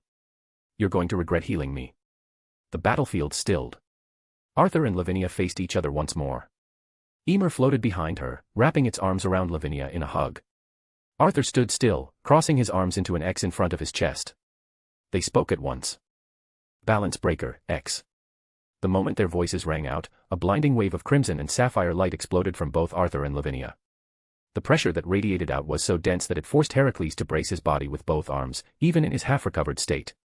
George raised a wall of mist to shield them, while Chow Chow gritted his teeth, squinting as the supernatural radiance consumed the battlefield. It was like fire and ice themselves had decided to wage war with one another. When the light finally faded, the field had transformed. Arthur now stood clad in the gleaming crimson armor with numerous green jewels and golden spikes, from his back spread enormous dragon wings, and his reptilian tail curled behind him. His helmet glowed with green jewel-like eyes, and the scales of his armor reflected the flickering fires dancing at his feet. "Boosted gear, scale male," Arthur declared, his voice reverberating with a low, metallic growl that echoed through the battlefield. Opposite to him, Lavinia floated just above the ground as snowflakes fell around her. She now wore a pristine snow-white dress layered with elegant sapphire crystals, her arms were adorned with long white gloves, and a jagged but regal tiara of ice, shaped like a crown formed from the heart of a glacier. Behind her is a levitating and rotating massive snowflake, shifting in different snowflake patterns. "Majestic attire, Ice Princess," she said gently, her voice almost serene, but the power in her tone made the very air tremble. Fire and ice blanketed the terrain, the ground breaking apart from the sheer pressure of their balance breaker states. Jagged ice and rivers of flame coiled around one another, creating a battlefield of pure chaos. Arthur narrowed his eyes from behind his helmet. "So, that's Absolute Demise's original balance breaker. Didn't have that in the original works. I have no idea what it does, so this might get tricky." Lavinia exhaled slowly, enjoying the cold air as it brushed past her skin. Her sapphire eyes gleamed with a calm confidence. "Are you ready, Red Dragon Emperor?" she asked with a soft smile. "Let's dance, Ice Princess." He nodded silently. "Boost." Boost. Boost. Boost. Boost. Boost. Boost. Boost. Boost. Boost. Boost. Boost. Boost. Boost. Boost. Boost. Boost. Boost. The crimson energy around him intensified, flaring brighter with each chant. In the blink of an eye, Arthur launched himself forward, blazing like a meteor as he aimed a high-speed punch directly at Lavinia's face. Lavinia made no move to dodge. She simply flicked her wrist. Suddenly, a storm of pure ice exploded outward. Arthur's punch never connected and was instantly engulfed in a block of crystal-clear ice, his entire armored form trapped mid-air in frozen stasis. Umph. With a graceful twirl of her finger, the floating snowflake behind her pulsed. 100 ice lances shimmered into existence above her. Symphony of despair. With one motion, she launched them at Arthur's frozen form. The impact created an explosion of snow and mist, shaking the earth and burying the area in a thick blizzard. Heracles stared slack-jawed, and Chow Chow muttered. Holy crap. George adjusted his glasses. There is no way he would come out of that unscathed. When the white storm finally began to clear, Lavinia's expression shifted from smug to intrigued. A wave of heat rolled out from the crater, melting the snow. Arthur stood at the center, flames clinging to his armor, melting the ice that remained on his shoulders. He casually brushed some frost off with the back of his armored hand. My turn. He took to the skies, wings propelling him upward with bursts of flame. Once high above, Arthur hovered for a moment, his palms glowing with orange-red light as he conjured small fireballs around him. He launched them down at Lavinia in rapid succession, each one flying like a comet. Lavinia scoffed, flipping a strand of hair over her shoulder. You do realize I'm just going to freeze dash. Double dimension. Arthur aimed his palm at the fireballs. Suddenly, each fireball expanded in size, swelling until they were 10 times larger than before, burning with an intensity that melted even the ice below them before impact. Lavinia's eyes widened. Oh. She had just enough time to react. Her floating snowflake rotated rapidly, folding into itself before re-emerging as a translucent snow globe that surrounded her. The giant fireballs struck like bombs, detonating in a chain of thunderous booms. Flames engulfed the area. Even George's mist barrier trembled. Lavinia was launched backward from the force, smashing through an ice wall before skidding across the ground. Arthur didn't let up. He flew toward her and grabbed her by the throat midair, dragging her body through the snow before slamming her into the ground. Then again. And again. And again. And again. Never. Ever. Hit. My. Family. Jewels. Ever. Again. The shockwaves rippled outward. Lavinia's hand sparkled with ice. She gritted her teeth and encased Arthur's arm in magic frost. The fire hissed against it. Siren Serenade. With a sharp chant, she blasted his chest point-blank with a volley of snowflake-shaped shurikens, each one cutting and freezing on contact. Arthur shielded himself with his wings, which started to ice over from the barrage. His armor cracked under the strain. When it ended, Arthur dropped his wings with a grunt, revealing frost-covered scales. He looked forward and saw Lavinia, now reclined elegantly on a throne of ice, one leg crossed over the other, her chin resting on her palm. Is this all you're capable of? She asked with a smug smile. Because I'm getting bored. Arthur's eye twitched inside his helmet. What did you just say? Lavinia giggled, resting her cheek on her fist. I said.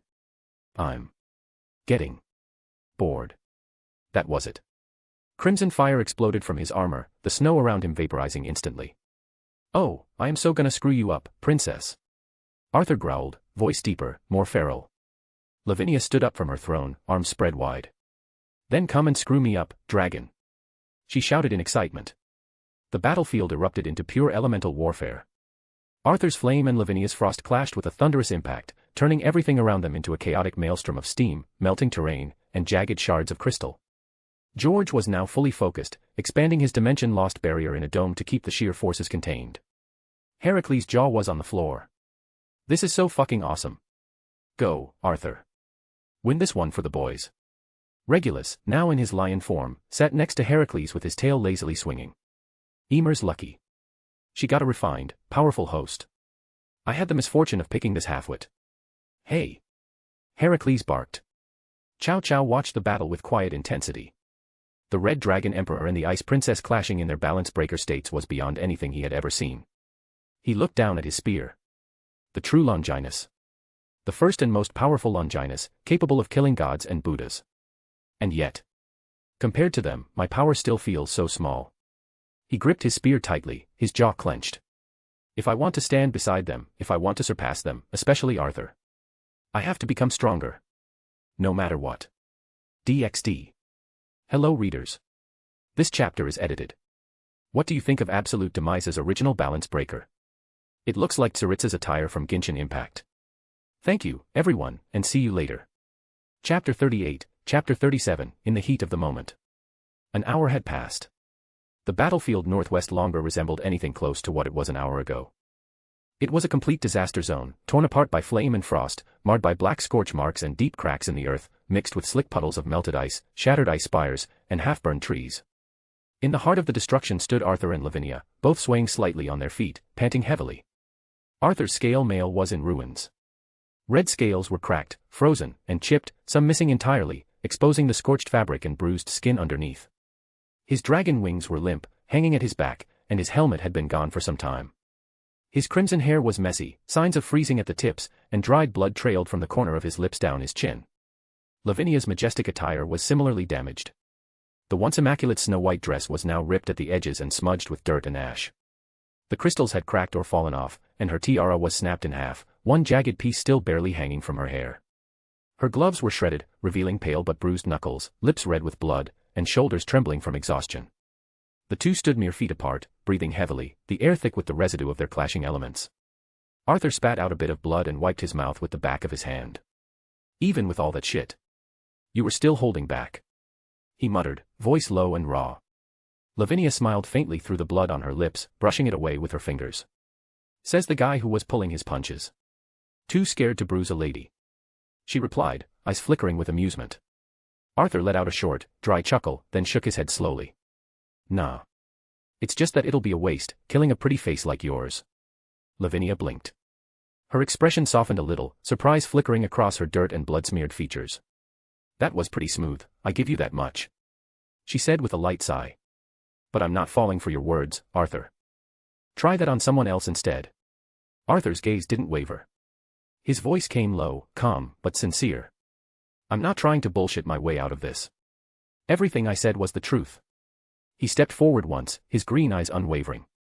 If anything, I'd rather take you out for dinner, take you somewhere peaceful and quiet, just you and me, and then when the time is right, I will make you mine. Lavinia's eyes widened as she stood still for a moment, her breath catching slightly. A soft hue of pink crept into her cheeks, barely visible beneath the grime and scratches. A chuckle escaped her lips.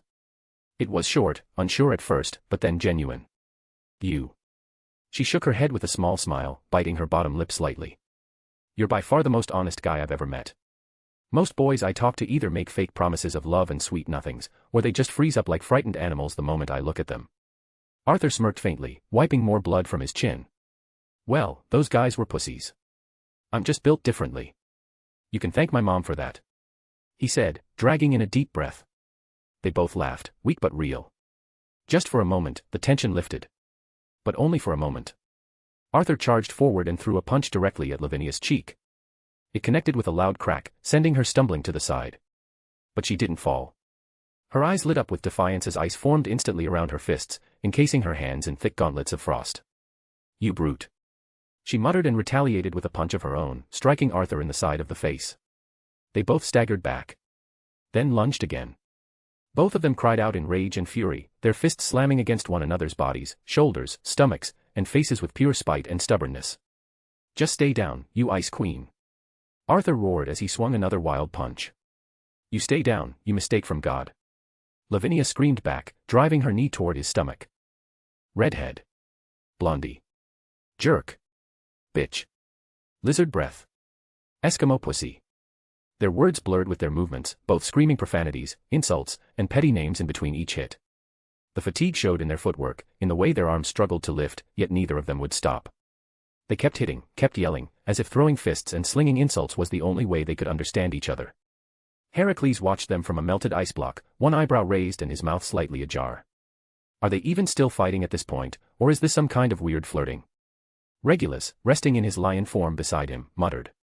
Honestly, I have no idea. But it's starting to get very heated up. The two of them continued their brawl while in the background, George had long since given up watching. He now sat cross-legged atop another rock, flipping through a thick tome, only glancing up occasionally to make sure neither fighter had died yet. Chow Chow, meanwhile, had left the mist dome some time ago, muttering something about personal training, and vanished. Back in the center of the battlefield, the chaos was reaching its end. Die, X. Arthur and Lavinia's fists collided one final time, right across each other's faces. The sound echoed like a gunshot across the ruined land. Both stumbled back. And both fell to their hands and knees in the mud. They were soaked, bruised, and bleeding. They were filthy from head to toe, their balance breakers damaged from their attacks. Arthur coughed and spat to the side, blood mixing with the mud beneath him. He looked up, and Lavinia was already lunging toward him. He barely reacted in time before she tackled him into the muck, and now they were wrestling in the mud like animals. "Hold still, you stupid brute!" Lavinia yelled, straddling his waist and trying to pin his arms down. "You hold still, you crazy bitch!" Arthur roared, writhing underneath her. He snapped his head forward and headbutted her straight on. "Ow! Damn it!" she cried. He seized the moment to roll them over, straddling her instead, and forced her arms above her head with one strong grip from his left hand. Mud clung to both of them. Her hair was stuck to her face, soaked and messy. His eyes, wild with adrenaline and raw emotion, locked onto hers. They both froze in place as they breathed heavily. Their faces were so close that their foreheads touched. Arthur's emerald eyes burned with stubborn passion. Lavinia's sapphire eyes glittered like gemstones. They just stared at each other in silence. Their breaths uneven, their bodies trembling, but in that moment, the violence faded. There was only the sound of their panting and the sound of their heartbeat. Their gazes didn't falter, as if peering into each other's souls, each one trying to understand the other without a single word. But then, Arthur made his move. Arthur's right hand was shaking, balled into a fist above Lavinia's face. His eyes were locked on hers, panting heavily, lips trembling as if he was trying to fight the confusing emotions tearing through his chest. Then Lavinia giggled softly beneath him. "You know, don't you think this position is very erotic?" she said with a breathy laugh. Arthur's eyes widened slightly, his breathing hitched. "What?" he muttered. Lavinia's lips curled into a smile, even with dried blood at the corner. Her pale cheeks were flushed slightly, both from exhaustion and something else. "I mean, look at us. A beautiful woman lying helpless beneath a handsome, strong man. She's beaten, bruised, pinned beneath his weight, at his mercy." She continued with the teasing. Arthur gritted his teeth, the heat rising uncontrollably to his chest. "Shut up," she went on, voice dipping into something more sultry, yet oddly sincere. "And then, that same man will claim her as his own. Tearing her clothes apart, violating her innocence, and taking her completely until she's crying his name and lost in nothing but the pleasure of being his. Please, just stop," Arthur rasped, almost begging. His heart was hammering in his chest like a drum. The pulsing in his ears nearly drowned her out, but he could still hear her voice, soft, beautiful, dangerous. And then Lavinia's smile turned wistful, warm. "He will make her bear his offspring. She'll give birth to his children, again and again. And maybe, in the future he'll conquer more beauties along the way, but she'll still be his first. The one who was there when his conquest began. His one and only princess." I said shut up. Arthur's fist dropped suddenly, not on her, but next to her face. Crack. The muddy ground exploded with a crack as his knuckles sank into the earth, inches from her cheek. His whole body was trembling, his breath was erratic, his eyes burning into her, caught between rage, desire, confusion, and something far deeper. Lavinia didn't even flinch. She just looked up at him, calm, honest. "Arthur. You felt it too, didn't you?" she whispered, the teasing gone now. "What?" Arthur blinked. "That connection. That aching in your whole being. That moment of peace when we made eye contact for the first time. Look me in the eye and tell me you felt it too," she whispered. The battlefield vanished. In Arthur's eyes, all that existed now was her. Lavinia's beautiful face shimmered in the flickering glow of the dying fire nearby. Her golden locks clung to her cheeks, her torn dress sticking to her in places from the mud and blood. And yet, she was more radiant than ever. Arthur's entire body trembled as her words echoed in his mind. He had felt it too. In that quiet room, when her head rested on his chest, her fingers held onto his body, and the silence wasn't empty but full. His left hand slowly released her wrists. Lavinia didn't move. She lifted one of her freed hands and touched his bruised cheek, her fingertips feather-light, trembling. Arthur leaned slightly into her touch. "Isn't this going too fast?" he asked quietly, his voice barely a rasp. "I don't know, but I don't care," Lavinia said without hesitation. He tried to resist. "But we just met yesterday." Aren't you even a little bit scared or something? Arthur gave her another excuse to stop him. A little bit, but I wanted to see these new feelings through. Lavinia said without fear. Arthur closed his eyes as he made one final attempt to dissuade her. You don't get it. I'm a selfish, arrogant, self-centered freak who has lots of issues. I don't know if I could give you what you wanted. I might not have only you. I don't know how many women will end up in my life. I'm a flawed man who wants to have everything at his fingertips. Lavinia smiled, it was gentle, forgiving. I know. And I don't need to be your one and only. My heart knows this is real. What I feel for you. It's all true. If there are other women in your life, it's fine. Because as long as you keep loving me, even if it's only just a piece of me remains in your heart. Tears began falling from her eyes, quiet and warm. That's more than enough for me. Arthur's eyes widened. His hand clenched in agony. He couldn't take it anymore. At that moment, something deep inside him snapped. Arthur leaned down and crushed his lips against hers. Lavinia's eyes widened in surprise, then slowly closed, and a tear fell down her cheek as she kissed him back. Her arms wrapped tightly around his neck, holding him like he might vanish. Arthur held her too, one arm around her waist, the other cradling the back of her head as their mouths moved together in a heated, desperate kiss. Their mouths opened, and their tongues met. They fought for dominance, but Arthur won, tilting her head back as he deepened the kiss. Lavinia moaned softly into his mouth, wrapping her legs around his waist, holding on to him as if afraid he might disappear if he did. Their public display of affection lasted for God knows how long. When they finally pulled apart, only a single strand of saliva connected them. Their eyes were glazed, cheeks flushed, bodies hot with raw emotion. They were both panting like dogs in heat. Arthur stared at her, eyes burning with conviction. You. Me. Bedroom. Now. He said between heavy breaths. Lavinia nodded breathlessly, her face glowing. She leaned closer to his ear, voice trembling and sultry. Please, make me yours. Arthur's mind blanked. Without another word, he stood up, still carrying her in his arms. His dragon wings flared wide, sparks flicking off them as the fire of his aura reignited. He soared upward, holding her tightly. Penetrate. In an instant, they cut through the thick purple mist barrier with ease, flying past it like it was never there. Silence fell behind them. Heracles stood frozen for a second before letting out a long whistle. Arthur, you lucky bastard. Regulus slowly nodded. The boy has certainly earned my respect. The two were quiet for a moment, but then they muttered. Noise. George, finally closing his book with a soft thud, stood up and brushed dust off his coat. He sighed deeply, muttering. I'm too young for this nonsense. George turned to walk away, deactivating Dimension Lost as he teleported away from the ruined training ground. But inside Arthur's room, the real battle has just begun. DxD. Hello readers.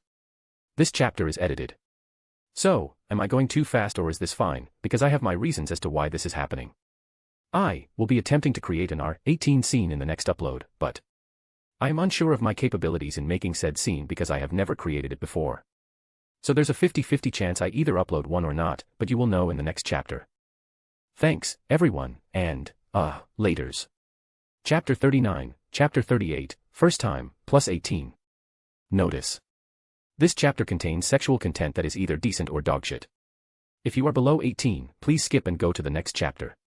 If you are above 18, please turn off your devices, look at yourselves in the mirror, and ask yourselves, what am I doing with my life? Now, let's continue. DxD. Crash. The door was violently kicked open as Arthur and Lavinia entered hurriedly, passionately making out as they navigate their hands around each other's bodies. Arthur kicked the door closed, and Lavinia froze it solid to prevent interruptions. As they separated their lips, they gazed into each other's eyes and deactivated their balance breakers.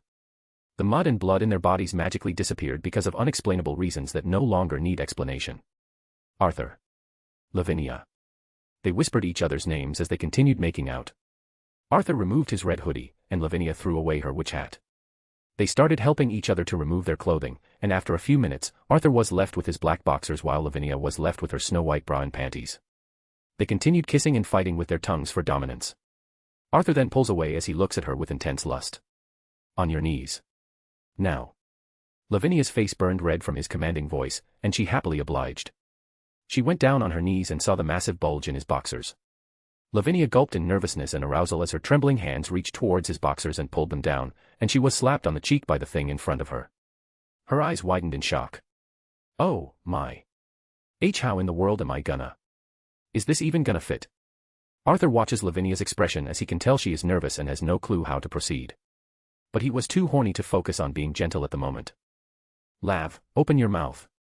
Lavinia looks up and sees Arthur's frustrated expression and nods. She nervously and slowly opens her mouth, but Arthur doesn't want to wait anymore as he grabs her head and shoves his manhood deep in her throat, shocking her. Arthur groaned at this new feeling he was experiencing and gave Lavinia no time to prepare as he started fucking her throat. Oh fuck. I'm sorry, Lav. But I can't take it anymore. Lavinia couldn't hear what he said as she was struggling not to gag or choke.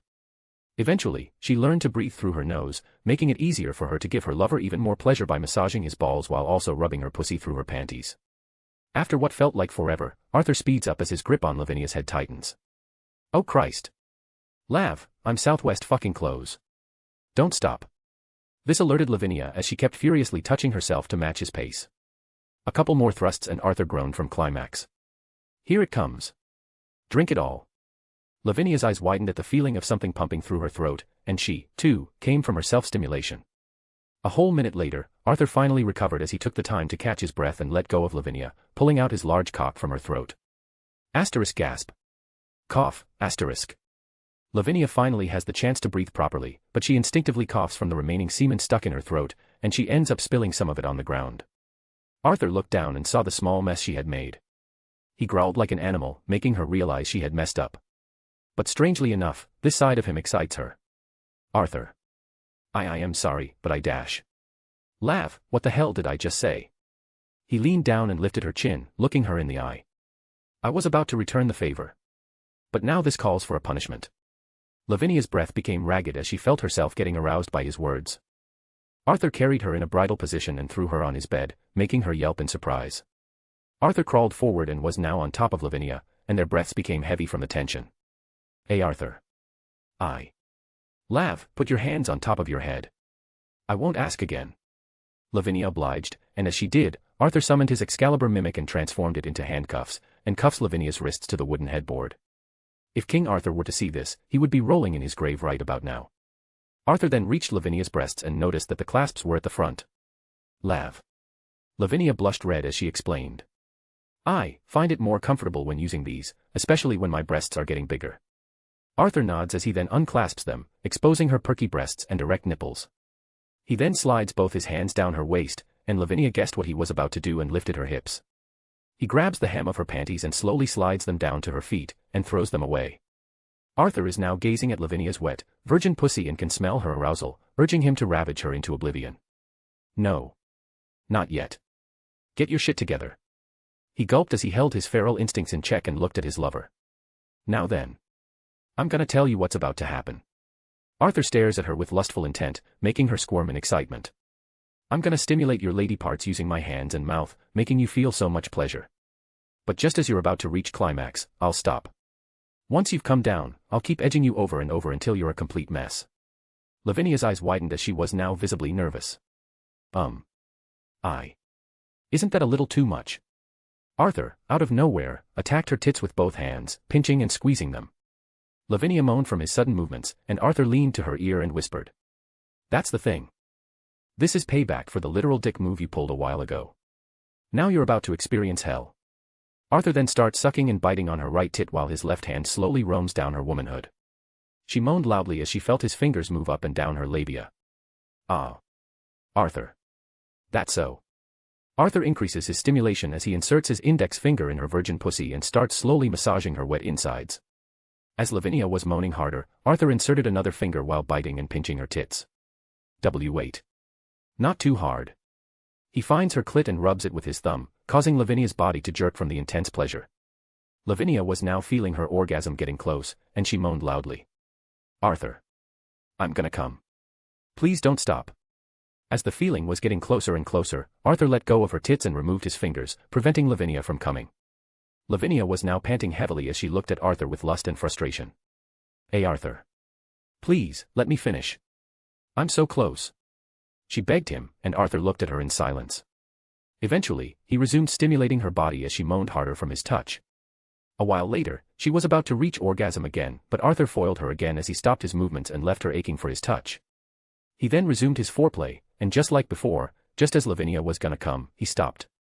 This repeated for what felt like 100 times in Lavinia's opinion, but eventually Arthur sat up as he looked at his hard work. Lavinia was now a sweaty, shivering mess as she kept mumbling about wanting to come. She looks at him with teary eyes, her tights rubbing on each other to find any way to stimulate herself. Arthur. Please. I'm so sorry. Just let me come. I need to come. I'll do anything. I promise. She begged as if she had lost all hope. Arthur slicks back his long red hair and asks. Are you sorry for what you did? Yes. I'm sorry. We'll never do that again. Are you gonna listen to everything I say from now on? I will. I promise. Just let me come. Are you ready to become my woman? Yes. I'll be your anything. Your wife. Your woman. Anything you want. Just please fuck me. Arthur smirked as he reached out and caressed her teary face. Okay then. You deserve it.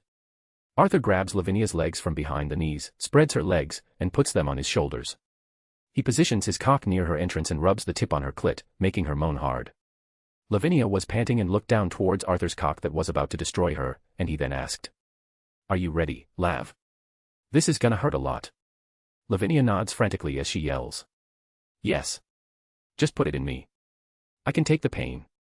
Arthur took a breath as he slowly inserted his erection into her pussy, making her close her eyes. Suddenly, as he entered, he felt a barrier, which was her hymen. Arthur then grips Lavinia's hips tightly as he breaks through the barrier and fills her up. Ah. Lavinia moaned loudly as she came hard for the second time, arching her back from the pain and pleasure. Arthur then leaned towards her lips and gave her a passionate kiss, muffling her voice. They made out with their tongues dancing for a whole minute, and they separated, panting a bit. Are you all right? I'm fine. They connect their foreheads as Arthur lets Lavinia adjust to his length after being deflowered. After a minute of telling sweet nothings in her ear, Lavinia then whispered in his ear. You can move now. Arthur leans back and holds her hips as he starts thrusting back and forth. They both moaned in pleasure from the feeling of each other's sex. Oh fuck.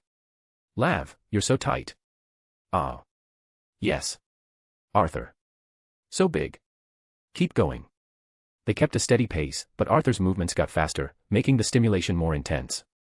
Arthur leaned forward and gave Lavinia a passionate kiss, while making her knees almost touch her shoulders. Lavinia was now moaning louder into Arthur's mouth as she felt his large cock hit her G-spot. Oh God. I can feel him hit my cervix. It's like he's trying to get into my baby room. Arthur hastened his thrusting as he positioned her legs around his waist and removed the handcuffs from her wrists. She quickly wrapped her arms around his back and her legs around his waist tightly. His free hands roamed towards her breasts and then started kneading them like dough, increasing her muffled moans. Their lips eventually separated as their saliva connected. Arthur's thrusting became faster and desperate as he leaned into her ear. Lav. Oh fuck. I'm gonna come. I need to pull out. Lavinia moaned as her grip became tighter. Ah. Arthur. Inside. Come inside me. I'm coming with you. What? But you'll get pregnant. Fuck. I don't care. I'll bear your children. All of them. Twins. Triplets. Quadruplets. I don't care. Just come inside me. Hearing this, Arthur's body moved on its own, pounding Lavinia's deflowered pussy with the intent of sowing his seed within her. After what felt like forever, they finally reached the edge as they moaned out loud as Arthur's tip kissed Lavinia's cervix. Ah. Oh fuck. She clawed his back hard, making him bleed, and he then bit on her shoulder, leaving a mark. They both came hard. Arthur's massive load fills her uterus to the brim, and it spills out of her entrance, going down her asshole. They both held each other as they let their orgasm subside. After a minute or two, they calmed down, panting loudly as they looked each other in the eye, and they kissed passionately. They slowly let go as Arthur slowly removed his cock from her pussy.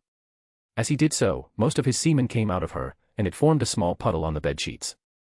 Lavinia was lying down, panting heavily as she was basking in the afterglow of their love. Was. Arthur's eyes were covered by his hair as he replied. Yeah.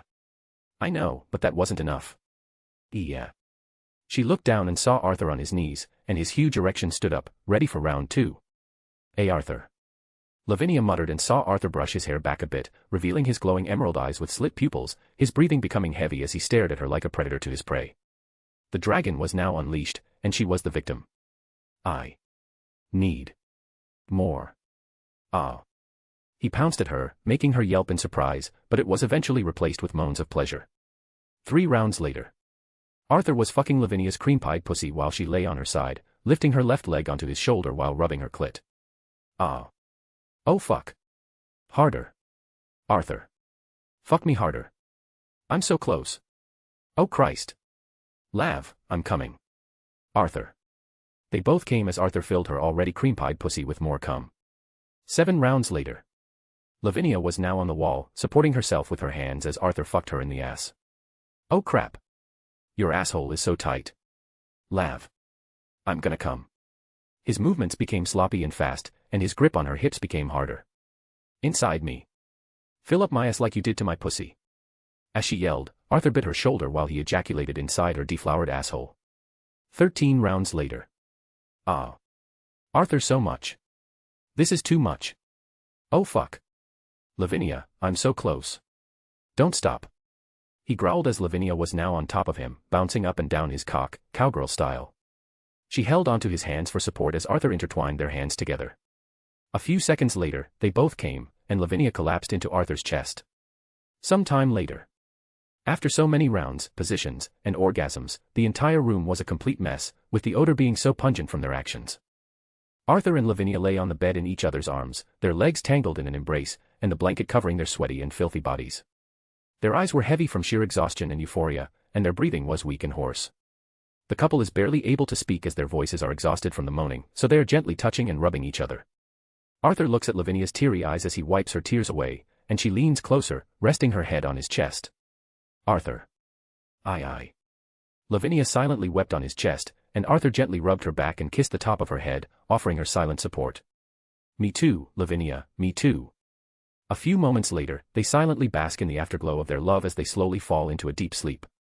In that very moment, the world around them felt a little more peaceful. DxD. Hello readers. This chapter is edited. There you go. I hope you readers enjoyed this because this took me hours to make. I had to look into a lot of sex novels for reference and sacrifice my sleep for your bastards, which was super worth it. Comment down below if I did a good job and if I should do this again in the future. Thank you, everyone, and see you later. Chapter 40, Chapter 39, Changes. A sliver of morning light peeked through the half-closed curtains, casting a glow across the quiet room. Birds chirped faintly in the distance, and the world outside was slowly waking up. Arthur groaned softly, his eyes fluttering open with the heavy weight of sleep still tugging at his thoughts. He blinked a few times, his vision adjusting to the dim warmth of the bedroom. The ceiling above him stared back blankly, but something was different. For some odd reason, his body felt lighter. He lifted a hand to his face and rubbed the sleep from his eyes before glancing to his left. The sight made his heart skip a beat for a moment. Lavinia. She lay there quietly, her face buried gently into the crook of his neck, her blonde hair cascading across the pillow and his chest. Her breath was slow and even, warming the side of his neck with each quiet exhale. Her arm was wrapped loosely around his torso while her bare legs tangled with his beneath the thick sheets, skin pressing against skin for warmth. Arthur blinked again, and his mind began catching up with reality. He turned his head toward the nightstand and checked the small digital clock. 8:47 a.m. So, it wasn't a dream. He looked back at the woman still sleeping peacefully beside him, a soft smile playing at her lips even in rest. Her cheeks were faintly flushed from the morning air and the warmth of their shared body heat. Arthur exhaled slowly, lying back against the pillow and staring up at the ceiling again. So that's what sex feels like. To think I missed out on a lot of things during my college years. He felt his face heat up as memories from the previous night played back vividly in his mind. Her breathless moans, her trembling fingers gripping him, the way she screamed his name between kisses, and how she clung to him like he was going to disappear if she let go. He rested a hand on his face and groaned, feeling the slight soreness in his hips, his back, his everything. Holy shit. I went all in, huh? How the hell did I have it in me to go so many rounds? Arthur chuckled to himself, a mix of embarrassment and pride swelling in his chest. The soreness in his body wasn't painful, it was a strange kind of satisfying. His thoughts were clearer now, as if the tension and noise inside him had been melted away. So this is what they mean by post-nut clarity. He ran a hand through his messy red hair, still feeling the faint chill of morning against his skin where the blanket didn't fully cover. But damn, we didn't use any protection yesterday.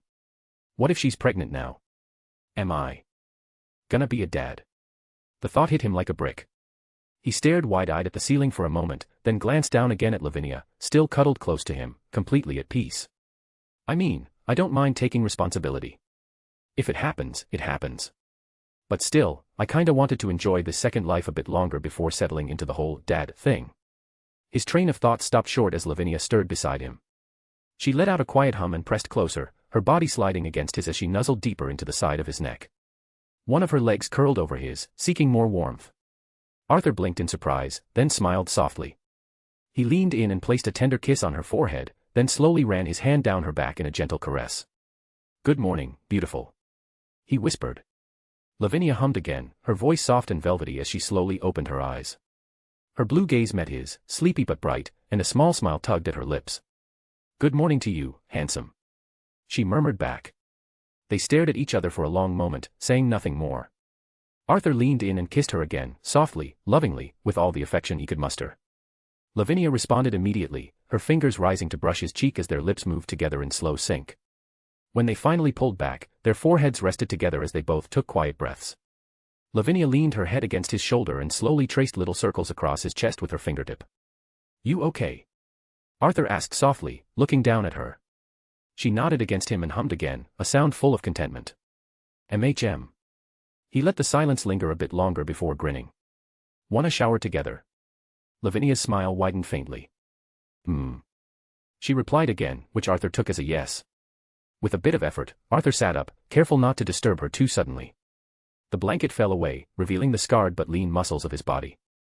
He glanced down at her, still lying lazily with one arm over her eyes, a tiny smile on her lips. Without warning, Arthur leaned down and scooped her up into his arms. "Ah." She gasped in surprise as he lifted her into a bridal carry with ease. He grinned down at her as she blinked up at him, then let out a small, playful laugh. "You're surprisingly light, you know that." Lavinia rested her head against his shoulder, eyes half closed again. "It's more like you're surprisingly strong," she murmured, letting him carry her without resistance. Arthur carried her across the room. The door to the bathroom creaked open as he gently pushed it with his foot. As the door closed behind them, the sounds of moaning and water splashing could be heard from the inside. They didn't leave the bathroom until it was almost 10 a.m. DxD. Some time later. Amidst the damage still littered across the area, scorch marks, cracked ground, icy puddles now melting into mud, stood Arthur, alone. Before him stood a tall marble pillar, old yet sturdy, partially entwined by the tree's roots. Arthur approached it slowly, and he raised his right arm and placed his fingertips against the cold surface of the pillar. Then, with nothing more than a simple flick of his finger, the marble burst apart with a thunderous crack. Boom. The pillar exploded like glass hit by a sledgehammer, shattering into a pile of white rubble and dust. Bits of marble flew in every direction, some skidding across the ground while others embedded into nearby trees. Arthur stared at his hand. His fingers were unscathed. "What the hell?" he muttered. He turned his gaze slowly across the training yard. 5 more identical marble pillars were reduced to similar piles of broken debris. One after the other, each had been shattered by the lightest of touches. "What the fuck is happening to me?" "Fascinating." Drake's voice echoed in Arthur's mind, clearly intrigued. "You've grown significantly stronger. But it's not just your power that has changed. Your aura, your body, they're shifting. Becoming more draconic than yesterday." Arthur looked down at his hands again. His nails had darkened and sharpened like obsidian claws. He flexed them slowly. "I noticed it earlier. After I got out of the shower, I saw myself in the mirror. My canines were longer and sharper. My pupils shifted, turning to slits. And I even grew a few inches taller." He touched the ends of his red hair, still damp in places, now brushing closer to his shoulders. "Your senses are changing too, aren't they? Your senses and reflexes are heightened. Something inside you is changing. Your dragon heart is responding." Drake continued. Arthur exhaled slowly. His breath came out cold despite the warmth of the day. "You think something triggered it?" "Possibly. Tell me, did anything stimulate your dragon heart recently? Something emotional, or instinctual?" Arthur paused. His mind flashed back to last night, making his face flushed red as his eyes widened. "Oh," he muttered. "Is there something the matter, partner? You're unusually quiet." Drake asked again, his tone edging toward amusement. Arthur turned away from the shattered rubble and started walking. "I don't want to talk about it," he muttered. "Heh. So you have finally done it. Congratulations, Arthur. You're a man now." Drake chuckled deeply. Arthur tried to ignore the echoing laughter in his head as he made his way toward the main building. The halls were empty for the most part, the sound of clinking silverware and conversation echoing faintly from the cafeteria ahead. When he stepped inside, the warm smell of food hit him immediately. Across the room sat Heracles, George, Chow Chow, and, surprisingly, Regulus. The lion spirit was resting beside George, who was sipping on a cup of tea. Arthur made his way over, his expression returning to calm as he approached their table. Heracles was stuffing his face with plates of food. Chow Chow cut a neatly sized piece of schnitzel and raised his head when he saw Arthur. "Ah, there he is." "Afternoon, Arthur." Chow Chow greeted, raising his fork slightly. Arthur gave a small wave and smiled as he sat down beside them. "Afternoon, guys. Lavinia told me she's not joining us. She's resting for the whole day, because, reasons." He picked up a glass of water and drank, trying to ignore the stares from his friends. Heracles didn't miss a beat. "So, how was the baby-making session last night?" Arthur nearly spat the water across the table and coughed violently. George sighed, setting his tea down with a shake of his head. "Heracles, could you not be so blunt? Some things deserve privacy," he muttered.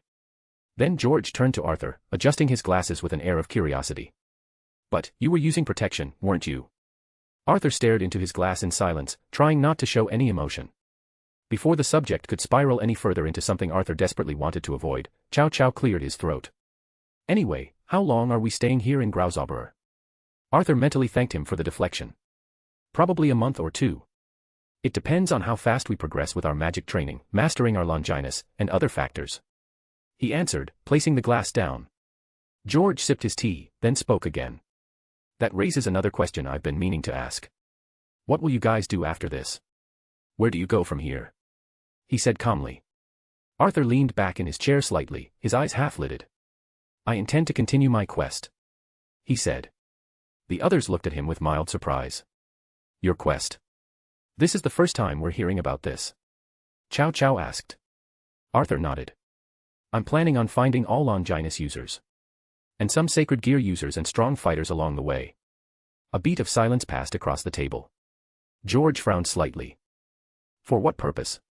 Arthur reached for a roll of bread, broke it in half, then glanced over at them. "All I could say is that I need us to be united when the time comes. Something big is coming that I can't explain at the moment. Something that would affect the whole world," he said quietly. He looked at George specifically. "George, if you're free tonight, you and Lavinia will be having a meeting at my place. We'll have a group discussion. There's something I need to share with all of you." George raised an eyebrow, clearly curious, but nodded without argument. "Very well. Tonight it is," Heracles asked with a smirk. "Now that's pretty ominous. Are you planning some kind of rebellion, Arthur?" Arthur smiled faintly. "Let's just say, in the future, the world's about to have a lot of changes. DxD. Hello readers. This chapter is edited. You better be giving me all your power stones before I consider committing a war crime on the moon. Thank you, everyone, and see you later." Chapter 41, Chapter 40, C times C. The gentle ticking of a clock on the wall was the only sound that filled the room at first. Arthur sat with his hands loosely clasped in his lap, his eyes calm but sharp with intent. He took a deep breath. "Thanks for coming, all of you. I promise this won't take too long." 5 chairs were arranged in a wide circle at the center of the room, where he, Chow Chow, Heracles, George, and Lavinia now sat. Chow Chow leaned back with one leg resting on his knee. "You made it sound urgent. Kind of hard to ignore when you set that tone at lunch." Arthur looked at Lavinia first. "Lav, can you set up a concealment barrier? One that completely blocks out sound and spying." Lavinia blinked in surprise but nodded softly. "I can. Give me a moment." She held out her hand, and a pale blue circle of magic appeared beneath their feet, glowing lines extending outward. It pulsed once, then a faint shimmer rose upward around them, forming a dome of warped, blurry air. Chow Chow raised a brow, glancing around. "Isn't this a little overkill? We're in your room, Arthur. On a sealed floor, no one else is assigned to but us." "You're right. But that isn't overkill," Arthur replied calmly. He tapped his foot lightly against the floor. The barrier surrounding them flickered violently as threads of red light slithered through Lavinia's spell. Then, without warning, the entire dome turned pitch black, like the world around them had vanished. Chow Chow leaned forward, squinting at the change. "This is overkill," Arthur finished flatly. A small spark flared to life between them, growing into a floating fireball no bigger than a basketball. It hovered just above the floor, crackling and casting shadows over their faces like a campfire in a cavern. Heracles looked around the barrier that now surrounded them and whistled low. Okay, now this is just getting ominous. What's with the spooky theatrics, man? You planning a coup? He muttered, arms crossed. Arthur's face remained still as he glanced around at his companions. He sighed. I'll get straight to the point. Back at the cafeteria, I said I planned to recruit all 13 Longinus users, sacred gear users, and capable warriors. The others nodded, slowly. There's a reason for that. It started a few months ago, right after my first mission from the church. George tilted his head slightly. You mean the mission where you fought Baylor? Arthur nodded. Yeah. That mission was a turning point. I thought it was just random rogue priests resurrecting an evil god. But the more I investigated, the more I realized there was something behind what they were doing. Chow Chow raised an eyebrow. And that is? They weren't working alone. They were being guided. I traced their trail as far back as I could. It led me to rumors, dead ends, whispers in the supernatural community. Arthur paused, then met each of their eyes. And that's when I first heard the name, Cow's Brigade. The group went silent. Even the fireball dimmed slightly, casting deeper shadows on their faces. George broke the silence. Cow's Brigade. I've never heard of them. You wouldn't have. They're a hidden faction. An organization of different races, rogue elements from every pantheon, species, and ideology. Devils, fallen angels, rogue gods, even some humans. And their goal is simple, topple the current world order and spread chaos. Arthur stared into the flame. And the one leading them is none other than the second strongest being and infinite dragon god herself, Ophis. Lavinia's eyes widened. The Ouroboros dragon. Why? Her voice was a whisper. Who knows? Arthur lied. All I know is she's the head of the Cow's Brigade. And she's been gathering powerful individuals and factions under her command. And she has the power to destroy the world. Chow Chow folded his arms tightly, the casual smirk now gone from his face. That sounds dangerous. It is. Arthur agreed. That's when I realized, fighting this from within a single faction or as an agent of the church wouldn't be enough. That's why I took a year off. To prepare. George's voice was low. Prepare how? I sent my clones across the globe, searching for information, movements, and people with potential. Longinus users. Sacred gear holders. People like you guys. Arthur said. He looked at each of them in turn. I didn't stumble upon you by accident. Our meetings, our destinations, they weren't random. My clones located you in advance. I followed and established contact. Silence stretched. Chow Chow's expression hardened. You're saying this was all part of your plan from the beginning? Arthur sighed quietly. Yes. I know how it sounds. I know it might feel like I manipulated things, and I'm sorry for that. Truly.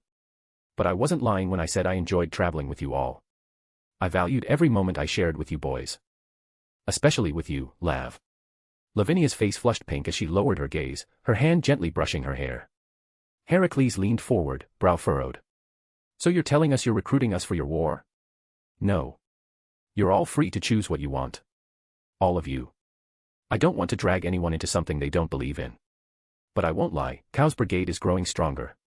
Their reach is expanding. Eventually, they will act. And when that happens, innocent people, humans and supernatural species alike, will suffer. Entire nations might collapse. I want to stop that before it begins. Arthur said softly. He looked at George. And that's why I called you here. I'm forming my own organization. An independent group outside the power structure of the three factions. One that can fight godlike warriors, gather strong allies, and if necessary, strike before the enemy does. George tapped a finger on his chin, the gears in his mind turning. Heracles still looked skeptical, but he hadn't left. Chow Chow leaned back, silent now, but listening intently. Lavinia simply looked at Arthur, calm, trusting, and waiting. But what I truly want is people I can trust. Not just for their power, but for their heart and resolve. Admittedly, I didn't want to walk this path alone. But the Cow's Brigade will move soon. And when they do, I want us to be ready. Arthur stood slowly, his back straight, his gaze firm. He looked at each of them, Chow Chow, Heracles, George, and Lavinia, his expression calm, yet carrying the weight of his convictions. I've laid out everything I know. I've told you my reasons. Now I'll ask you all one thing. He took a deep breath, the flame light catching the faint gold in his hair as it flickered. Will you join me on this mission? Not just to fight some mysterious threat, but to protect the world before it even realizes it's in danger. To become a force of change. And maybe, just maybe, Make a name for ourselves in the history books. Silence followed. No one spoke right away. George adjusted his glasses with a calm, deliberate motion. And what if we decline? Arthur nodded without hesitation. Then I'll respect your decision. I won't hold it against any of you. I asked for unconditional trust, not blind obedience. If you walk away tonight, you'll be free to go, no strings attached. George nodded quietly, the flicker of thought still visible in his eyes. It was Chow Chow who moved first. He leaned forward, resting his elbows on his knees, his gaze turning toward the fireball. For a moment, he said nothing before exhaling with a small, ironic chuckle. Before I met you, I didn't have a purpose. Chow Chow said softly. I was just trying to survive. Trying to get away from people who wanted to use me. My life was narrow. Small. Just a kid who was sold by his parents. He lifted his head to meet Arthur's eyes. But then I met you. And suddenly the world seemed bigger than I'd ever imagined. There was more to fight for. These past few months were the greatest of my life. You gave it meaning. He stood up. I don't know where this path will lead, but if you need my help, then I'm with you. I'll stand at the front lines as your comrade. Arthur nodded deeply. Thank you, Chow Chow. Next, Heracles rose to his feet with a grin stretching across his face. Man, this is getting sappy, but I guess I'll join in. He said, folding his arms behind his head. He stepped into the light, his bulky frame casting a wide shadow across the wall. Honestly, the reason I stuck around all this time was because I figured if I stayed close to you, I'd get stronger. And I was right. He jabbed a thumb toward his chest. You said this cow's brigade is filled with monsters and crazies. That just means I'll have someone worth fighting against. That's all the motivation I need. He smirked and slapped Arthur's shoulder hard enough to jostle him. Whenever you need my strength, I'll provide it, boss. Arthur chuckled softly. Thanks, Heracles. All eyes turned to George, who sat silently in his chair, legs crossed, fingers laced thoughtfully. He was quiet for a long moment. Then, slowly, he stood. We're not exactly close, Arthur. But what you've told us tonight makes sense. George said calmly. He adjusted his glasses again, the lenses flashing white in the fire. If the cow's brigade becomes unchecked, the world will crumble. Nations would fall into chaos. Societies would dissolve. Humanity will either perish or be enslaved. Everything we know would collapse in the face of something like Ophis. He looked straight at Arthur. I see the danger, and I see your conviction. Very well. I will lend my abilities to this cause, my intellect, and my magical expertise. Arthur smiled, relieved. That means a lot, George. Thank you. Finally, he turned to his left. Lavinia. Lavinia was already standing, a gentle smile gracing her lips. She walked over to Arthur's side and gently took his left hand in hers. Have you forgotten already? She asked softly, gazing up into his eyes. As long as I get to be part of your life, I'll follow you anywhere. Even through hell and back if necessary. She tightened her grip on his hand, her voice warm. Of course I'll join. I've made my choice the moment I fell in love with you. Arthur's heart skipped a beat, his fingers wrapping around hers as he squeezed her hand. Thanks, Lav. He turned back to the group, his voice resonant with gratitude. And thank you, all of you. I know what I'm asking isn't easy. But this is the beginning of something greater. Together, we can be more than meets the eye, and show those bastards who we are. Heracles tilted his head with a grin. So what do we call ourselves, anyway? Team Longinus? Super Squad? Or maybe Hero Faction? Chow Chow gave him a sideways glare. Don't name things ever again, Heracles. Arthur laughed quietly and raised his right hand into the firelight. I've been thinking about that. If we're going to be an organization that the world will take seriously, then we need a name that reflects that mission. He looked around at them all, his expression turning serious again. From now on, we are known as the Counter Corps, or C for short. A specialized group that acts as a counterforce to anything that endangers the whole world, human or otherwise. He held his hand forward into the center of the circle. Now, let's show the world what we're truly made of. Lavinia smiled and placed her left hand gently on top of his. Chow Chow followed, setting his right hand down firmly. Heracles smirked and slammed his hand down next. George, composed as ever, placed his hand atop theirs with quiet resolution. Arthur glanced around one last time, seeing the shared resolve in each of their eyes. Then he spoke clearly, a rare fire burning in his voice. All right, everyone, on 3. 1, 2, 3. Their voices rang out in unison. Counter Corps, X. Their hands rose upward, raised high as one. A new team had been born, and the world had no idea what was coming. DxD. Hello readers. This chapter is edited. Power stones are required for more chapters. Thank you, everyone, and see you later. Chapter 42, Chapter 41, Date. A month had passed since the counter core, C times C, was officially formed. From that time, the group had taken full advantage of George's balance breaker, Dimension Create. The balance breaker manifested as a dense purple mist that expanded to form its pocket dimensions, which had a variety of effects. Time flowed differently inside it, 7 days inside equaled just 1 day outside. It was the perfect training ground. Right now, within a tundra-themed subdimension, Arthur stood on the snow-covered earth. A red magic circle pulsed beneath his feet, runes orbiting like spinning rings as he raised his hand, summoning a flaming construct in the shape of an arrow. Furnace. The spell crackled with raw energy, blazing red and orange. Open. Arthur muttered under his breath. The moment the word left his lips, the arrow shot forward. It screamed through the frozen air like a meteor, and the second it struck a mountainside of ice, the entire pocket dimension trembled violently. Heat exploded outward in a wave, melting snow, shattering frozen lakes, and sending plumes of steam into the sky. The landscape, once white and cold, began to drip, avalanche, and fall apart at the seams from the sheer intensity. Arthur stood calmly in the middle of the chaos, watching it all burn with an impressed smirk. Behind him, Lavinia sat on a floating ice platform she created, legs crossed, her blue eyes wide. Well. How was it? He turned toward her, grinning. She clapped her hands together, her cheeks pink from both admiration and the residual heat. I'm impressed. That was a very advanced fire spell, maybe a little too amazing, but I love it. Arthur chuckled. Wanna see the rest of my spells? Absolutely. She said, hopping off the ice and walking beside him. Elsewhere, within a gravity-enhanced dimension, Heracles trained with savage glee. He was shirtless, drenched in sweat, sprinting around a crater-like track while lifting a massive stone cube across his back.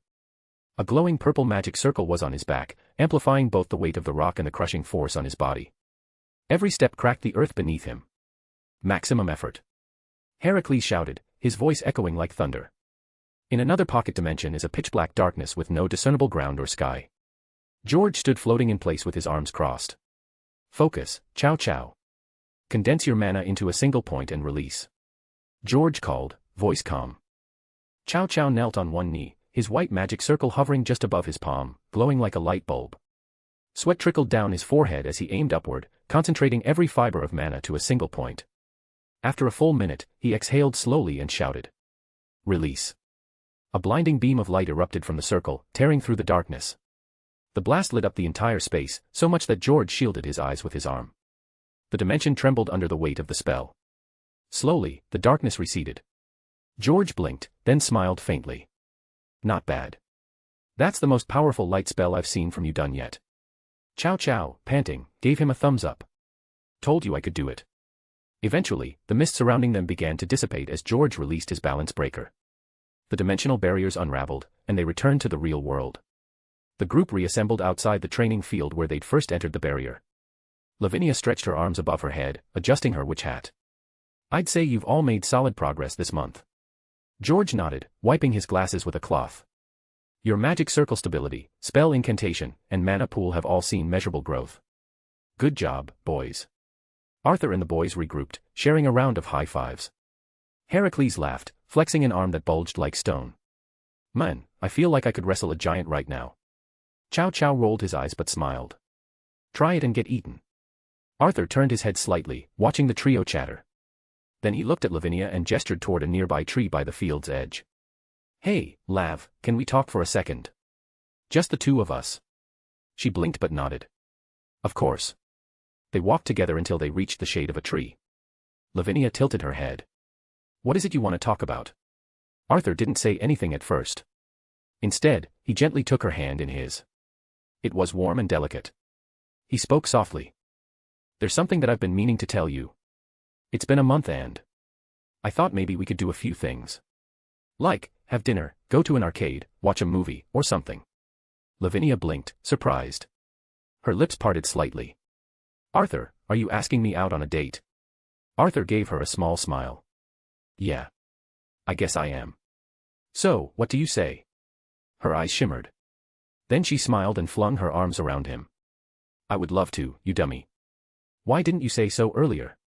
Arthur froze, a little stunned by the sudden hug, but he recovered quickly and wrapped his arms around her waist, smelling her hair. They slowly pulled back, their eyes meeting. "So, at the fountain in 7?" Arthur asked. "7 it is." She leaned in, placed a soft kiss on his lips, then with a swirl of magic, she vanished. Arthur blinked, still a little dazed, and then laughed softly to himself. "Arthur, you smooth motherfucker." He turned around and immediately spotted Chow Chow, Heracles, and George standing about 30 feet away, watching him with various expressions. Heracles wore the biggest shit-eating grin known to men. Chow Chow gave him a thumbs up. George simply nodded approvingly. Arthur groaned and rolled his eyes. "You three have nothing better to do." Heracles barked out a laugh. "Nope. But you do, Romeo." Chow Chow smirked. "So, Arthur, you free for a few hours?" Arthur shrugged. "Yeah, I got time before the date." George raised an eyebrow. "Shall we continue with our boys' stuff?" Arthur grinned. "Sure. Let's go to the cafeteria." With that, the four walked off toward the castle, bantering and laughing as they continued where they left off. Chug. Chug. Chug. Chug. Chug. Chug. Chug. Chug. Heracles, Chow Chow, and Arthur chanted in unison, slamming their fists on the table with each word. George, seated in the center, held the massive gallon of milk with both hands, eyes narrowed in focus as he tilted it back, gulping down the last drop. He finished with a loud groan, then let out a thunderous burp that echoed across the room. Raising the empty gallon above his head like a trophy, George declared, "I fucking hate all of you." The boys exploded in cheers, patting him on the back and shoulder. "He did it." Heracles laughed. "Welcome to the boys, George." Arthur grinned. Chow Chow smirked.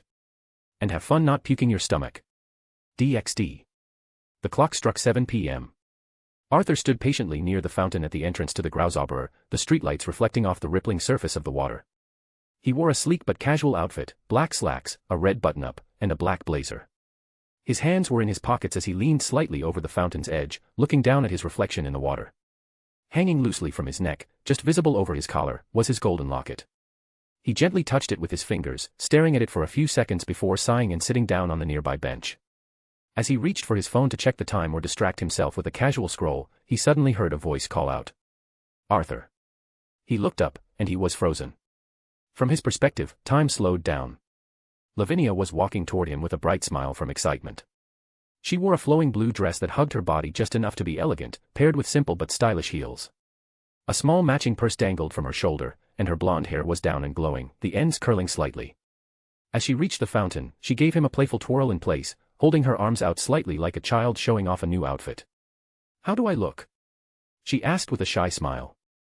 Arthur stared at her for a full second too long before blinking and smiling softly. "Beautiful, as always." Lavinia's smile brightened, and her cheeks turned a light shade of pink. "You clean up pretty well, too." "I'm impressed." She giggled, looking him over with appreciation. Arthur offered his left hand. "Shall we, milady?" She stepped forward without hesitation, interlocking her fingers with his. "We shall, good sir." A flash of light, and they teleported from the estate, arriving just outside the tea house. The streets were calm, the buzz of nighttime life present but not overwhelming. Arthur stepped to the curb and raised his hand, catching a taxi within moments. As they settled into the back seat, Lavinia leaned into his side slightly, eyes curious. "So, where are we headed, Arthur?" "You'll see." Arthur replied with a smirk. The taxi ride was smooth, and soon they arrived at a movie theater. They walked in together, Arthur letting Lavinia choose the movie. She picked a romance, of course, and Arthur raised an eyebrow but didn't object. Inside the dim theater, Arthur sat with a full bucket of popcorn while Lavinia leaned into him halfway through the movie, resting her head gently on his shoulder. His arm instinctively wrapped around her, holding her close. He stole glances at her more often than he paid attention to the screen. Her presence, the warmth between them, made everything else feel right. When the movie ended and they exited into the night air, Arthur stretched his arms and groaned. "That movie sucked ass," he muttered with a snort. Lavinia bumped her shoulder into his with a faux pout. "I thought it was beautiful. Everything could have been solved if they just tried talking to each other, but no. They just let others make their simple misunderstanding even worse. They still end up being together in the end. Please, a monkey can write a better plot than that garbage." She laughed as they bantered and walked down the street, and soon they reached their next destination, a fine German restaurant. They sat at a cozy table by the window, the view showing the town's softly lit river. They ordered several classic dishes, and Lavinia tried everything with delight, humming as she savored the flavors. Arthur, between bites, shared light-hearted stories of his past.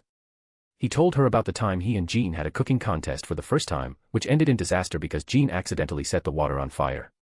And I swear, Lav, she still thinks she won that contest. She made scrambled eggs that tasted like cardboard. Lavinia laughed, covering her mouth with her hand. I want to meet her someday. He went on, chuckling. Then there's my cousin Kay.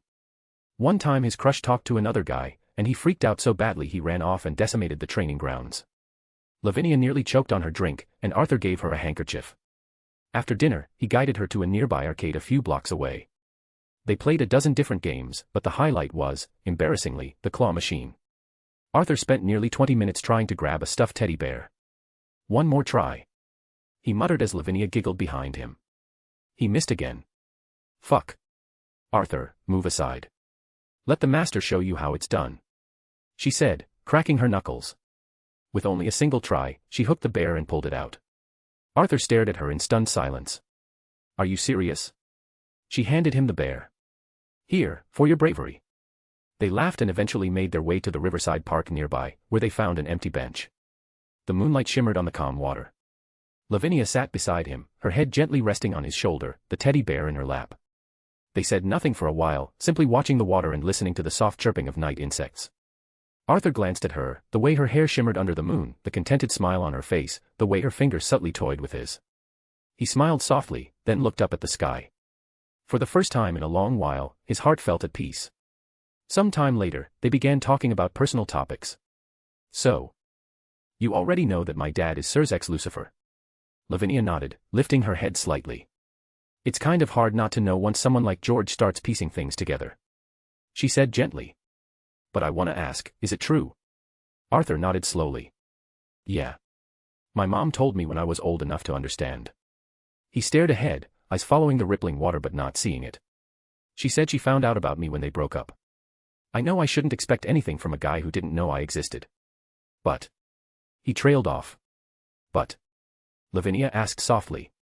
Arthur exhaled. But, sometimes I stay up all night thinking what if he was there during my childhood. I wonder what would have happened if he were there that night. Then maybe my mom wouldn't. He paused again, jaw tightening. My mom wouldn't have died. Lavinia's hand slid over his. She didn't say anything at first, just let the silence stretch between them as her fingers gently wrapped over his. I'm so sorry. She finally said. Arthur shook his head. Don't be, Lav. You didn't do anything wrong. Lavinia gave his hand a small squeeze before asking. What was your mother like? Arthur's lips pressed together. The wind picked up a little, brushing against his face and rustling the leaves above them. He sat in silence for a long moment, then allowed a faint smile to form on his lips. She was everything to me. She said quietly. She made the best cookies ever. Every time I had a bad day, she'd bake a batch and tell me it was gonna be all right. He chuckled softly. She was gentle and kind, strict but loving. The kind of woman you don't want to earn her disappointment. Lavinia listened in silence, her eyes watching him intently, the gentleness in his voice and the subtle ache hidden behind his smile. Arthur's voice softened to a whisper. She was the best mom I could have asked for. Another quiet moment passed. Sorry. I got lost in the moment. Arthur muttered. Lavinia shook her head. It's okay. I like hearing about her. Arthur glanced at her, then reached into his shirt and unclasped the golden locket hanging from his neck. Want to see her, Lav? Lavinia nodded curiously. He opened it slowly, revealing a small photo. It was an image of a woman with shining golden hair sitting under a tree, smiling gently with one hand resting on the head of a young boy who sat beside her, beaming with joy. Lavinia's eyes widened. She's beautiful. Arthur smiled faintly. Yeah. She really was. Come to think of it, you kinda remind me of her. Her smile slowly faded as she asked. What happened to her? Arthur's expression darkened. His fingers clenched around the locket tightly. She was murdered in front of me. Lavinia's breath caught in her throat.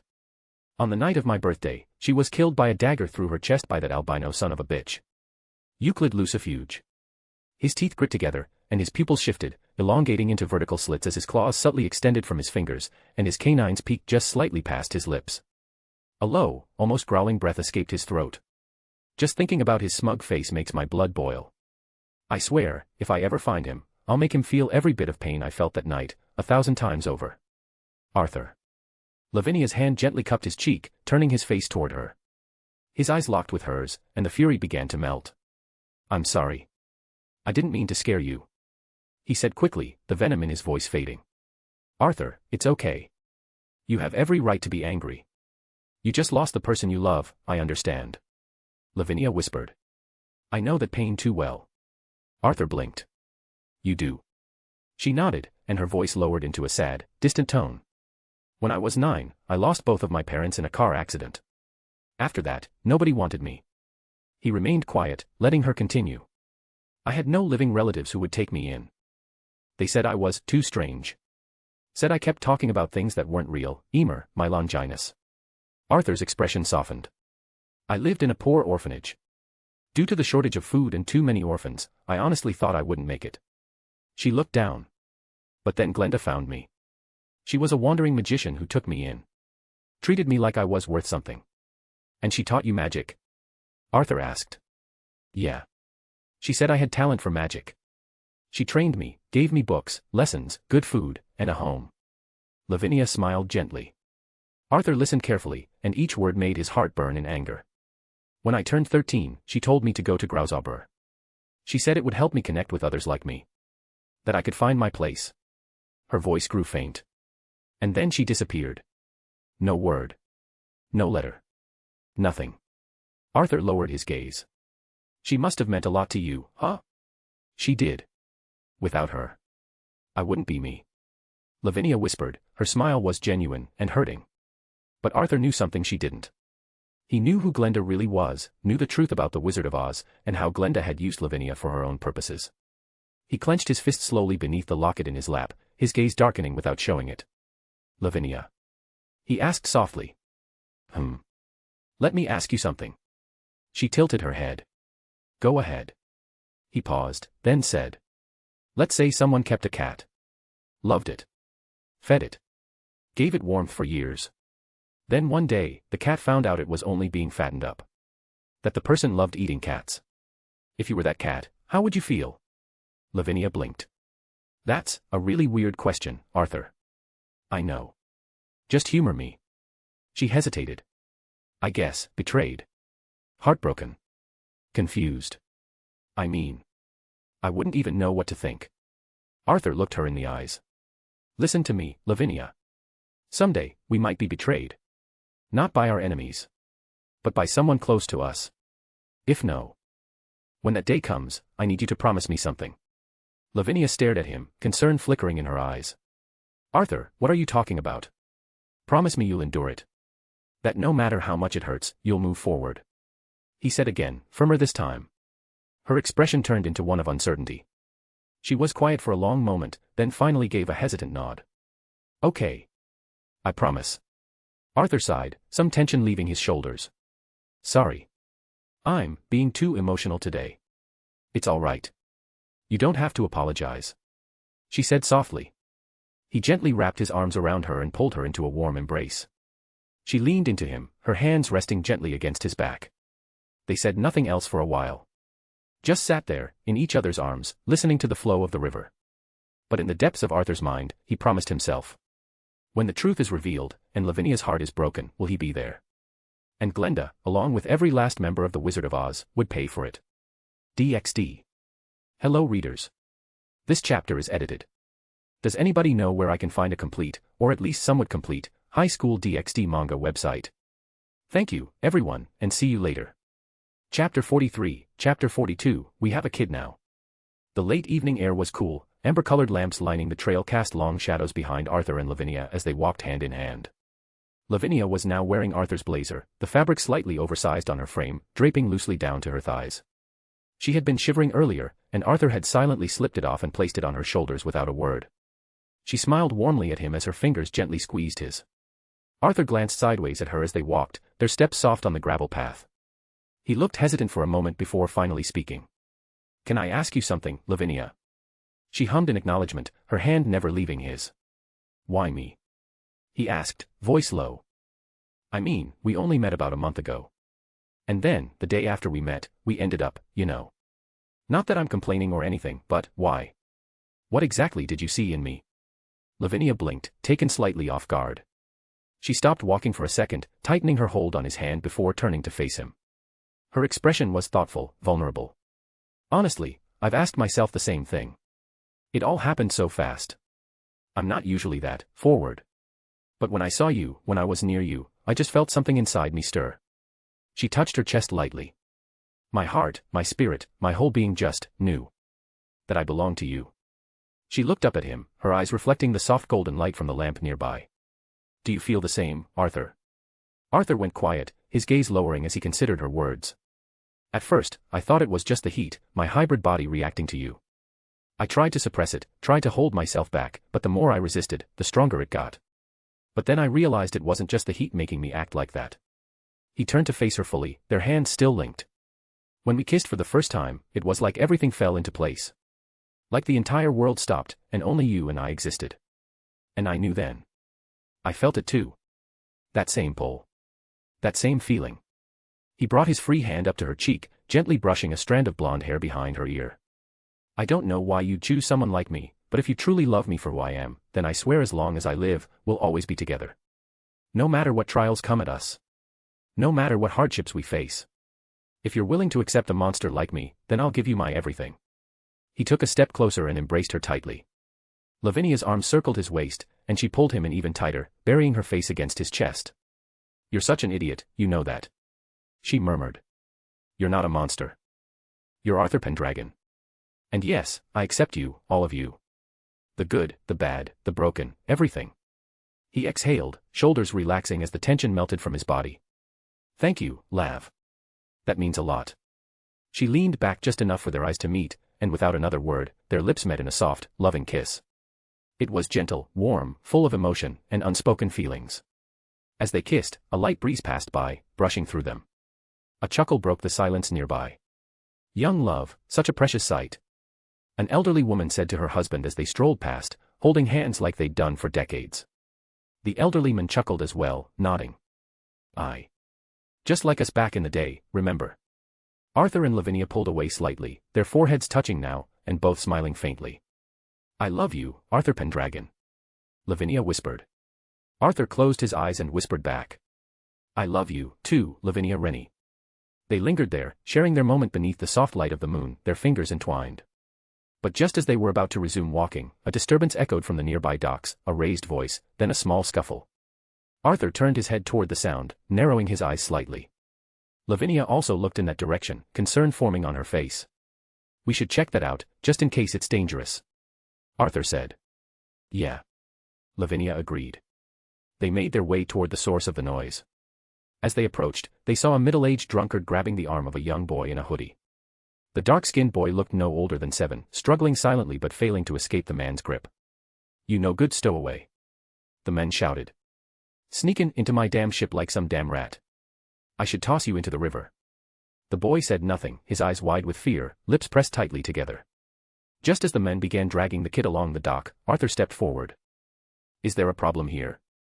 The drunk turned and scoffed. Ain't none of your business, redhead. Beat it. He shoved Arthur's shoulder, but Arthur didn't even flinch. I'll ask again. What happened here? Arthur said calmly. This brat tried sneaking into my ship like some thief. I ought to beat some sense into him. Arthur's eyes narrowed.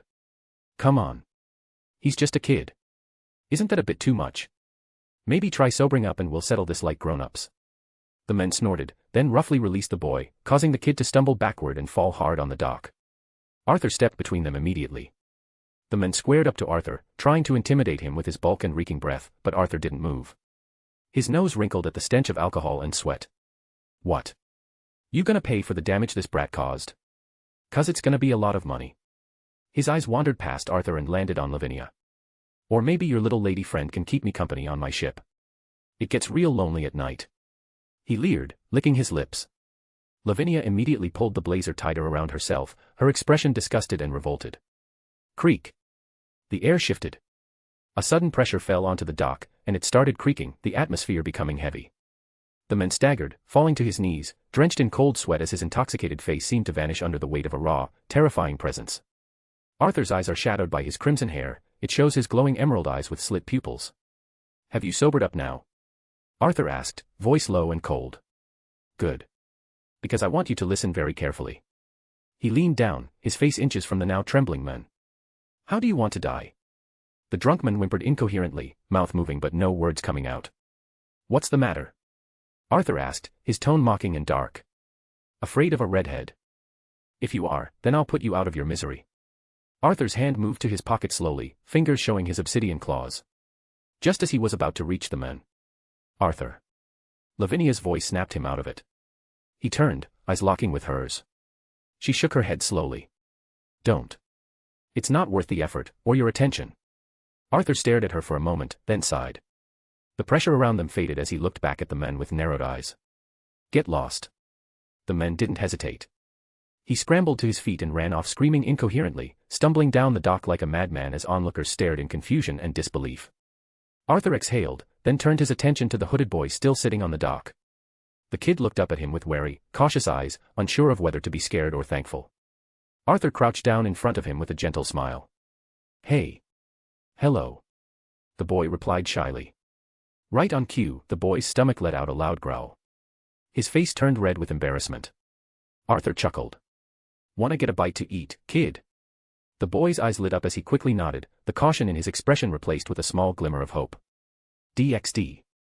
Inside the small 24/7 convenience store, it was quiet, save for the occasional beep of a register and the hum of a distant refrigerator. Near the back corner, by the small tables, Arthur, Lavinia, and the hooded boy sat together. The dark-skinned boy was currently devouring a hot bowl of instant noodles with a fork, slurping like he hadn't eaten in days. A half-unwrapped egg sandwich sat open next to his soda cup, and crumbs of crackers and cookie wrappers were strewn across the table. Lavinia leaned toward Arthur, whispering so only he could hear. He's really going at them. Arthur gave a soft chuckle, his arms folded on the table, watching the boy in quiet amusement. Yeah. Poor kid's eating like it's his first meal in days. Which probably is.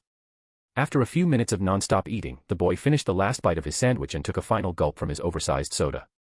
Then, he let out a loud, unbothered burp and slumped back slightly in his seat, finally still for the first time since they sat down.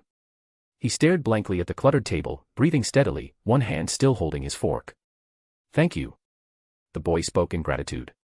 Arthur glanced at Lavinia, who shrugged slightly as if to say, should we say something? Arthur nodded faintly, then turned his attention to the boy. So. What's your name, kid? Arthur began gently. There was a pause. The boy hesitated, his head slowly tilting down as his fingers tightened slightly on his lap. Leonardo. Arthur's expression flickered for a brief second, his breath hitching ever so slightly. His eyes widened for a fraction of a moment, but he quickly masked the reaction with a soft smile. Leonardo, huh? Nice to meet you. Lavinia perked up beside him. Hi, Leo. I'm Lavinia, and the scary-looking redhead here is Arthur. She said cheerfully. Arthur gave her a deadpan look, narrowing his eyes. Seriously? She giggled, nudging him under the table with her knee. He sighed, shaking his head, then looked back at Leonardo. Where are you from? Where are your parents? Lavinia asked, and Leonardo didn't answer right away. His purple eyes were cast downward again, fixed on the now empty noodle bowl as his expression hardened slightly. Nowhere, and I don't know. Arthur frowned, leaning in just a little. What's your story, kid? Leonardo's hands clenched on his lap. He went silent, jaw tightening as if he didn't want to speak. Lavinia caught the look and gently placed her hand over Arthur's under the table. Maybe it's a sensitive topic. She whispered. Arthur sighed and leaned back a little, his gaze thoughtful. Then an idea came to him. He reached into Lavinia's purse and pulled out the teddy bear she had won earlier at the arcade. A howdy-doody to you, everybody. Arthur said in a deeper, goofy voice, holding up the stuffed toy. I'm Mr. Teddy. Nice to meet you, Leo. Leonardo blinked, surprised by the sudden change. His eyes moved from the bear to Arthur, unsure of what to make of it. Go on. Mr. Teddy gives good hugs. Arthur continued with a slight smile. Leonardo stared for a moment, then slowly reached out. His small fingers wrapped around the plush animal and pulled it into his lap. He held it gingerly, eyes staring at it like he wasn't sure if he was allowed to. But then, a small smile formed on his lips. Lavinia's face softened as she watched him. She gently reached over under the table and laced her fingers with Arthur's. Arthur gave her hand a small squeeze.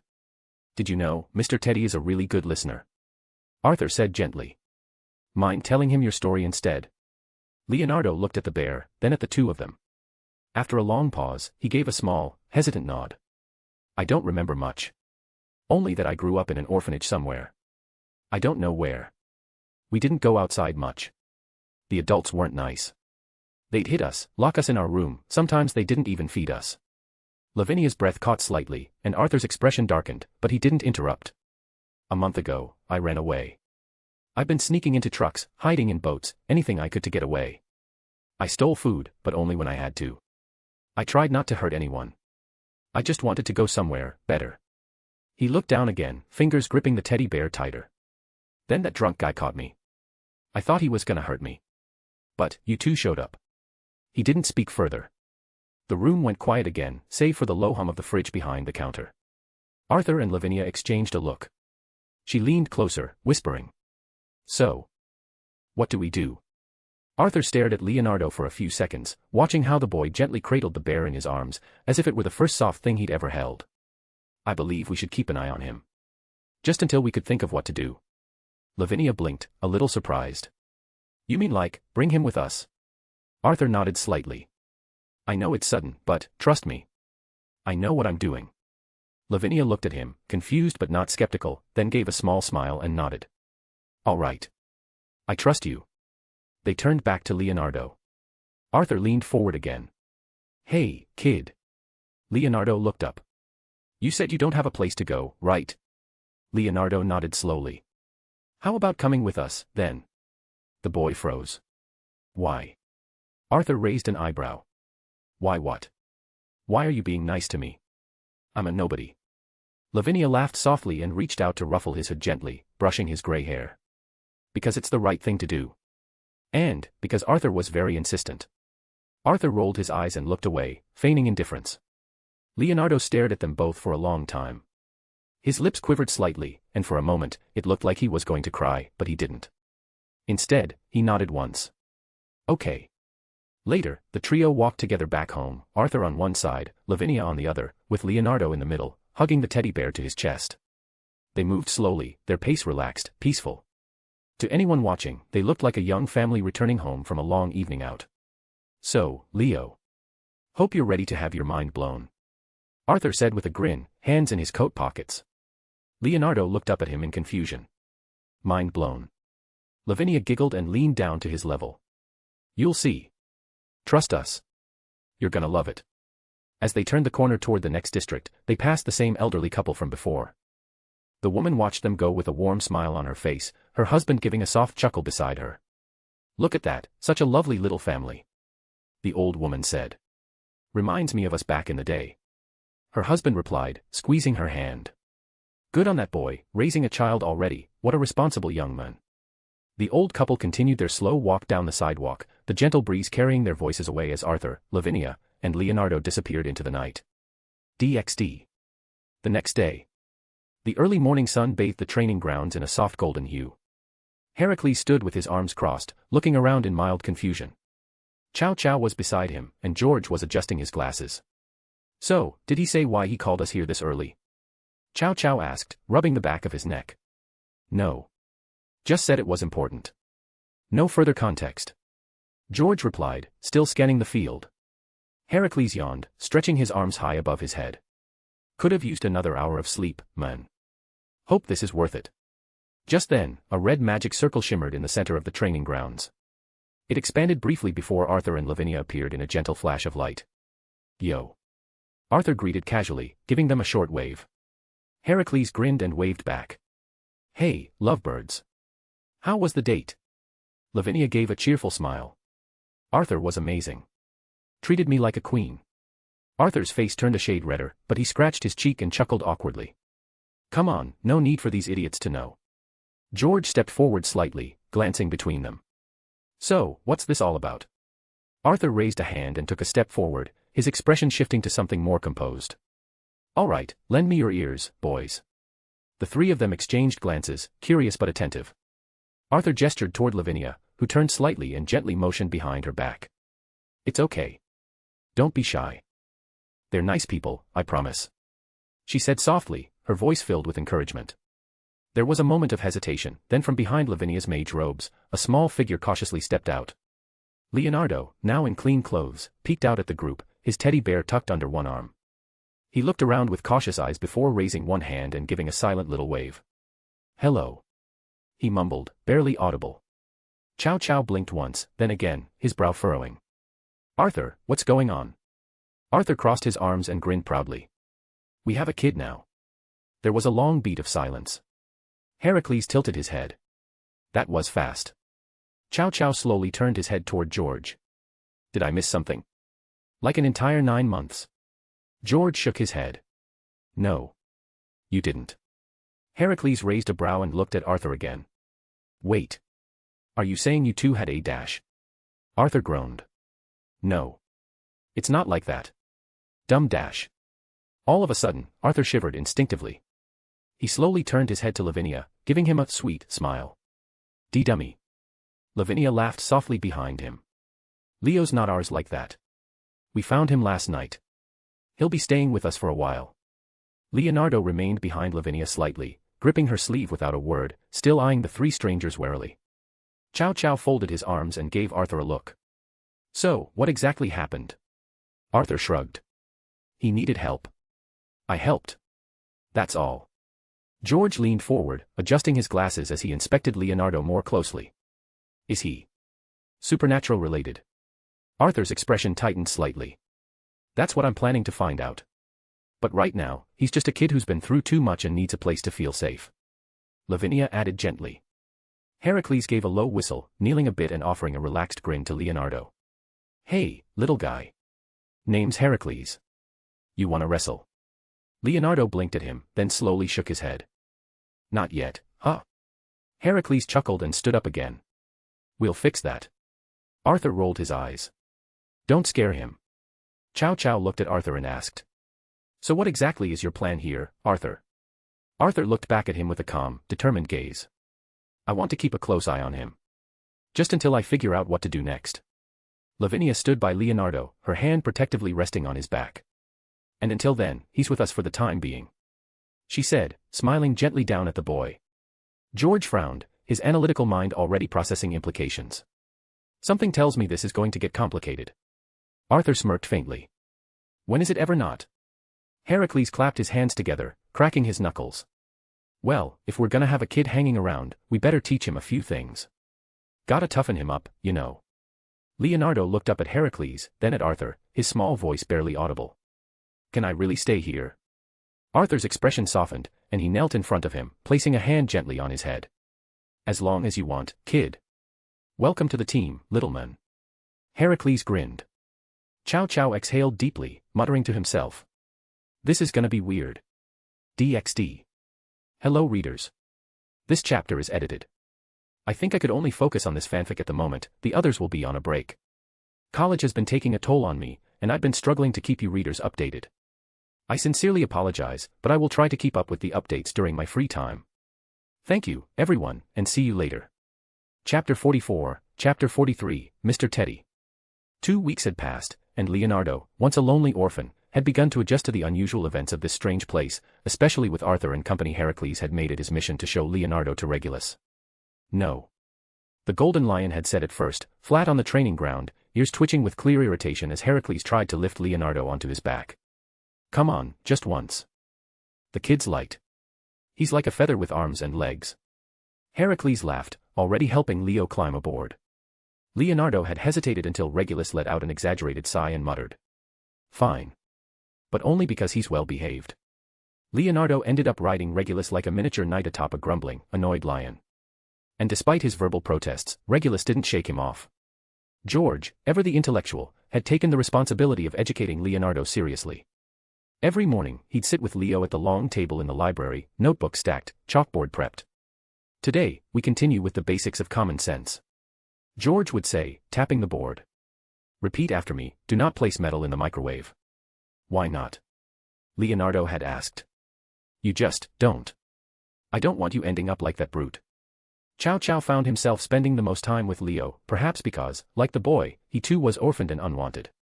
Chow Chow didn't speak much during their time together, but he'd silently hand Leo a book or sweets, and they'd sit side by side in silence. Somehow, that said enough. Lavinia had become Leo's big sis. She clothed him in warm clothes, combed his messy hair, fed him warm meals, and tucked him in with gentle goodnights. Arthur, meanwhile, watched them from the sidelines, grumbling in mild jealousy. I know I'm being a dumbass. I know I should be better than this. But I can't help it, okay? He told himself, watching Lavinia spoon soup into Leo's mouth while humming softly.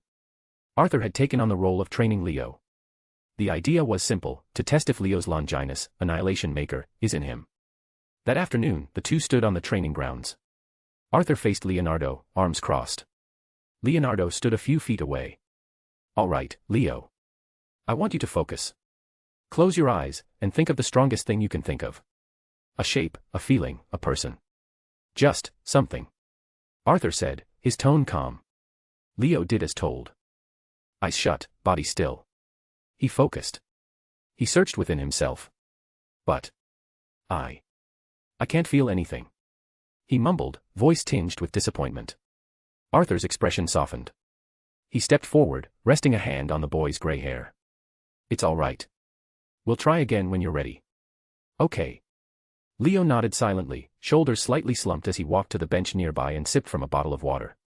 Arthur stood where he was, hands on his hips, exhaling slowly. It's been half a month and we're getting nowhere. You seem troubled, Arthur. Drake called inside his mind. Arthur narrowed his eyes slightly as he responded in thought. Just thinking, Drake. About the boy. Drake asked knowingly. Arthur looked over to where Leo was sitting, kicking his legs slightly. Yeah.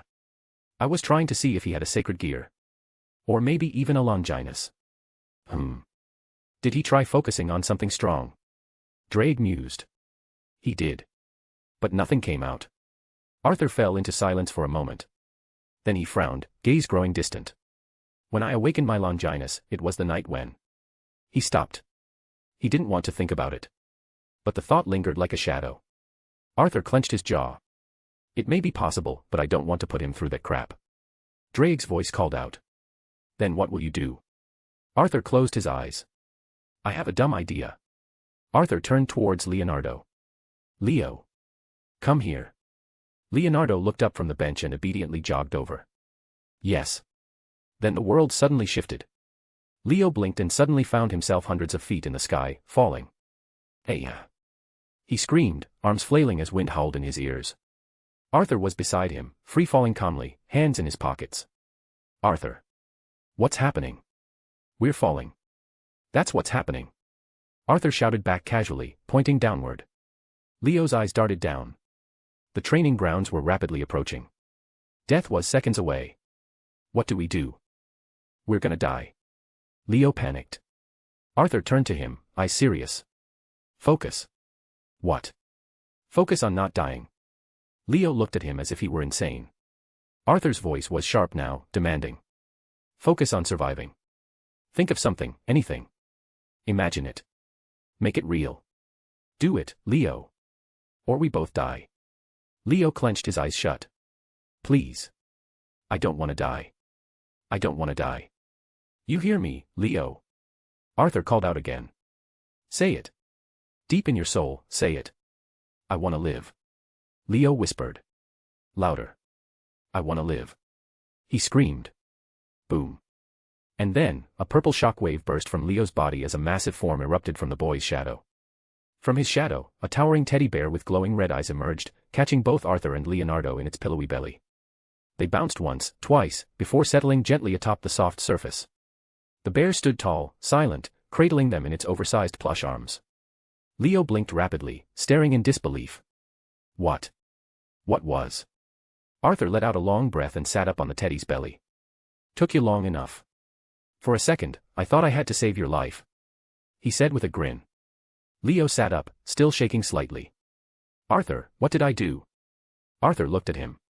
You awakened it. Leo blinked. Awakened, what? Your Longinus.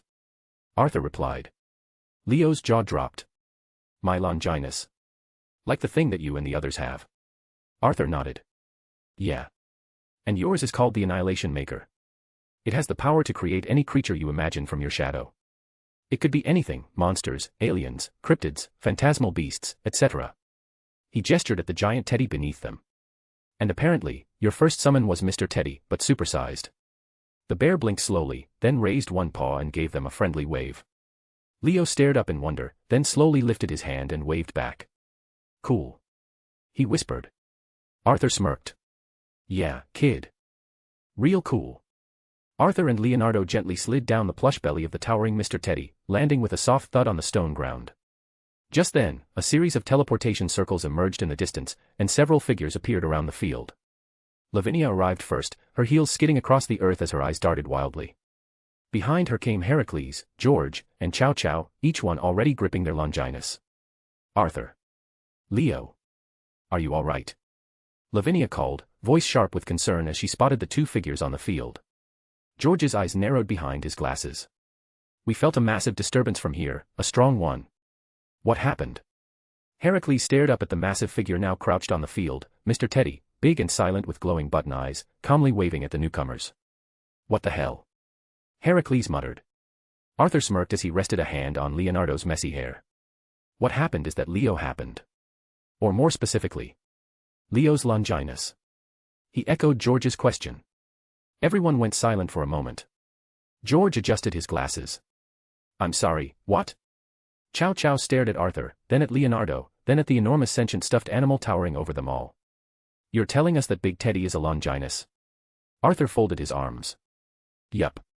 Specifically, the Annihilation Maker. He awakened it when I dropped us both from the sky. The group collectively turned to look at him with an expression of shock. But in Lavinia's case. You did what? DxD. The scene cuts quickly to Arthur's room. He sat in the corner, legs pulled up and arms wrapped around them like a scolded child. He was mumbling to himself. I had it under control. It was totally safe. I knew what I was doing. Lavinia stood in front of him, hands on her hips, eyes burning with fury. You dropped a child from the sky, Arthur. Are you out of your mind? Arthur opened his mouth to speak. I wasn't going to let him fall to his dash. That's not the point, mister. He tried again. It worked, didn't it? He awakened his Longinus. You risked his life for something so pointless. Do you even understand how dangerous that was? What if he couldn't activate it in time? What if he didn't have a sacred gear at all? Lavinia declared, her cheeks red with frustration. Arthur muttered. I had a backup plan. Lavinia threw her hands up. You're lucky he's unscathed, and you're even luckier I'm still trusting you despite your stupidity. Arthur winced. So, we good now, Lav? She narrowed her eyes at him. Fine. Lavinia said. Arthur sighed in relief. Thanks, Lav. I thought I'd dash. But no sex tonight. Arthur froze. His jaw dropped as if someone had just declared the end of the world. Wait, what? No. See, come on, Lav, let's not get too dash. She turned around, arms crossed. Do you want to make it a whole week? Arthur slumped in his corner, defeated. Meanwhile, on Arthur's bed, Leonardo sat with his legs swinging, still in awe of what had happened. He stared at his hands, then at the faint glow of his shadow cast on the floor. Heracles leaned casually against the bed frame, grinning like a proud big brother. So, how about you try summoning something big? Like?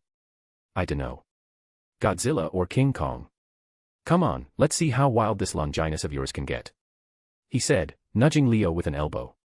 Leonardo blinked. What's a Godzilla? Heracles gasped dramatically. Okay. We're fixing that tonight.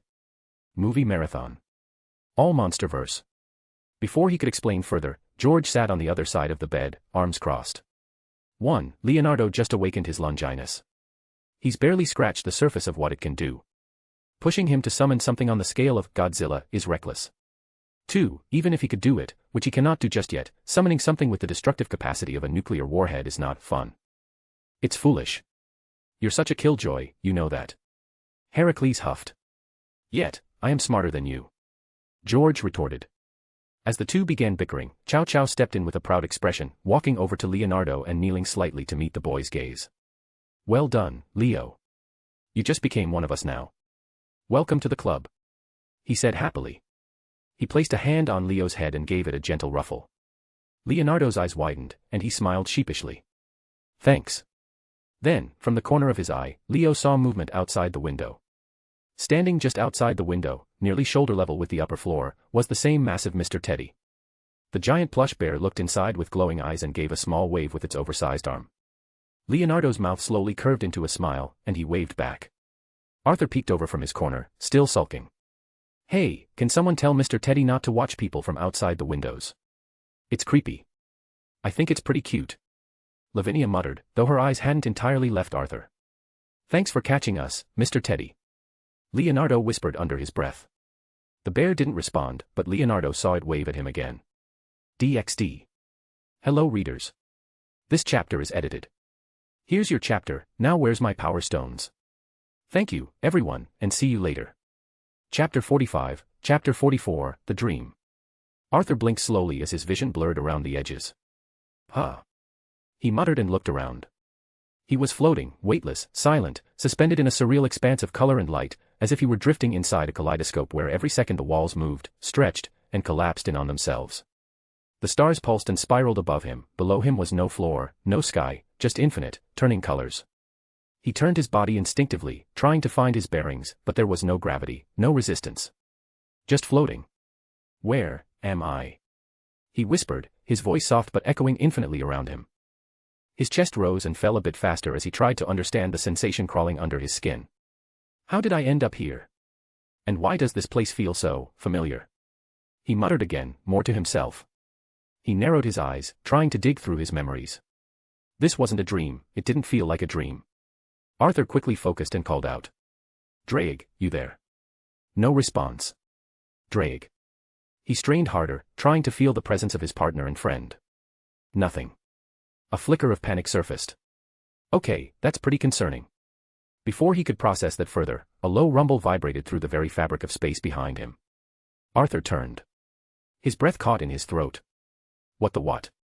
There, emerging from the swirling mist of the kaleidoscopic void, was a gargantuan figure. A gargantuan red western dragon, its scales shimmering with a deep crimson hue that rivals Drake's. Two sets of massive wings folded behind its body, each the size of city blocks. A single, sharp horn jutted from its snout like a blade, and its glowing golden eyes were focused entirely on Arthur. Arthur instinctively tried to move, summon his Longinus, do something, but his body didn't respond. Not because he physically couldn't, but because every fiber of his being told him he shouldn't. He felt like a singular bacterium standing in the middle of a cosmic storm. The dragon exhaled through its nostrils, and a deep warmth swept across Arthur's face. Its mouth never moved, yet its voice boomed through the space. Not bad. It seems you're doing well. Arthur blinked. He swallowed hard, forcing himself to respond. Who are you? The dragon gazed down at him, its stare like staring into creation itself. Arthur felt bare, not in a literal sense, but as if every thought, every feeling, every secret in his soul had been laid bare and was now being quietly observed. The dragon's gaze never shifted as it spoke again. I advise you to ready yourselves. Some things in your new reality are not what they seem.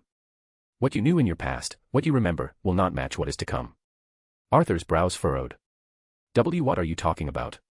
What does that mean? The dragon leaned in slowly. The very motion sent ripples through the space around it. The air distorted, reality bending just from the movement of its colossal head. Its eyes, now inches away from Arthur's own, seemed to peer further than even Drake ever had. That is all I will say for now. I've aided you in your journey long enough. The dragon said. If you're able to survive what's to come, let's reunite at the end of the world. Arthur didn't have time to process the cryptic message. The dragon opened its jaws, and before Arthur could react, he was pulled forward, weightless, helpless. The last thing he saw were those golden eyes watching him without emotion. And then. DxD. Arthur jolted up from the bed with a sharp gasp, chest heaving, sweat clinging to every inch of his bare body as he stared forward in wide-eyed panic. His heart pounded against his ribs, and his throat felt dry, as if he had just escaped drowning. The room was dark, lit only by the soft, bluish glow of moonlight slipping through the window curtains. From beside him, the blanket stirred. Arthur. Lavinia's sleepy voice came, her words muffled and gentle. She slowly sat up, pulling the sheets up to cover her naked form. Her messy blonde hair spilled over her shoulders in loose waves as she blinked and focused on him. Seeing his shaken state, her expression shifted into one of immediate concern. Arthur, what's wrong? Did something happen? He looked at her. His eyes were still wide, still clouded with information. But slowly, his breathing eased, and he dragged a hand across his damp forehead, brushing his sweat-slicked hair back. He exhaled, his voice slightly hoarse. It's nothing, Lav. It's just a bad dream. Lavinia reached out toward him, resting her hand on his arm gently, and her gaze lingered on his face, studying him. The darkness didn't hide the tension in his jaw or the beads of sweat still trailing down his chest. You're drenched. she said softly. Arthur gave a tired smile, letting himself fall back against the bed with a sigh. It's nothing serious. Also, sorry, I didn't mean to wake you. He turned his head slightly to glance at her, only to find her already moving closer. She lay down beside him, carefully pressing her body against his side. Her hand reached up to brush back his damp hair, fingers combing softly through it as she looked into his eyes. Do you want to talk about it? She asked, her voice was gentle. Arthur stared at her. The moonlight played across her soft skin, her eyes full of concern. For a moment, he hesitated, but then he gave a faint smile, pulling her into his arms. Don't worry, Lav. It's nothing you need to be concerned about. I'm fine. He whispered, his voice gentler now. Lavinia nestled into his chest, letting her hand trace light circles on his skin. She didn't press on, but she knew it wasn't just a bad dream. Something had happened that was bothering him. Still, she trusted him to let it go for now. When you're ready. I'll be here waiting. She whispered. Arthur tightened his arms around her, grateful for her presence. They lay like that for a few minutes in silence, their breathing slowly sinking, heartbeats calming together. Then, breaking the quiet, Arthur tilted his head slightly and asked with a teasing smirk. So, since we're both awake, how about another round? Lavinia blinked, pulling back to look at him in disbelief. Arthur, you're seriously asking that after waking up screaming? She said, lips twitching as a flustered smile formed. He chuckled, the warmth returning to his voice. Thought it might help me relax. You know. Emotional support. Lavinia giggled softly, rolling her eyes. You're unbelievable. We were at it for hours. I'm still sore from earlier. Arthur leaned in slowly, his tone dipping lower, playful yet intimate. Not even just one more. I'll be gentle. She tried to maintain her resistance, biting her lower lip slightly. I don't know. I'm not made of steel, you know. Without warning, Arthur shifted their positions, rolling them over so she was beneath him. Lavinia let out a soft yelp, her blonde hair spilling across the pillow as she stared up at him, slightly wide-eyed, breath catching in her throat. Arthur. She said, more surprised than angry. He leaned down until his forehead pressed gently against hers. His breath was warm, and his hand found hers and laced their fingers together as he smiled. Just one more, please? We'll cuddle afterwards. Promise. He whispered, his lips brushing hers. Lavinia stared at him for a moment, heart pounding, not out of fear, but something else entirely. Finally, with a defeated breath and a faint smile curling her lips, she whispered. One round. That's it. Arthur grinned, lowering his mouth to hers, and their lips met in a slow, passionate kiss, their bodies molding together once again. 5 rounds later. The room was heavy with silence, the kind that only came after passion and exhaustion had taken their toll. The air was warm and still, thick with the scent of sweat, heat, and intimacy. Lavinia lay fast asleep, her body draped across the mattress, her pale skin glowing faintly in the moonlight seeping through the curtains. Her messy hair was tousled, clinging to her damp forehead and neck. Her chest rose and fell slowly, peacefully, her face softened in deep slumber. The glow of satisfaction still lingered on her flushed features, her lips slightly parted as she murmured something unintelligible in her sleep. Behind her, Arthur was awake, lying on his side and gently spooning her. His arms wrapped around her waist, his bare chest pressed against her back, the rhythm of her breathing calming against his skin. One of his hands rested on her stomach while the other was tucked beneath his head. His fingers occasionally brushed her skin absent-mindedly, small movements that hinted he was lost in thought. That dragon. Was that great red? That dragon had known him, it had seen through him as if his soul were a book laid open. Its words still echoed in his mind. I advise you to ready yourselves. Some things in your new reality are not what they seem. What you knew in your past, what you remember, will not match what is to come. Arthur's brows furrowed. What did that even mean? Different how? The people? The history? The future? Did it mean I changed something? Did someone else? His grip around Lavinia tightened ever so slightly. And then he thought about Gasper. The boy who had ended up in the wrong place at the wrong time. Why was he in Ireland? How did he get there? What made him end his own life for nothing? And yet. He sighed quietly, careful not to wake the woman sleeping so peacefully in his arms. Am I prepared for all of this? He wasn't afraid to fight as he had been fighting all his life. But this. Something different was happening, and he was uncertain. Do I have what it takes to protect all of this? To face what's coming? Arthur closed his eyes for a moment, listening to Lavinia's steady breathing and feeling her heartbeat. He gently pressed his face into her damp hair, breathing in her natural scent. The soft fragrance that grounded him back into reality, back into the warmth of now.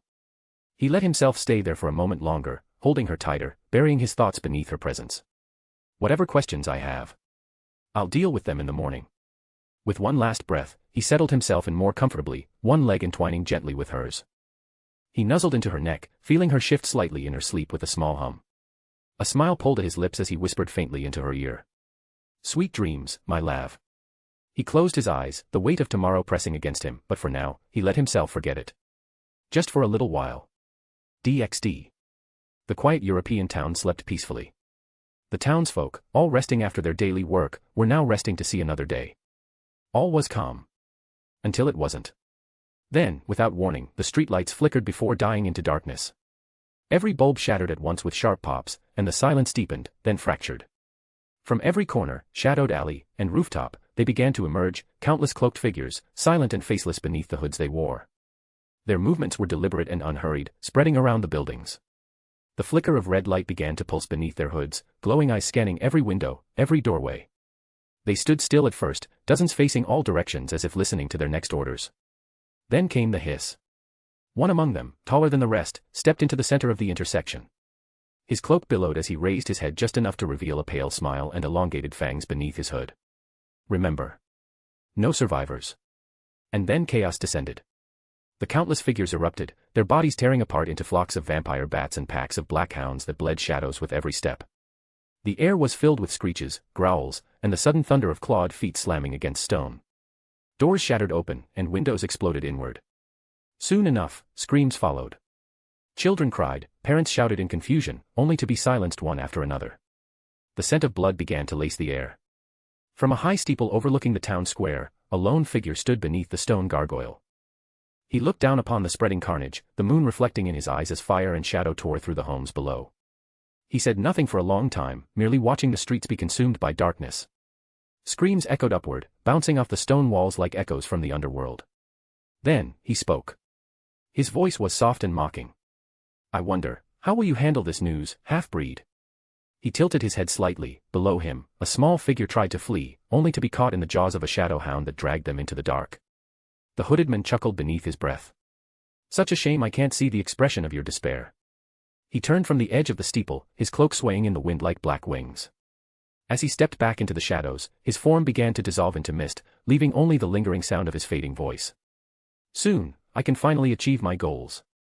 Below, the screams of the town did not stop. They only grew louder. DxD. Hello readers. This chapter is edited. I am so tired.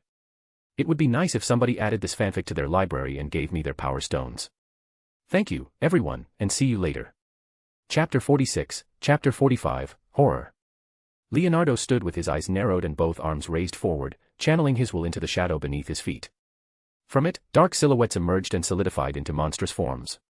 With a grunt, Leo commanded. "Beowulfs, go." A pack of black werewolves leapt from the shadows, each of them snarling with bared bone masks over their faces. They rushed toward Arthur, their claws gleaming and teeth gnashing. Arthur rolled to the side, drawing a destruction blade from thin air using his pod. Too slow. Arthur darted in, his demonic blade slashing in a crescent arc that sent the first three werewolves collapsing into puffs of black mist. Borbatusk. Next, Leo summoned a spinning boar with bone plates on its back. It charged straight at Arthur, kicking up dirt as it spun like a saw. Arthur planted his feet and raised his sword in a parrying stance, letting the boar strike, but instead of being thrown back, Arthur twisted his body and redirected the impact. With a single powerful strike, he cleaved the boar in two, its body dissipating mid-spin. Leo wiped the sweat from his forehead. Nevermorse. Above, birds with dark wings and bone-beaked faces dove down, their feathers launching like barbed arrows. Arthur leapt and twisted midair, cutting through the projectiles as he flipped backward, landing without a scratch.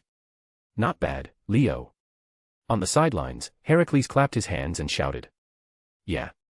Beat him up, Leo. Show him who's boss. Chow Chow stood nearby, arms crossed and eyes sharp, observing silently.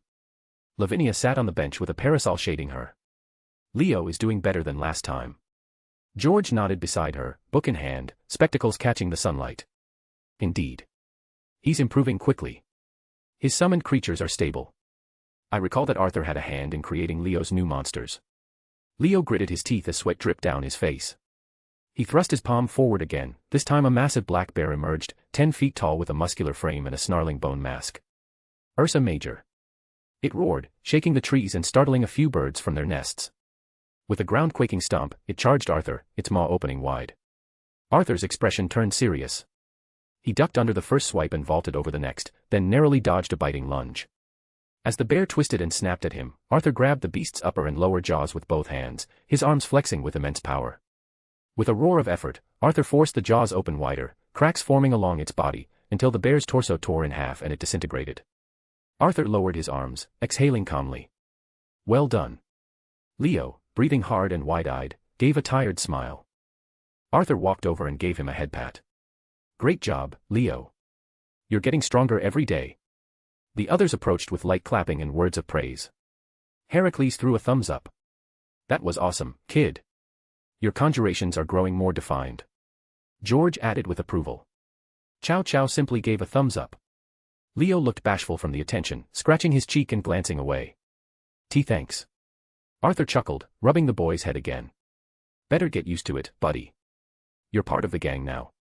Just as Leo was about to face another opponent, Arthur's phone buzzed in his pocket. He frowned and excused himself. Hold that thought. He stepped away, pulling the flip phone from his pocket and flipping it open. Hello. If this is about my car's extended warranty, please leave me dash. A voice spoke, cutting him off, but Arthur's expression changed instantly. His smile faded, and his brow furrowed.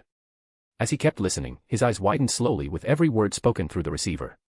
A long silence followed. Beep. Arthur shut the phone with a snap, his face blank as he stared into the distance. His fingers clenched the phone tightly. A loud crack echoed in his palm as the casing bent under the pressure. He turned and immediately strode toward the exit without a word, his boots striking the dirt with a hard, deliberate pace. From a distance, Heracles tilted his head. Did something just happen? Chow Chow watched Arthur's figure disappear. Looks like it. Lavinia narrowed her eyes, feeling a sense of dread in her chest. I'm going after him to check. She stood straight, folding her parasol and clutching it tightly. Wait. Cao Cao began, but she was already sprinting after Arthur. He sighed, then exchanged a look with Heracles. I'm going too. Same here, it looks like something important. Heracles said without hesitation, and they both dashed after Lavinia. Back at the training ground, Leo stood there confused, his shadow creature slowly vanishing. He turned to George. What's going on? George adjusted his glasses, closing his book. I don't know yet, but I don't like the look on Arthur's face. Whatever it wasn't good. Leo looked in the direction Arthur had gone, concern evident in his eyes. DxD. At the chairman's office, lounging in a high-backed velvet chair, Mephistopheles tapped away on a purple Game Boy Color, a lollipop lazily shifting between his lips. The sudden sound of the elevator door opening made him raise an eyebrow. Before he could say anything, Arthur stormed in and slammed his palm flat against the wooden desk, the force rattling it and the stack of papers. Mephisto didn't flinch, just paused his game and looked up over the screen. Well, can I help you with something, Arthur, my boy? He said casually, not removing the lollipop from his mouth. I'm going away for a while, and I'm taking the others with me. Arthur said, his voice serious. Mephisto blinked, then shrugged. Okay. But why are you telling me like you need my permission? Arthur straightened up, jaw clenched. Because I need a favor. That made the extra demon raise an eyebrow, the Game Boy now resting on the desk. Now you've got my curiosity. I need you to keep an eye on Leonardo while I'm gone. Arthur said. Mephisto sucked the lollipop with a wet pop. That kind of favor. I don't want him dragged into this just yet. Just watch him and keep him safe. Arthur added. A long silence passed before Mephisto slowly nodded. Okay. But, what happened exactly? Arthur looked away briefly, his eyes narrowing. Long story short, one of my exorcist friends called. Something urgent happened that needs my attention. The Vatican. Mephisto blinked. Oh, right, you're still technically an exorcist. I keep forgetting. Arthur turned on his heel to leave. Look, just take care of the kid while we're gone, okay? Mephisto leaned back in his chair, waving a hand dismissively. Of course, go ahead. Go out there and save the day again or something. Arthur reached for the door handle. Oh, and Arthur. Mephisto called out with a sly grin. Do me a favor and use a noise-canceling spell when you and Lavinia are fucking next time. I've got eyes and ears around these parts. Thanks. Arthur paused, his back stiffening slightly, but he didn't turn around. He simply pressed the elevator button and disappeared behind the sliding doors. Arthur stood in front of his dresser, methodically putting on each piece of his exorcist gear. His red hoodie first, then the silver cross, the black vest, his fingerless gloves, black tactical pants, and combat boots. When he finally finished strapping his belt, he exhaled sharply. He heard her before she spoke. Arthur. Lavinia's voice echoed gently from the doorway. Arthur didn't turn. He tightened the strap on his vest. Call the others. Get them ready. We're going out. There was a pause, then soft footsteps approached. What happened? She asked, more softly now. Arthur stopped moving, his eyes fell to the floor for a moment. A friend of mine from the Vatican called. Said something's happened in my hometown. Didn't tell me what, he just said I needed to get ready. Arthur finally looked at her. His eyes were calm, but focused. Tell the boys to get their shit ready. And call George to join us. He paused, then added with quiet finality. This will be our first mission together as the C times C. Lavinia stared at him for a moment, then nodded. All right. She turned and left to deliver the message. In a matter of minutes, the team assembled at the entrance, all equipped in their combat attire. In front of them, Mephisto stood with Leonardo at his side. Leo gave a small wave. Good luck, everyone. Arthur stepped forward, resting a hand briefly on Leo's head and giving him a small smile. You'll be all right. Be good, okay?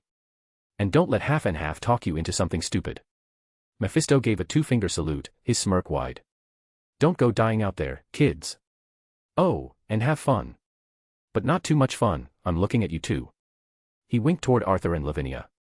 Lavinia flushed crimson, cheeks puffing slightly as she looked away. Arthur, however, said nothing. He snapped his fingers, and a surge of light appeared at the teleportation circle. All right, C times C. Let's roll out. His voice rang with authority. With certainty. The teleportation circle flared, and in an instant, the team vanished. DxD. The teleportation circle flashed, and Team C times C stood in a wide clearing nestled between dense pine trees and rising slopes. The air was heavy with a strange tension, too still, too quiet for morning. The smell of rusty metal and distant smoke lingered faintly in the air. Arthur stepped forward immediately, his eyes scanning the area. Not far ahead, several exorcists dressed in varying uniforms of the church noticed their arrival and began to approach. Their expressions were tight, but when they saw Arthur, a visible sense of relief passed over them. Archbishop Arthur. One of them called, lowering their weapon and offering a respectful nod. Archbishop. Heracles muttered while Arthur returned it with a curt nod. Where are they? He asked, voice even and sharp. This way, sir. The lead exorcist said, motioning with his hand before turning and leading the group through a narrow forest path. The others followed close behind. Lavinia matched Arthur's pace, silent but watchful. Heracles had his arms behind his head, keeping an easy stride. George's grimoire floated quietly beside him as he scanned their surroundings. Chow Chow kept to the rear, eyes narrowed in thought. They stepped onto a cracked, brick-laid road that once looked like it had belonged to a quaint, peaceful town. Now, large patches were charred, torn up, or stained with dried blood. Craters and scorched holes in the earth were visible all along the street. Fires had long been extinguished, but the aftermath lingered. More exorcists stood guard here, some searching for survivors, others watching the tree-line with wary eyes. Arthur's gaze stopped when he saw her. Arthur. Jean called out, standing near the remains of a water fountain. Arthur's posture eased slightly as he approached. Jean. Beside her was a lean, dark-haired young man dressed in exorcist robes and black shades. Conla. Conla gave a small bow. Arthur. It's good to see you again. Jean's eyes drifted to the group standing behind Arthur. And, these are. Arthur gestured back to them. Jean, Conla, meet the C times C. A team I formed while I was away. He pointed to each as he spoke. This here is Lavinia Rennie, Chow Chow, Heracles, and George. The four nodded in turn, each offering their greeting. Hello. Lavinia gave a polite wave. Heracles grinned, George nodded, and Chow Chow simply folded his arms. And you guys, this is Jean Dark and Conla. They're part of the exorcist team that I'm with. Arthur continued, looking back at his allies. Pleasure, didn't expect Arthur to come back with a crew. Jean said with a friendly smile. Further introductions could wait. Take us to the others. Arthur interrupted, the sharpness in his voice returning. Jean's expression darkened. Right. This way. As they began walking down the road, Arthur moved to Jean's side. Where's DeLeo? Over there in the town. He and Siegfried are still out there investigating the cause of the destruction. Jean pointed down another ruined street where faint movement could be seen. Arthur's brow furrowed. His tone dipped into something colder. What happened? The question hung heavily in the air. Jean opened her mouth, but then hesitated. Kanla looked away uncomfortably. The exorcists escorting them exchanged glances. No one answered. It's best you see for yourself, Kanla finally said. A heavy weight dropped in Arthur's stomach. He didn't like that answer.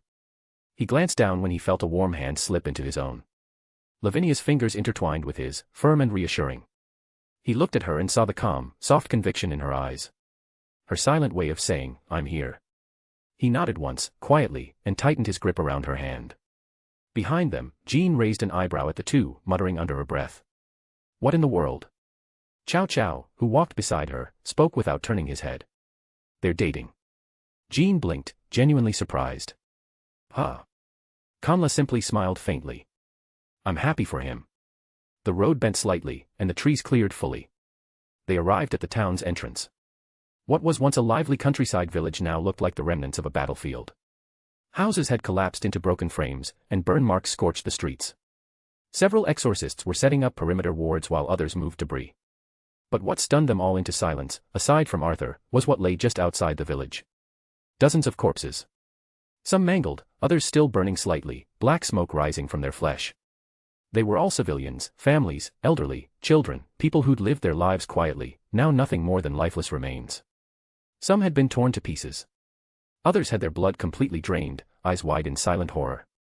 The ground was stained in black-red pools that refused to be absorbed into the soil. Lavinia gasped quietly, covering her mouth. Heracles narrowed his eyes, the usual lightheartedness in his expression gone. George held his mouth as he tried to stop himself from puking. Even Chow Chow's eyes widened slightly at the sheer brutality of what he was seeing. But Arthur. He just stood there, frozen in horror. His breath caught in his throat, and his hands slowly curled into fists. This was his hometown. The street he used to walk down. The farmer's market he used to go shopping with his mother. The church where they prayed every Sunday. The soup kitchen that he visits from time to time. And now, it was all ruined. Arthur. Lavinia whispered, gently squeezing his hand. But he said nothing. DxD. Hello readers. This chapter is edited. I hereby declare that research subjects are so pointless that it's horseshit. Thank you, everyone, and see you later. Chapter 47, Chapter 46, It's All My Fault. Arthur slowly released Lavinia's hand, his fingers slipping free without a word. Her hand lingered in the air, as if still reaching for him, but she said nothing. She simply watched as he walked ahead alone, his red hoodie fluttering softly in the breeze. Jean, Kanla, Chow Chow, George, and Heracles stood in silence nearby, their expressions tense, uncertain. Lavinia looked down, her chest tightening with worry, but she didn't move. They all knew that there was nothing they could do to calm Arthur down. Arthur's boots crunched over broken glass and scorched stone as he walked through the shattered remnants of the town he once recognized. The streets were unrecognizable, where there was once a peaceful town, now there were craters, shattered windows, and blood-stained pavement. He passed by a group of exorcists pulling bodies out of collapsed buildings, each one draped in white cloths now darkened by dried blood. Arthur slowed, his gaze scanning each form carefully, his eyes flickering from torn limbs to the distinctive marks on their throats. His jaw clenched as he saw the two puncture wounds. Vampires. He muttered lowly, barely above a whisper. His voice carried only a cold fury, his fist trembled, and his nails dug into his palm. One of the corpses was a man in his 30s, face contorted in fear, a broken crucifix still clutched in his fingers. Another was a young girl no older than 10, her teddy bear torn apart beside her. Arthur's stare lingered a little too long on that one before he closed his eyes and exhaled shakily. Minutes passed as he wandered further, eventually stopping before a building that hadn't been razed, at least not entirely. It was an orphanage. It stood strangely untouched amidst the chaos, but boarded up with wooden planks and reinforced by makeshift barricades. Several armed exorcists stood guard, their faces pale and their weapons trembling slightly in their hands. Even among trained fighters, the air here was different, thick with something more than death. Arthur felt it. A sinking weight in his chest. Without saying a word, he took a step forward, eyes fixed on the front door. Arthur, don't go in there just yet. A voice called out behind him. He halted only when Dulio appeared beside him, his golden hair windblown and his expression unusually grim. Siegfried was behind him, arms crossed and eyes shadowed with unease. Why? Arthur turned his head slightly. Siegfried answered in a low tone. Because you're not going to like what you see. Arthur looked at him for a long moment, then he turned back toward the door. "I'm going in," he said simply. Dulio's shoulders sagged as he didn't try to stop him. The guards hesitated, but at Arthur's presence, at the cold authority in his eyes, they stepped aside without protest. Arthur reached up, gripped the barricade, and tore the planks away with inhuman strength, the wood snapping apart like twigs. The door creaked loudly as he pushed it open. The inside was cold. Dim light spilled through cracks in the boarded-up windows, casting long shadows across the ruined interior. Dust hung in the air. The faint smell of dried blood was undeniable. Arthur stepped in and froze in silence. On the far side of the large living room stood several wooden pikes, rammed into the floor at uneven angles. Atop each one was a head. Children's heads. Their faces were frozen in fear, lips parted, eyes glassy. Most of them had been mutilated, one was missing an eye, another had burn marks scorched across his cheek, and some were still crying when they died. He could see the dried tracks. Arthur staggered back, hitting the wall behind him. His knees gave out, and he collapsed to the ground. He recognized them, every single one. They were the kids from the orphanage, the same ones he used to visit during his visits with his mother. The ones who followed him around, cheered him when he was doing sword tricks, played tag in the garden, and asked if they could be as cool as him when they grew up. He bit his lip so hard it bled. His eyes drifted to the wall. Written in thick blood, in jagged, mocking letters, was a message. Red Dragon Emperor. If you want to save the rest, come to Romania alone. The message dripped. Arthur stared at it, his breathing ragged, chest heaving like someone who had been punched in the gut. He didn't scream, he didn't cry, he just sat there, crushed by a silence more agonizing than any shout. Dulio eventually stepped into the doorway, staying just inside. He didn't speak at first, just approached slowly, crouching beside Arthur. He gently laid a hand on his shoulder. "Arthur. Let's get to the others. We need to talk." Arthur didn't respond for a long time. Then, slowly, his body moved. He stood without a word and walked over to the pikes. One by one, he placed a hand over the heads of the children and closed their eyes. His voice was quiet but firm. "Recover the remains. All of them. Give them a proper burial. I want graves. Names. Crosses. Everything." The nearby exorcists bowed their heads and moved to obey without question. Arthur turned without looking back, his hair hiding his eyes. The others stood back as he exited. The moment he stepped outside, Dulio and Siegfried exchanged glances. "This is so fucked up." Siegfried muttered under his breath, his tone almost bitter. Dulio gave a small nod. "Yeah. But whatever we're feeling, Arthur's feeling it 100 times worse. This was his childhood after all." They looked after him. He walked ahead of them without saying a word. DxD. The small exorcist camp was nestled deep in a clearing just outside the devastated town. Tents flapped gently under the weight of a cool breeze, and the distant sound of a helicopter's low rumble could be heard. Inside one of the larger tents, tension was high. A long folding table stood in the center, its surface littered with photographs, scribbled reports, town maps dotted with red markers, and scattered remnants gathered from the town. Seated around or standing near the table were Jean, Conla, Siegfried, Dulio, George, Chow Chow, Heracles, and Lavinia. Arthur was notably absent. They didn't need to ask where he was. They all knew he needed time. Jean, holding a rolled parchment and a clipboard, stood near the head of the table with a solemn expression. "The town's been wiped out. From what the scouts can confirm, nearly the entire population was killed in the span of one night. We're estimating casualties in the thousands. Most of the bodies have bite wounds that are vampiric in origin. Some drained, others mutilated." She exhaled and continued. "We also discovered traces of dark rituals in several locations. But the most disturbing part is this." She laid out a black and white photo.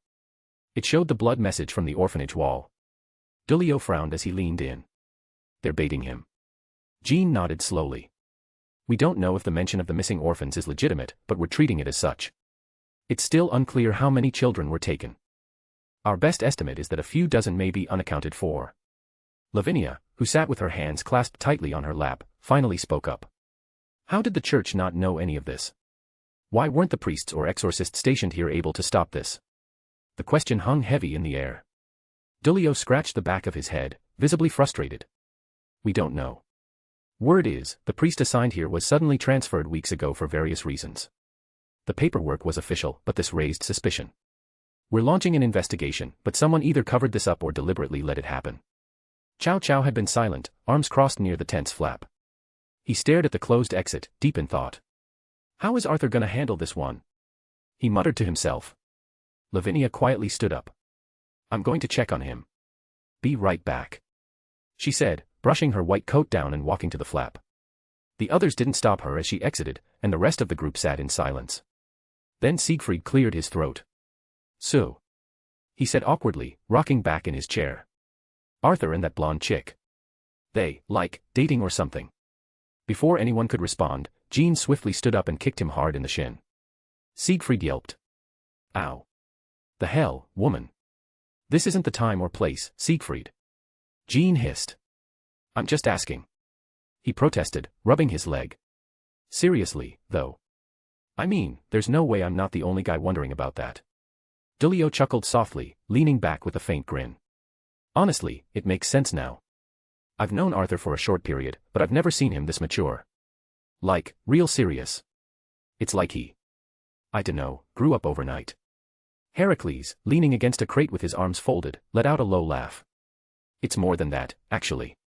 On day 1, they meet at Grausaber. Day 2, they're sparring like their lives depend on it, and then they disappear for hours to go fucking each other. Day 3, they started dating. Jean looked between them and blinked. Wait. What? Siegfried, Conla, and Dulio muttered in sync. Noise. George, adjusting his glasses, cleared his throat to redirect the energy in the room. Regardless of personal matters, I suggest we use this moment to get acquainted. Arthur clearly trusts each of us enough to bring us here. We should understand each other, especially if we're facing the enemy. He said smoothly. Agreed. Those leeches already made this personal for Arthur. It's only a matter of time before we visit them and do some payback. Chow Chow said softly. They all nodded in agreement as one by one, introductions and short conversations began to unfold, easing the tension slightly. Meanwhile, Lavinia followed a narrow path through the tall grass, the wind tugging gently at her dress and hair. She walked for several minutes before spotting Arthur. He stood alone before a scorched, half-collapsed house at the edge of the woods, its blackened wooden frame sagging under its weight. A few burnt furniture still lay in the front yard, melted and ash-covered. Arthur didn't move when she approached. Arthur. He just stood there, staring at it. Lavinia stopped beside him, gazing up at the wreckage. Is this what I think it is? She asked softly. Arthur nodded but didn't turn his head. My old home, he said quietly as he stood in front of the charred remains of the house he once called home. The afternoon sky had dulled into gray clouds, thunder cracked low in the distance, not loud, but present, the air was thick, humid, charged with tension. He finally turned his head slightly, just enough for her to see the pain in his eyes. I used to sleep in that room, used to hang out in the backyard to practice swordplay with my mom, and watch the sunset. She would always leave the window open to cool down her freshly baked pastries, and I would sneak around to snatch some, only for Mom to scold me afterwards. Lavinia stood near him quietly. Her gaze scanned what was left of the building, her pale eyes wide with silent heartbreak. The weight in Arthur's shoulders was visible now. Remember on our first date, I told you how my mother died. The night of my birthday. Lavinia nodded gently, not wanting to break the fragile tone in his voice. He continued, his voice brittle. This house, the whole town. I never bothered coming back. Never tried to fix this place. Never visited. I told myself it was for the best. That if I stayed away, if I disappeared from this place, the old Satans wouldn't finish the job. That they'd leave the people alone if I weren't around. He let out a bitter laugh, but it cracked midway through. His hand rose to his face, palm digging into his head as if trying to hold everything in. But I was wrong. I was so wrong. He choked, his voice straining. Lavinia stepped forward slightly, reaching out, but something in her told her not to interrupt, not yet. Arthur's voice trembled harder as he lowered his hand, revealing the tight line of his jaw and the water already pooling in his eyes. I thought I was protecting them. That if I stayed away, they'd be safe. That they'd go on with their lives. That they'd never have to get involved with me again. He took a shaking breath. But I was so fucking stupid. Arthur. Lavinia whispered. I should have known. He cut in, stepping forward slightly, rain starting to fall around them now, soft at first. I should have known that it wouldn't be enough. What was I thinking? Even after I left, they'd still come after this place. That they'd kill everyone just to get back at me. The first drops of rain hit his shoulders. I'm the Red Dragon Emperor. The son of Satan. The descendant of King Arthur. The first Longinus user to kill a god. I'm literally a walking cheat code. My existence is so ridiculous it's a fucking joke. His arm dropped to his side as his shoulders sank. He tilted his head up toward the sky, letting the rain strike his face. And yet, I couldn't even protect them. Not one. Not even the children. His voice broke again. I have the power to get stronger in mere seconds. I could make armies of myself in just a snap. I could have raised countries if I wanted, and I still wasn't there for them. He clenched his fists, his nails biting into his palms. Why? Why do I even have all this power, if I can't protect the people that matter most to me? Arthur stood there, fists trembling, rain landing on his face as he was desperately trying to contain his tears. Lavinia couldn't bear to watch any more. She stepped forward and stood in front of him, slowly raising her arms. He didn't look at her at first. He tried to hold it together, but the moment her arms wrapped around him, pulling him in close, something in him shattered completely. And then he cried. Not just tears, but a deep, anguished, soul-crushing cry that had been buried for far too long. He clutched at her as the floodgates finally broke, his forehead pressing into her shoulder as his body shook. Lavinia held him tight, her hands gently moving along his back and hair. It's okay. Let it out, Arthur. It's just us. It's just me. I'm here. I'm not going anywhere. She whispered near his ear. They both slowly sank to the wet, rain-soaked grass, kneeling together in the mud and water. The sky above cried alongside them. Arthur's fingers gripped the back of her robes as he muttered, over and over. It's all my fault. It's all my fault. Shoo. Lavinia cooed gently, brushing his damp hair back, pressing her forehead against his. No, it's not. None of this is your fault. You didn't know. You couldn't have known. You've done everything you could. You've always tried to protect people. I failed them. I let them die. He cried, eyes tearing up with grief. You were just one person, Arthur. No one expects you to carry the world on your back. She whispered, tears in her own eyes now. But now you can, you will make sure it never happens again. I know you will. That's the kind of men you are. And you won't be alone. Because we're here to carry your burden, together. Arthur didn't respond. He just held her closer. And for a while, they stayed there in the rain, mourning what was lost, and clinging to each other for warmth. DxD. Hello readers. This chapter is edited. I'm so fucking exhausted. Give me your support to recharge my brain. Thank you, everyone, and see you later. Chapter 48, Chapter 47, Peacekeeping. Dulio let out a loud laugh as Heracles was finishing a story that had the whole tent chuckling. I'm telling you, they thought I was a damn terrorist. I just had a few guns on me, that's all. Heracles grinned. A few? You said you got a whole arsenal in your luggage. Siegfried raised an eyebrow.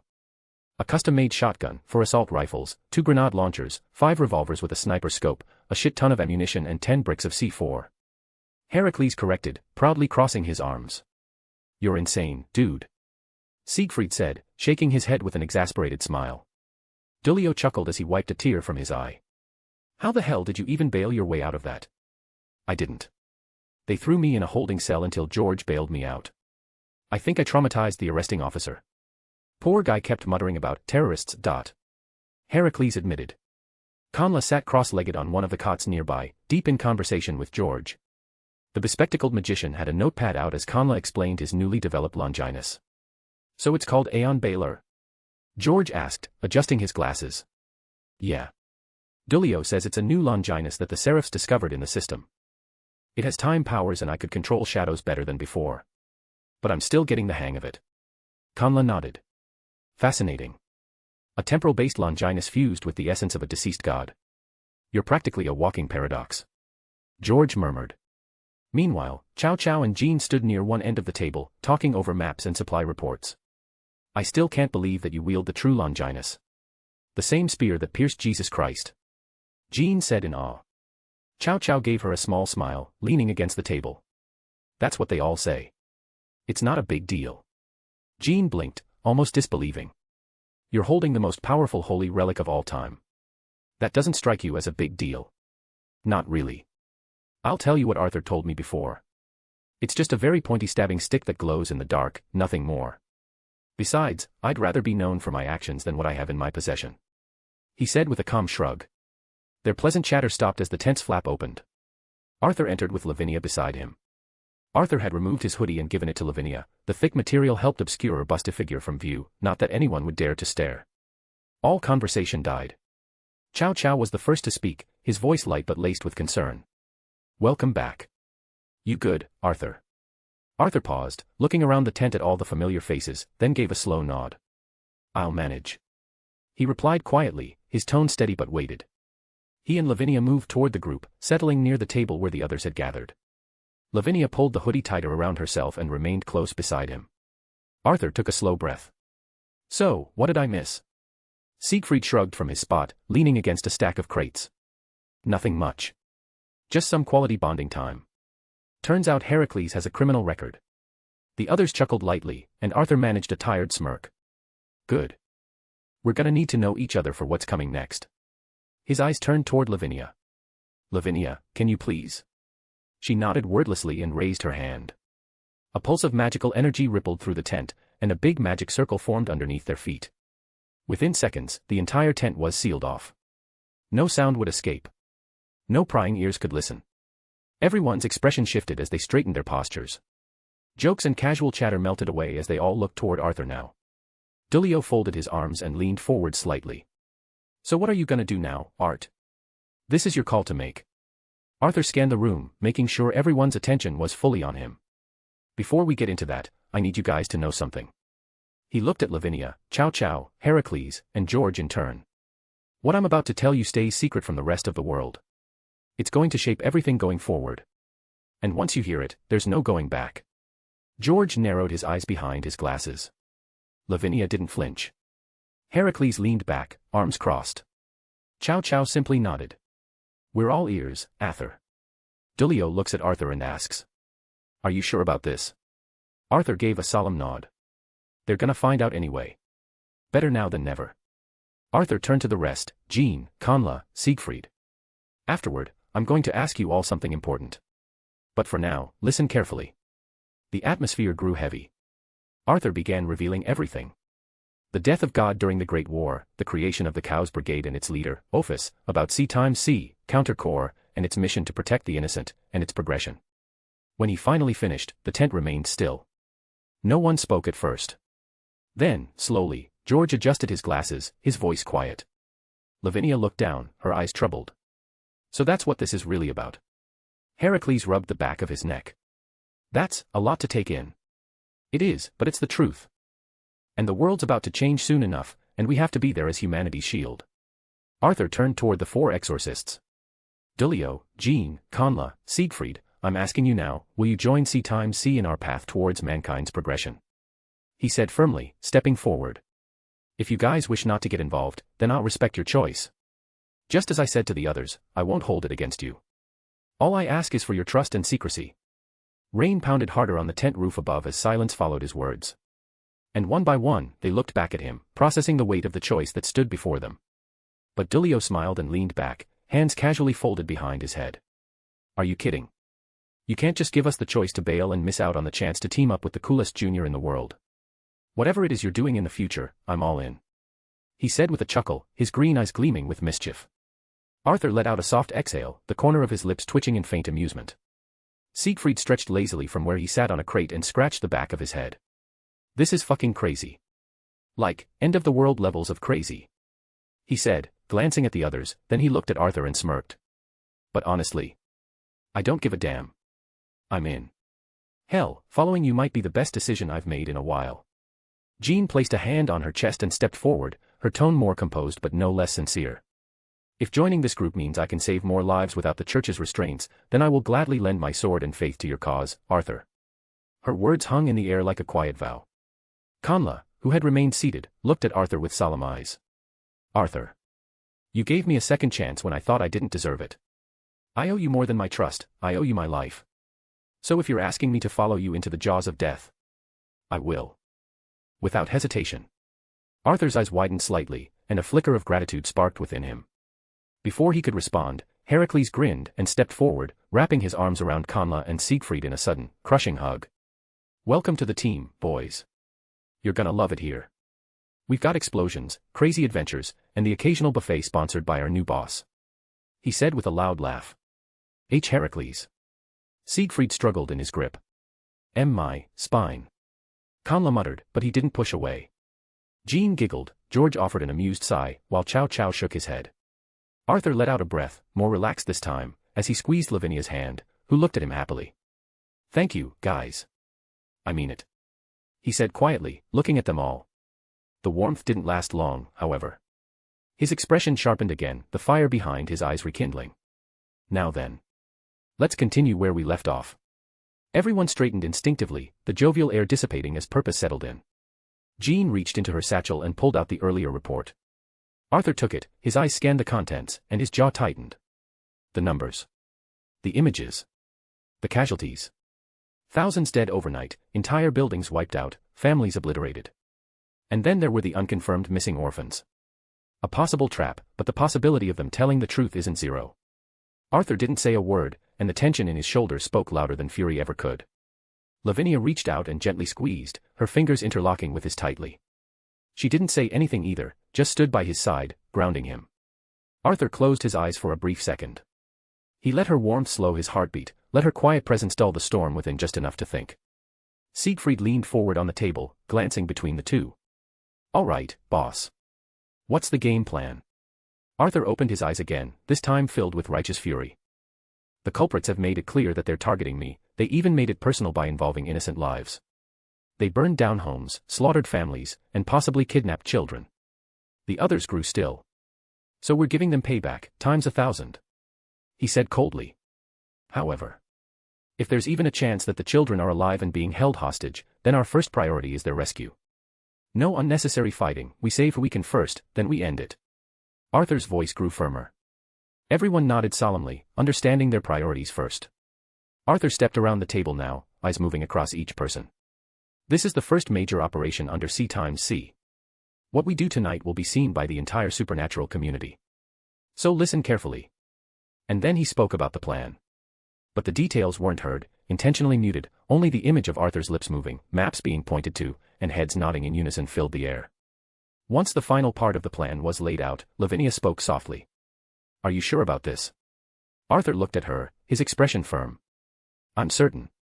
All that's left is to follow the plan, and things will work out. He said. He turned to the rest, meeting every eye. Any questions? There were none. Arthur gave a nod, rolled up the map, and folded the report. Then that concludes our meeting. Get dinner and rest early. Check your gear and equipment. Say your prayers if you want. Because tonight. He paused for just a moment, then his pupils turned into slits. We go on a crusade. Dulio raised an eyebrow.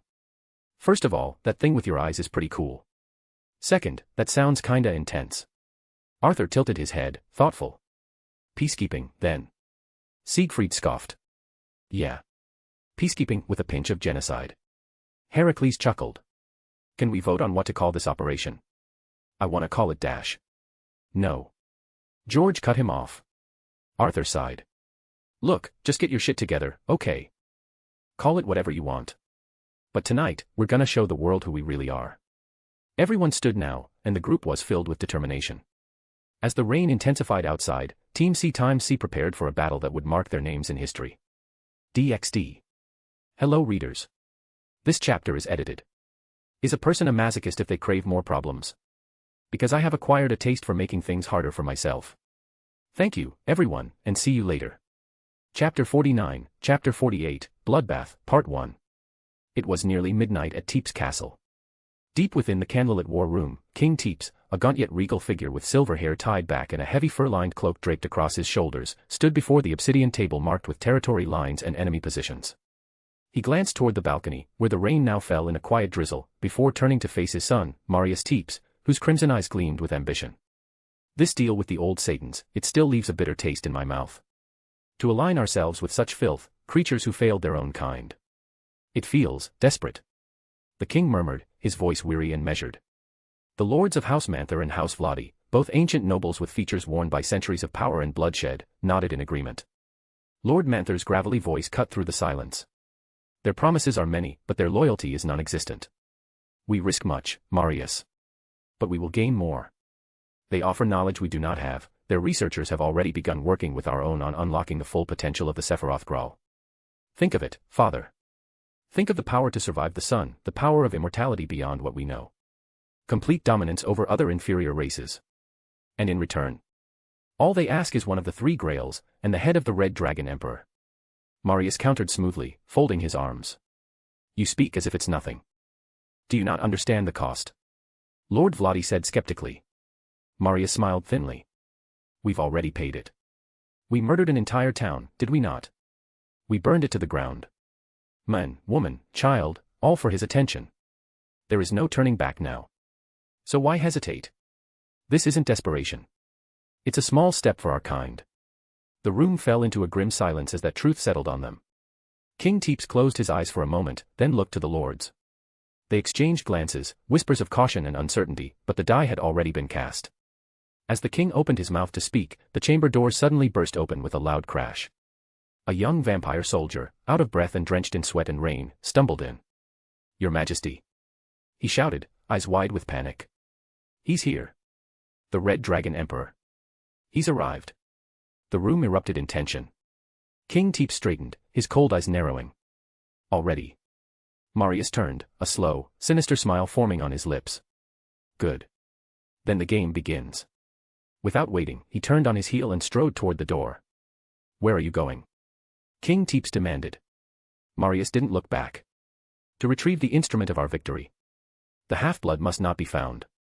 He vanished into the shadows of the hall as King Teeps barked an order to the guards. Sound the horns. Ready the army. Tonight, we bear our fangs on the famous god-killer. DxD. Outside the castle walls, thunder cracked as the vampire forces assembled.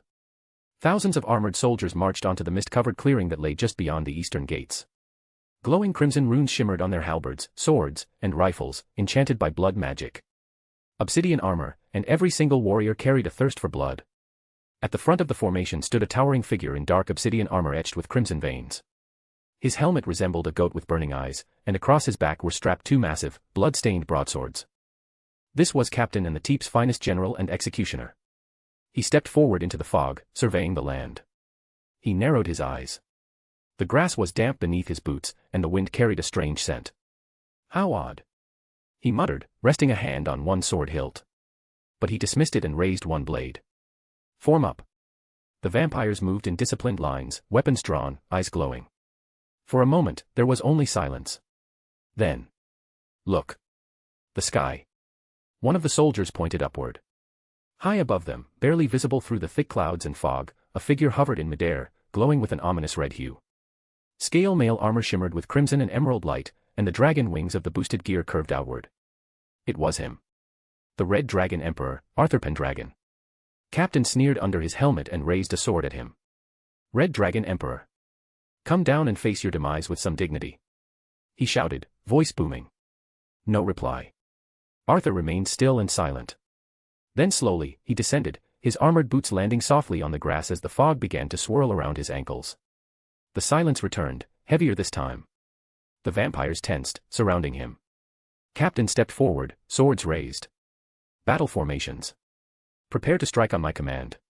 Arthur's voice cut through the mist like a knife. Where are the orphans? A murmur rippled through the ranks.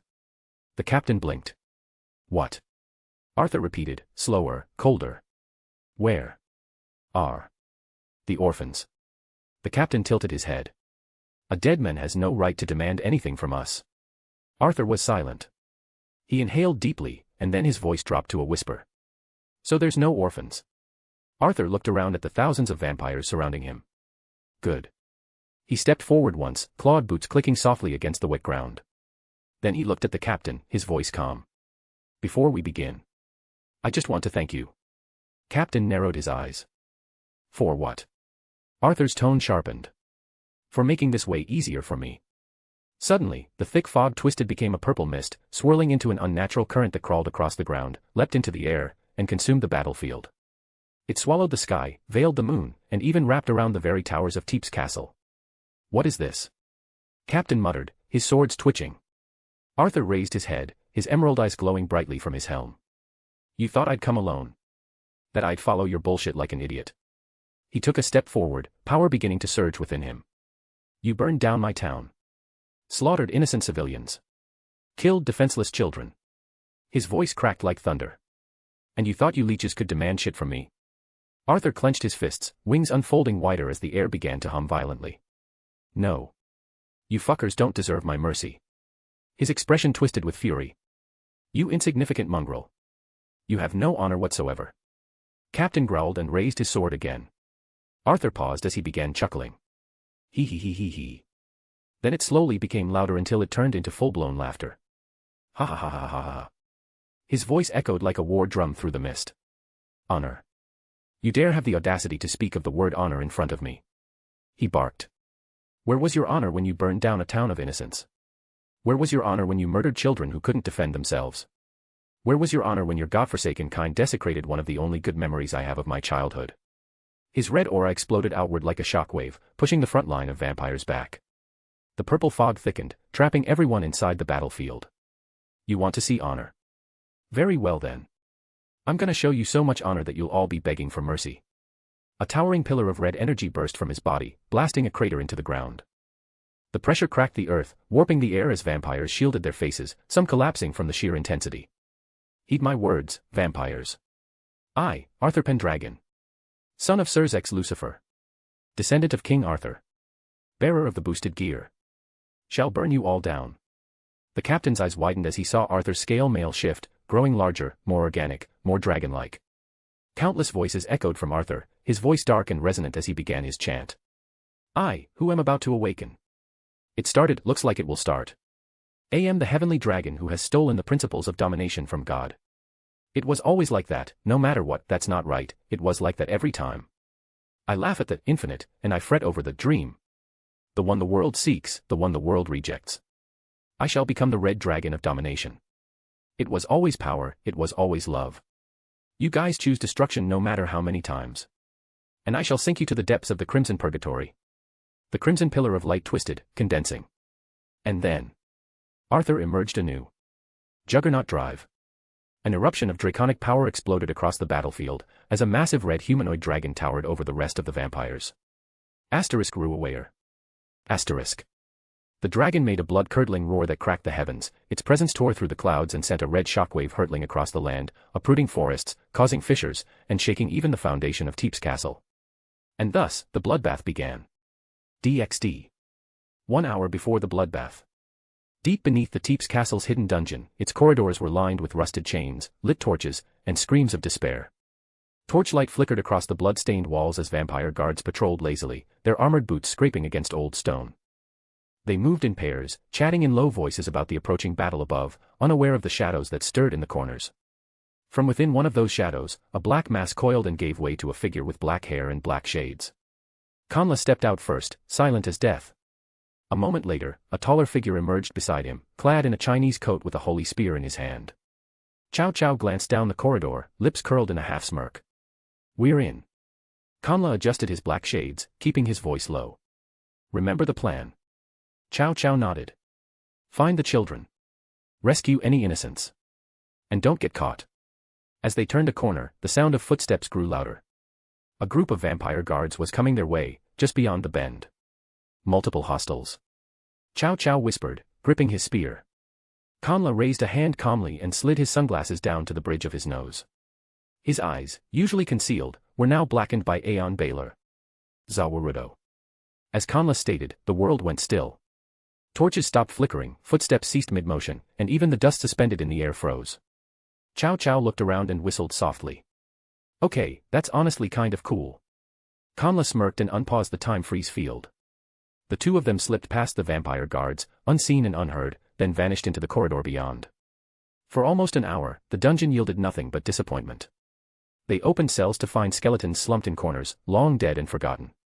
Some held desiccated corpses, others contained prisoners reduced to incoherent madness, their minds shattered by torture and time, and the walls stank of blood and rot.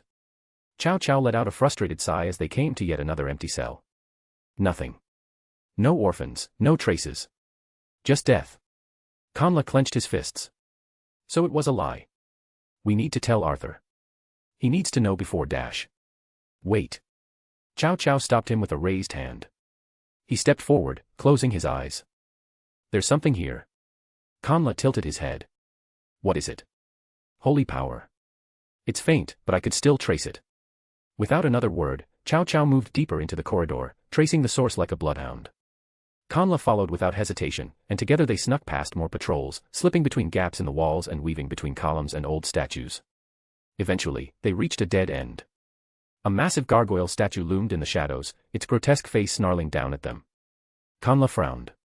I'm gonna assume this isn't just decor. Chow Chow narrowed his eyes and began inspecting the base of the statue. Runes faintly carved into the surface began to glow slightly in his presence. He stepped closer and ran his hand over the left horn. Click. A sharp grind echoed through the stone as the wall beside the statue began to shift. With a heavy rumble, it slowly pulled open, revealing a narrow staircase that spiraled downward into pure darkness. They shared a glance. Kanla muttered. That's not ominous at all. Which means we're getting close. Chow Chow said. The stone steps went on and on, the deeper they went, the colder the air grew, until finally they reached a heavy iron door. Chow Chow summons the true Longinus, and with a firm heave, he wedged the spear between the iron plates and forced the door open with a screech. The room beyond was small, circular, and bathed in shadows. Chains clinked softly from the far wall. They looked around as Chow Chow's true Longinus illuminated the chamber. Kanla then spotted something move in the corner and motioned for Chow Chow to look.